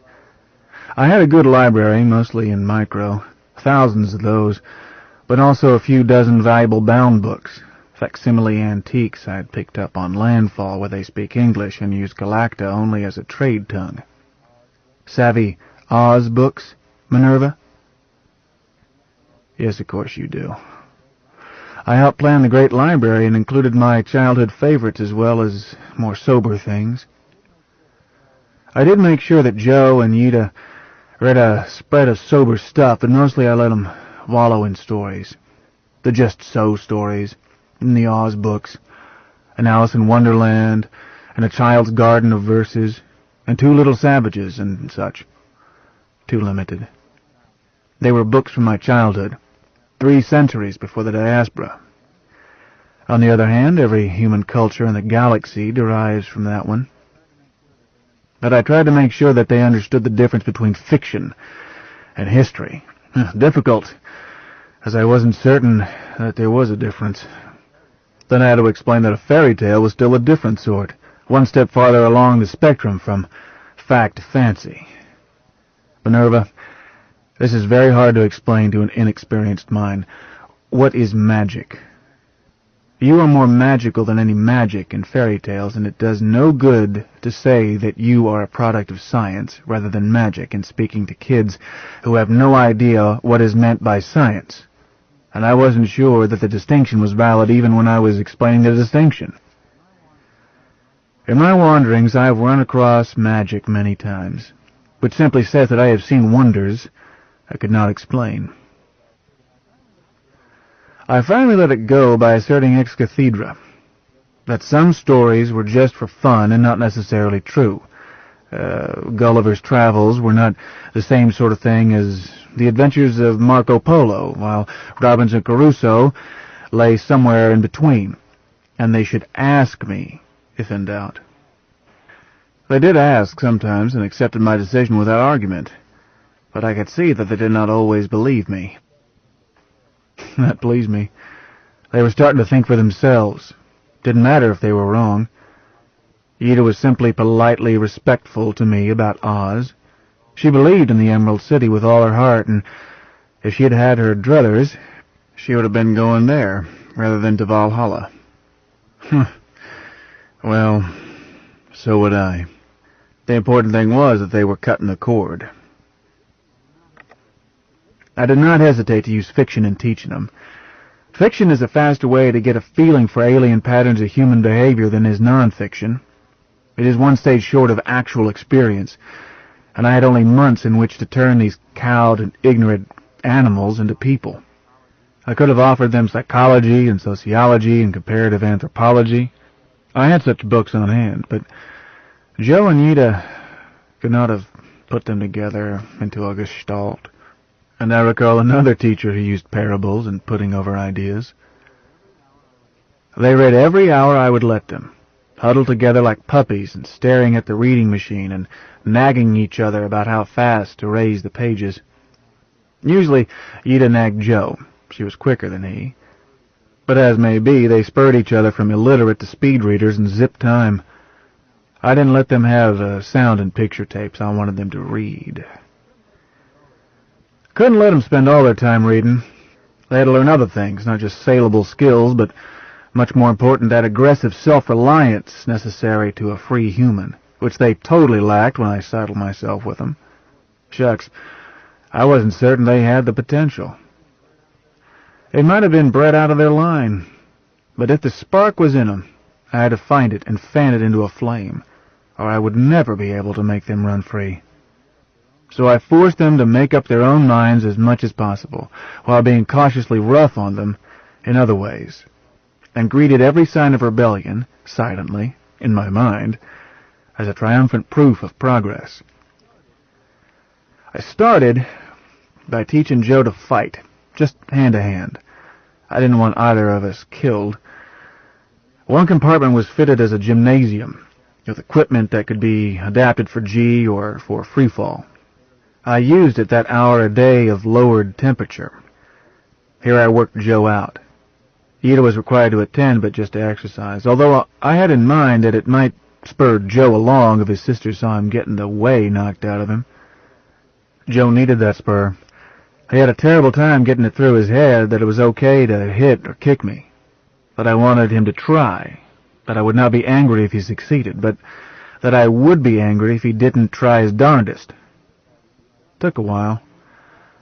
At first he wouldn't chop at me no matter how wide open I left myself, and when I got him past that, calling him names and taunting him, he still hesitated that split second that let me close and chop him instead. But one afternoon, he got the idea so well that he landed a good one on me, and I hardly had to hold him back to let him land it. After supper he got his reward, permission to read a bound book, one with pages. He dressed in a pair of my surgical gloves, and warned that I would clobber him if he got it dirty or tore a page. Ida wasn't permitted to touch it. This was his prize. She sulked and didn't even want to use the reading machines until he asked if it was all right for him to read aloud to her. I ruled that she could even read it with him, as long as she didn't touch it. So she snuggled up close, head by his, happy again, and started bossing him about turning the pages. Next day she asked me why she could not learn to fight, too. No doubt she was finding solo exercise a bore. I always found it so, and did it only because it was needful to stay in shape. No telling what hazards next groundfall might bring. Minerva, I've never felt that women should have to fight. It is a male's business to protect females and children, but a female should be able to fight because she may have to. So I agreed, but we had to change the rules. Joe and I had been working out by dockside rules. No rules, that is, save that I didn't tell him that I planned not to do him any permanent damage, and did not intend to let him give me anything worse than bruises. But I never said this. If he could manage it, he was free to gouge out one of my eyes and eat it. I just made damn sure that he didn't.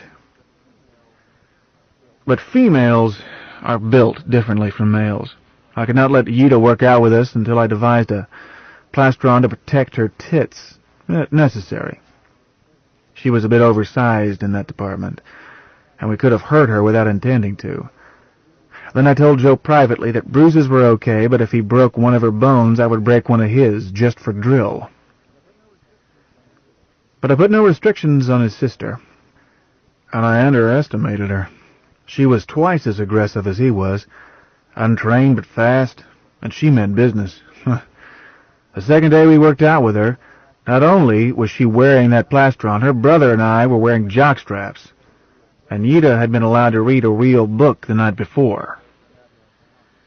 Joe turned out to have talent for cooking, so I encouraged him to be as fancy as ship's stores permitted, while crowding her to become an adequate cook. A man who can cook can support himself anywhere. That anyone, male or female, should be able to cook, keep house, and care for children. I hadn't located a trade for Yida, although she displayed a talent for mathematics once I set up inducements for that, too. That was encouraging. A person who can read and write and has a head for math can learn anything she needs to know. So I started her on bookkeeping and accounting. From books, not helping her, and required Joe to learn to use all the tools the ship boasted. Not many, mainly maintenance gear, and supervised him closely. I didn't want him losing fingers or ruining tools. I was hopeful. Then the situation changed. 3,100 words omitted. Easy to say that I was stupid. I'd raised stock and a good many children. Being ship's surgeon as well as everything else, I'd given them the most thorough examinations my equipment permitted when we were a couple of days out. Quite thorough for those days. I had not practiced medicine after leaving Ormuzd, but did keep my sick bay stocked and equipped, and picked up the latest tapes whenever I was on a civilized planet and studied them during long jumps. I was a good jack-leg doctor, Minerva. The kids were as healthy as they looked, aside from slight dental caries in him, 2 small cavities. I noticed that the factor's allegation about her was correct. Virgo intacta, semilunar hymen, unfrayed, so I used my smallest speculum. She neither complained nor tensed up, nor asked what I was looking for. I concluded that they had had regular checkups and other medical attention, far more than slaves on Blessed usually received. She had 32 teeth in perfect condition, but could not tell me when the last 4 molars had erupted, just that it was not long ago. He had 28 teeth, and so little space in his jaw for adult molars that I anticipated trouble. But X-ray prints showed no buds.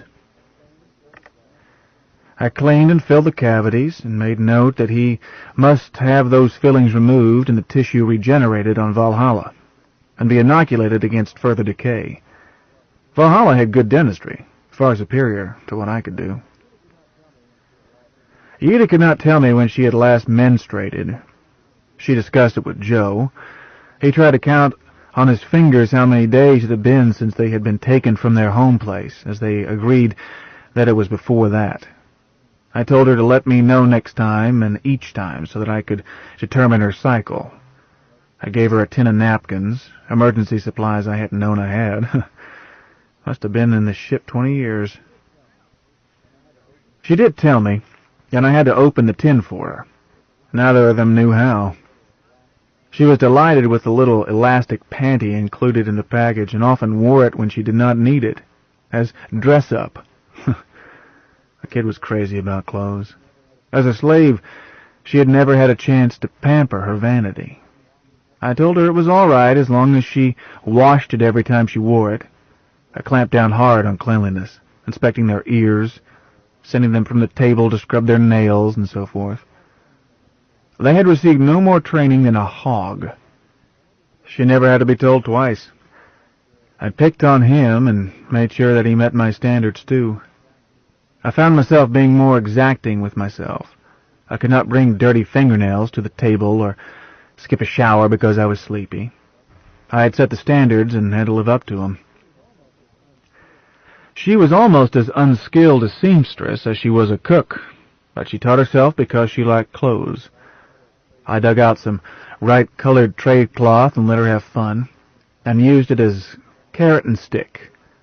Wearing anything became a privilege that depended on good behavior. I put a stop that way, well, mostly, to her nagging her brother. I wouldn't work with Joe. Clothes did not interest him. But if he rated it, I gave him more of a working over during exercise period. Seldom. He was not the problem she was. One evening, 3 or 4 of her periods later, I noticed on my calendar that she was past due, having forgotten the matter.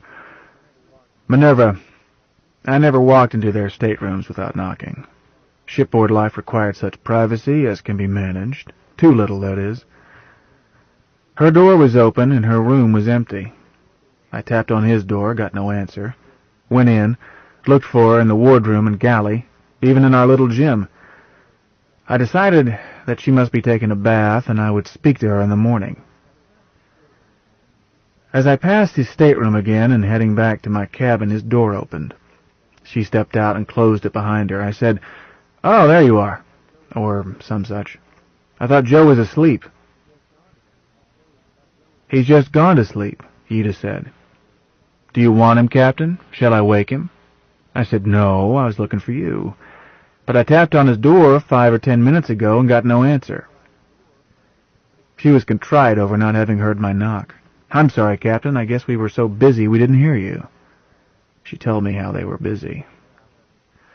Which I had figured out, having suspected it from the moment I noticed that she was a week overdue after being clock regular. That's understandable. From the moment I noticed that she was a week overdue after being clock regular.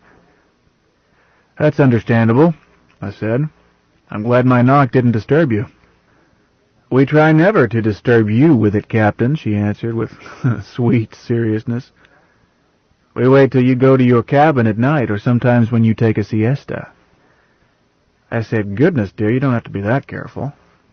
Do your work and keep your study hours, then do as you please the rest of the time. Starship Libby is not a sweatship. I want you kids to be happy. Can't you get it through your fuzzy head that you are not a slave?" Apparently she could not quite, Minerva, for she still fretted that she had not heard my knock and jumped to respond. I said, "Don't be silly, Ida. It'll keep till tomorrow." But she insisted she wasn't sleepy and was ready and anxious to do whatever I wanted, which made me a touch nervous. "Minerva, one of the oddities about Eros is that women are never so willing as when they just have, and there was nothing in Ida's background to inhibit her. Worse, I found that I was aware of her as a ripe female for almost the first time since the two came aboard. She was standing close to me in a narrow passageway, carrying in one hand one of those weird costumes she delighted in making, and was a bit whiff from happy exercise. I was tempted, and felt certain that she would respond at once, and happily. The thought crossed my mind that she was already pregnant, nothing to fret about. But I had gone to much trouble with these ephemerals to shift from slave owner to father figure. stern but loving. If I took her, I would lose that and add one more disturbing variable to a problem already too complex, so I grasped the nettle. Captain Sheffield said, "Very well, Yida.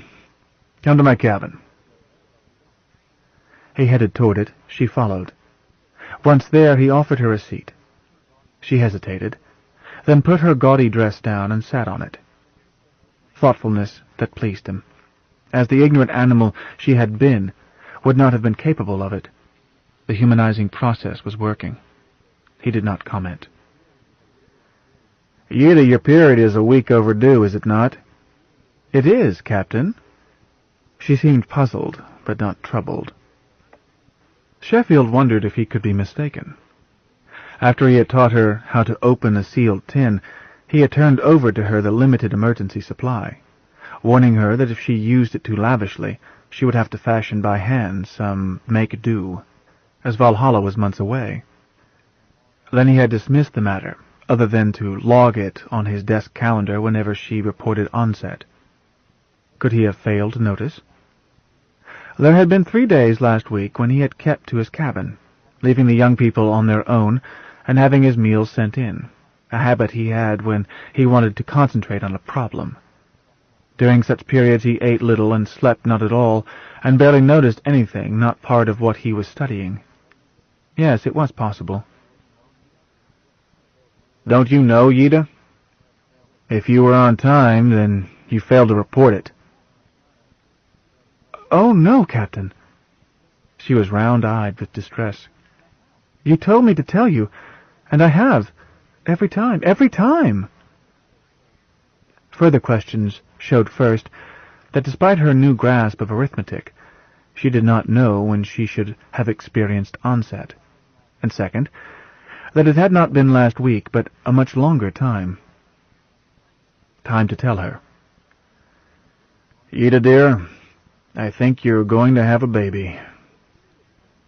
Her mouth dropped open again, her eyes rounded. "Oh, wonderful!" she added. "May I run and tell Josie? May I please? I'll be right back." "Whoops, don't rush things. I said only that I thought so. Don't get your hopes up yet, and don't bother Joe with it till we know. Many a girl has gone much longer than a week past her date, and it didn't mean a thing. But I'm pleased to learn that you want it, child, as it appears you've had every opportunity.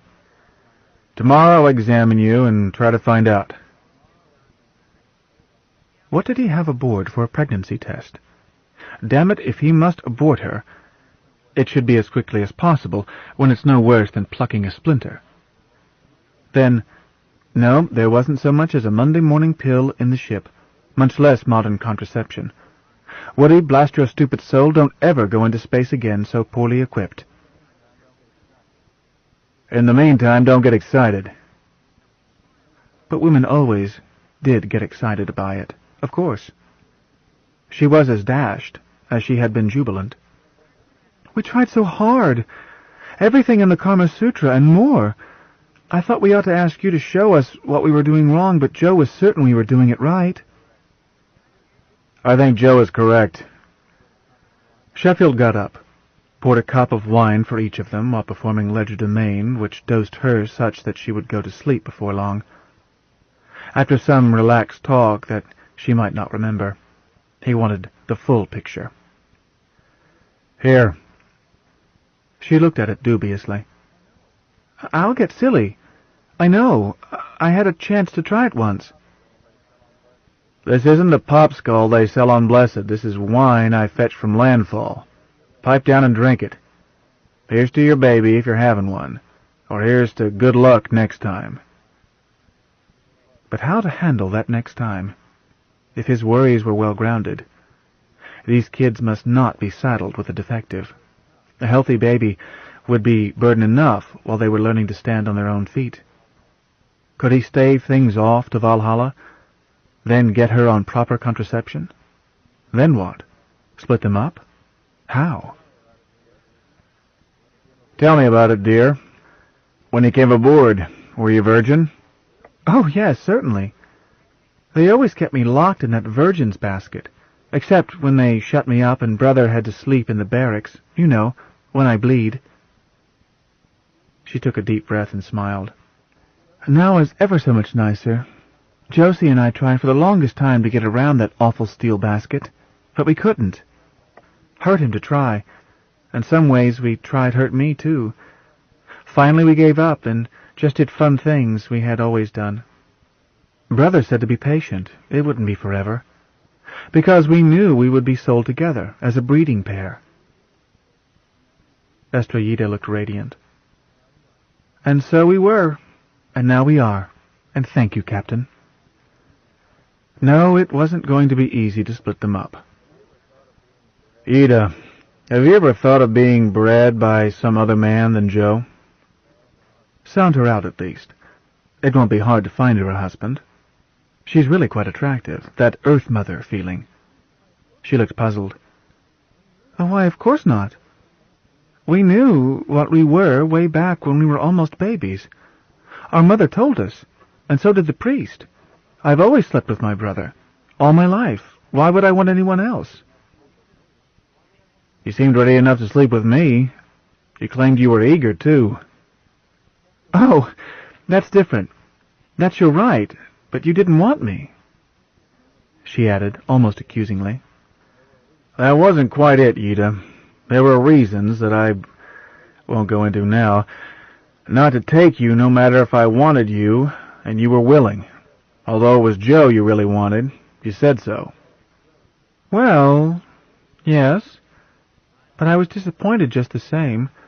I had to tell Brother you wouldn't have me, which hurt all over it again. But he said to be patient. We waited 3 more days before he broached me, in case you changed your mind. Nagging wife vertically, docile horizontally. Not too uncommon a pattern, Sheffield thought. He found that she was looking at him with sober interest. Do you want me now, Captain? Joe told me that very night he decided to go ahead, that it was still your right and always would be. And it is. Beelzebub's brass balls. The only way to avoid a willing female was to go off-planet. Dear, I'm tired. And you are getting sleepy. She swallowed a yawn. I'm not that tired. I never am. Captain, the night I first asked you, I was a tiny bit scared. But I'm not scared now. I want to, if you will. You're very sweet, but I am very tired. Why isn't that dose taking hold? He changed the subject. Aren't those little bunks almost impossible for 2 people? She chuckled right through another yawn. Almost. Once we fell out of Brother's bunk, so now we use the deck. The deck? Why, Ida, that's dreadful. We must do something about it. Put the kids in here. The only full-sized bed in the ship. A bride needed a proper workbench for her honeymoon, which this was. She was deeply in love and should make the most of it, no matter what. Sheffield had decided centuries back that the saddest thing about ephemerals was that their little lives rarely held time enough for love. Oh, the deck isn't bad, Captain. We slept on the floor all our lives. She yawned again, could not suppress it. Well, tomorrow we'll make better arrangements. No, his cabin wouldn't do. His desk was in here, and his papers and files. The kids would be in his way, and he in theirs. Could he and Joe convert 2 narrow bunks into 1 double bed? Probably, although it would nearly fill 1 stateroom. No matter. That bulkhead between their rooms was not structural. Cut a door, and they would have a suite. A bridal suite. For a sweet bride. Yes. He added, Let's get you to bed before you fall out of that chair. Everything's going to be all right, dear. I'll damn well see to it. And tomorrow night, and from now on, you and Joe can sleep together in a wide bed. Really? Oh, that would be... She yawned again. Lovely. He had to steady her into her stateroom. She was asleep as she hit the bunk. Sheffield looked down at her, said softly, "Poor little kitten." He leaned down and kissed her, and went back to his cabin. There he dug out everything the slave factor had offered as proof of the alleged odd genetic heritage of Yida and Joe, and gave each item intense study. He was looking for clues to truth or falsity of the allegation that they were mirror twins, complementary diploids having the same mother and father. From such clues he hoped to estimate the probability of unfavorable gene reinforcement in any child Yida and Joe might have. The problem seemed to divide into 3 simplified cases. The 2 might be no relation to each other, chance of a bad reinforcement, slight. Or they might be the usual sort of brother and sister, chance of bad reinforcement, too high to be ignored. Or they might be, as alleged, zygotes resulting from complementary gametes, all genes conserved at reduction division, but with no duplication. In this case, the chance of unfavorable reinforcement would be... what? Let that wait. First assumption, that they were no relation but simply raised together from babyhood. No special hazard. Forget it. Second assumption, that they might be full siblings of the usual sort. Well, they did not look like it. But more important, that scoundrel had set up a most elaborate store for such a swindle, and had used publicly the name of a bishop to back him up. The bishop might be just as crooked. Likely, he knew that priesthood too well. But why so careless when slave babies were so cheap? No. Even if he assumed a swindle, there was no reason to expect an unnecessary risk in a setup so elaborate. So forget that too. Yida and Joe were not sister and brother in the ordinary sense, although they might have shared the same host mother's womb. The latter, if true, was of no genetic significance. So the remaining worry concerned the chance that the slave factor had told the truth, in which case, what were the chances of a bad cross? How many ways could such artificially produced zygotes recombine unfavorably? Sheffield tried to set up the problem while cursing the lack of sufficient data, plus the fact that the only real computer in the ship was the piloting computer, which could not be programmed for a genetics problem. He wished Libby were aboard. Andy would have stared at the bulkhead a few minutes, then come up with answers definite where possible and expressed in probability percentages where not. A genetics problem, even with all pertinent data, many thousands, was too unwieldy to solve without computer assistance. Well, try some simplified, illustrative problems and see what insight could be gained. Primary assumption, Yida and Joe were mirror twins, genetically complementary zygotes from the same parent, and see what insight could be gained. Primary assumption, Yida and Joe were mirror twins, genetically complementary zygotes from the same parent zygotes. Control assumption, they were unrelated other than being part of the home planet's gene pool. An extreme assumption, as slaves from the same area were likely to derive from a much smaller gene pool, which might be still further reduced by inbreeding. But this most favorable normal breeding pattern was the correct control against which he must measure. Simplified example. Test one gene site. Call it site 187 of the 21st chromosome. For reinforcement, masking, or elimination of an assumed bad gene under each assumption. Arbitrary assumption. Since this site might hold an unfavorable gene, or two, or none, in its gene pair, assume that the chance was exactly the same for both primary and control assumptions, and even, i.e., 25% no bad gene in the pair at the site, 50% one bad gene, 25% two bad genes, an extreme condition since over the generations, reinforcement, two bad genes at one site, tended toward non-survival, either lethal or reducing a zygote's ability to compete. Never mind. Make it even for both of them. There were no data on which to base any better assumption. Whoops. If a bad reinforcement was visibly demonstrated, or could be shown by tests, such zygotes would not be used. A scientist competent to attempt this experiment would use specimens as clean in a genetic sense as possible, free of all the hundreds, thousands now, of identifiable hereditary defects. The primary assumption should include this subsidiary assumption.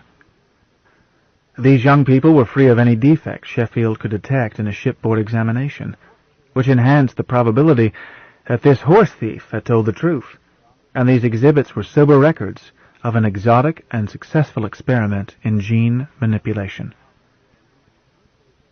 Sheffield now tended to believe that the experiment had taken place, and wished that he had the resources of a Major Howard clinic, say the one on Secundus, to give these kids a genetic going-over that he was not equipped to do aboard ship, and not qualified to do in any case. One nagging doubt lay in how he had acquired these kids. Why had that Gonov been so anxious to sell, if they were what the exhibits claimed? Why sell them, when breeding the two created complements back together was the next step of the experiment? Well, perhaps the kids knew, but he had not asked the right questions. Certain it was that they had been brought up to believe that such was their proper destiny. Whoever planned this had induced in the kids from earliest childhood a pair bond stronger than most marriages, in Sheffield's long experience, more than any of his own, except one. Sheffield put it out of his mind and concentrated on the theoretical consequences. At the selected site, each parent zygote had been assumed to have 3 possible states, or gene pairs, in probability 25, 50, 25. Under the control assumption, parents, diploid zygotes, both male and female, would show this distribution at the selected site. 25% good-good, clean at that site. 25% good-bad, bad gene masked, but could be transmitted. 25% good-bad, bad gene masked, but could be transmitted. 25% bad-bad, bad reinforcement, lethal or disabling. But under his modified primary assumption, Sheffield assumed that the priest scientist would discard bad stock as displayed in zygotes, which would eliminate the 4th group, bad-bad, and leave a parent zygote distribution for this site of 33 1/3% good-good, 33 1/3% good-bad, 33 1/3% good-bad. Such culling gave marked improvement over the original random chance situation, and meiotic division would produce gametes, both sperm and ova, in this incidence. Good 4 out of 6, and bad 2 out of 6. But with no way to detect the bad genes without destroying the gametes carrying them. Or so Sheffield assumed, while stipulating that the assumption might not be true forever. But to protect Yida and Joe, it was necessary that his assumptions be pessimistic within the limits of available data and knowledge, i.e., that a bad gene could be spotted only as reinforcement in a zygote. Sheffield reminded himself that the situation was never as black and white as was implied by good dominant and bad recessive. These descriptions were less complex than the real world they were used to image. A characteristic exhibited by an adult zygote was pro-survival or contra-survival only in terms of what and when and where, and also in terms of more than one generation. An adult who died saving its progeny had to be counted a pro-survival, whereas a cat that ate her own young was contra-survival, no matter how long she lived. In the same vein, a dominant gene sometimes was of no importance one way or the other, e.g., brown eyes, just as its corresponding recessive, when paired and thereby reinforced to produce blue eyes, gave the zygotes exhibiting it no measurable disadvantage. The same was true of many other inheritable characteristics, hair patterns, skin color, etc. Nevertheless, this description, good dominant, bad recessive, was in essence correct. It synopsized the mechanisms by which a race conserved its favorable mutations and destroyed, eventually, its unfavorable mutations. Bad dominant was almost a contradiction in terms, as a thoroughly bad mutation, which was dominant, killed itself off, along with the unfortunate zygote inheriting it, in one generation, either lethal in womb or so damaging to the zygote that it failed to reproduce. But the usual weeding process involved bad recessives. These could remain in the gene pool until one of two events happened, each controlled by the blind laws of chance. Such a gene could pair with a gene like it when sperm fertilized ovum, and thereby eliminate itself by eliminating the zygote, hopefully before birth, or, tragically, after birth. Or this bad recessive might be eliminated by chromosome reduction at meiosis, and the result would be a healthy baby who did not carry this bad gene in its gonads. A happy outcome. Both these statistical processes slowly weeded out bad genes from the race's gene pool. Unfortunately, the first of these processes often produced babies viable, but so handicapped that they needed help to stay alive, sometimes needing economic help, born losers who never managed to support themselves, sometimes needing plastic surgery, or endocrine therapy, or other interventions or supports. When Captain Aaron Sheffield had been practicing medicine, on Ormuzd and under another name, he had gone through stages of increasing frustration over these poor unfortunates. At first he had tried to practice therapy by the Hippocratic Oath, or close to it. He was by temperament unable to follow any man-made rule blindly. Then he had had a period of temporary mental aberrance, during which he had sought a political solution to what he saw as a great danger, reproduction by defectives.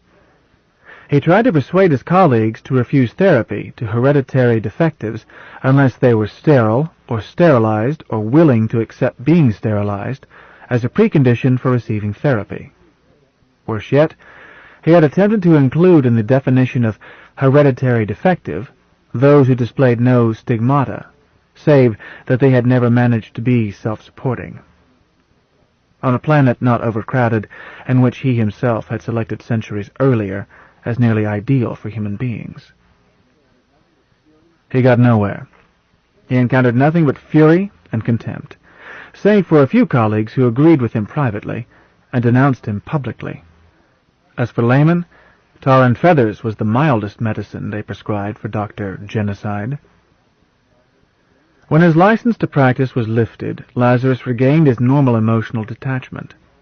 He shut up, realizing that grim old Mother Nature, red of tooth and claw, invariably punished damn fools who tried to ignore her or to repeal her ordinances. He need not interfere. So he moved and changed his name again, and started to get ready to go off-planet, when a plague hit Ormuzd. He had shrugged and gone back to work, an unfrocked physician whose services were temporarily welcome. 2 years and 250 million deaths later, he was offered his license back, subject to good behavior. He told them what to do with that license and left Ormuzd as quickly as possible, 11 years later. He was a professional gambler during that wait, that being the handiest way he could see at the time for saving up the necessary. Sorry, Minerva. I was talking about those mirror twins.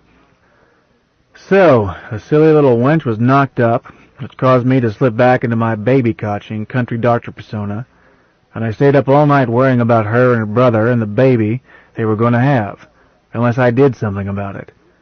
To find out what I should do, I had to reconstruct what had happened, and from that, what could happen. Having no certain data, I had to follow that old rule for finding a lost mule. First, I had to think like that slave factor. A man who auctions slaves is a scoundrel, but too smart to risk a caper in which he might wind up a slave himself, or dead if he was lucky, which is what would happen to one who played fast and loose, on blessed with the authority of a bishop. Ergo, the scoundrel had believed what he had said. That being so, I could table the question of why this factor was commissioned to sell these two, while I tried to think like a priest-scientist engaged in human biological experimentation. Forget the chance that these two were ordinary siblings. No point in picking such a pair even for a swindle. Forget the chance that they were unrelated in any fashion, as in such a case it would simply be a normal case of breeding. Sure, any woman can give birth to a monster, as even with the most genetically hygienic of breeding, a bad mutation can show up. And an alert midwife may neglect to give that first life-giving spank, and many have. So I considered only the third hypothesis, complementary diploids from the same parents. What would this experimenter do? What would I do? I would use as near perfect stock as I could find and not start the experiment until I had both a male and a female parent who tested clean genetically, in the most subtle ways for which I could test, which on Blessed meant quite sophisticated ways for that century. For a selected gene site, and an assumption of 50-50 in the Mendelian distribution of 25-50-25, this pre-experiment testing would chop off the 25% chance of reinforcement of a bad recessive and leave a distribution of 1/3 bad, 2/3 good at the parent generation. Possible parents of possible Joes and Yitas, that is. Now I start putting together mirror twins in my persona as a priest experimenter. What happens? If we consider the minimum number of gametes needed to represent this 1/3 and 2/3 distribution, we get 18 possible Joes, 18 possible Yitas, but in both male and female, 2 of them show up as bad. The bad recessive has reinforced and the zygote is defective. The experimenter eliminates them, or he may not need to. The reinforcement may be lethal. We wind up, at this point, with an 8 1/3% improvement, or a total improvement of 25% in favorable chances for Yita's baby. I felt better. If you add the fact that I am the sort of a midwife who is too busy helping the mother to stop to spank a monster, the favorable chances went way up. But all that this shows is that bad genes tend to be eliminated at each generation, with a tendency greatest at the worst genes and reaching 100% whenever reinforcement produces a lethal in-womb, while favorable genes are conserved. But we knew that, and it applies also to normal outbreeding and even more strongly to inbreeding, although the latter is not well thought of for humans, as it hikes up the chances of a defective by precisely the same amount that it weeds, that being the hazard that I was afraid of for Yita. Everybody wants the human gene pool cleaned up, but nobody wants its tragic aspects to take place in his own family. Minerva, I was beginning to think of these kids as my family. I still did not know anything about mirror twins. I decided to investigate a more probable incidence of bad recessive twins. At a given site. 50-50 is far too high for a really bad gene. The weeding is drastic, and the incidence drops to a lower percentage each generation, until the incidence of a particular bad gene is so low that reinforcement at fertilization is a rare event, as reinforcement is the square of the incidence. E.g., if 1 in 100 haploids carry this bad gene, then it will be reinforced 1 in 10,000 fertilizations. I speak of the total gene pool, or in this case a minimum of 200 adult zygotes, male and female. Random breeding in such a pool will bring together that bad reinforcement only by that long chance. A chance, happy or unhappy, depending on whether you look at it impersonally in terms of cleaning the gene pool, or personally in terms of individual human tragedy. I looked at it very personally. I wanted Yita to have a healthy baby. Minerva, I'm sure you recognize that 25-50-25 distribution is representing the most drastic case of inbreeding, one which can happen only half the time with line breeding, only a quarter of the time with full siblings, in both cases through chromosome reduction at meiosis. The stock breeder uses this drastic measure regularly, and culls the defectives and winds up with a healthy, stabilized line. I have a nasty suspicion that such culling after inbreeding was sometimes used among royalty back on old Earth, but certainly such culling was not used often enough or drastically enough. Royalism might work well if kings and queens were treated like racehorses, but regrettably they never were. Instead they were propped up like welfare clients, and princelings who should have been culled were encouraged to breed like rabbits. Bleeders, feeble-minded, you name it. When I was a kid, royalty was a bad joke based on the worst possible breeding methods. Captain Sheffield investigated next a lower incidence of a bad gene. Assume a lethal gene in the gene pool from which Joe and Yida's parents were derived. Being lethal, it could exist in an adult zygote only if it was masked in gene pair by its benign twin. Assume a 5% masked incidence in zygotes. Still too high to be realistic for a lethal gene, but check it anyhow. What trend would show? Parent zygote generation. 100 females, 100 males, each possible parent for Yida and for Joe. And 5 of the females and 5 of the males carry the lethal gene masked. Parent haploid stage. 200 ova, 5 of which carry the lethal gene. 200 spermatozoa, 5 of which carry the lethal gene. Son and daughter zygote generation. Possible Joes and possible Yidas. 25 dead through reinforcement of lethal gene. 1,950 carrying the lethal gene masked. 38,025 clean at that site. Sheffield noted that a hypothetical hermaphrodite had crept in through not doubling his sample size in order to avoid anomaly through odd numbers. Oh, the hell with it. It did not change the statistical outcome. No, do it. Start with a sample of 200 males and 200 females with the same lethal gene incidence for that site. This gave him 400 ova, 10 with the lethal gene. 400 spermatozoa, 10 with that lethal gene. Which gave, in the next zygote generation, possible Joes and Yidas, 100 dead, 7,800 carriers, 152,100 clean, which changed no percentages, but got rid of that imaginary hermaphrodite. Sheffield considered briefly the love life of an hermaphrodite, then got back to work.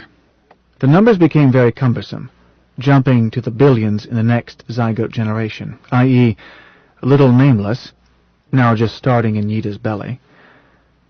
15,210,000, culled by reinforcement. 1,216,800,000 carriers, 24,336,000,000 clean. And again he wished for a clinic computer, and tediously converted the unhandy numbers into percentages. 0.059509%, 4.759%, 95.18% plus. This showed a decided improvement, approximately 1 defect out of 1,680, instead of 1 out of 1,600.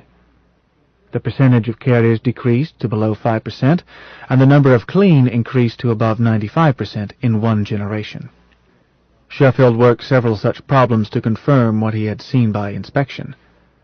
A child from complementary diploids, mirror twins, had at least as much chance of being healthy as did the offspring of unrelated strangers, plus the happy fact that such a baby's chances were improved by culling at one or more stages by the priest-scientist who had initiated the experiment. An almost certain assumption, and one that made Joe the best possible mate for his sister, rather than the worst. Yida could have her baby.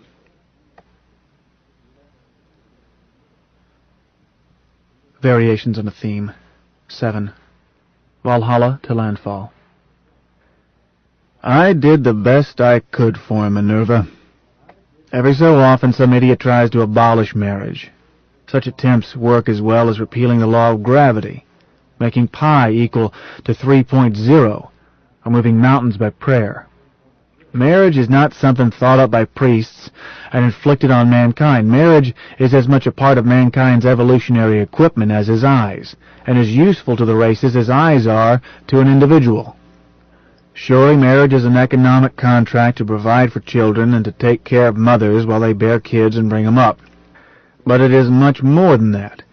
It is the means this animal, Homo sapiens, has evolved, quite unconsciously, for performing this indispensable function, and be happy while doing so. Why do bees split up into queens, drones, and workers, then live as one big family? Because for them it works. How is it that fish do okay with hardly a nodding acquaintance between mama fish and papa fish? Because the blind forces of evolution made that way work for them. Why is it that marriage, by whatever name, is a universal institution among human beings everywhere? Don't ask a theologian. Don't ask a lawyer. This institution existed long before it was codified by church or state. It works, that's all. For all its faults, it works far better by the only universal test, survival, than any of the endless inventions that shallow pates over the millennia have tried to substitute for it. I am not speaking monogamy. I mean all forms of marriage. Monogamy, polyandry, polygyny, plural and extended marriages with various frills. Marriage has endless customs, rules, arrangements, but it is marriage if and only if the arrangement both provides for children and compensates the adults. For human beings, the only acceptable compensation for the drawbacks of marriage lies in what men and women can give each other. I don't mean eros, Minerva.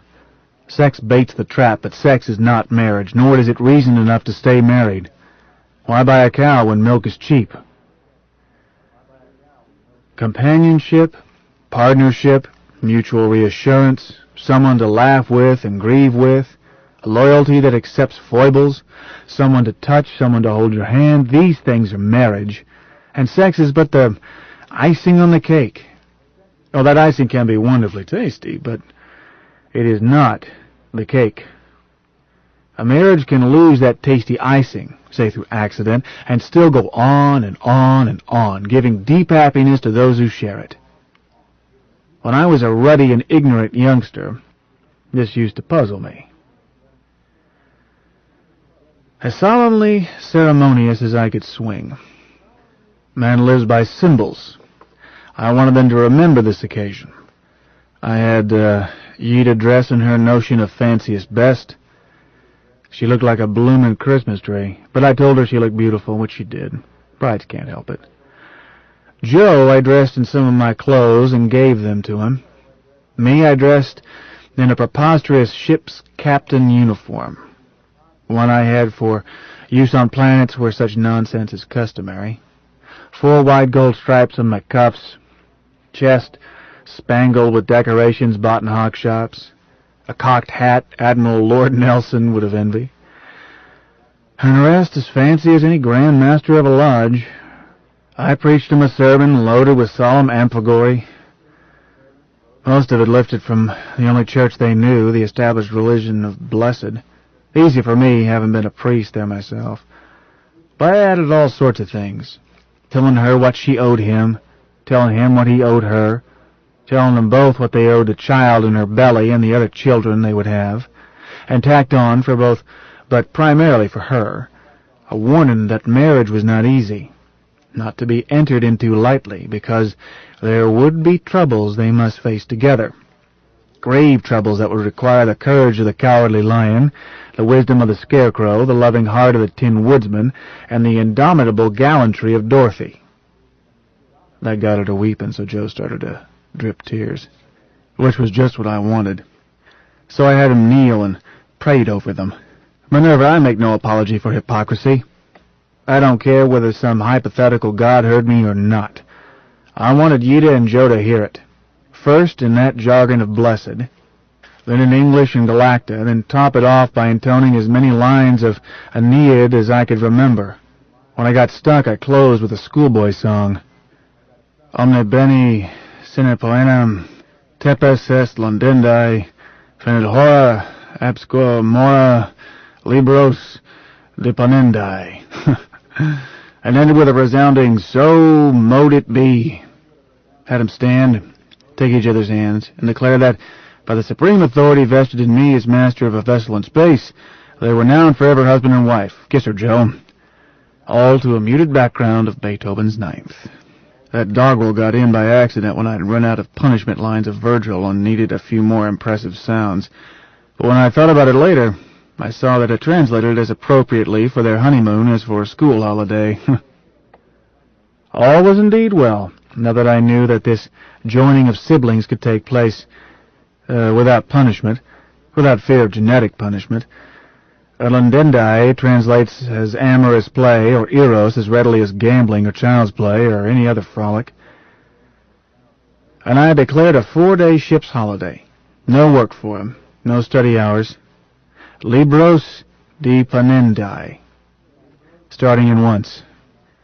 Sheer accident, Minerva. It was simply a bit of Latin verse that came into my head, and Latin is majestic, especially when you don't understand it.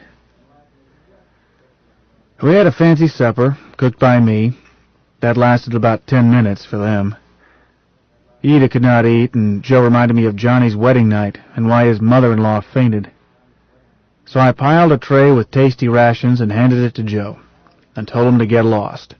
I didn't want to see hide nor hair of him for 4 days. Then on to landfall as fast as I could pick up a cargo.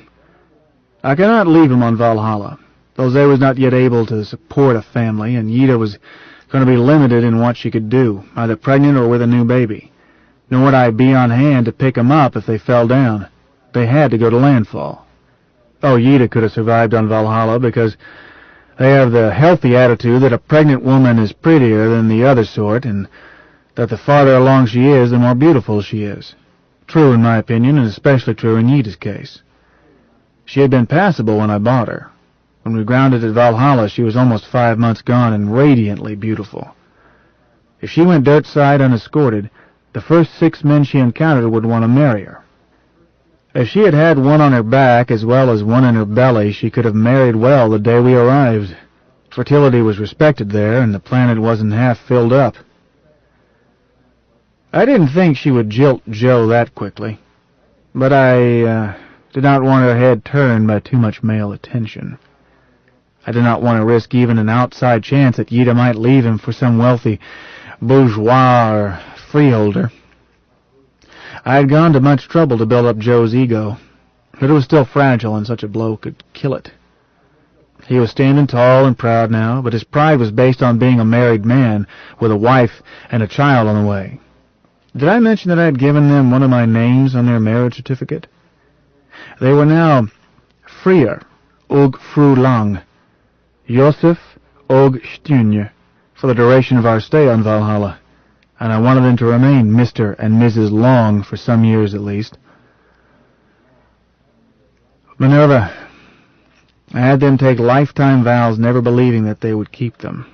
Oh, ephemerals often stay married for life, but as for the rest, you don't find feathers. As for the rest, you don't find feathers. As for the rest, you don't find feathers. As for the rest, you don't find feathers. As for the rest, you don't find feathers. As for the rest, you don't find feathers. As for the rest, you don't find feathers. As for the rest, you don't find feathers. As for the rest, you don't find feathers. As for the rest, you don't find feathers. As for the rest, you don't find feathers. As for the rest, you don't find feathers. As for the rest, you